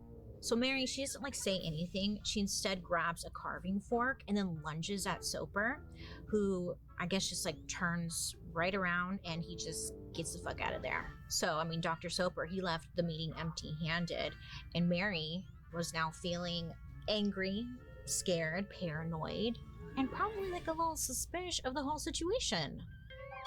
So this first encounter really left Dr. Soper confused. I mean, he thought Mary would comply and like hand herself over. He could not understand why she was so defensive. I mean, to him, he was only trying to offer her good medical attention. So now, after this, in his opinion, Mary was a menace to society. He's mad and he's determined. So Mary, she continues to work at the home on Park Avenue, and Dr. Soper, he knew this. So one night, he like goes to the home and he waited outside. He's like waiting for her to get off of work so he could follow her. Yeah, okay. He's going full stalker.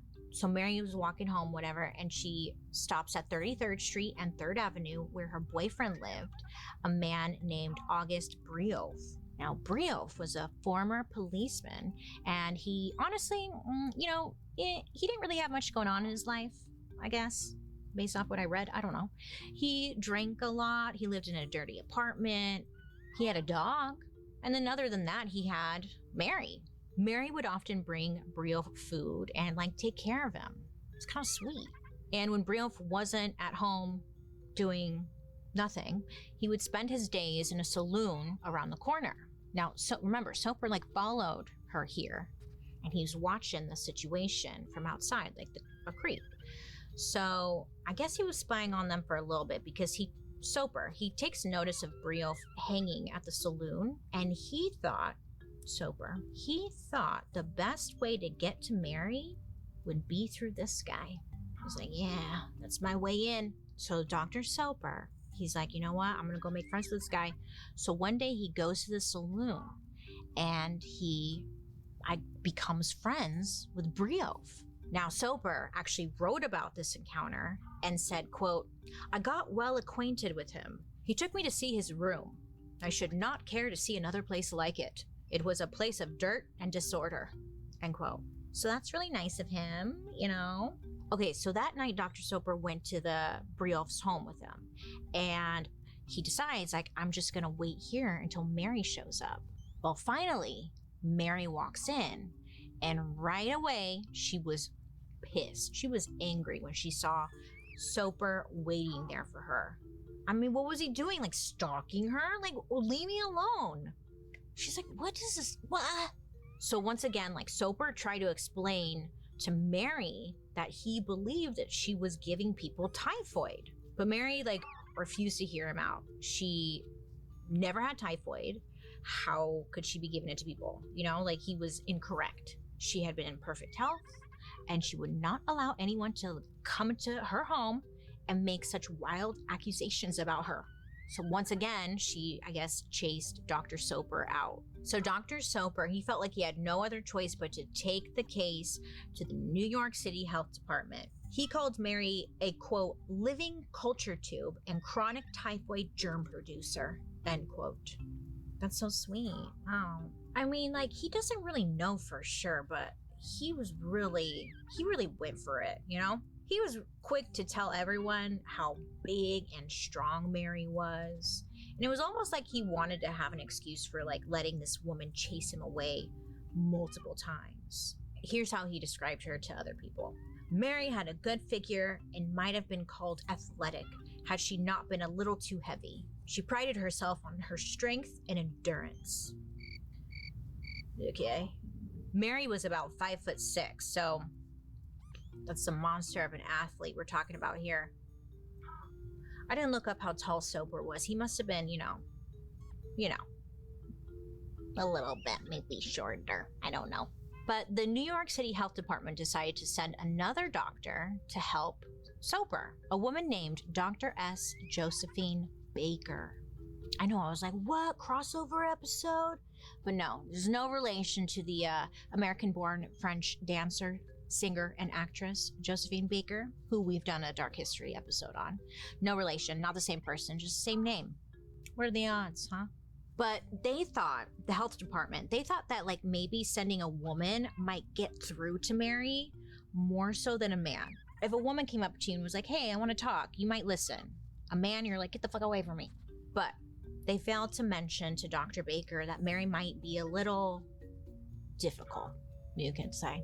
So Dr. Baker, she's very excited. She's like, I'm going to Park Avenue to, collect some samples from this Mary woman. So she goes to the home, and right off the bat, Mary once again slammed the door in her face. So the next day, a horse-drawn ambulance from the health department was sent to Mary's workplace. Very dramatic.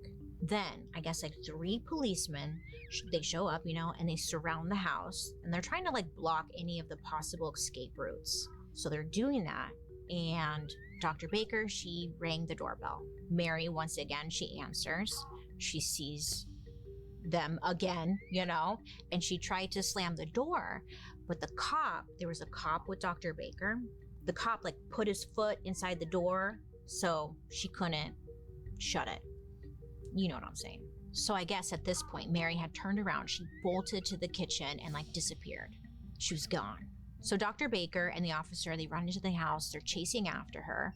They are asking the other workers in the home, like, where'd she go? Where'd she take off to? But they had no answers. So they're looking around. They search the closets, the basements, the living quarters, but they just, like, could not find her. They would continue searching for 3 hours, calling for backup, but they got nowhere.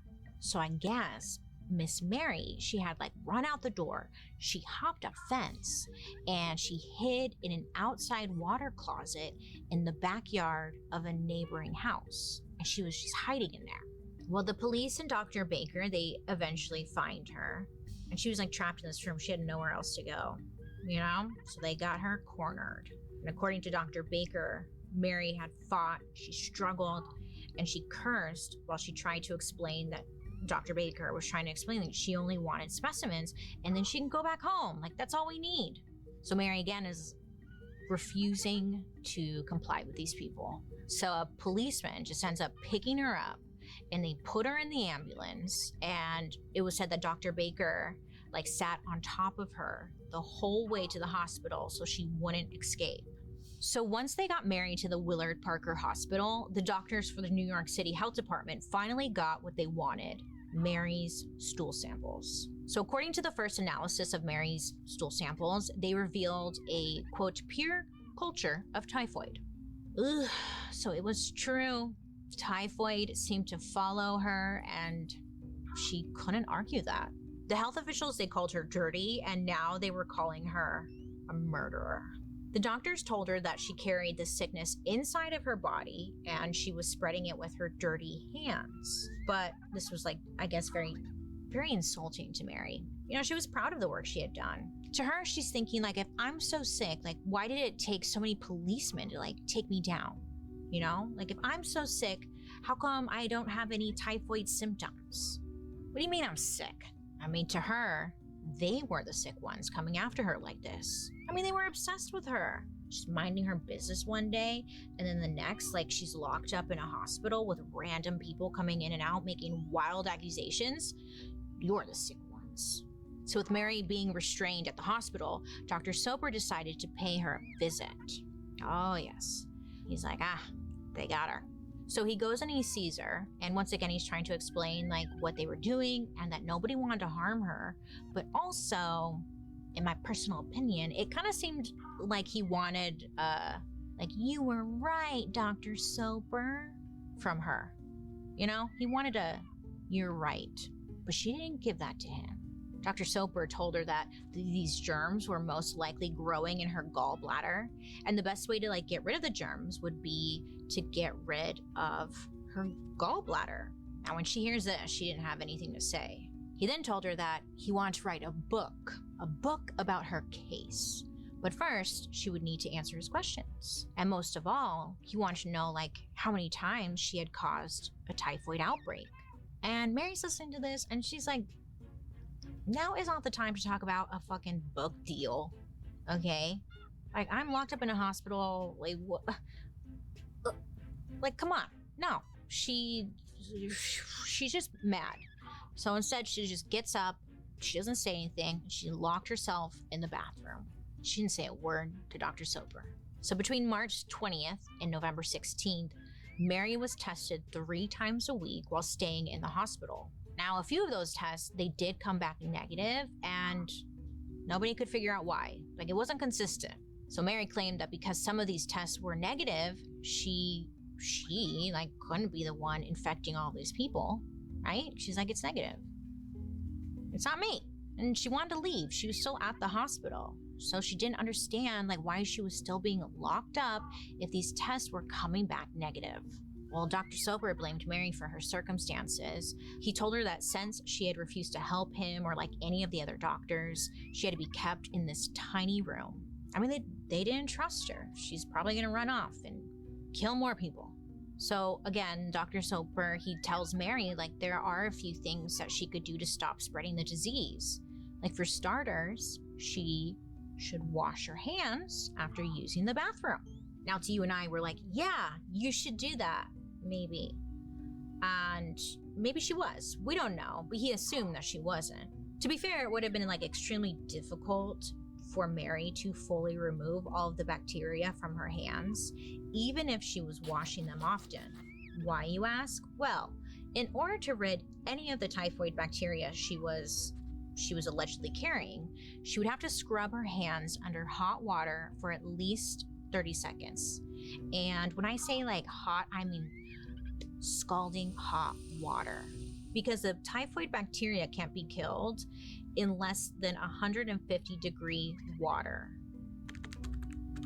And washing your hands in 150-degree water isn't something that you can just do. You can't do it because you would get, like, third-degree burns in a matter of seconds. So, gloves? Anyways, so even if she was washing her hands, you know, I don't even know why he was recommending it if she can't even wash her hands in 150-degree water. So kind of like shit advice. But okay, whatever. But Mary wasn't doing that. You know, she wasn't burning her hands off. So Dr. Soper kept recommending that Mary have surgery to remove her gallbladder because, again, they believed, like, it was living in there. But she didn't want to have her gallbladder removed. I mean, she didn't trust Soper. She didn't trust these medical doctors. She didn't trust the medicine.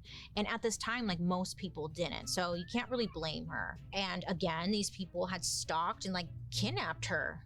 She's like, you're not going to have my gallbladder. Is this like a black market plan or something? I don't know. So Mary did not want to cooperate. So once she refused to not do the surgery and not help Dr. Soper with his book, this is when things were taken to a whole new level. So Mary was staying at this one hospital, right? Well, then they moved her to North Brother Island to be kept in total isolation so she could no longer infect people. Now, North Brother Island is a tiny little island smack dab in the middle of the East River in New York City. It's between the Bronx and Rikers Island. Now, this island was originally purchased from the Dutch by New York, specifically to isolate people with infectious diseases. They built Riverside Hospital there so that patients could be contained and also get treatment. And most people, they assumed if you were being sent to this hospital, it was most likely you weren't leaving alive. Now, again, to Mary, it didn't make any sense to her as to why she's being kept at the hospital. She didn't have any of these symptoms of typhoid. She is confused, really confused. So they end up putting her in this little cottage on the island, and this is where she was forced to live. Now, this little cottage, it's kind of cute. It's small, looks like a little hut.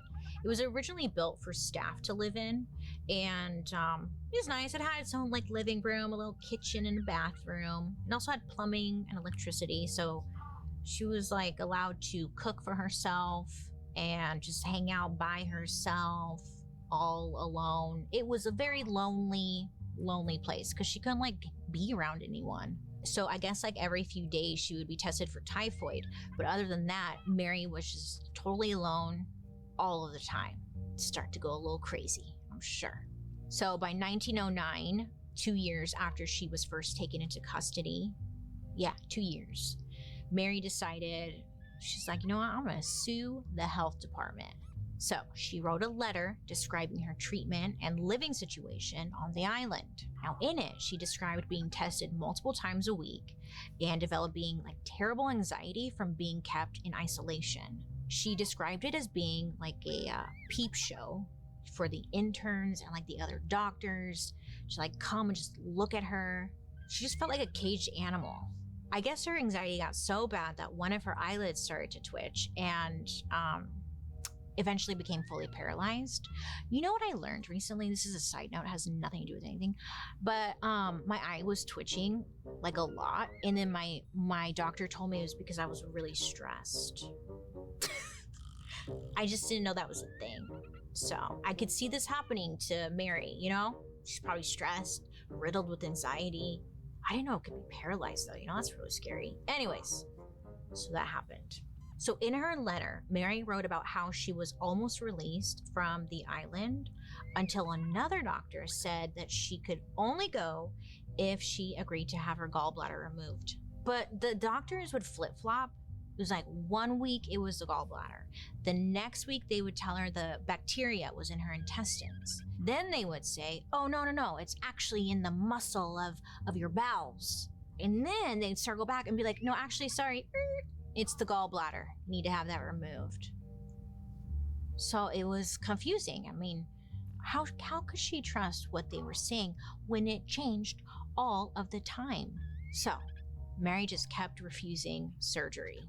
So, time's passing. She's thinking a lot. And she's like, I want to prove that, I don't have typhoid. So she's like, hey, what if I have, an independent lab test my samples? Maybe these doctors here are, messing with me. Let me try a different doctor. So remember Brioff, Mary's kind of little boyfriend? Well, he was on the job. So he would take the ferry to the island, collect Mary's samples, and then bring them to an independent lab. Now, each of her samples came back negative for typhoid. She's like, see, I don't have it. Now, there are a few reasons the test could have been wrong. The samples could have been old. Someone could have made a mistake in the lab, or maybe typhoid just wasn't present in every single sample that Mary provided. But to Mary, this only confirmed what she already knew, that these doctors were making up lies to ruin her life. So she continued with her case, hoping to earn back her freedom. A little side rumor. People believe that William Randolph Hearst was the one who actually paid for Mary's attorney. But even with her negative test results and a defense attorney arguing her case, the court decided that the Board of Health was allowed to keep her in custody. Now to them, they were protecting the community. So Mary was sent back to the island, and she's like, shit, now what? I guess she started picking up like little odd jobs around the place. I mean, what else was she supposed to do to pass the time? Now, there was one job she had where she was helping like care for the sick children who were staying in the hospital. I know, at first I was like, is that a good idea? But, I mean, they're already sick, so... I don't know. But I guess the kids, they really liked her. Well, time passed, you know, and finally, after about like 3 years of like fighting for her freedom, Mary was allowed to leave the island. Oh, yes. So the doctors, they're like, you can leave, but we have a few conditions. They told Mary that she had to promise to never work as a cook again. I'm laughing because it's like, promise? Pinky promise? Okay. And then, so she can't work as a cook, and she promised. In return, the health commissioner offered to help her find work. Also, she would need to check in with the health department every 3 months. Now, this was mostly so they could keep track of her, know where she's living, where she's at, and if there were any typhoid outbreaks in that area, they were like, they could link it to her, essentially. So Mary's like, sure, I'll do whatever, you know? And she agrees, and she was finally released back into society in 1910. Man, she's been through it. She's been completely isolated, just... Anyhow, so Mary was now 41 years old, and she was starting back at square one. She was able to find herself a job working as a laundress, but it didn't pay nearly as well as like being head of the kitchen, you know? So she tried to sue the Board of Health for keeping her prisoner and was seeking like $50,000 in damages. But the judge threw out her case. So things are bad. And you know, when it rains, it pours. And Mary's boyfriend, Brioff, he became very ill. He was having like heart problems. So Mary had him admitted to the hospital. Now, sadly, her one partner in this life would die. Now, this just like made her dislike the medical profession a little bit more. She was worn down, and she was at her last straw. She's like, look, I got nothing to lose at this point. No one is on my side. F this. So, Mary stopped checking in with the health department, and she completely disappeared. She changed her name, and she went back to the one thing she was good at, cooking. So Mary couldn't go back to work under her real name. At this point, like, her name, Mary Mallon, had been published in newspapers all over the country. They were all over the story. The papers talked about how dirty and diseased she was, and the name Typhoid Mary had become like a bit of a joke. It was a punchline, like with my doctor. So same thing, different times. So she knew like nobody would hire Mary Mallon. So she, you know, she had to use different names. For 5 years, Mary took jobs wherever she could find work. I mean, at restaurants, hotels throughout like New York and New Jersey. And eventually she ended up employed as a cook at the Sloan Maternity Hospital. Yeah, maternity hospital. Now, in March of 1915, that hospital had an outbreak of typhoid. Oh no, Mary. Oh, what are you doing? I know. Now, 25 people, most of them were nurses and doctors, they became ill. And then it was said that like 2 people had died. Now, the head gynecologist at Sloan Hospital picked up the phone and made a call to someone who was known for being great at tracking down disease outbreaks. That's right, Dr. Soper. Man. So Dr. Soper, he comes in to the maternity hospital, and this day that he comes in, Miss Brown, or AKA Mary Mallon, she wasn't working. She was off. So Dr. Soper was like snooping around, and I guess he saw something that was very interesting. He saw a recipe that was written in Mary's handwriting. And I guess he immediately like recognized the writing as Mary's, because, you know, she was like, she needed to pass the time while she was on that island, and she would write him threatening letters. So he was like, I recognize that handwriting. That's Mary. So Dr. Soper, he hung out and he waited for her to come back to the hospital. She had to come sometime. But Mary must have gotten word of what was going on, because she gone, vanished, poof, bye. She's like, nope. So Dr. Soper and stuff, they were able to find Mary through friends, and I guess she was staying at a friend's house on Long Island. Now police go out there and stuff, and apparently they recognized her because of her distinctive walk. Dr. Soper described how she, quote, walked more like a man than a woman. He just really did not like her. It's bro, chill. Okay, but the cops show up to this friend's house where Mary was at, and they bring backup because she has a reputation for fighting. But Mary was surrounded once again, and she just didn't have that same fight in her anymore. She was 46. She was tired. They got her into custody, and then they ended up sending her back to that familiar little cottage on North Brother Island. And this time, she was there to stay. Now, at this point, well, yeah, no newspapers or anything.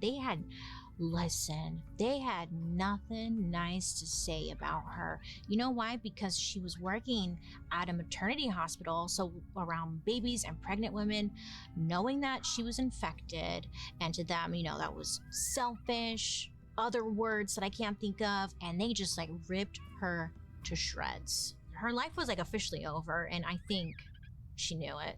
So Mary would end up spending the next 23 years of her life living in isolation on the island. It was said that she kept busy sewing, crocheting, baking, reading, becoming friends with the staff. She really had no choice.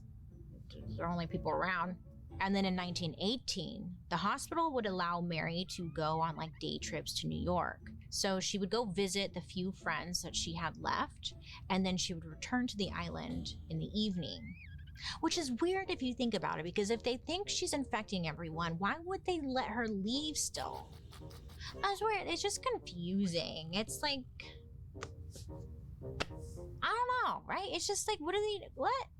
Well, one of Mary's friends on the island was Dr. Alexandra Plavska. I think I know that. So she trained Mary in lab work, and the hospital gave her a job as a lab assistant.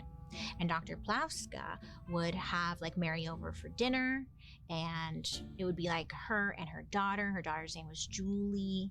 And Julie described meeting Mary, saying she was a part of the family and we really loved her. Julie also described Mary as having, quote, loving eyes. And it was finally someone had something nice to say. Jeez Louise. This whole time it's just everyone was so mean. Julie also said that after Mary would leave, her mother would boil all the dishes, to disinfect them, just in case. Be safe. Well, one day in 1932, Mary didn't show up to work. And this was very out of character for her. She was known to be a reliable worker. She was never late. They were what else is she doing? She can't say she was stuck in traffic. So they go looking for her. And that day, they discover Mary on the floor of her cottage. I guess she was paralyzed after suffering from a stroke. Now, after this, she had lived in the hospital bed for 6 years. She died in November of 1938 without ever experiencing symptoms of typhoid fever. Mary was buried in St. Raymond Cemetery in the Bronx. And you can actually go see it. If you go see it, take a picture and send it to me. Send me pictures. I'm always asking you guys to send me pictures, and I never get any. So someone do it for me. Thank you. I want to see it. So in the end, Mary was linked to the infection of at least 122 people. Now, 5 of those people ultimately died of the disease. But here's something wild. You see, while Mary was living on North Brother Island, there was another carrier of typhoid who was living and working in New York. Yes. Now, this man, his name was Tony Labella, he was also completely symptom-free. Now, Tony was a farm worker, but after he was discovered as a carrier, he was forbidden from handling food. he was linked to 87 typhoid cases, and 2 of them ended in death. Now, this Tony guy, he didn't listen to instructions, and he went right back to work. He left New York and he went to New Jersey, and while he was there, he caused like 35 more cases, plus 3 more deaths.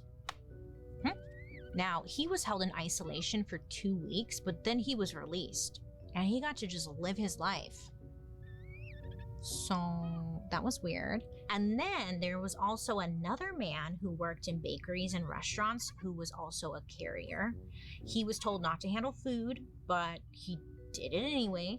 So when he was caught making a strawberry shortcake, which is super cute, right? He was brought before a judge. That judge said that he couldn't send him to jail and he would leave it up to the Department of Health. So this guy, I'm sorry, I forgot his name, but he was not forced to live in any kind of isolation. He just got to live a normal, free life. So,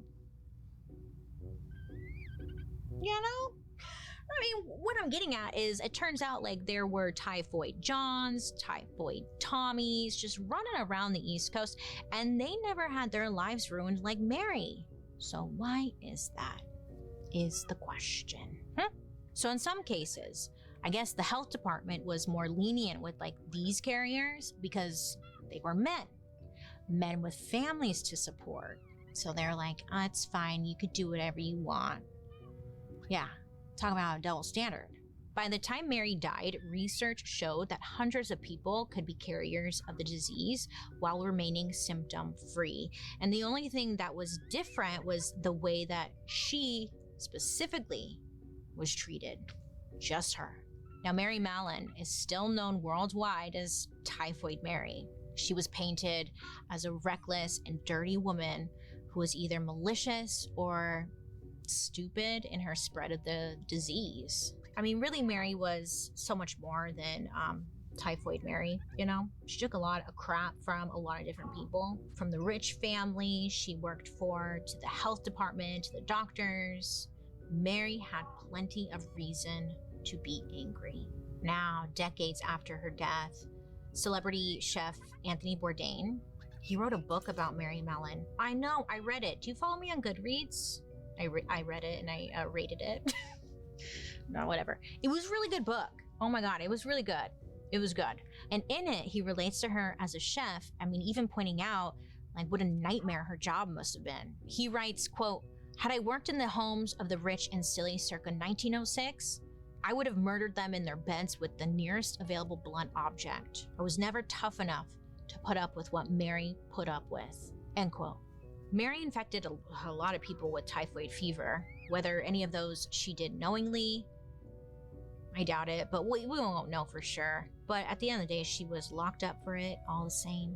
After reading this and learning about it, every time I wash my hands now, you know, after I go to the bathroom or before I like make some food, I give a little nod and think of Miss Mary Mallon. The end. Thank you. Thank you so much. Hey, what a journey, huh? But next week, guess what? We are going to be talking about a very different kind of scandal. A scandal that has to do with an item that you and I probably never think about anymore. Matches. Yeah?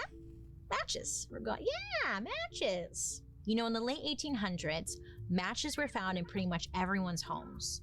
Now, people, they bought them from the store and they didn't give like any thought about how they were made. That is, until one journalist wrote a horrifying expose on what was really going down in the factories. Now, workers, they were suffering from a painful and deadly disease, leaving parts of their faces literally falling off. Oh, it's wild. Yeah, all of this because of matches? Oh yes. Oh, yes. So join us next week when we talk about the Matchstick Girls. Thanks for hanging out with me today. I want to hear your thoughts on Typhoid Mary, if she should have been locked up, isolated. What is the approach with that one? I don't know. I just feel bad for her. So sad. Well, friends, thanks for hanging out with me today. You can join me over on my YouTube where you can watch these episodes on Thursday after the podcast airs. And while you're there, you can also catch my murder mystery and makeup. That's on Mondays. I love to hear your guys' reactions to today's story, so make sure to leave a comment below so I can see what you guys are saying, and your comment might even be featured in a future episode. Now let's read a couple of comments you guys have left me. Cheryl C2049 left me a comment saying, I love Bailey's talking style, and she talks history like Gossiping Week with Bailey. Cheryl, thank you so much. Honestly, like, so I used to hate history. Oh my god. I think I got like a D- in high school. Thank you so much. Because it was boring. But as I got older and I learned about it, I was like, oh my god, history. Sorry. I fell asleep. I can never nap. What the heck? Yeah. Good morning, everyone. Welcome. I'm sorry. Hi. Wait. Oh.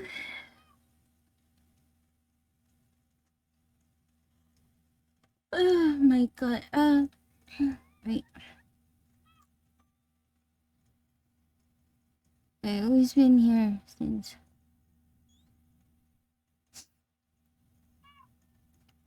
Oh, Rhea was here. Hi, Egg. If you're still here, hello. Welcome. Sorry. I've been sleeping. Wait. What did you guys do?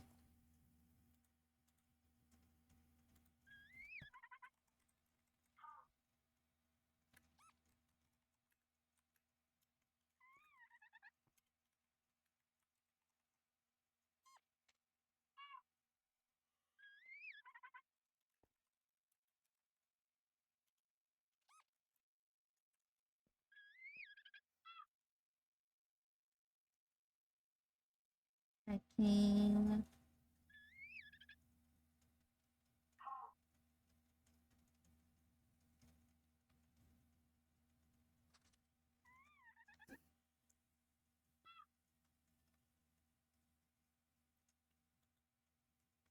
Wait, I'm checking. Sorry. Okay, like, what did you guys do? Oh my god, what did you guys do while I was, like, sleeping?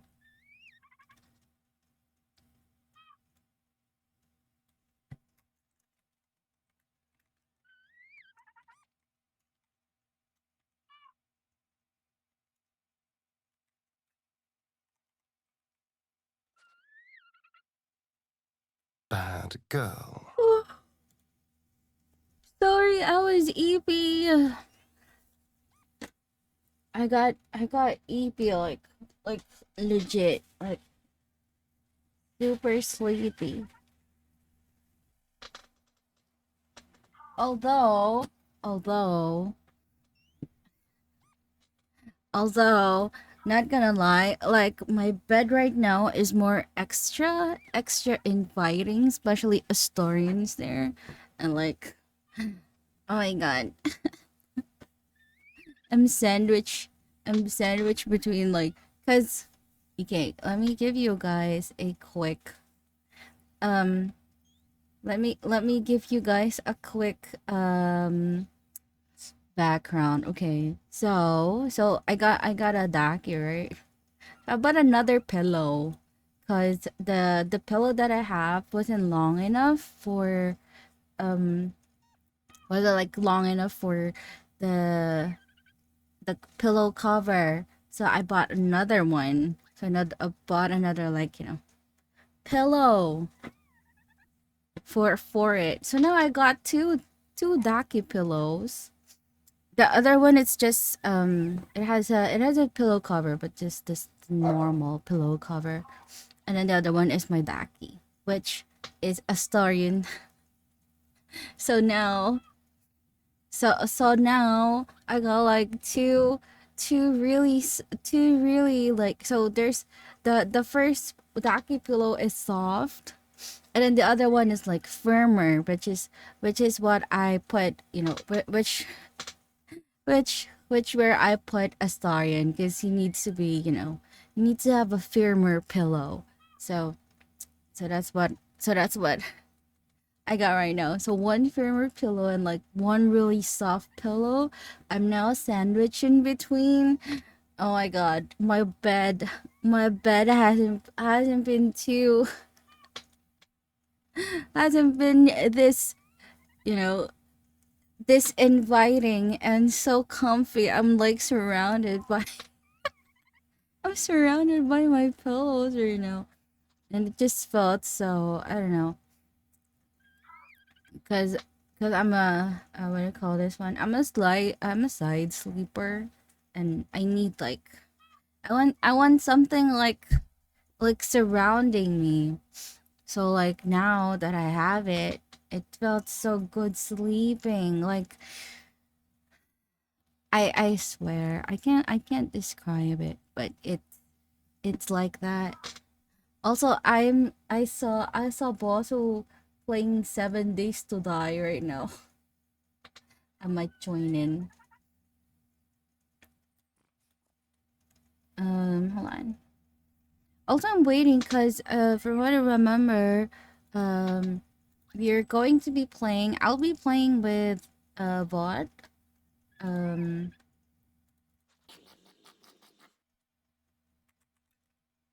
Wait, let me check. For a collab. So we Vod invited me to play Lockdown Protocol with some of his friends. So we're gonna be playing. Yeah. Maybe I'll continue playing Minecraft while we wait for um the collab time. Yeah. But anywho, yeah, I'm sorry for getting Evie. Oh my god, my bed is just so comfy. I swear. I'm gonna try. I'll try taking a picture of it, and like if you guys are on Discord, you guys will see what I'm talking about. Like my bed is exactly like just stuffed. Okay, stuffed with some of my pillow. I got a big teddy bear on my bed, and then yes, surrounded by two gigantic pillows and some of my plushies. When you're going to dream of a star, I'm still waiting. I think it's not long enough. It would be soon. I don't know. Do you guys wait? Wait, let me go and hold on. Play something else. Where's my hold on. We need a additional chill playlist here while I'm talking. You know what? Let's go to my just chatting stream. You know what? Let's just do that. Let's just go to my just chatting stream.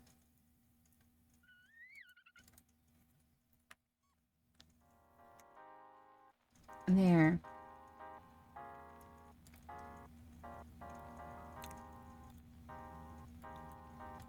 Okay, so where were we? So yeah, um if you guys, I don't know, I posted it earlier or posted some time this week. It's like, give a lore about yourself. So as you guys know, I was I don't know, I'm kind of not really like a psychic. I don't think I'll consider myself like that, but it's more of like just very, I don't know, very intuitive. Maybe that's a word, or just I would have like poetic, like premonition dreams. It's kind of weird. I don't know if you guys would believe that, but I'm just saying, like, this is like based from experience. So maybe that's also the reason why I get scared easily, because of Hi, Bosu. I was thinking of joining you because I saw you like hi Kara. I was thinking of like joining because like I saw Bosu playing 7 days.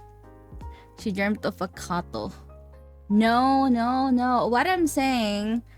Wait. Let me just put in water. Okay, you need water. Okay. Number one tip, like when you wake up, drink freaking water right away.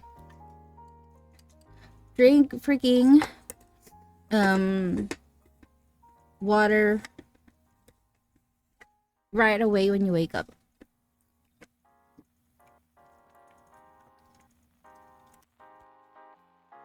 Okay, wait, where were we? Okay, yeah. So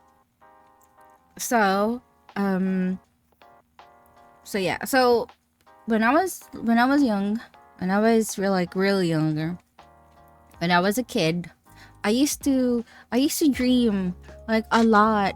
I used to dream a lot. And sometimes it gets scary because like I would have like, you know, dreams that would come true or like one way or another, or like it's kind of weird to explain, but I would have that. And sometimes, I mean, sometimes they're good. Sometimes it's just weird. I would remember dreaming of it, and like I would say, wait, I think I remember this. And then like it would happen like maybe days, weeks, even months later afterwards. And I would remember that, hey, I remember this dream. And like sometimes I get scared because like when I dream of that, I would say it. Okay, I would say it. I would say it to someone just so it won't happen. Okay, just so it won't happen. And then like, you know, it's kind of weird talking about it afterwards. And then well, it like the premonition dream I had wasn't as bad as Ellie was, because like she dreamt of her parents dying, but like me, it was very similar, but like my dreams were more destructive, you know. It was more, it's nightmares of almost the same things all over again, you know, over and over again. It sometimes it would be like different scenarios of like of like apocalyptic shit. It's weird, and it felt so freaking real. Like every time it feels like I am doing, it feels like I was there, because like at one point, like you know like how would like what how would why no how do you think, how do you feel like when you're dying? It feels like that. Feels like at one point in my dream, like I died, and then like it just shut down, and then I woke up. Or like sometimes like one time, you know, like people would say like, oh, you know, you astral shit, astral projection shit. I had that. It was scary. Okay, it was so scary. Like like I saw myself sleeping in the same fucking room. It was scary as heck. And then like when I wake up, it felt like I fell down. Like I fell off somewhere. It was, and I was panting when I wake up. It was scary. Like sleeping was kind of like a scary thing. And then I don't know, at some point in time it just shut off. Like I didn't dream anymore. Like I think one of the things that helped, one of the reasons why I love collecting dream catchers are because of those. Because like I would I think it kind of helped. That's the reason why I don't like, I dream less as I had before. Like, but like right now, like I dream really much less more. Like if I dream that I remember, it's going to be kind of uncommon. Not rare, because sometimes I would still dream, but it's not as dark as it was before. I don't know. It feels like at some point in time, I feel like because I got really scared of like things happening, it just kind of like sometimes you shut it off. So I think my unconscious self like shut off those abilities, and then it just kind of manifested in a different way. You just get weird dreams if you do. Well, that's lucky of you, feathers. But yeah, before, like I would have those dreams. I even okay. One thing that I will always remember when I dream. So, like, you guys know like where you met someone in your dream. You don't see the face. Okay, I can't see the face for some reason. I can't see the face, but I dreamt of that person like twice in a row in one night. One time, no, thrice. Cause like one time, like it just continued. Like I remember, like I woke up and then like the next time I slept, it just continued where I left off. It was weird.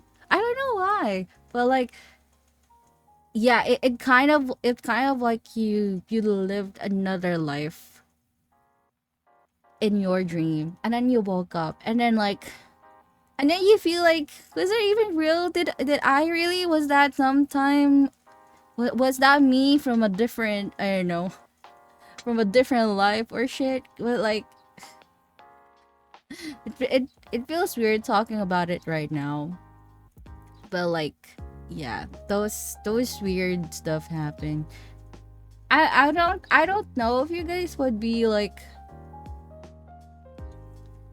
I don't know. I would agree when you say that's kind of weird and shit, because it is. But it happened. It happened. Okay, it just happened. I don't really know how I would explain it. It just went there.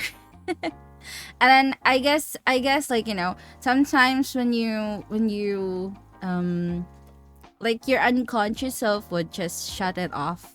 I think that's what happened to me. That I just, because I got so scared, like it just shut off, and like I can't do it now. I don't know if I can do it again. I don't know if I want to. I don't know if I want to, or like but at one time, maybe because like when you're younger, you're more susceptible with being more um in touch with whatever is supernatural. Yeah, it is. It is that's why like Insidious to me is scary as fuck. Like it's scary because like I kind of like relate softly to it. Okay, but I like I haven't done it, or I have not experienced any of that for a while. Like if I dream, it's very uncommon for me to dream that I would remember now. So I think that kind of works for me, because like I don't want to dream. I don't want to dream like really bad stuff, because like I would, like if I dream it, it would kind of happen sooner or later. So I kind of like just dread, you know. But yeah, sometimes I want to dream of good things, like dream of a story and shit, because like would have been nice. But yeah, it's some kind of like supernatural shit when I was younger. But yeah, that's a what do you call this, like a quick lore about myself. When I was young and shit, doing stuff that I don't know. Also maybe because it happens because I got so curious about those abilities before, that I read into it. Like I would read there are books about those, by the way. Like ESP, you know, it's called ESP, extrasensory perception. It's kind of like your sixth sense of shit. So I read about those, you know, I kind of like researched about it, because like, you know, you don't understand what's happening to you. So like my instant reaction for that is like I search about it, I read, I research, and you know, that's where would like you'd be reading about like how it works, how it manifested, like how can you improve this ability and shit, and like how would you shut it down and something. I think I don't it feels kind of um uh like hazy for me now on what I did, but I kind of probably did something when I was younger to suppress it. That's why I don't have it now. But it kind of like sometimes manifested still. Like I'd still have like deja vu and stuff. And like you'll know that, wait, I think I remember this. I think I saw this already, something like that. Or kind of like what do you call this? Remember? Maybe I'm just getting, you know, maybe I'm just getting into it too much. But like remember when we did when we did our the dice rolls? Fortune telling dice rolls, I swear to God. Bro. You guys, if you guys just know, I already confirmed that it's kind of like, wait, it's kind of happening. And I was like, oh shit, wait, I'm spooked right now. Feel like, oh my God, please. Oh my God, the dice roll was, you know, it's something. Now I'm thinking of like, should we do it again? It's kind of like, it's kind of interesting to see like whether would something similar happen again. But yeah, it's kind of just like that, okay? Anywho, that's just me, you know, a quick lore about myself. I don't think that, you know, I'm probably the reason why I'm not the religious type, cause I don't know, like that's not something like religion would kind of like explain as well. Even science can, like there are research about it, but nothing is proven. But all we know is that there is something there. You know, like some people would have those tendencies and stuff, and I kind of, you know, I wouldn't dare say that, you know, believe everything, but sometimes, you know, when you experience it, it just kind of like clicks. But yeah, anyway, that's some kind of weird thing that happened to me. It's just that rarely happens now. Anywho, what are we gonna do? Oh, yeah, I was doing freaking Minecraft. Let me see.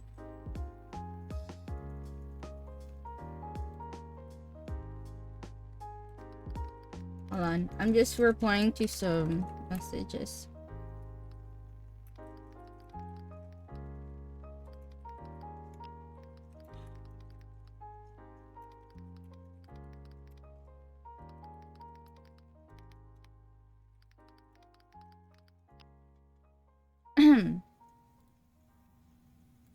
Okay, so what will we do?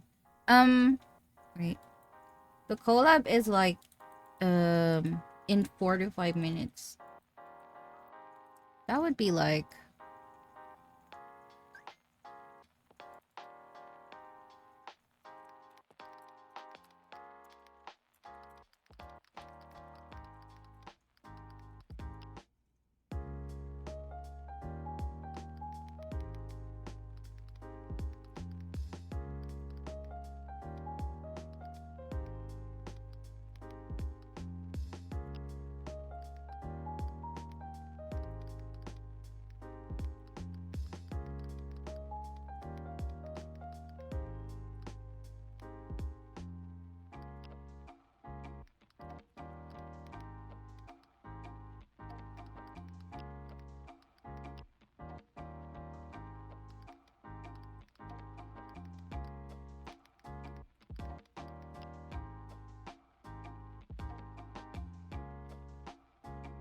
Wait, I'm just...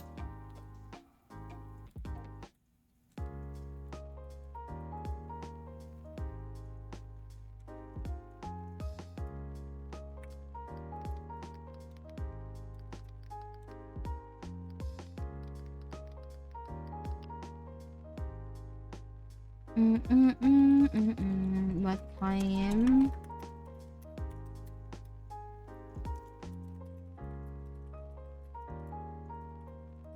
Oh yeah, I forgot. I need to download. Wait, wait. I need to download the game. Hold on.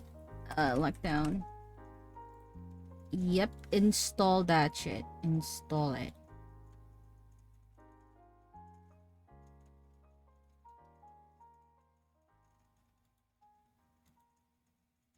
Oh yeah. Okay. All right. Also, by the way, if you guys have not seen Twitter, I'm gonna be releasing a cover of mine. Okay, I'm gonna be releasing a cover of mine, by the way.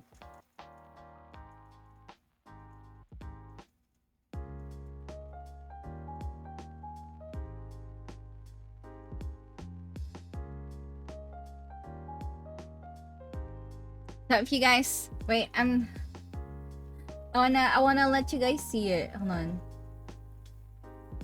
Okay.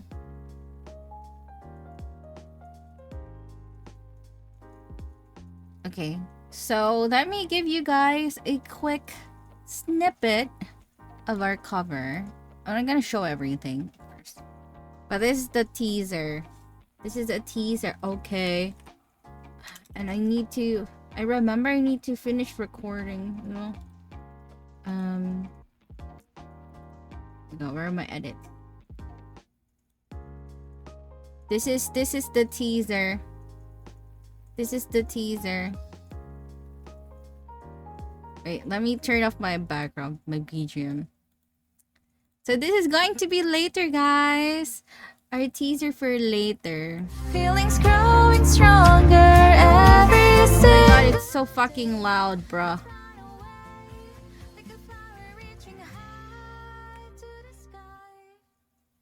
See? Again, wait. It's so loud, bro. Okay, hold on. There.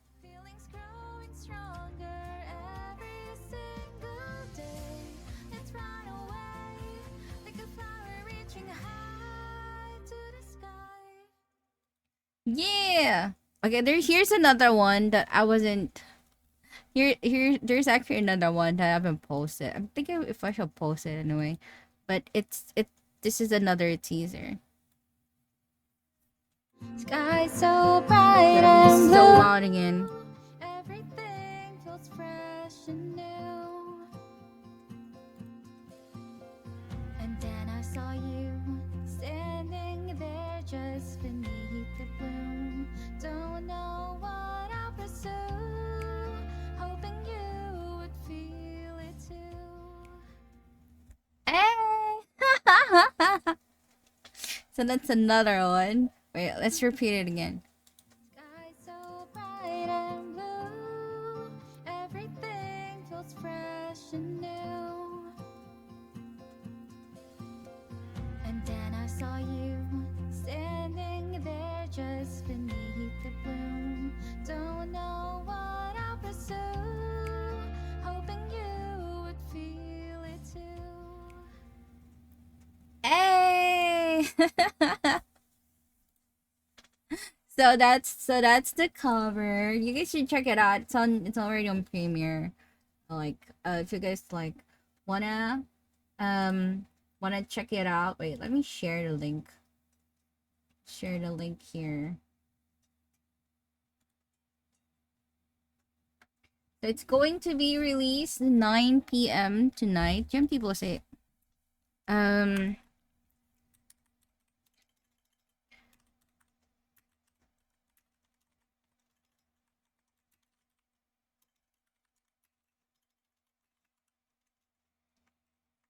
Wait. Let me just fix it.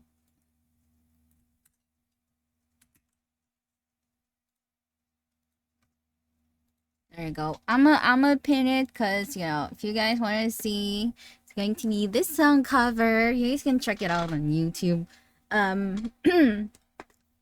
The I posted the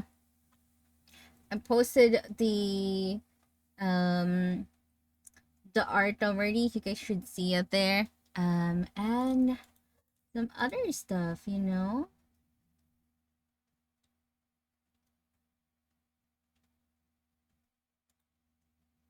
Hold on.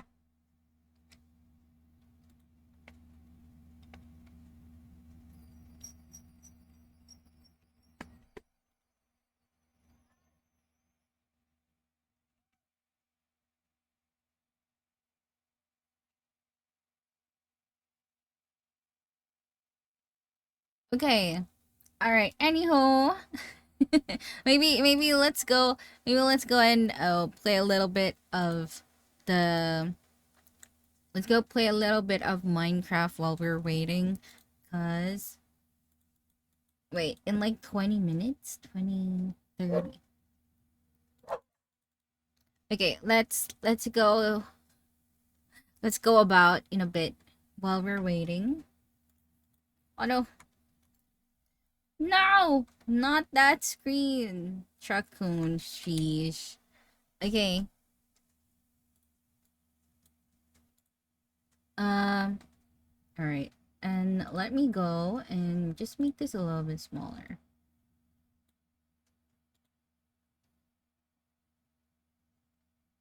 Walmart, from American Dream to American Nightmare.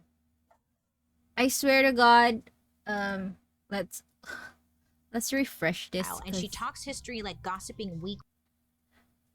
Cause Oprah is doo-doo right now.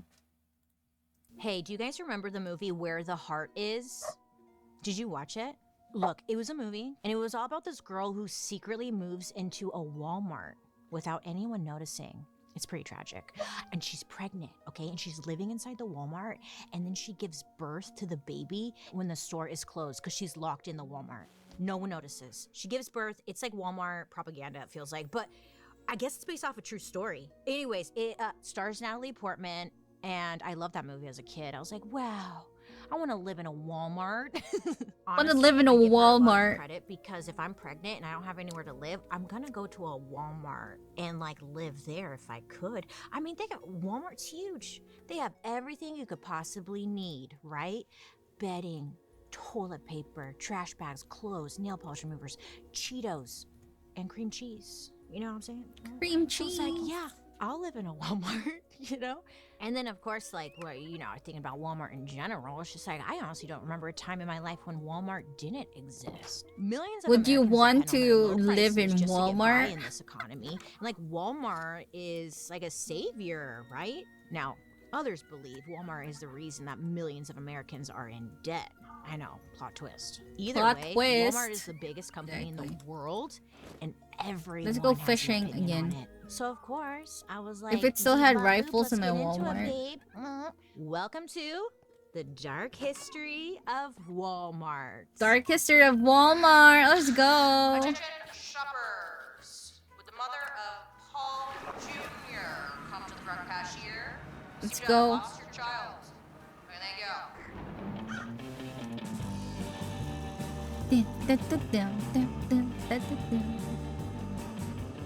Dark history with Bailey.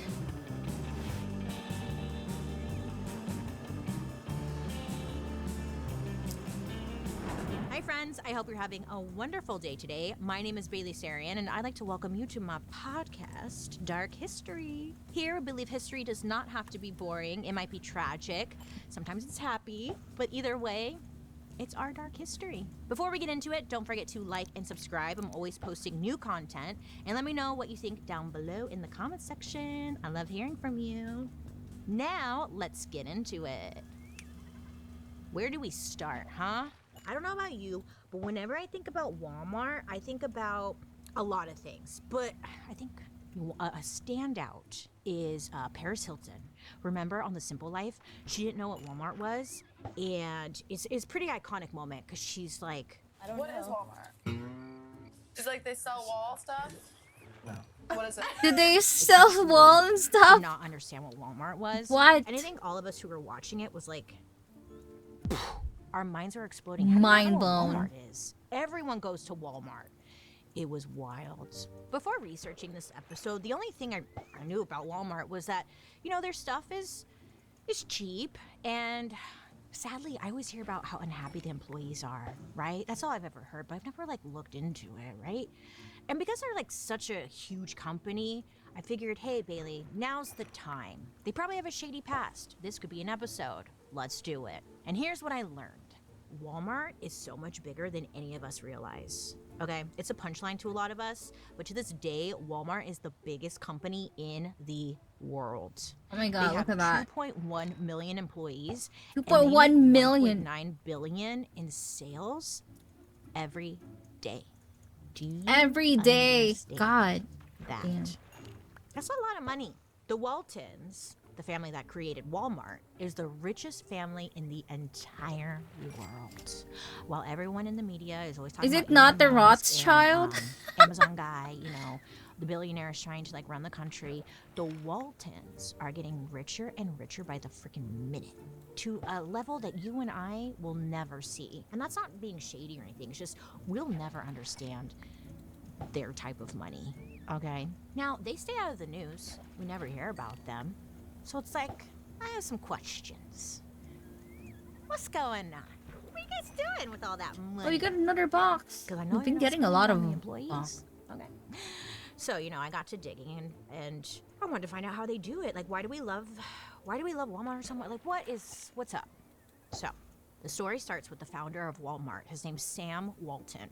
Sam was born March 29th, 1918, in a working class family that struggled financially. On top of that, Sam's home was, I guess, not a happy place. His parents were constantly arguing, and it's said that Sam actually found like his happiness and his worth in working. You know, it's probably like an escape to get out of that.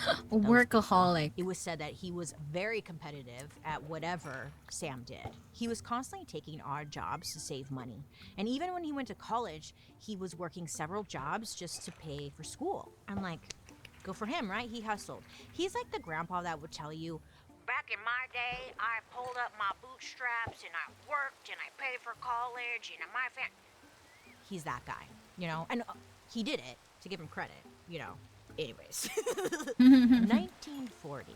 Sam graduates college and he decides, or he gets a job working as a salesman at JCPenney's. I know, JCPenney's. JCPenney. And right away, I guess he really liked the business. He was great at sales, everyone loved him. But when it came to like the technical stuff, like paperwork and like being organized, numbers, some people are really, really strong on that and some people are not that great at it. And Sam wasn't that great at it. I guess he like screwed up a lot. Sam's boss pulled him aside and told him, hey, listen, you're not that great. And you're never gonna make it in retail. I'm sorry, this job's probably not for you.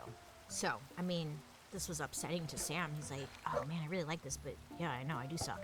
Anywho, so at the same time, like World War II is now rolling around. So Sam decided he was gonna do his part, you know, help defend the country. And he ended up serving in World War II from 1942 to 1945. He serves in World War II, he comes home, and he gets married. He ends up settling in Arkansas. And he decides to get back to like the one thing that he really enjoyed, retail. I mean, he didn't want to like give up his dream. He really liked it. He liked something about it, right? Oh, name tag. Now, F that boss who told him he couldn't do it. He's like, nah. Like, F that guy. I'm going to run my own store. So Sam, he got married, right? I know, found love quick, locked her down. His wife's dad, so Sam's father-in-law, had a little bit of money. So he goes to the father-in-law. He's like, hey, can I borrow like $20,000? I'll pay back just to get started. You know, it's like in our, did you watch the Big Dairy episode? This last episode, remember? It's just like the government bailing out Big Dairy. It was like, I need more money, Papa, please. $20,000. I mean, that's a lot of money, period. But in, you know, this was back then. In today's money, that's like $350,000. That's a lot. He was a very nice father-in-law. I'm glad you had that. So he gets the money. He's like, thank you so much. I'm going to do something with it. Watch. So then in 1945, Sam decided to sign a lease at a local store. It's called the Benjamin Franklin store. I know, I was like, Benjamin Franklin? Well, okay, listen. Maybe you're familiar with it. I wasn't, sorry. But the Benjamin Franklin store, this was essentially like a home goods / like arts and crafts store. Love, right? Even though locals loved this store, it was not doing well, like sales-wise. It was on the decline. So it was kind of like the perfect project, maybe for Sam, is what he was thinking. He was like, watch me like save this. So in order for Sam to keep the store from going under, he had to make sure it was bringing in, steady profits. So Sam, he thinks about it. He took like the standard Ben Franklin, like how to be a manager handbook home, and he reads it over. It's all about like how to make a store profitable. And Sam, it was said that Sam like studied every word of it. And then when he was done, he was like, thank you. And then he put it in the trash. He said he didn't agree with any of the sales tactics because it was all about like maximizing profit and basically nothing else. So Sam's like, okay, I gotta create my own handbook, essentially. So he decides to bring in someone that he can trust, and he hires his brother to help run the store. Then he decides to take a risk and lower the prices. So everything was now dropped, the prices, right? Now, yes, the store was struggling financially, but he did this because he knew it would make the customer happy.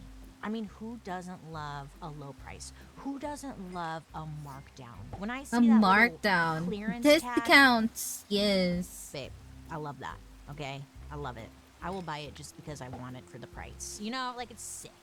Anyways, he knew this. He was like, people love that, And he's like, if I mark down my prices, I'm sure the customers will I'm start hearing telling a everyone, like, hey, drown. they're having a sale or whatever. Like, he just had a gut feeling it was going to bring in more customers. Sam was thinking about sales first and profits second. Now, this was a big swing, right? Because no one ever thinks like that. You always put profits first. It's so freaking annoying. But he's like, I'm gonna try something different. And it worked. Customers came to Sam's store, and Sam kept his prices Get away, low. drowned. So Sam's store, the Ben Franklin one, so his franchise became like the most successful one ever. So Sam is like, ooh.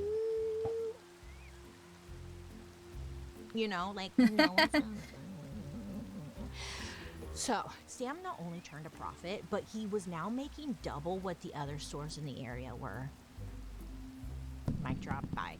And on top of that, he was able to pay back his father-in-law the $20,000 loan in just a few years. So Sam is on this journey, and it's working. Over the next 5 years, Sam enjoyed the life of the Ben Franklin store owner and salesman. But when it came time for him to renew his lease on the store, the building owner refused. I guess the building owner wanted to give the store, Sam's store, over to his son. So Sam's like, fuck you. All my hard work and you're just gonna give it to your son? Suck my dick, So Sam was basically kicked out of the store that he saved, brought back to life, and made super successful. Now, yes, messed up. He had spent years of his life to this goddamn store, and they were just taking it away from him. But he knew, I have an idea, right? Like, it obviously worked. I could do it again. And this time, it could be even bigger and better.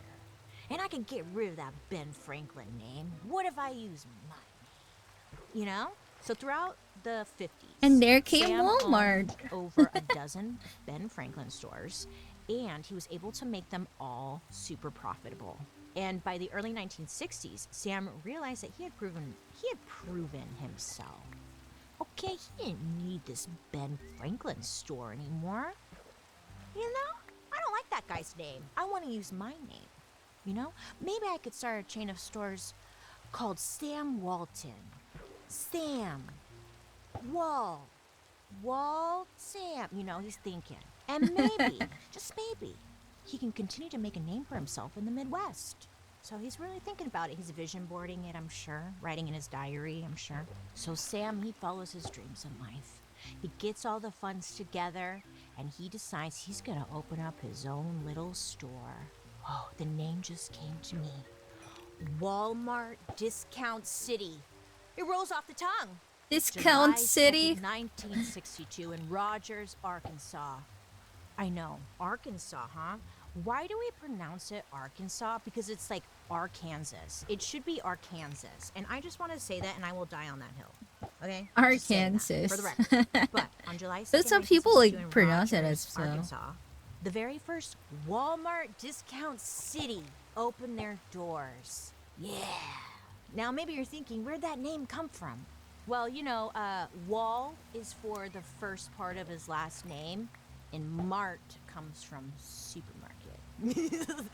So Walmart. He's like, sometimes you ever like get those light bulb moments like in the shower, or Eureka on the moment.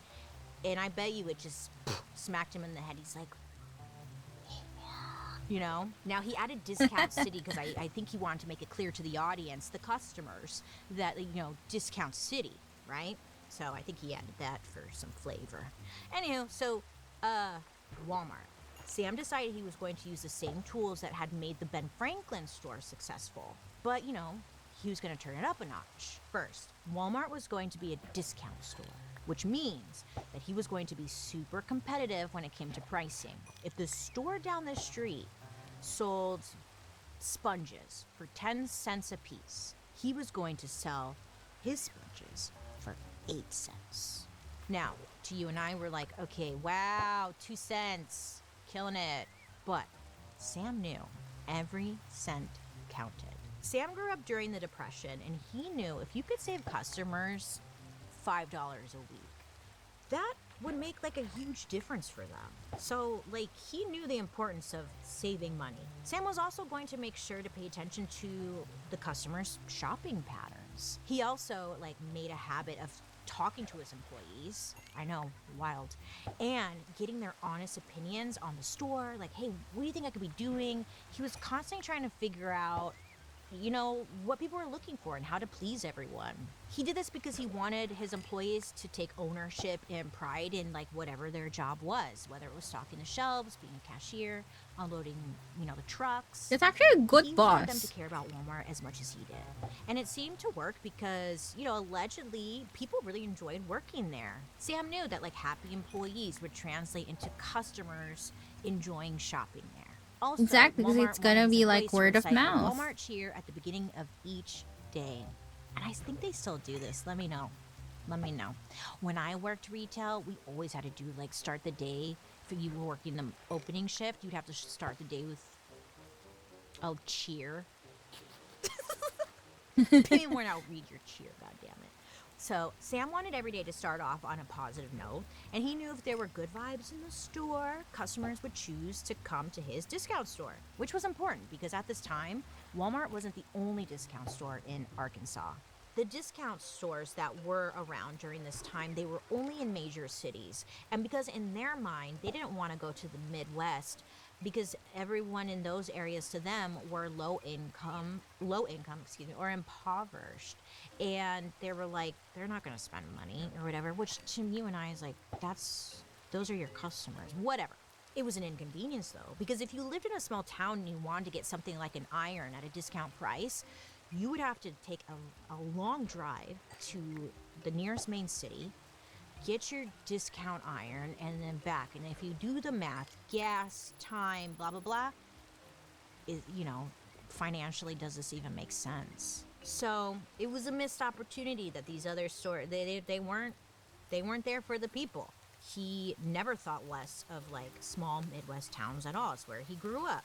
So he actually set Walmart apart from those other big stores by opening his stores in these small towns. And it seems like common sense, but at the time it wasn't, you know? This was like, what's he doing? That's not gonna work. He was bringing respect to these areas, essentially saying like, hey, I see you. You deserve discounts too. Now, customers loved this shopping experience because the employees were so nice and they engaged. How's your day today? You know? Hey. And of course, I mean, they love lower prices. Plus, Walmart was great because it was like they had everything. Lawnmowers, underwear, basic groceries. It was very convenient. Sam brought the city in one store to the Midwest, you know? He's like, you no longer have to go to 10 different stores. You come to my one store and I will be able to have everything for you. Sam was Oh, able to that's keep smart profits up actually. and costs down by like trimming the fat that most retail stores in the area had. So, for example, he almost never spent money on promotional flyers or decorations for the store. So everything was bare bones. It's ugly to look at, sure, but it saved with cost. Now, at this time in the 60s, the way a store looked was a very big part of like the shopping experience.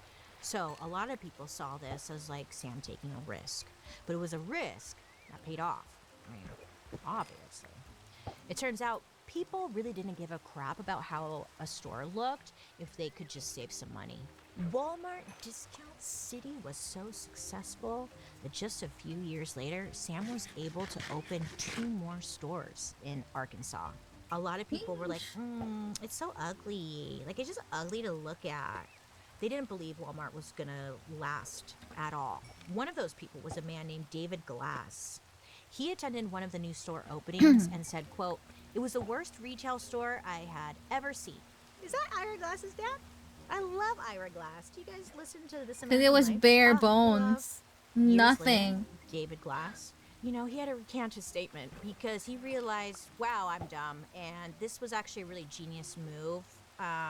F me. And he actually went on to work for Walmart. What a beautiful story that is. Over the next few decades, Walmart grows at a shocking rate. Stores are now opening across the country. Like By everywhere. 1987, there were 1,198 Walmart stores that were bringing in $15.9 billion. What? Okay, listen, Crazy that's 1987 profit. money. 15.9 billion. He was a billionaire in 1987. Everyone else is slow. He's like, catch up to me, bitches. You know? What? Yeah, that's a lot of money. I feel like you could tap out, Sam. Yeah, but Sam doesn't cash his checks and like take a vacation like other CEOs. He doesn't get a facelift. He doesn't get like a hot young little mama. He continues to visit every single store he opens and reminds the staff of Walmart's number That is one actually a rule. really good boss, The by the way. customer is always right. He knew if they lose the customer's trust, they're screwed. Walmart had like a second rule too, so not just one rule. There was 2 rules. If the customer is mistaken, just remember they're not. The customer is always right. That was rule number 2. I love that. By 1990, Walmart was the most profitable retail store in the country. I know. I'll give him that. Crazy. Forgot no one here is alive. Yeah, they take off. Booming. This is also the time period when Wait, let me see. McDonald's comes into the Walmart food court. Do you remember that? You would walk into Walmart and smell those fries. They got us. They got us gooched. I don't know if that's a word, but I like it. Okay. Oh, I love those fries. Oh, you would go to like, it was smart because it was like, hey moms, we know you're shopping for toilet paper. You can make your kids happy by giving them some fries. And it was just like, yeah. Walmart fries? I have not tried Walmart fries. Have you guys tried the food in Walmart? And then your fingers would get all greasy and salty, and then you would push the shopping cart. Do you remember that? And then like the shopping carts would be all greasy. I didn't like that. I had a complaint. It was that. Thank you. They're doing great. Everything is great. Many people in the suburbs of America like prayed that a Walmart would open in their town. Okay, I mean, it was cheap, it was convenient, and it was good for the economy because it brought jobs to the area at this time. But we already know, when something seems too good to be Big true, Macca's, really? it usually is. How Walmart was a huge success, but it was changing the way Americans shopped. is Walmart And, food good? You know, not Have necessarily you guys in a tried good way. Walmart food? Okay, listen. Walmart made shoppers across America feel entitled to a deal, which, to be fair, for the American people, we are entitled to a deal because we know that you are you are raising the prices on everything. So anyways, so with this mindset, paying full price, it really wasn't an option anymore, even if it meant the item wasn't the best quality. For example, back then you could buy a microwave. Yeah, I know, wild. You But you can could buy buy a microwave? like a local mom and pop shop for $100. Now, it was good quality. It was implied that this microwave would last you until you died. Okay, you would Until never you need a die. microwave again. Walmart would bring in cheaper microwaves for $40 and like list them for $40. And yeah, it might only last the customer 5 years, maybe longer, I don't know. But even if the microwave broke after 5 years, our microwaves are only $40. You can just come and you buy another one, right? And they're conditioning us to kind of think like this. Cheaper Yeah. quality, yes, I get the cheaper price and I could just buy another one. Toss out the other one. Whereas before, it was all about investing in stuff that was going to last you a long time. I mean, think about when you're growing up and stuff and you'd go to like your grandparents' house or grandparent figure. And, you know, they would always have stuff that was so old. They'd be like, your grandpa got this Cause like, toaster. right now your retail is all about like, oh my god, I You're need to like, lord, and Grandma, I'm like, it's 2025. What? Like, and their stuff lasted ooh, I forever. got a You ever open up your Neptunium grandma's axe, medicine cabinet? bruh. You'll have Bayer aspirin from 1940. Anyways, products were made to last. Okay, you can have the toaster when I die, Joseph. This is how Walmart literally changed the psychology of what it means to own something. Oh yes, the source. We don't care about like passing things down to our grandchildren. Ugh. Plus, they don't want your crap anyways. Like, we want our stuff cheap, and we want it fast, and we want it to work, and we want it now. Okay, I want to plug it in, and I want it to work. And then when it dies, I'll just get another one, right? Because of this, like, Walmart changed America's shopping habits. We, as a nation or whatever, I don't know what we are, but we went from valuing, like, products that had quality That and is durability quality. to products that were now cheap and easy to replace. But like I get it too, you Exactly. know? Like, I get it too. Like, if you don't have $100 for something, you know, you can find a cheaper option. It was just for the first time, Walmart was presenting options, right? So Walmart, you know, created their own Ooh, pack, Fortune created 2 and a whole Efficiency new, like, 4, formula nice. to That's actually admire not bad. and copy essentially. So other stores and people are taking notice about what's going on with Walmart, and they're like, we gotta do what they're doing. Oh my god. Oh, Everyone I'm wanted their getting, own, I like, am Walmart getting magic. Neptunian And stuff. I'm very handsy today. A perfect example of this was deodorant. Yeah, which actually Deodorant? is a nice call because I got deodorant marks on my shirt. Look, I hate when that happens, huh? It's the worst. Now, I hear if you just rub the fabric on it, it will go away, but like sometimes it doesn't work. Any tips? Let me know down below. Now, I know what you're thinking, Bailey, deodorant. Who cares? Shut up. Okay, fine. Goodbye. But this little deodorant nugget I'm about to drop on you like blew my mind. Okay. So our expert for today's episode, Charles Fishman, he wrote a book called The Walmart Effect. Now in the book, he talks about Walmart cutting down on paper waste in the 1990s. But it's not because they cared about the environment, allegedly. No. You see, back in the day, all deodorants like came in these cardboard boxes that were meant to protect them during shipping and all that, right? So a customer would buy the deodorant, open up the packaging, you know, take the throw the box away. It was a waste. So someone at Walmart was like, hey, idea. Each box that the deodorant came in cost 5 cents to make. It made the deodorant shipping containers heavier, costing Walmart and the manufacturer more money. Plus, when we put it on the shelf, it's taking up a lot more space. So Walmart thought, if we get rid of the box, okay, we can put like the deodorant just on display, no box or anything. We could sell them quicker. You know, there's no waste. Plus, the customer and the company can save a couple of cents. So Walmart goes to the manufacturer of the deodorant place and they're like, hey, don't use deodorant boxes anymore. The deodorant manufacturer person is like, wait, but what if we want to keep like doing the boxes? Walmart would be like, excuse me? I'm Walmart. You fucking do it. At this time, Walmart's really profitable and powerful. If they tell you drop the box, you're gonna drop the box. That's kind of fun.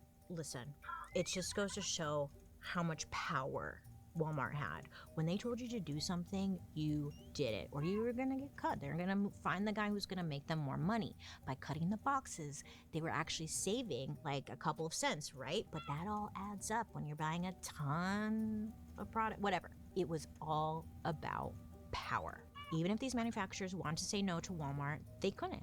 Walmart was their biggest buyer, and you did what they said. Period.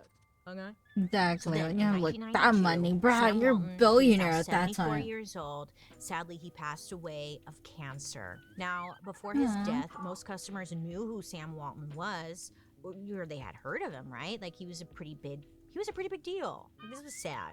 And honestly, he was kind of like Okay, what, we need to what go because everyone we means would by, like, be the he would be in American a dream. I mean, look what he did. Holy shit. So stream sad. I mean, Sam knew he was collab. going to last forever. So, of course, they had, Walmart was going to still move forward. They had a strong business model. And Let's time was gonna watch come eventually, business. so they're able to move forward. Wait, meantime. And then, Oh my around this god. time, I need Walmart makes coffee. one key change. They go from selling snacks and random home goods to now evolving and growing into a full-blown grocery store. Do you remember this Walmart evolution? What would you call this? This was like a wild moment in Walmart history. Because I know growing up, we would go to Walmart, that's where we shopped. And then they started slowly adding in like fruits and stuff. And it was like, I don't come to Walmart for fruit. Like, I don't know. I did like their freezer section though. They had like a huge freezer section, and the ice cream buckets, oatmeal cream pies. Oh, duh. We didn't even talk about them doing like oil changes and stuff. I used to go to a Walmart to get a new battery or my oil changed all the time because it was so cheap. Okay, but the 2000s became Walmart's like supercenter era.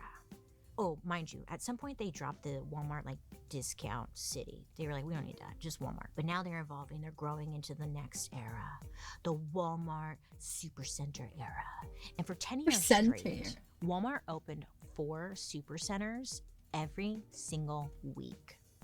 Where were they finding the place? I don't know. They did though. Meanwhile, other grocery stores, they're like, when a Walmart comes to town, they're like, they can't compete. They're paying livable wages. They can't compete. Anyways, so other grocery stores, they were dropping like flies. 9 U.S. grocery chains filed for bankruptcy during Walmart's growth. Walmart got rid of Lucky's. Did anyone shop at Lucky's? Shout out to Lucky's. Never forget.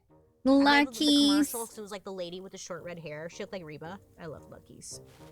Okay, so sad. A lot of stores were closing because they couldn't compete with Walmart. So today, Walmart now sells more groceries than any store in the world. They sell 25% of all groceries sold in the United States. But despite all this growth, over the years, Sam's focus on the idea of happy employee, happy customer, kind of got like, pushed aside, forgotten, hidden, removed, faded. Goodbye, Behind the scenes, scandal began creeping into Walmart workplaces all across the country. All those low prices were affecting the people nobody was thinking about, the employees. So by the year 2000, Walmart has a ton of stores, like 4,000 stores, and they also have I think near 1 million or over 1 million employees. It was cute that Sam used to go around and talk to all the employees and stuff, but this day and age with this growth, it was like they couldn't keep up with every employee at every store, right? They can't. With Sam trying to gone open and the pressure to keep profits high, a Walmart a few blocks from school. What, really? Disrespected, why? Underpaid, overworked. And to them, it felt like they were the last ones Walmart seemed to be thinking about. So when companies are the size of Walmart, there's usually a push within the employees to unionize. When employees unionize, they're teaming up and saying hey, we deserve fair pay, decent hours, and to not be treated like garbage. Thank you. And then a bigger organization, aka the union, steps in to help make sure that it actually happens. The union will negotiate for better pay, safer working conditions, and just really looking out for the employees. To big companies, unions are seen as the enemy. It's such a fucking eye roll, right?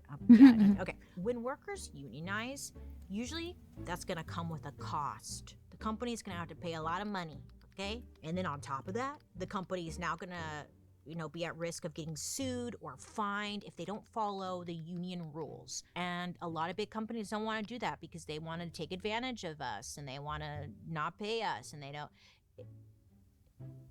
We should do an episode on unions. Maybe. I don't know. Let me know.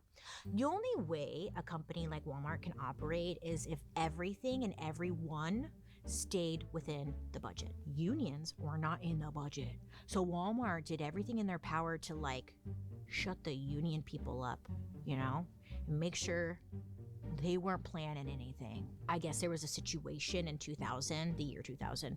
There was a group of Walmart employees in Jacksonville, Texas, and they all voted. Okay, I need to go BRB, guys. Sorry, we'll be continuing Walmart.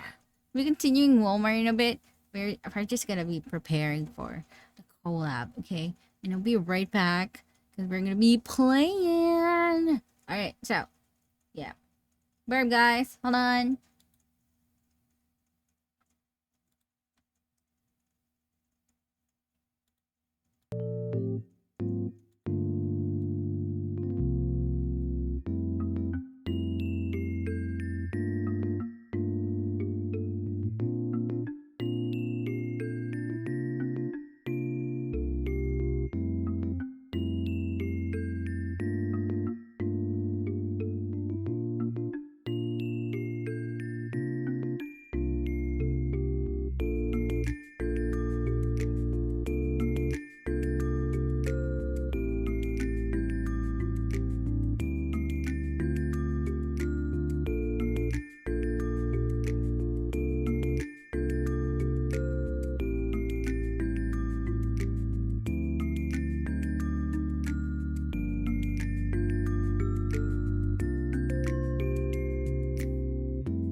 You know what? Can you guys hear them? You guys should. You guys should hear everyone. What have I done? I've done nothing. I've been innocent of any crime that y'all have been saying. That is horrible placement for those buttons, though, for real. The what? Oh, I heard that completely wrong. Oh my god. Wait, should I get ready? Start ready. Okay, I'm ready. I mean, you don't have to. He can afford it. Oh, you need to get ready. The tablet. Okay. Yeah. I'm ready. Look at you. Good job. Nice. I'm learning. Yay. Hey, boy. Let's go. No. Vaughn, what did you do? What did you do? Your audio is notorious. Huh? Good job. What do you mean? What do you mean it's notorious? He sounds good. What do you mean? He sounds good. He sounds okay. What? Huh? It's just what? Wait, how do you say okay? How do you say? How many people did you spec that audio to? He told me he told me like do you like Caleb? I was like I'm like but I'm a Silas man. I'm a Silas man though, but like that's Hold, please. Oh wait, have you seen that Silas ad where it's basically like anyone can be a father? oh yeah. Which one? Yeah. Uh-huh. It's the one that's like it's the one that's like anyone can be a dad. But it takes a middle-aged man with a big job to be a daddy or something like that.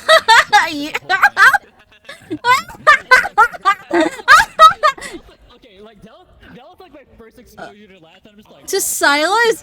Oh my god. Good exposure. Good exposure. It was like a Silas like reel or something, and I'm like, oh, okay. Oh yeah. Silas be everywhere though. They do, yeah. I'm actually like planning on like a Silas cosplay. Really? You would? Oh my god. What the? Am I getting like? Wait, am I getting fall damage from like just jumping? Is there fall damage? Oh really? Yeah, so it's all stamina based. Oh, okay. Alright, I see. Yeah. What really? If oh my god, he did. Oh. Oh my god. Oh, we starting. Okay. Oh, okay. I'm going to commit various unforgivable war crimes.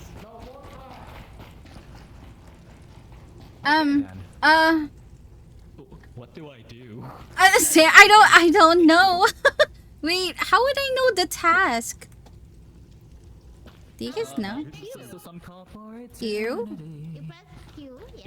Ah. On the left If you're unsure of how to do one, you can click on it and it'll show you a video how to do it. Oh, that's cool. Okay. Interesting. Got you. Alright. Time to be hyper. Where am I? Ah, okay, it's this one. Okay. Let me try. What do I need to do here? Okay, pressure.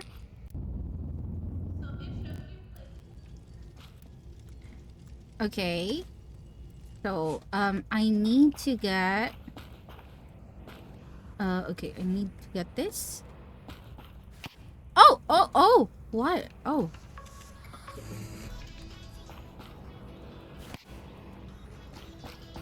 Do I put recordings here?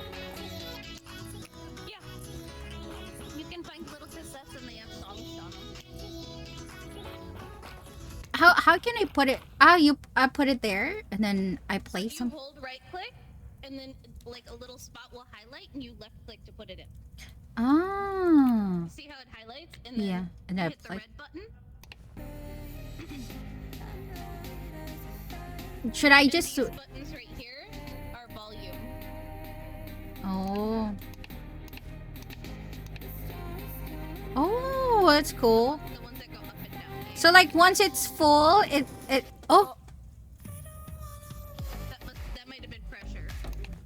is it, once it's full, it's okay. You can restart it. Yeah, you could pop it back out. Oh. Put another one back. Another one in. But like, what should I do? Like, should I just? Am I supposed to like fill this with? No, so this is just something you can do. It's not something needed. Ah, okay, that's cool. So this stuff right here. So if you come over here and look at this, it tells you what you're gonna need. The letter in front tells you the color. So Y8Z is yellow. Oh, white. X2 is white. And then it is green, blue. And then blue.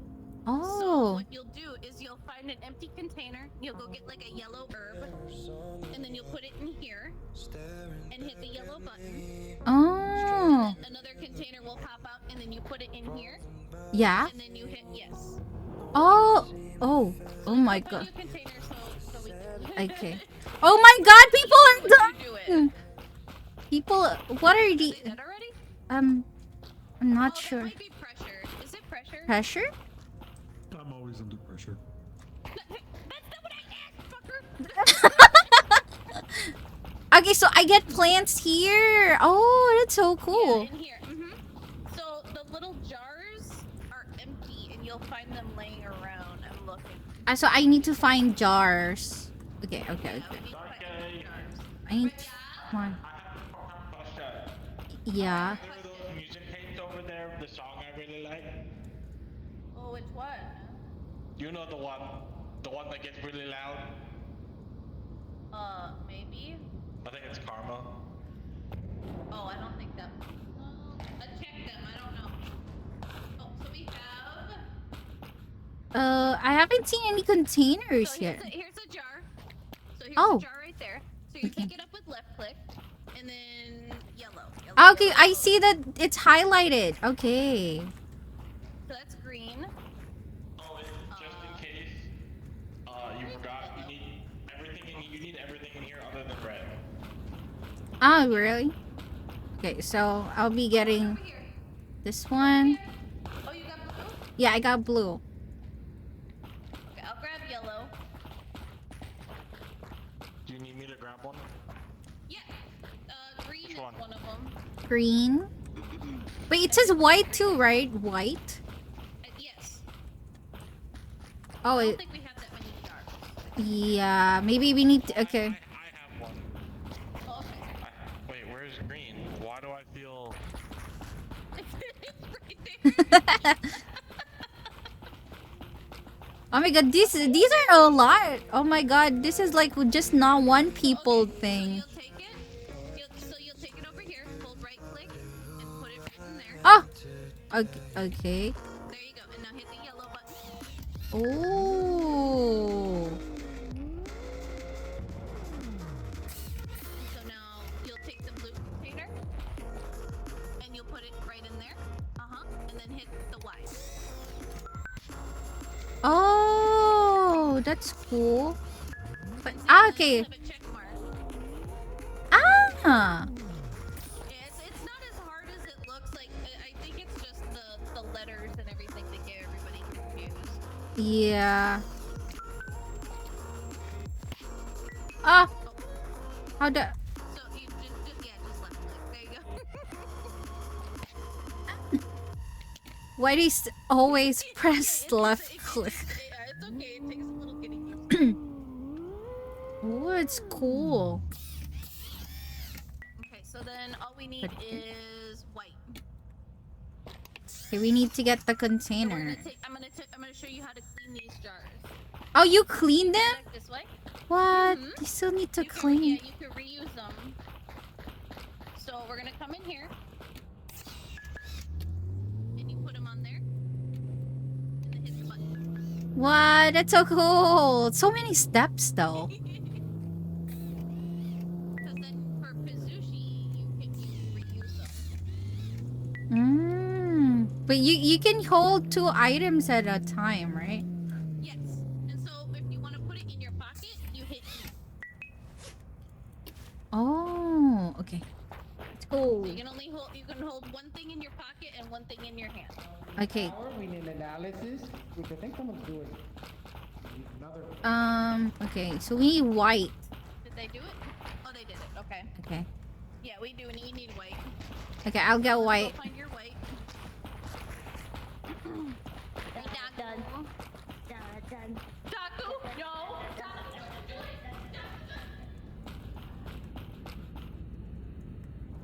White. Oh shit. Oh yeah. Blue. Green. There you go. White. Right.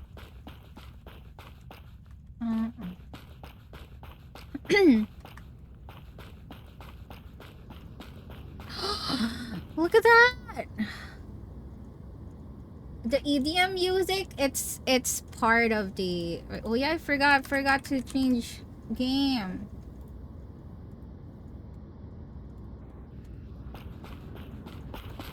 Did you get it? Yeah. Good job. Okay. Okay. So then you come in here. You put it right in here. And so sometimes it'll have two colors on it, and so you'll make two of those containers, and you mix them over here on this one. Oh. So if it's two of them, you would put them on here, and then hit the button, and then mix them, and then bring them over to here. How would? Mix them this time, luckily. Okay. Put it right down. And is that gone? Hi, develoption. Hello. You did. Yay! Yay! Okay, all we have is vents now.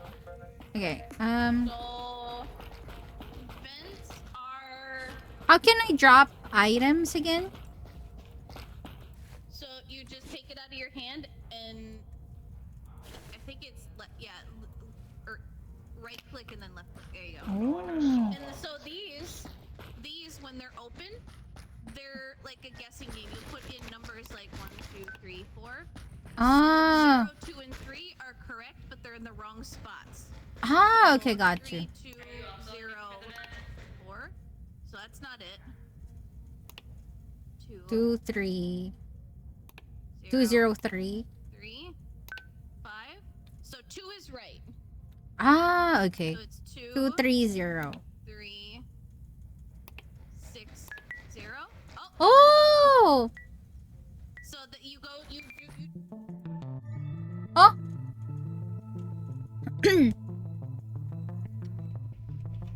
We got there in the end. Oh! Yippee! Bad. Who was the bad one? Thank you, Saiki. Thank you. Thank you for helping. The danger. Who's the bad guy? Is it Danger for you. is it Vaughn? Is it Vaughn? Vaughn. Yeah, she killed Toyo. Yeah. She absolutely took a stab at me. That could only be one. Why didn't you murder me? What? You. I'm not bad. She got her. And she's like, nice to meet you. I have your punishment right here. Ready?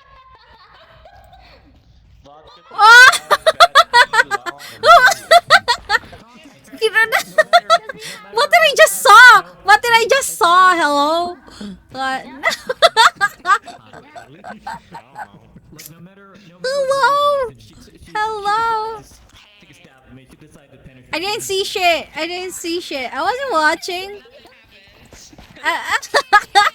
She pierced my defenses in a row right now. She pierced through my defenses. Taku, what's the rule? We're only on. What's the rule? Oh. That is not the rule. Where I forgot That the is C4 not the detonator, rule. and I've only gotten the Z4. If you're gonna penetrate someone, you buy them dinner first. Huh? That's the rule. No. Well, I feel like that's for you. You know what? It's like I think in this case I was the meat. Who's the me? You know what? Yeah, because she took a The knife. meal? She took a knife to me. Yeah, Right because now she is took a the knife to perfect time me. to play that clip You're not of a you saying you cannibal want that after meat in this your is mouth. wrong. That's the cool kid. Okay, listen. Hear me out, though, right? Alright, I'm I kidding. can't. I like meat. Okay, I'm sorry. Hey, yo. It, it's okay. It's okay. We like meat. We like. What's wrong with meat? Heard me. Yeah, exactly. I just want to bring I said what attention to I it. said. What, meat are nice? You got some meat? Oh my god, feathers. What? Nothing wrong with meat. Again, what am I supposed to do? Q. I love that. Okay. Alright, let's figure this out. Okay, I'm gonna do the same thing, cause like that's what I know right now. So we'll go here. Oh my god, what's happening? What is happening there? Why 8Z? Hi Toya.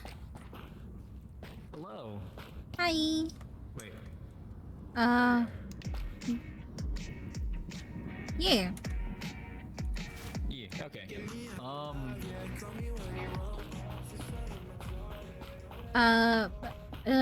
Okay, I need...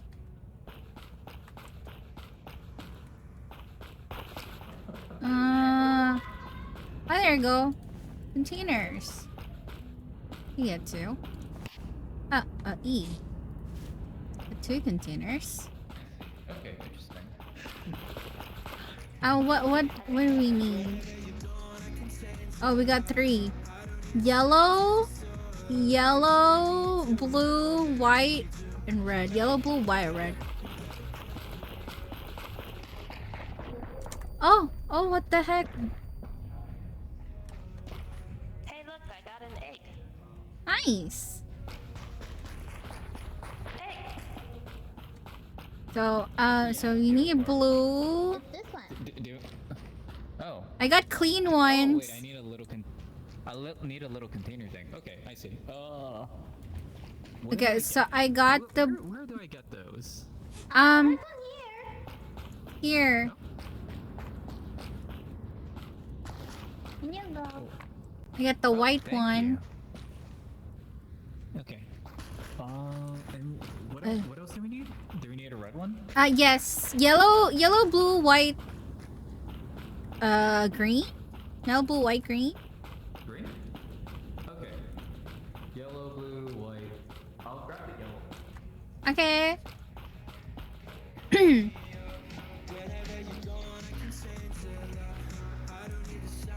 Okay, so I got white. Oh wait, you know what? Let me get the blue one. I got blue. WX.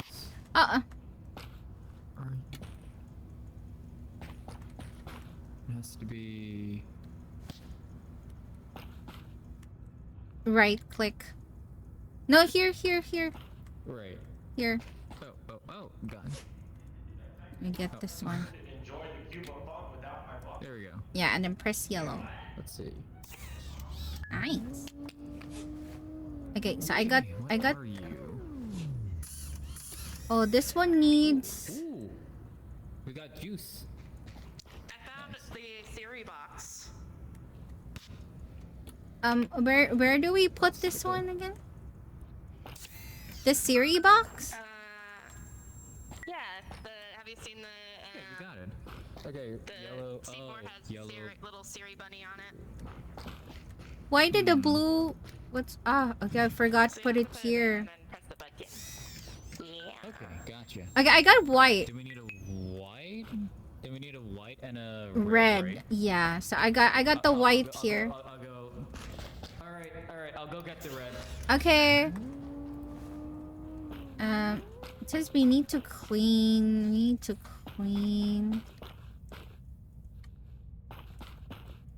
Is it this one? Cleaning? I hear.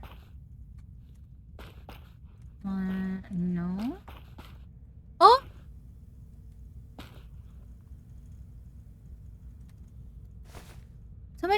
Somebody's dead. Somebody died. Are they dead? Oh. Yeah, they're very dead.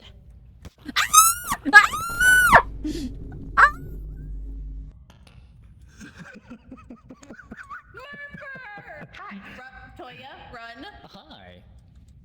I Toya, seem to have stumbled run. into a bit of a conundrum, haven't I? We can keep quiet about this, right? Yeah, but what do I get out of it? Hear a zip. No, I mean. See, I told you. Did you hear a zip? Did you hear unzip? Right, okay. I can show you where the egg that I actually don't remember what the egg is, TBA. Oh wait, I do remember. Do you want to see the cool egg I found? Sure. Okay, cool, let's go. Scramble up. Oh my god, he's going! God. Yeah, pretty good. You were really cleaning house, weren't you? There's a few pets. Yeah. Yeah. Hey, how do you want to go? Do you like purple or yellow better? Oh my god! Oh no! Oh no!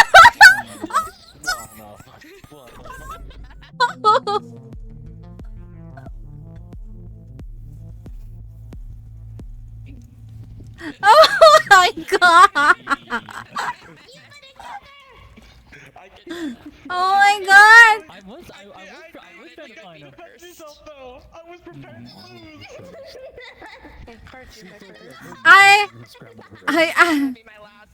I didn't expect to get stabbed. Oh my god, huh?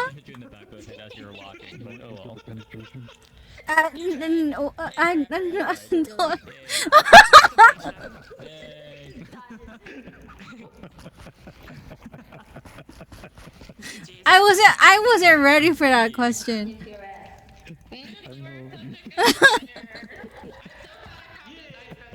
Damn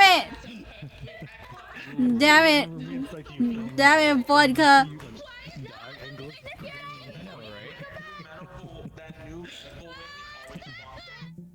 Oh my god. Okay. That makes sense. He- You're not the piss box anymore. You're the ass. Okay, how do we do this? Yeah, sadly this Okay. this room for those boxes that you see around. Yeah. Wait, so I go to... Ah! Okay, wait, but I need to go... Okay.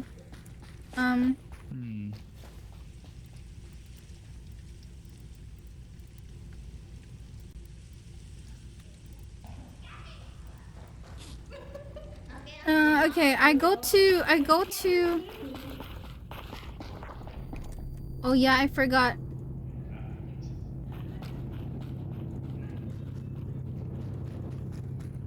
So...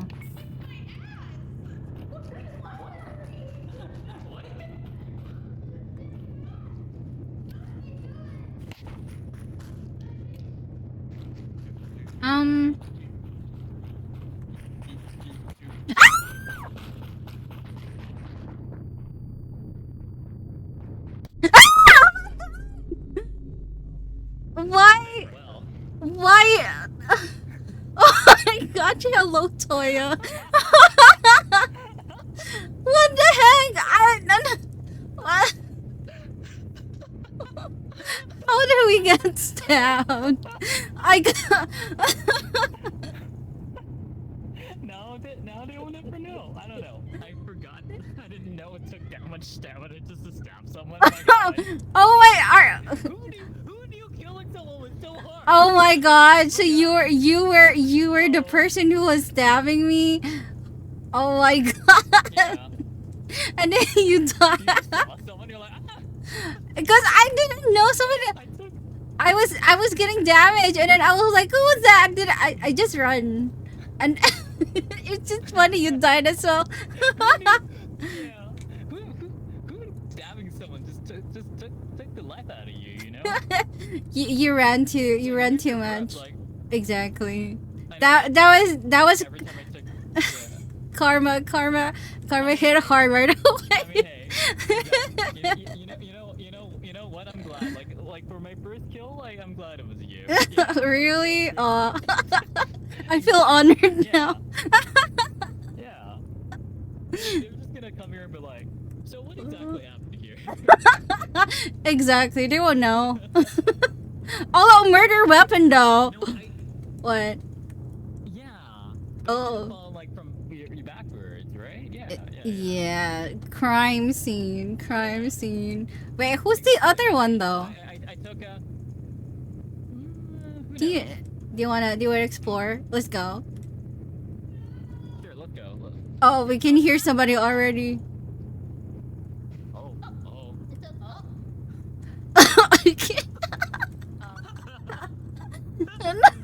You wanna bring them back to life? Wait, you can bring somebody back to life? What? Wait. What? We're part of a team now. Yeah. Okay. Okay, I'll be your partner in crime. Hi, Squid. Hi. We're not sure what happened. Yeah. We just died. We got a little bit too active. Were you guys penetrating each other too hard? No. Are we doing? It's just really, yeah. You know, we were engaged in just some really high intensity cardio. Yeah. Right. Yeah. Yeah. Each other around here. Super exhausting. Yeah, we Landed on top of each other is And- like just coincidental. You guys were really close. yeah, oh. Oh my god. I just came back to life. What? Hi. You're back to life. No stabbing. I got it was kind of a shock, you know. I got like flashbang. You flashbang me. I'm back to life. Oh my god. Did you not put the thing on me and then like I He's holding it. It was look at it. Me, yeah. Wait, so you banged me back to life. Oh my god. You're indebted. I'm still dead. He's indebted. Yeah. Wait, is that only one time use? Yeah. Oh, just one time.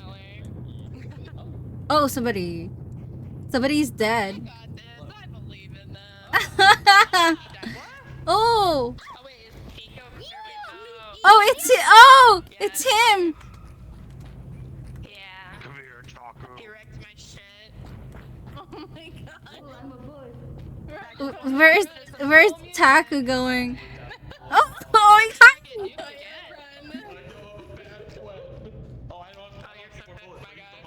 Oh my god, Taco hid so well. Oh.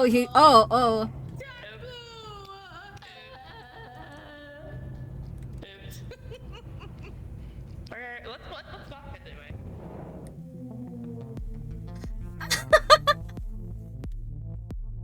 You guys just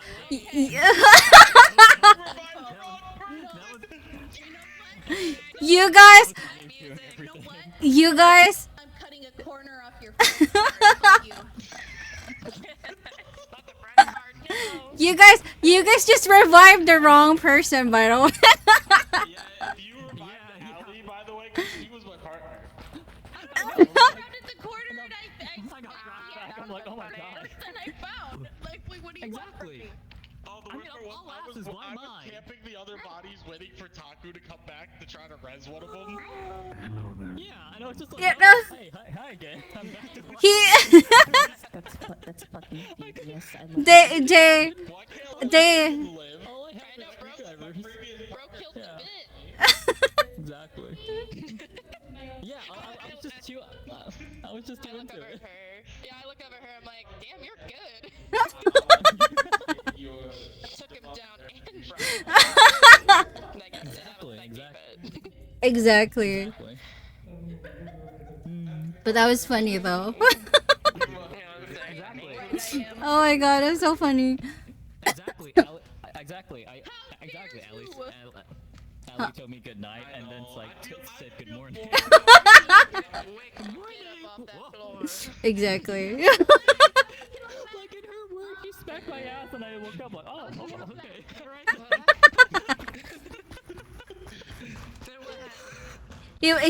He was dead one moment. He was dead one moment and then alive in a second.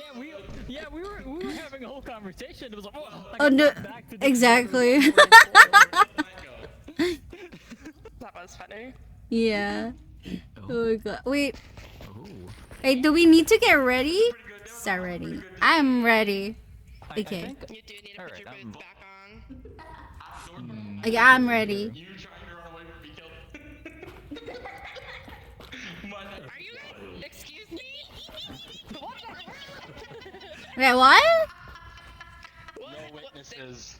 I wasn't gonna hear you out. You were my partner. You knew me too well. You're my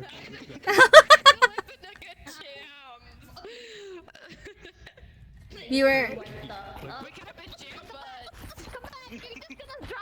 could have. Maybe in another life. Not at that moment. I'm sorry. Oh, Taku. Where did Taku go? Where did Toya go? Oh, welcome back. Welcome back. Thank you. I had no idea what happened. Fucking help me. Soon. I don't. And you made my job easier because I also didn't have to kill Allie. I would have felt terrible. Yeah, you know he killed me first. You know, I decided to just go for it. Did you hear me tell you good effort? After you poop on me, you're Yeah, gonna good effort. I'm like, thanks, man. You tried so hard. Hey, I took someone down. I know it. And then he got down too. It was his first time, you know. It was funny though. You two were the only people. Oh, he cut off. He cut off.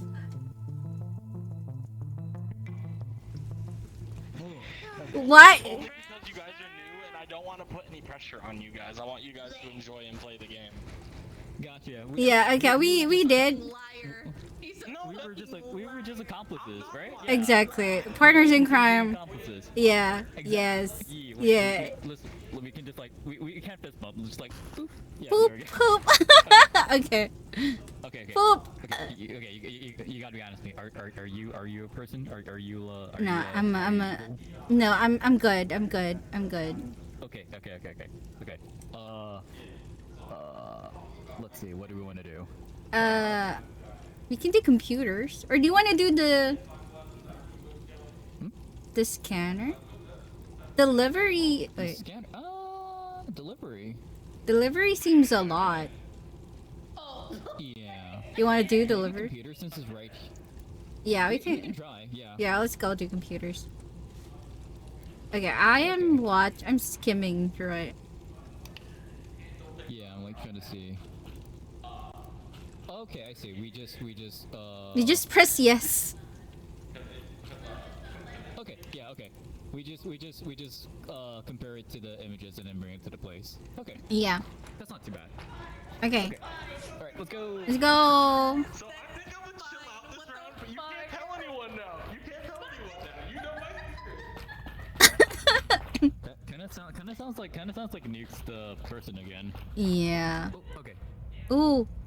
Alright, this one's going to... I just dropped it. Oh. Alright, this one's going to the medical bay, which is like over there, I guess. That one's going to analysis. Yeah. This one? How do I see it? Yeah, like, cause oh! Yeah, because if you press right click, you can look down. Oh. You can see, like, the icon on it. Oh yeah, this one is for You. the green. What the? Seems like someone was there. Well. Are we? Let's try to be safe. Oh God! Okay, let's go do where you're supposed to be. Okay, it should be here somewhere, I think. Mine's like the plant room. What are you looking for? Hi. The delivery box thing. Oh, it's over here. Over here. Okay. It's right there with the yellow light. Oh, thank you so much. The one you have to deliver to will always have the symbol. Oh. Gotcha. Okay. Mine's the plants. Especially if like you're a bad guy. Yeah. Because there's 2 knives in it. Why wouldn't you want to open that wing? Oh, 100% they just did. Okay, let's go through here. Let's go through here. Yeah. I think I know where this one is. It's right there. It's right there. It's right here. Wait, where? Oh. I'm here. Allie, here. Ah, this one. Yeah. Yeah. No. So. Ah. Right click. Oh, sorry. I'm sorry. Hold on. Okay. So right click and then right click, then left click, and then we just. Oh. Yeah, we got 3 Okay. more now. Okay. Okay, let's go. All right. Let's Delivery. Go back. Hey, vodka. Hi, Void. Okay. We got more stuff. Are there any more packages? There we go. Yeah. This one's at security, and that one's. Yeah. Over here. Oh, wait, what? Huh? Oh. Taku, put the gun down. No. Taku. He's not worth it. I got toy right away. Just going on barrel. Wait, what is this? Oh, wait, is this a vent filter? Toya, where are you?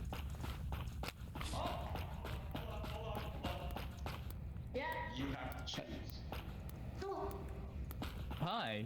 You didn't get there? Are you okay? I can do it by myself if I need to, yeah. Okay. All right. What's up? I'm big girl. No. A lot of stuff happening outside. Exactly. I think we gotta go.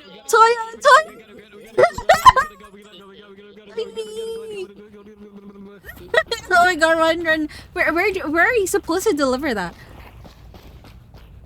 The security room. Okay, let's go. Over there, the red one. The red one? Okay. Not you. Yeah, the red zone. The red one. He must have thought like, oh no, are they gonna come for me? The red one. Wait, are we supposed to do anything here? Oh my god. No, just delivery. And vents are here. Toya, run! Ah! Toya, run! Oh my god! Oh my god! Just run around! Come back, Toya. No. Come back. Toya, run! You know, this is not what people. I don't think that's what people mean by shooting their shot. Please spare us! Spare us! Oh my god! Toya!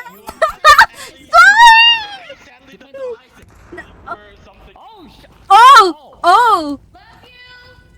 Ah! Wait, not that yet!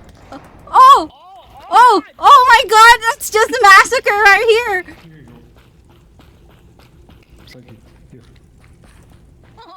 Well, I don't know who to trust anymore. You wanna play? You wanna do this? I'm fucking beat. Allie. Yeah. We got it. Uh-uh. Psyche. Huh? Yeah. No, you're fine. Oh. Okay, we're fine. Yeah. Yeah. Okay, we're good. Maybe they're Shot. both of them apparently. Both of them? Oh, Kaku got shot. Okay, I heard the first shot. I was very confused with that. Yeah. Okay. They're both dead. Is there another one? That's a. What? So, I assume. If the dissidents die, we don't automatically win. We still have to finish all the. Okay. Okay. Vents. Vents. That's all. That's all we need. That's all we need to do. Yeah, I've been looking to see if there's any bad ones, but I haven't found them. It's the machine room, right? No. That's pressure. You guys, where you clean? Yeah. Oh, okay. What do you have? Oh, it's a shotgun. I was like, why do you have something purple? Oh! Yeah. Oh. Is that? Did somebody got shot? Oh. Oh! Oh, we're getting shot. What? No, we're okay. We're good. They're. What are we supposed to do here? Okay. Nothing. Cause like, all the vents here are okay.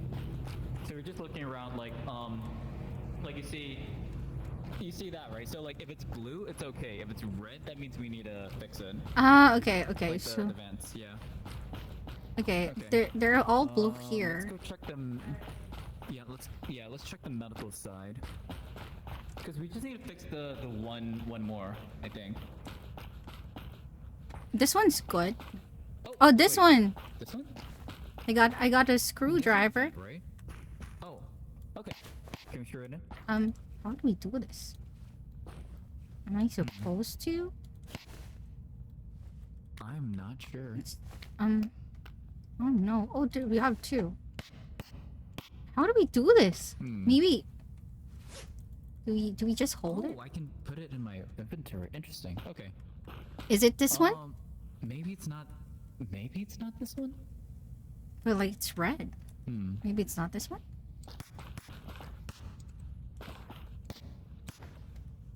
Maybe it's not that one. Yeah. Are you okay? Yeah, we're the vent in there, the filter. Oh, we need to get a filter. Ah. Yeah. Find it? No. Yeah, we found. Yeah, we found it. We just need the vent. The filter. Oh, so you didn't find the important part. Yeah, we have. Wait, I think I saw it somewhere. Yeah. I think I saw it somewhere there. Somewhere around the plant area. When we were delivering earlier, that's where I saw it. Yeah. Okay. Maybe here? That one's got nothing. Okay. Maybe. We can still do this. The left side here.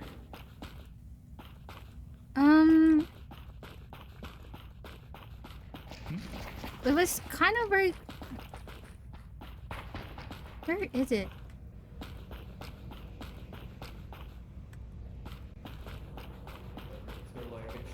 Oh my god, we still have like a minute.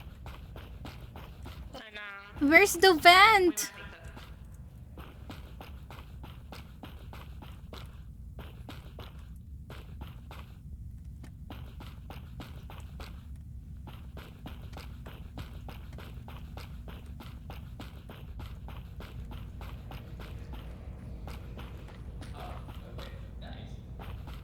Do you guys see it?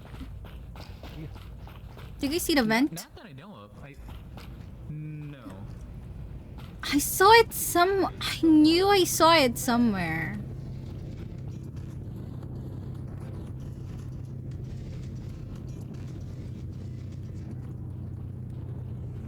It should be in here, right? Like you would think. Yeah.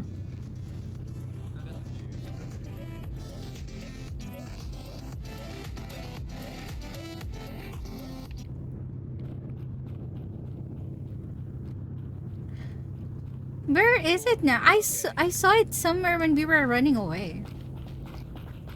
Right? Oh no. Oh, this is C4. Oh no, it's just 10 seconds. I guess we're... Is it that one? Yeah. Wait, what happened? Oh no, this is Diffie. Oh my god, we still lose. we tried our best. we tried our best. What happened? Psyche killed me. I didn't do anything. Not you, him! You little bastard. I was it again, and I told Psyche if I was it again. We were. I told Psyche if it was me again, though, to put me out of my misery. Oh really? Predictable if I keep getting it on repeat. It's alright, buddy. I know, right? Yeah. I know, because we did the vet and they didn't know where to look for it. Yeah, because I put it somewhere where no one can fucking look for it. Where did you put it? I'm not gonna tell you. Wait, I knew I found it somewhere. I knew I found it somewhere. Cause I found it. I found it. Oh my god! All this time, damn.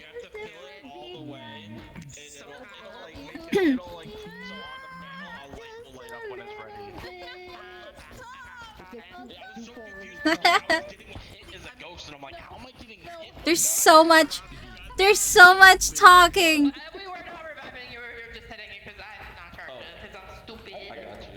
Hi. Hey Pat. Hey Pat. Hey Pat. Taco. Yeah. I was just joking earlier. I wasn't really going to murder you guys. We got scared. We ran away. We got scared. I was in the back. It was Nuki and Lycan. Oh. I see. I knew Nuki was one. Yeah, Nuki was one. Yeah, they tried to. They got guns, so I had to run. That was funny. I mean, you know what? We worked well. We worked well. Yeah, we're good partners. Yeah. We're good partners. Yeah.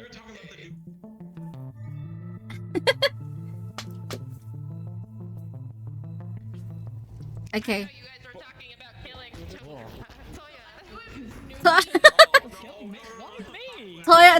Toya's always the target apparently. I know, right? You're the favorite. Are you the one? Are you the one this time? No, I'm good still. Boop. Okay, I'm good too. Okay. All right. She was gonna kill me. I know, right? Okay. We're What should we try? Should we do delivery again? I think delivery is like easiest. Yeah. Yeah, let's do delivery. Delivery. Yeah, deliver with orange, yeah. Should be here. Orange. Orange. Got like more packages. Oh, it's this one. Pizza. Pizza. Pizza. Grab this one. Pizza. Yeah, okay. Where are you? Which one's yours? Pizza. I'm right. Mine is right. Oh, it's just right here. Mine's just right here. Yeah. Oh yeah? Yeah. Probably good. This one. It's not. Oh, okay. No. So there's one more spot that this can be. Come up this way. Okay. Oh. Yeah. So it's the gray buildings, and this room is also gray. Oh, so there's two. That's cool. Computer? Yeah. I mean, in the... Yeah. Hi. You're stinky. Yay, and mine's done. Stinky wolf. Okay. Stinky. This one has to be. What? I'm clean. Not you. No. He's a stinky wolf. He's stinky. Like it? Smells like wet dog. Thank you. I mean, he could be. Like wet dog. What else do we need? Cute. Menu. We need Have you two. done for sushi yet? No, not yet. Come on. I got you. The sushi? Okay. Is it? So it's pizza and sushi. Oh. So you're gonna grab these. Okay, I got rice. These are all the rices. Okay, okay. And we bring them in here. And so you'll put them in these, and then push the green button so it goes down. We're gonna Oh. need containers, but we'll finish putting the rice in. Okay, okay. Right? Teaching Rice. her how to do pizzushi. Yeah, rice. Rice. Rice. We I do. don't know rice. We do one more rice. Who's right? One last rice. One last rice. Yeah. Let's go. Rice. Rice, rice. Rice. Is that the last one? Yeah, yeah. Okay. Okay. When Right. you do put the rice in, make sure you hit the button to send it down, or else people can steal it off and run away. So push this button right here. Oh. Oh, seaweed. And so now we go check the tables, right?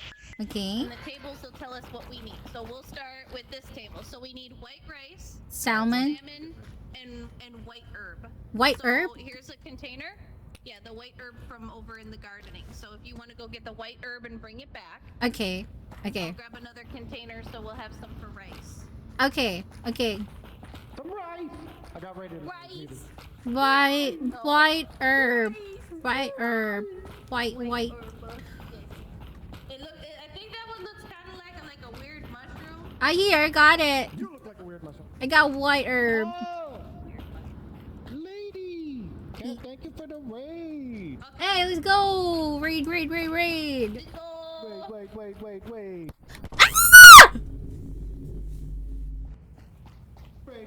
Raid. Oh my god. Raid. That's the one I need. Where? Come here. No, come here. Come here. Oh no. How are you not? Oh no. Oh. Oh my god, that's the double kill. Thank you, Nuki. They hit each other. They hit each other. Wait, I got that on stream, by the way. I got that on stream. A weapon and then realized you had the trigger. I'm gonna go You realize I didn't have a weapon until you realized that. Karma hits right away. You like shot him with a shotgun, or if you blew him up. I wasn't. Hi, Nuki. Thank you for the follow. Wait, let me follow you too. Yeah, oh my god, that's so funny. But that's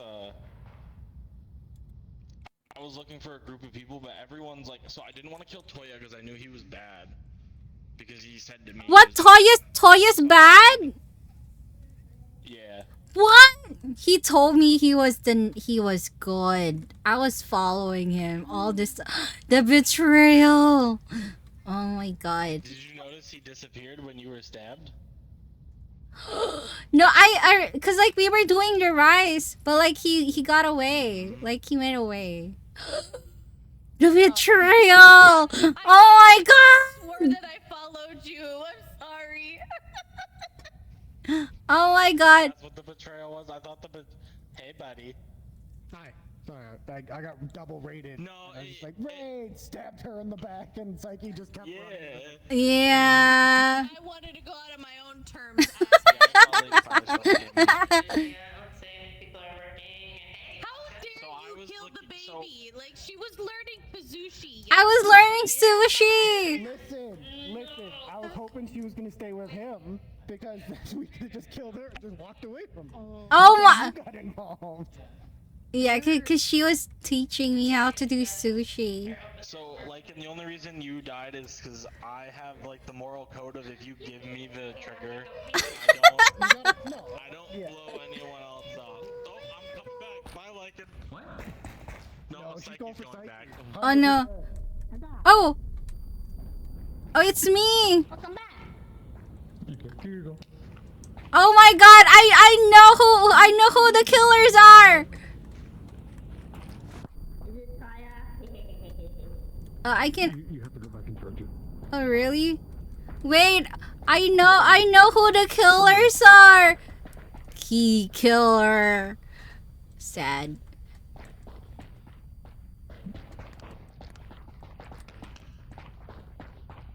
I need more help. Wait, where? Let's get Psyche. Oh no! There. Okay. And then you grab the battery. I put a battery. Oh my god, I'm still dying. Toya! Toya! Sally. Stupid.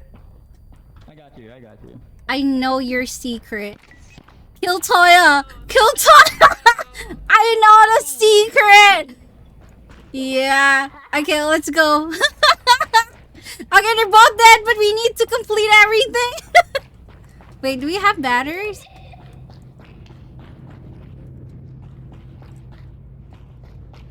We still need to complete stuff, though. Am I living? Am I living? Oh, battery.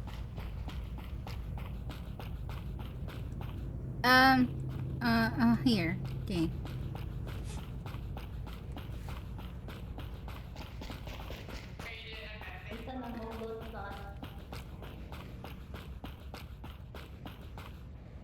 Huh?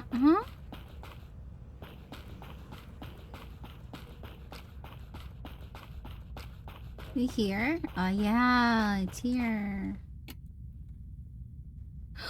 Oh no, the other one doesn't have any battery.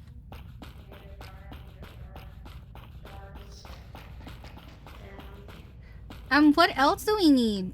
The sushi. Oh yeah, the sushi! The sushi! They were teaching me.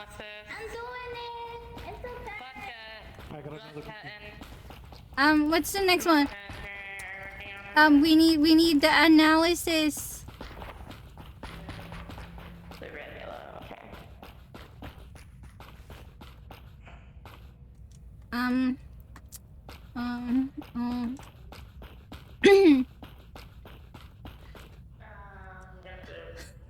This is so funny. Wait, we need containers. Do you guys have containers? Containers.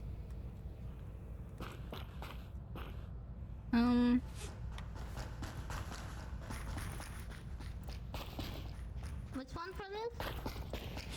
Are there more containers? Tuna. Why then tuna?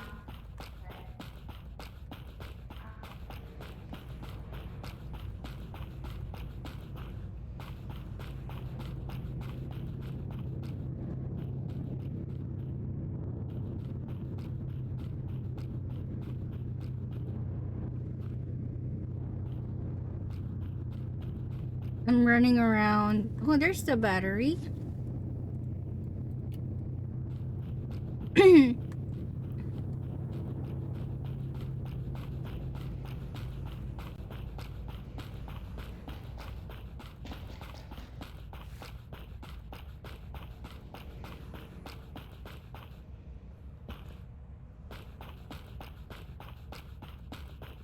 Huh?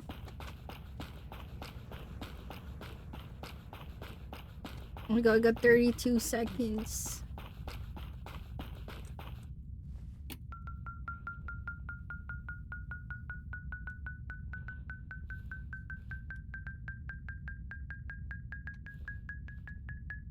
Oh, so this is how it works.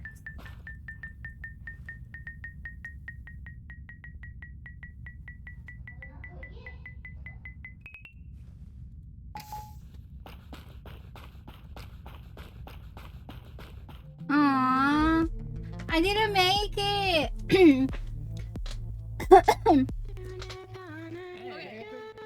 Hey, you betrayed me first. You betrayed me first, Toya. You said you were the nice guy. You're going to kill me. You said He said you're gonna kill me. I'm gonna kill everyone else but you.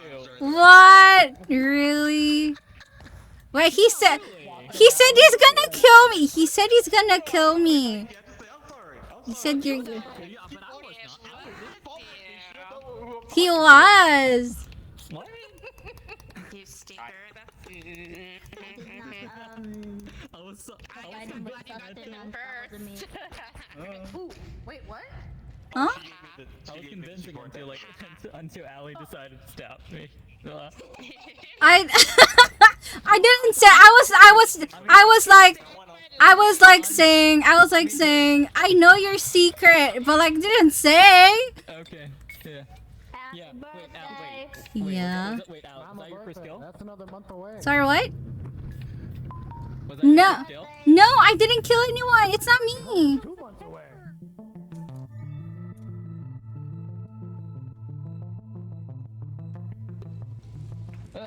No, I didn't kill you. No, it's not me. It wasn't me.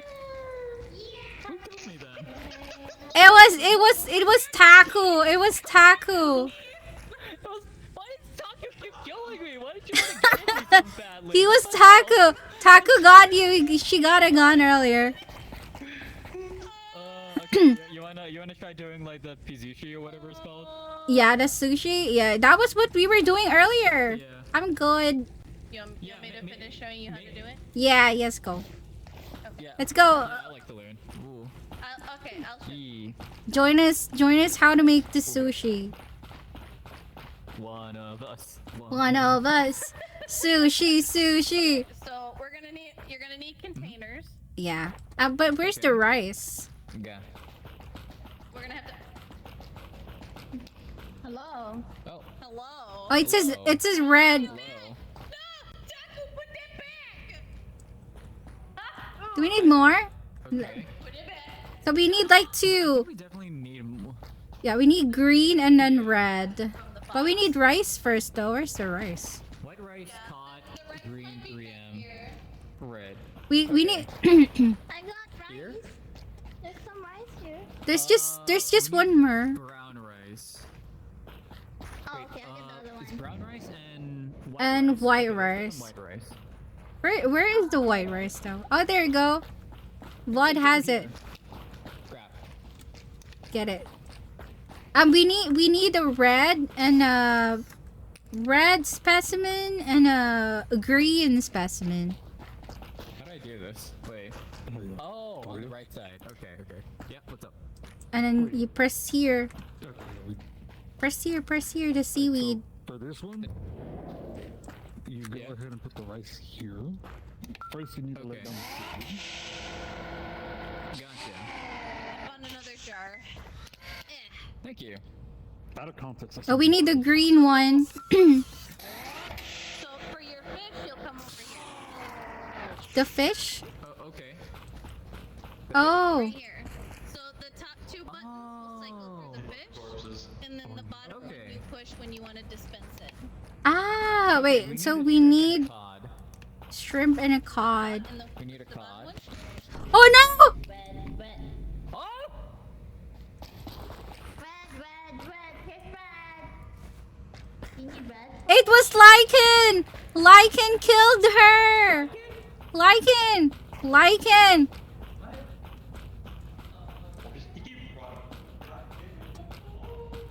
It's not me! Where's Lycan? Speeding bullet. It's not me! Lycan got killed! No, I know it's not you. And then we need the red one. Yeah, but...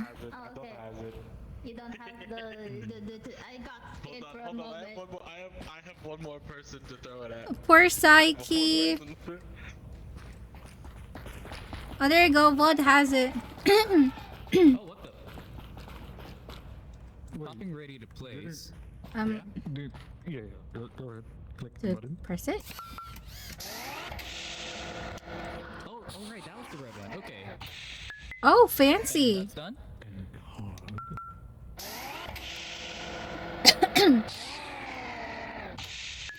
What? Nice. One up Pizushi. That is fancy. That is one fancy. Eee, okay.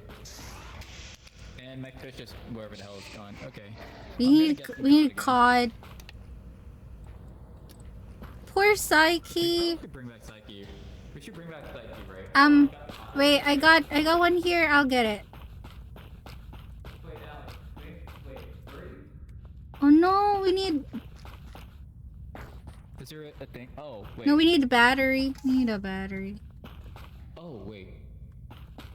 No, we need a. No, not yet, not yet. We need a battery for it. Maybe you should take that knife so that the person can't grab it. I trust you. Okay. Yeah, I trust you with that. I trust you with the knife. Okay. It's Lycan! I'm bringing somebody back. You killed Psyche though. You killed Psyche. Yes, I did. Don't do it. You stay away from me. I won't. Huh? Huh? I'm trying to bring Psyche back right now.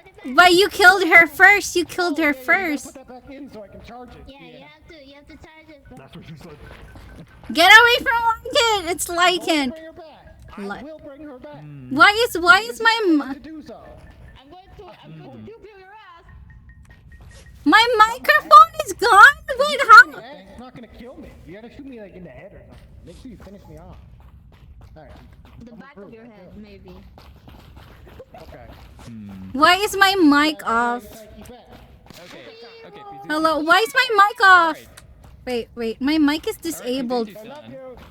Okay, Psyche's. Psyche, commit a crime. Wait. Say less. Psyche going to crime. Oh my god, he's gone. I saw what you were trying to do. Tyler, get back. This is my body. Get away from it.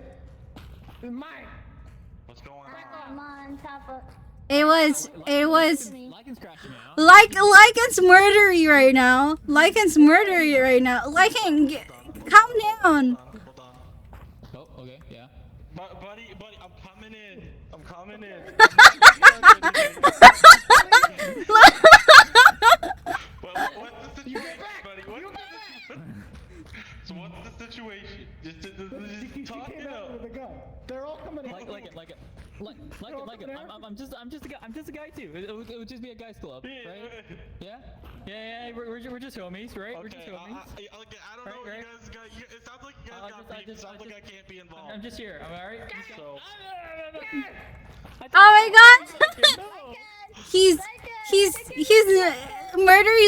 Lycan's murdery right now.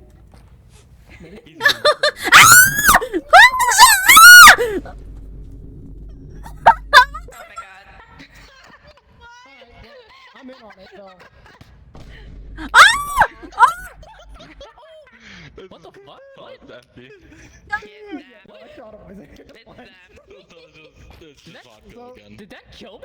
oh, is it Yeah. not your teammate? No. He stabbed me when he threw it at me? He had a knife. Yeah, he had a knife. Get back. He stabbed you. He stabbed me in the back and then stabbed you afterwards. Hold on. But all I saw was him throwing it. When he stabbed me. You'll finish me alive. He's regretting all of his like. Lycan? No. Nuke. You got nuked again. Damn it. Yeah, Nook got you. Nook got me too. You got nukied. You got nuked again. Damn it. He did me in the freaking. I was trying to do analysis. We have 4 analysis. There's no way we're getting all done. Oh my god. Yeah, I know. Yeah. Also, we still got power and vents. Bro hates me doing the work. I just clock in, I do my job, and HR has a problem with it. We tried. We were doing sushi and then this happened. Right? Yeah, we know. We know how to do sushi now. Yeah. Situation. Exactly. Corpse. Yeah. Look at 4 dead. 4 dead. Oh my god. Oh yeah, where's vodka? He doesn't know what's happening right now. He's just vibing. I don't know where he went. Where did he go? Oh, well. welcome to the club. They killed each other. What happened here? Nuki, you killed us. This is karma. This is karma, Nuki, because you killed us. I killed Vodka too. Yeah. But me and Vodka traded. What? I didn't kill you though. You died to stamina. No, I did not. You stabbed me. You stabbed me at the back. Oh yeah, see? No. So No. when your health is lower, your stamina's lower. I didn't stab you the last time. You died running away. What, really? Who stabbed me though? Who stabbed me though? I did. Oh, I did. See, you did stab me. I felt bad the entire time. I felt bad the entire time. I was trying to work and get shit Yeah, done. I'm sure you did. Oh, you were the only Oh yeah.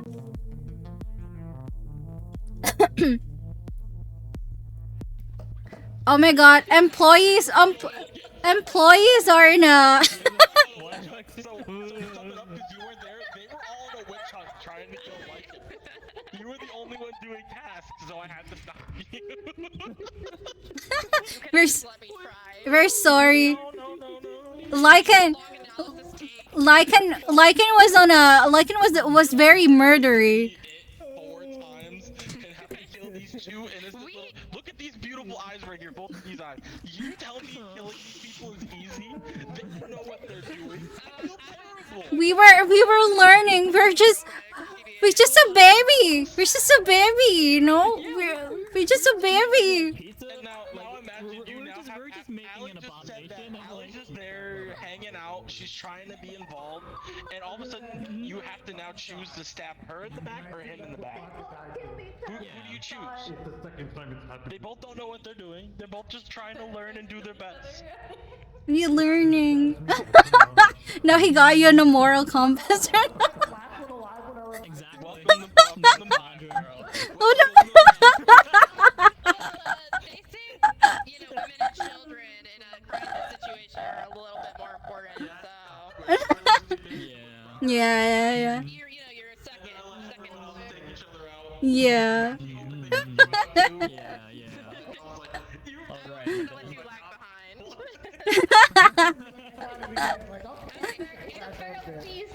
I think there is a bug where sometimes.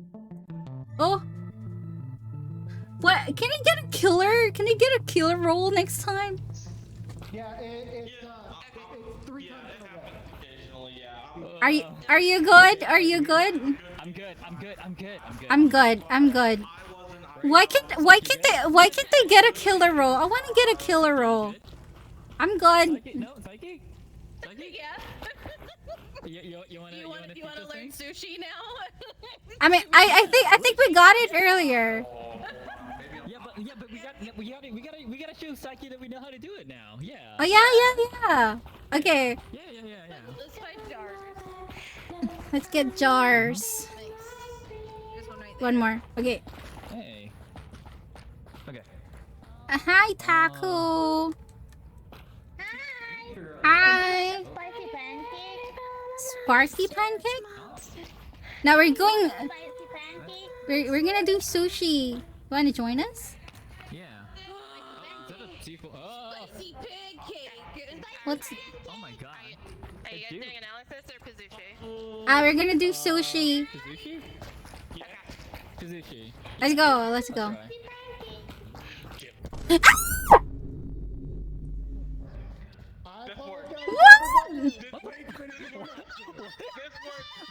What? No, I knew he had it. What? I was a good person. I promise. Awkwardly enough, like it was also a good person. This is confusing. Any questions? What? I swear to God, this too. What? What? What? I think this is the most I've gotten in one go. What the I didn't have the detonator this time. Why? This is the most you've gotten. Why do you guys get all the killer roll all the time? Did you not my I'm not a killer. I'm a good bean. Oh, you're a good bean? Who killed us? Not a good bean, no. So technically I did, but also technically Lycan did. So I had the C4 in my pocket, and he had the detonator. No, not vodka. That's Ali. I don't think I've ever actually got your name. Oh, he doesn't know mine now. I'm We haven't introduced each other yet. We'll introduce you next lobby. okay, okay. Okay. All right. Well. I'm sorry to you two because like you guys died early on last time, and I know you were. We were trying. He just knew. Now he knows. Now he knows what's up. It was me and Koya. What? I mean, Yeah. It was who? it was Psyche and Koya. Yeah, it was me and Koya. Yeah. Nuki took all of us out. I wasn't given the detonator yet. I was gonna ask you if it was you. The worst part is so Allie, the one thing you'll learn about me is I am the most chaotic individual where like I will corner you if I think it's you and be like, is it you? And I'll give you a weapon or ask you to like give me someone to kill. Just to stir shit up. Okay. Okay. He's a little shit. He always gets the killer role, by the way. Oh yeah, I've gotten it quite a few. Yeah. Oh. Hi, Taco. Oh. Oh my god. Rabid fox right there. Oh, thank you for that follow, Toya. I saw that. Yeah. I have a baguette. Oh, is she morbid? Oh no. I have a baguette. It's toasted. Taco, are you okay? Where? Taku. It's okay. It's okay. Yeah. Don't worry, I'm giving her a baguette. It's okay.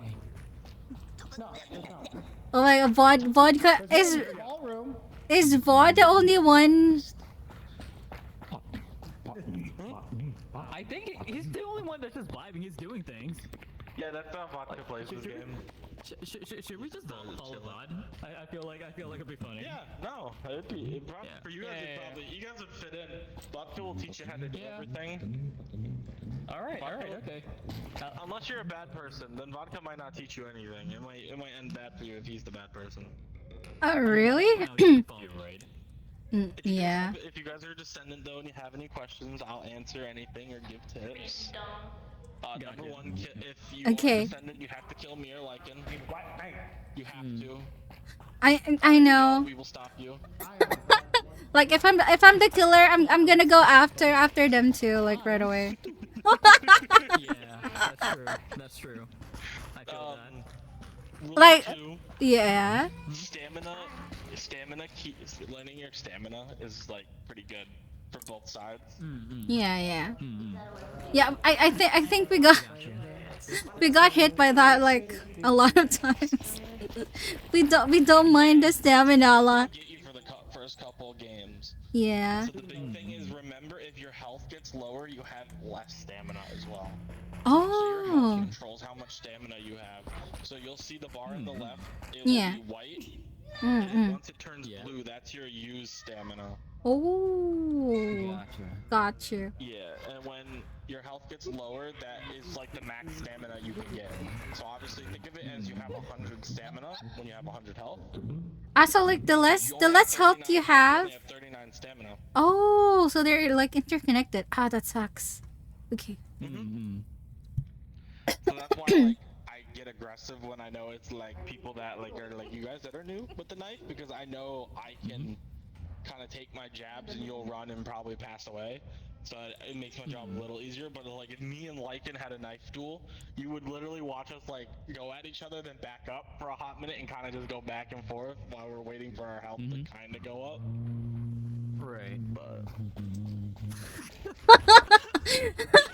oh my god. We gotta watch this. Wait, where's vodka? Oh, Wait, where is he? He's here. You know, let's just watch him. Oh, there he is. Oh my god, Siri, stop! Oh my god, I'm not saying anything, sorry. Is your phone just activating? Yeah. Is there any of the tasks you guys have questions about? We haven't tried the other ones. We tried delivery, sushi, and analysis. We haven't. Yeah, Yeah. analysis. We haven't done the Yeah. scanner, the power. Yeah, that one not And I yet. guess like vents. Yeah, the vents not yet. Vents are probably the self-explanatory one. You'll walk up, it'll be like a red line across it. You take a screwdriver, you take the vent out, and you bring it to the machine room, and there's little cleaners, and then you clean it like the containers, like when you're doing position analysis. Yeah, you yeah. clean the containers if you need another one. You clean the vents in there and bring them back. So scanner's a little different because it's kind of like, I'll call it a partner thing. You really do need someone with you. The which one? See the points.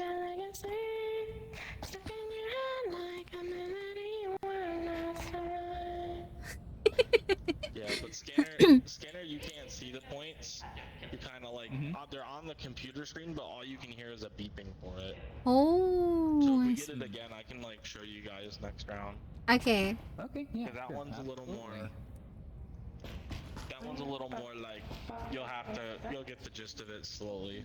It's a little confusing at first. What is she up to? Oh, employees win! That's cool. They actually, they actually did it. Oh my god! You guys actually did it. Okay, now all the people that died in that pile that were good, you can yell at this guy. Lycan, I swear to God, if I'm the killer, Lycan, if I'm the killer next time, I'm gonna get you right away. You're the first one on my list. I don't think I was introduced to your name. It's Alina. Ali. Yeah. And that person and Nuki. Yeah, we watched you. Yeah, we watched you like try. Yeah. You just stared at all of us. You just had a whole pile. All of us. I just saw the two bodies and was like, I didn't think I was gonna get you two because you were outside. And then we both got dead. I was like, I did. Yeah, I saw them and I was like, oh. I got surprised. When you pressed it. You isekai bombs. Like, how did that Yeah, you isekai'd me like right away. Okay, so there's three, and then they came up behind us like, I have. Oh my god. No. Nuki won't be mad. No, I wasn't mad at all. I was cackling like a little witch. I was not expecting to be Bruno Mars today. Yeah. What the? Feathers. No. Wait. No feathers. No Lun. Are you gonna no,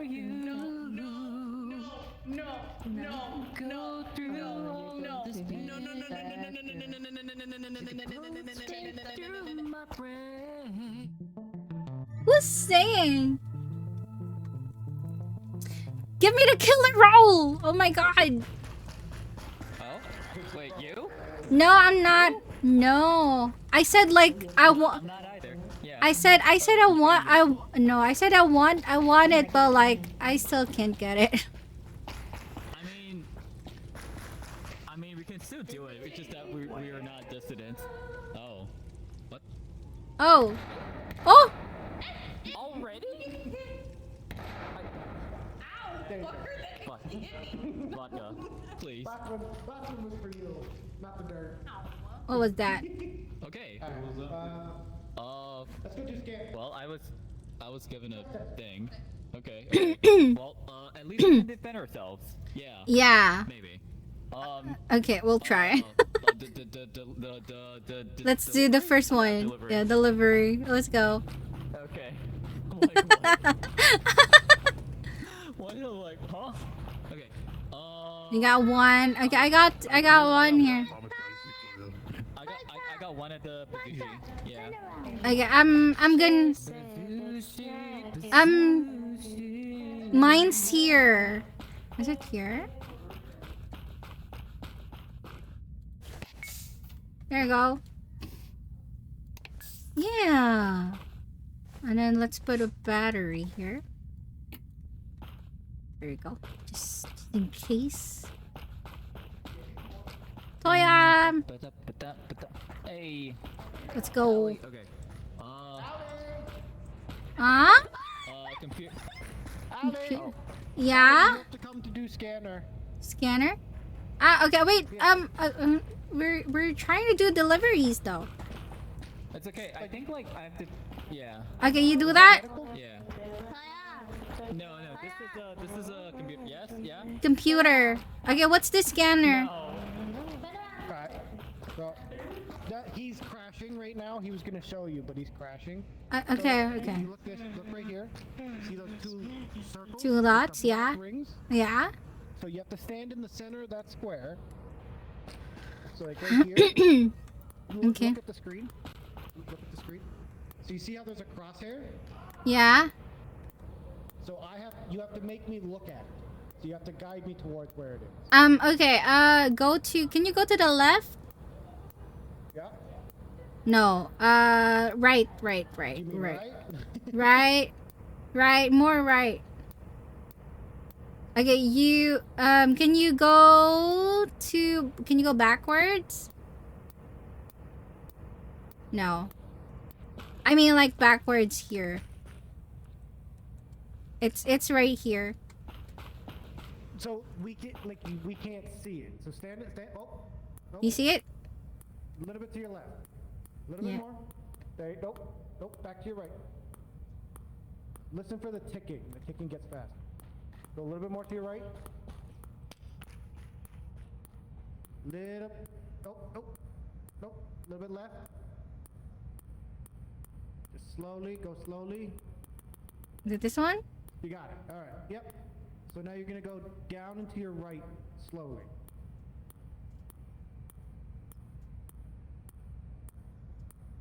A little bit more down.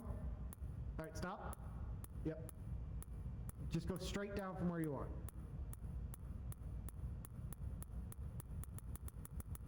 The one? You're good. You did it. Oh my god, I'm bad at instructions. Okay.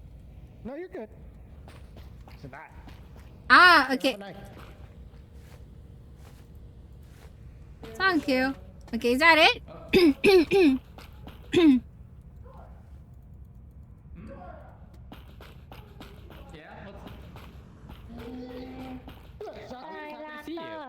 I was just happy to see you. I got the scanner. I learned it. We got it. Oh, yay! Nice. Yeah.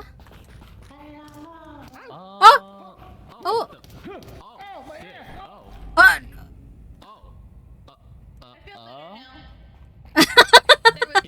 I feel better. It's a. Should we grab that? Should we just? Oh, okay. Okay. Vents, right? It should be. Analysis and power. Yeah, analysis. Should- Power analysis and. Should we do vents? Should we try vents? Oh yeah, we need to find screwdrivers and like the filter, right? Yeah. Oh.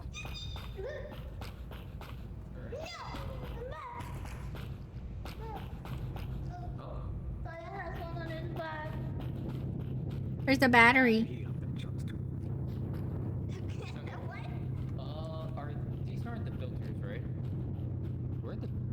Where are the filters? Oh, these are the screwdrivers. Yeah, but we need to find the filters to put in the things. Wherever they are. I think from what I remember, we find the red ones. We take out the filters and then clean them. Oh, okay, gotcha.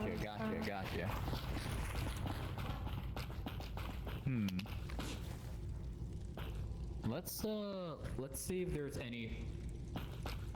Wait. Any in there? Nothing. Oh, there's one here. Allie, there's one here. Okay. Hiya. Ah, okay. And then. How do you? Just gotta. You know what?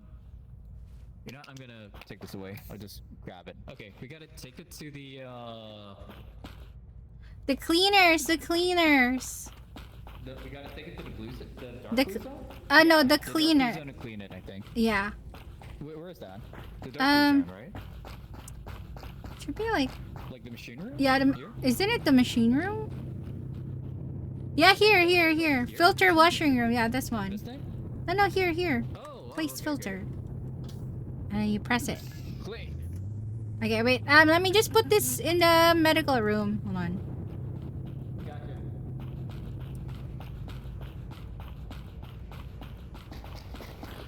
Oh, not me.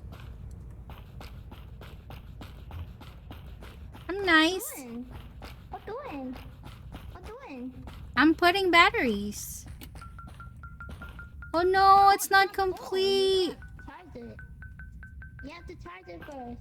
Aw, that sucks. Okay.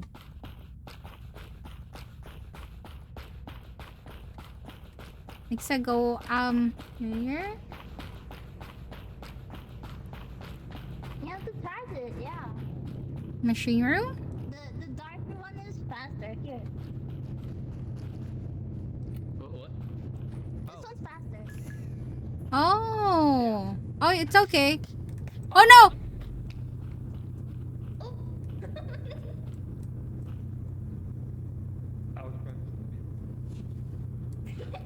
Why you stabby? It's not me. Why you? Toya? Toya call you peep squeak? Yes. What? He called me Pipsqueak. How dare. Oh my god. Wait, let me put this on the filter. We're trying to do the filters though.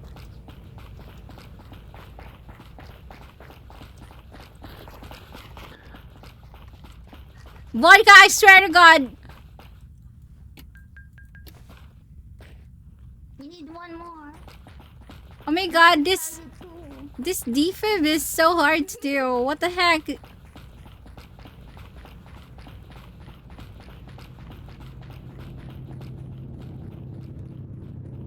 Aw, poor Toya.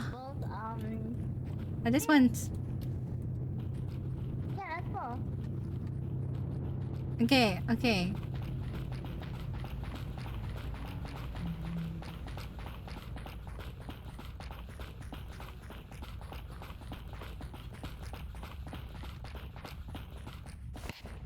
Ah!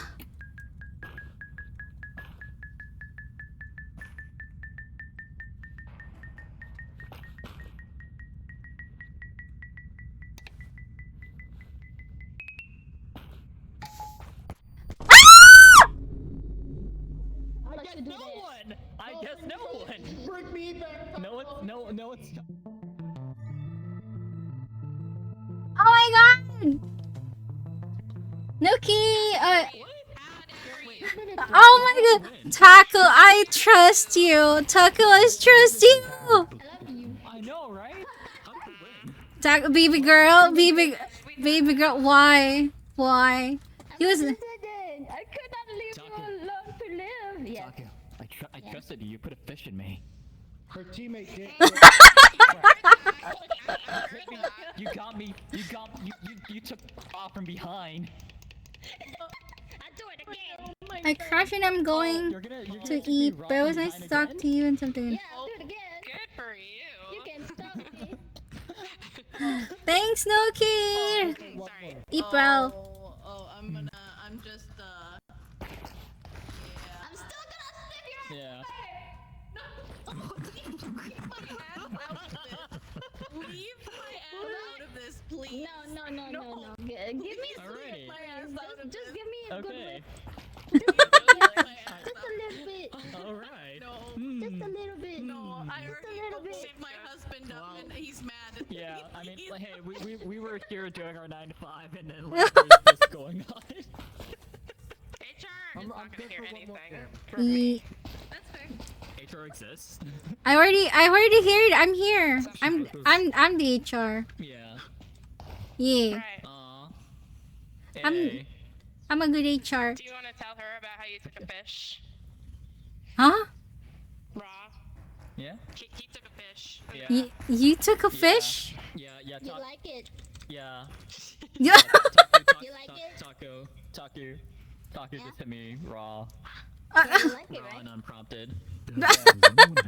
like it, You took me raw with no rubber. I know, right? She hit me with that big tuna. Oh my god. That little marlin. The Timothy, the tuna. The tuna? Exactly. Timothy, the tuna. Not the Tim Tim. Yeah. Look at my shorts. Look how good these shorts make my ass. Can he change? Look at my ass. It's literally fine. It's actually so fine. It's totally fine. I'm not crying. What you say? Yeah, I drank coffee. Oh, you have. Oh. Keyboard. It didn't go on my keyboard. It's all good. Hey, it's gonna be okay. Yeah, it's totally fine. My math's gonna be on the He's a little upset. Oh no. The match will smell like coffee now. It'll have that nice, Okay. nice aroma. Until we Corpse clean is uh, it. a Raleigh. Yeah, I need to wash this so bad, TBH. Soon. I feel that. I feel that. Oh my god, look at that. Wait, I kind of want to skim this tree. Oh my god, the sweaters look so cute. Wait, I kind of want to see it. But this one's really fancy. The fish one. Yeah, I like this fish one. Yeah, I like this one. It's like a Scuba dive. jacket, Yeah. swimsuit, inflatable wings and stuff, and then the guys is like. I don't think anyone's available. I know the guy wants is like meh. I'm sorry. Oh, you're wearing it. It's alright. Yeah. My favorite part. I want this one. But like the sweaters are so cute. But there's no blue. No blue sweater. They look like little foreskins. I know. But like this one, I want this. I kind of want it. I want this. This one. Yeah, there we go. Am I kawaii now? Hawaii? Oh my god, that's so cute. I like that. That's such a cutie. Yeah. Yeah, okay.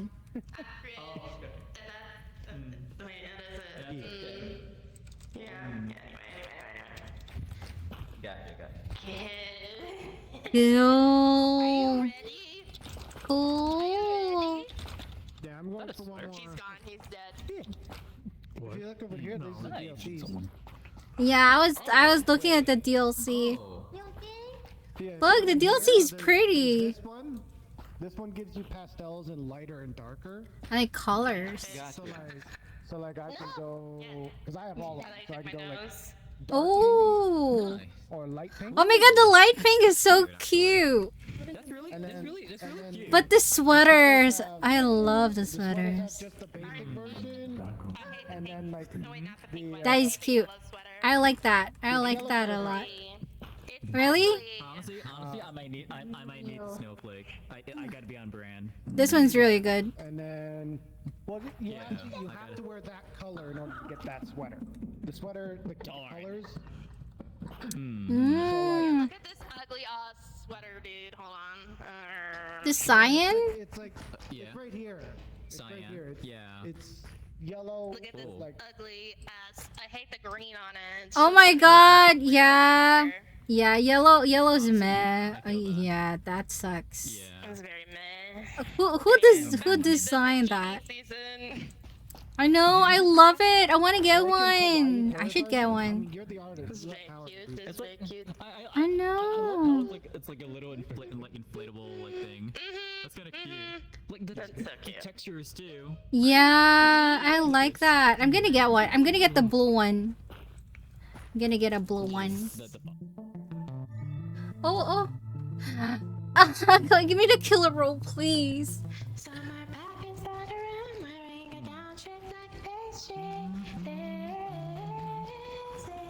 Okay. What do you want to do? Let's see. Huh? We don't have delivery, so. Oh, really? Oh, it's. Oh, do you want to try the scanner? Try the scanner. Try the scanner. Yeah. Let's go. Let's go. Try the scanner. What does the scanner do? So like, let me. Where are you? So the scanner is here. Yeah. This one. So. Ow! Taku, why? Taku. We Come from behind again. Look at his back. Come from behind again. No. Oh my god, you got fished. You got fished again. No, oh my god. Yeah, you got. All right, I have. You got fished. Wait, so what does the scanner do? So like here. Come here. Come here. Oh. Give you a Oh, okay. Oh, thank you. What does the scanner do? So I took you it. gotta stand in this square. Okay. So like. Oh, here. Okay. She dropped it for you. Okay. So like, come here. Come here. Come here. So like here. If you stand in If this you- square, you'll be able to show me a little bit better. No. Toya, you stand over here. Allie, Yeah. you Okay. go in square. You stand there. Okay. So you see So those where two he's looking is that circles? crosshair. Yeah. Right. So you need to instruct me where to look. Okay. You, I couldn't have done that. Oh, I'm sorry, Hallie. I'm so sorry. You got that card? You got that key card? That's a bit. That's not a key card. That's a bit. Come here. You can't print. All right, let's go. That hurt like a bitch. Oh my god, Taku! Ooh, hey. They betrayed us. You can use it as a weapon. They betrayed us. After I give him fish. Yeah, I mean you can. After I give him a fish. After I gave him. Okay, come here. Oh, come here. All right. After Give him a fish. So, like, after I gave him the screwdriver. the first is all you see in the first. It says Hey. Hi. How did you join in? Hey. Oh, did you just join in? you have to go. I think he just joined I in. just died. How was hanging? Let's go to medical and find the computer. You're late. So it's just We're up drinking. plus then. We got alcohol. We're drinking. Oh my god. No. That's not. No. No alcohol. Okay, what if I pour the alcohol out and drink the energy drink as a mixture? What if I just have the mixture? What? No. Alcohol and energy drinks. That's bad. Bad. No. No. Okay, listen, Gabagool. No. I got a little bit experimental. We're just taking out here. No bad. No. Hi, You Mix. want to go pass out? Hi, Mix. Hello. Welcome to the stream. Don't do it. Fine. Good job, Taco. Good job, Taco. I convinced him. Yeah. His liver. Good job. My liver? What are you talking about? Yeah, What do you mean? drink energy drink and alcohol at the same time, it will kill your livers. Exactly. That's bad. Really? Just your liver? Yeah. Cause like liver filters out like stuff. So Yeah. like when you My God. Oh, God. yeah. So now you have to remember it. Be healthy. What if I drink one at a time? Is that fine? That, Moderately. I mean that's the lesser evil. That's the lesser evil. I can do that. Okay. Yay! Okay. Yeah. Yeah. You guys have cured me. Yay! We convince you. That's the solution. We just talk no dudes to the grandpa. Yeah.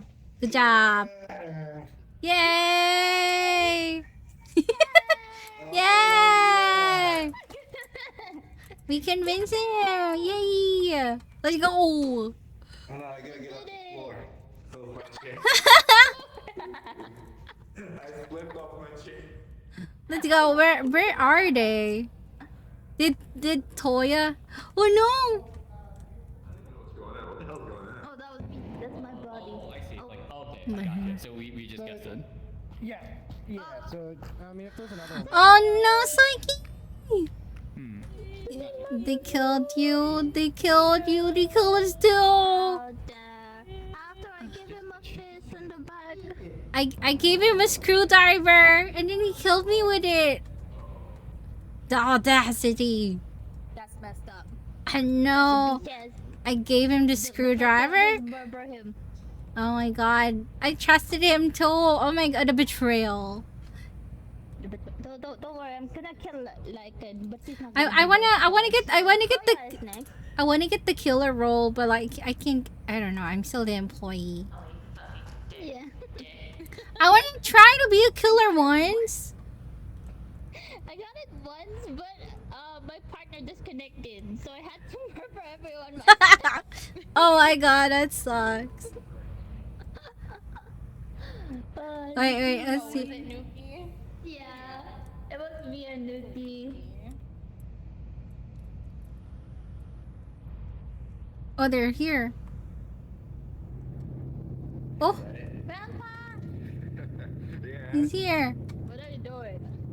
I just found vodka here. I was just looking.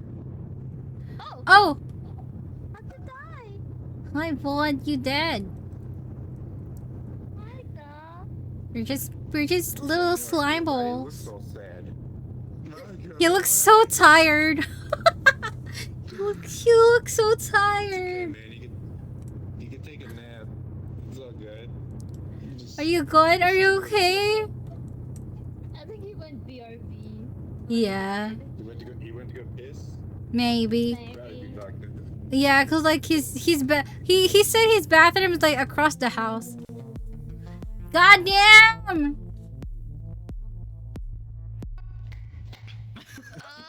My god! I can't believe you tagged team me. You too. Hey, I was not the one who killed you.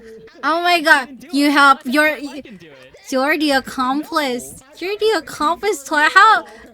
Why? Allie, I have not once intentionally killed you.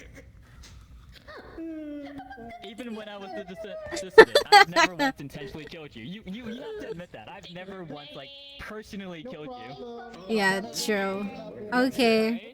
Yeah. All right. My promise still holds, right? I never once like personally killed you. I killed Who do you kill, Spur? Hi, sorry about that. Oh, you killed Squish? I was coerced into it. Yep. Yeah.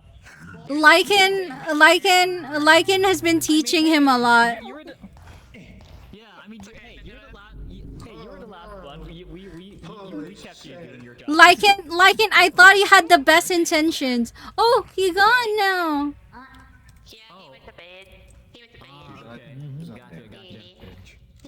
Lycan's gone. Wait, I need to pee. Burb. I go pee. Well, that's a good idea. I also am going to run to the ladies' room. I'll be back. Yeah, ladies, go pee. Give me a second. Yep. Tea break, everyone. Tea break.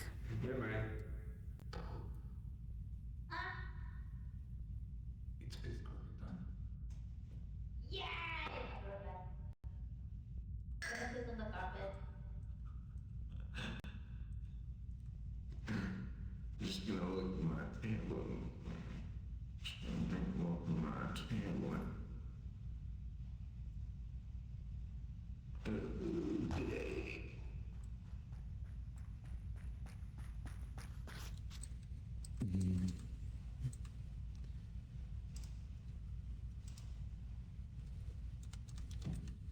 That's it. That's the rid of it.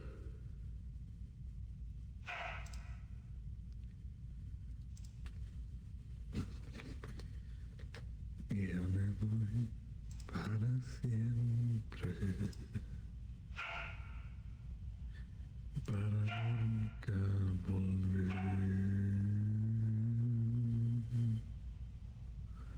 El amor que yo quise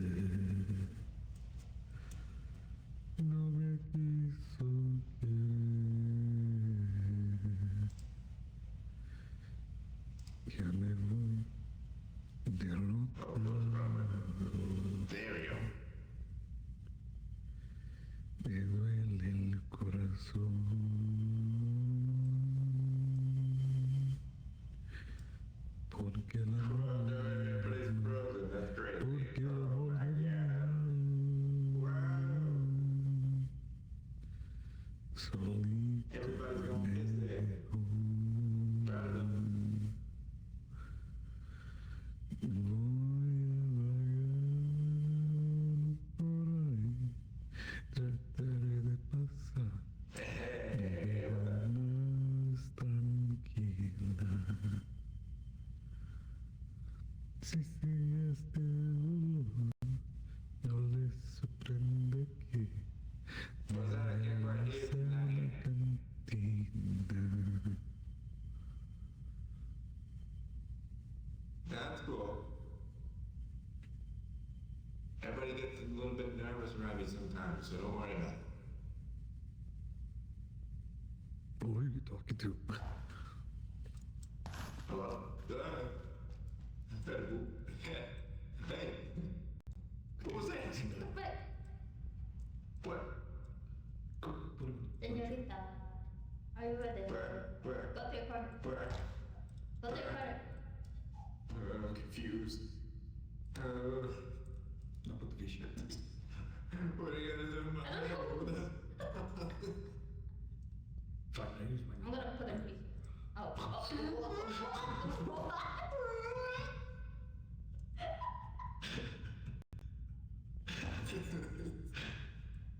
You're next.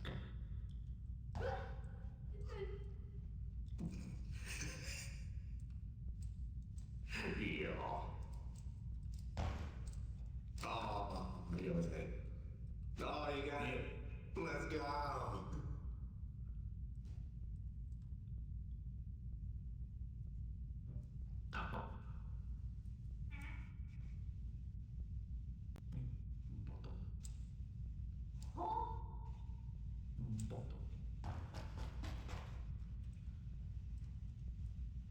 What do you need?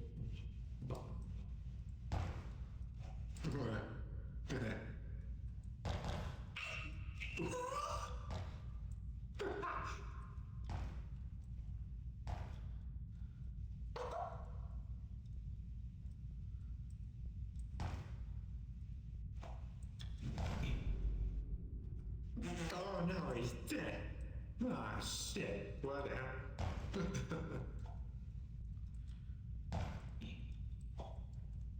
There you always got it.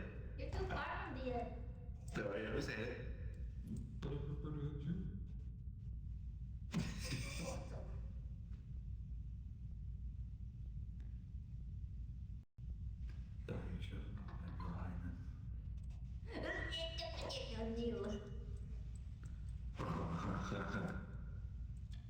Hey, you got this now, Blake. Yeah, let's go. Let's get it.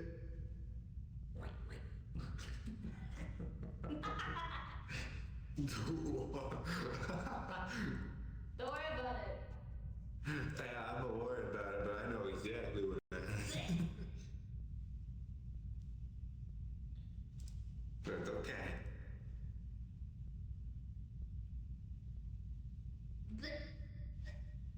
Oh.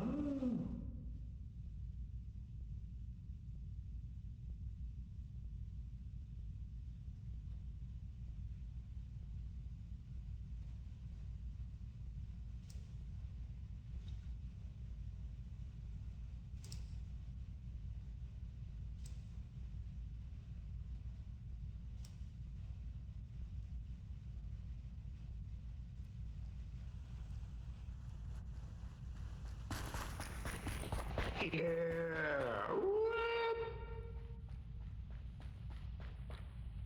Whoa.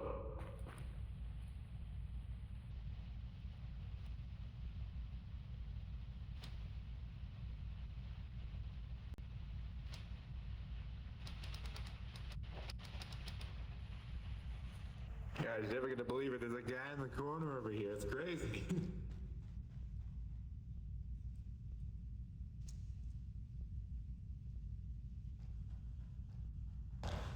It's up, Becky. I'm just gonna put some stuff. Huh? What did you say?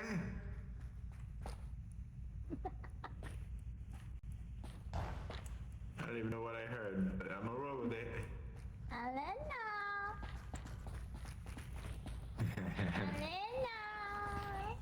That's what I'm saying. They're just chilling in the corner. They also got a vending machine, but that's it. A beep beep. I'm back. Frick you. Frick you. Wait. Frick you. Purge. Yeah, well, frick you. Frick me? Now? Yeah, well, frick In front of everyone? Frick you. In front of everyone? Yeah, well, frick Now? you. I mean, if Now? that's what you want. Are you sure? Yeah, I don't mind. Are you sure? What's happening? Oh, she's all bad. What? Nothing. You okay? What? Yeah, there's something happening. What laugh? I'm just my normal laugh? No. Oh, I forgot. Yeah! I just started laughing. Nice. Jump, just jump. Good stuff. I'm jumping. Well, I'm jumping. Oh, wow, I saw you. Yeah!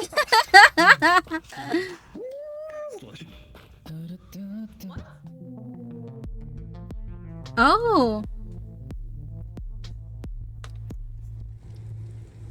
Okay, why? But did he just call me a slushy? A what? No, What? just slurp. Allie, are you good? I'm good. He just called me a slushy. Are you okay? All right. That was a wink. Whoa. Just called me a slushy. Squishy. Doesn't that mean you're delicious? You're delicious. You're delicious and refreshing. Oh, okay. Well, it's not funny if it hurts me, you know. Okay. Psyche. What do you feel like doing? Poop. We can do Poop. like Kazushi first. The what? Oh, this is Kazushi? right Poop. Kazushi? Poop. That's so. Oh, stop it. Let's go. Oh my god. What are you guys doing? This one? Is this the power? I don't know. This is power, I right? think it's power. Yeah, we are Yeah, power. we need the. I think this one, it's this. Oh, Is it this thing? one? Is it the camera? No, I think it's this one. No, this Yeah. one. No. This one? It shouldn't be that one. Is it here? Because we need to put the batteries in here. But how can you open it? Yeah, because we need. I'm not sure. It's the camera, though. If not, we could do something else to kind of figure it out along the way. Yeah. Yeah. Maybe we can do. We can do Kizushi, right? The sushi? Yeah, we can. Yeah. Is it a tuna? Hey. Is it a tuna? She put a fish on my back. Is it a tuna? Let me see. I think, I guess so. It's the same. It looks the I same. think so. Yeah. Screwdriver. Let's see. It's wait. What do we need? Brown rice shrimp. Okay, white rice cod. Okay. He got you. He got you fish again. Oh no, it's a tuna. Okay. It's a tuna. Okay. Both tables need red. Both tables need red. One Is it brown, me? One white. Shrimp and one cod. Okay. Ow! Oh, sorry. That's I didn't 80. mean to hit your side. There's no fish on your back. Oh no. Fish is on your thigh? What? Wait, is there a fish in your thigh? I got a fish on my thigh? See it. Wait. Look back. Look back. Ow! Now there's a fish on your back. Okay. Put this here. Wait. Press this.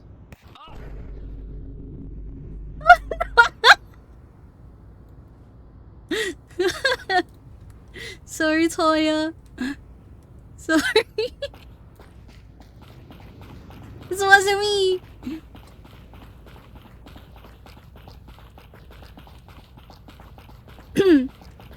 Where are we going?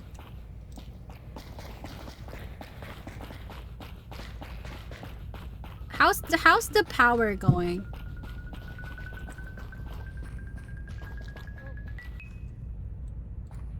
How's the power going?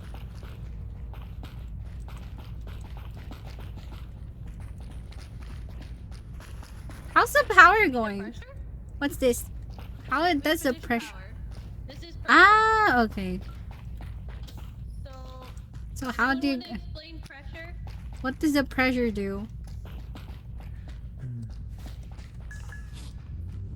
I'm always in big pressure. How do you do this? Oh! Mishu, you wanna show her? Sorry. You wanna show her how to do pressure? How do you do this?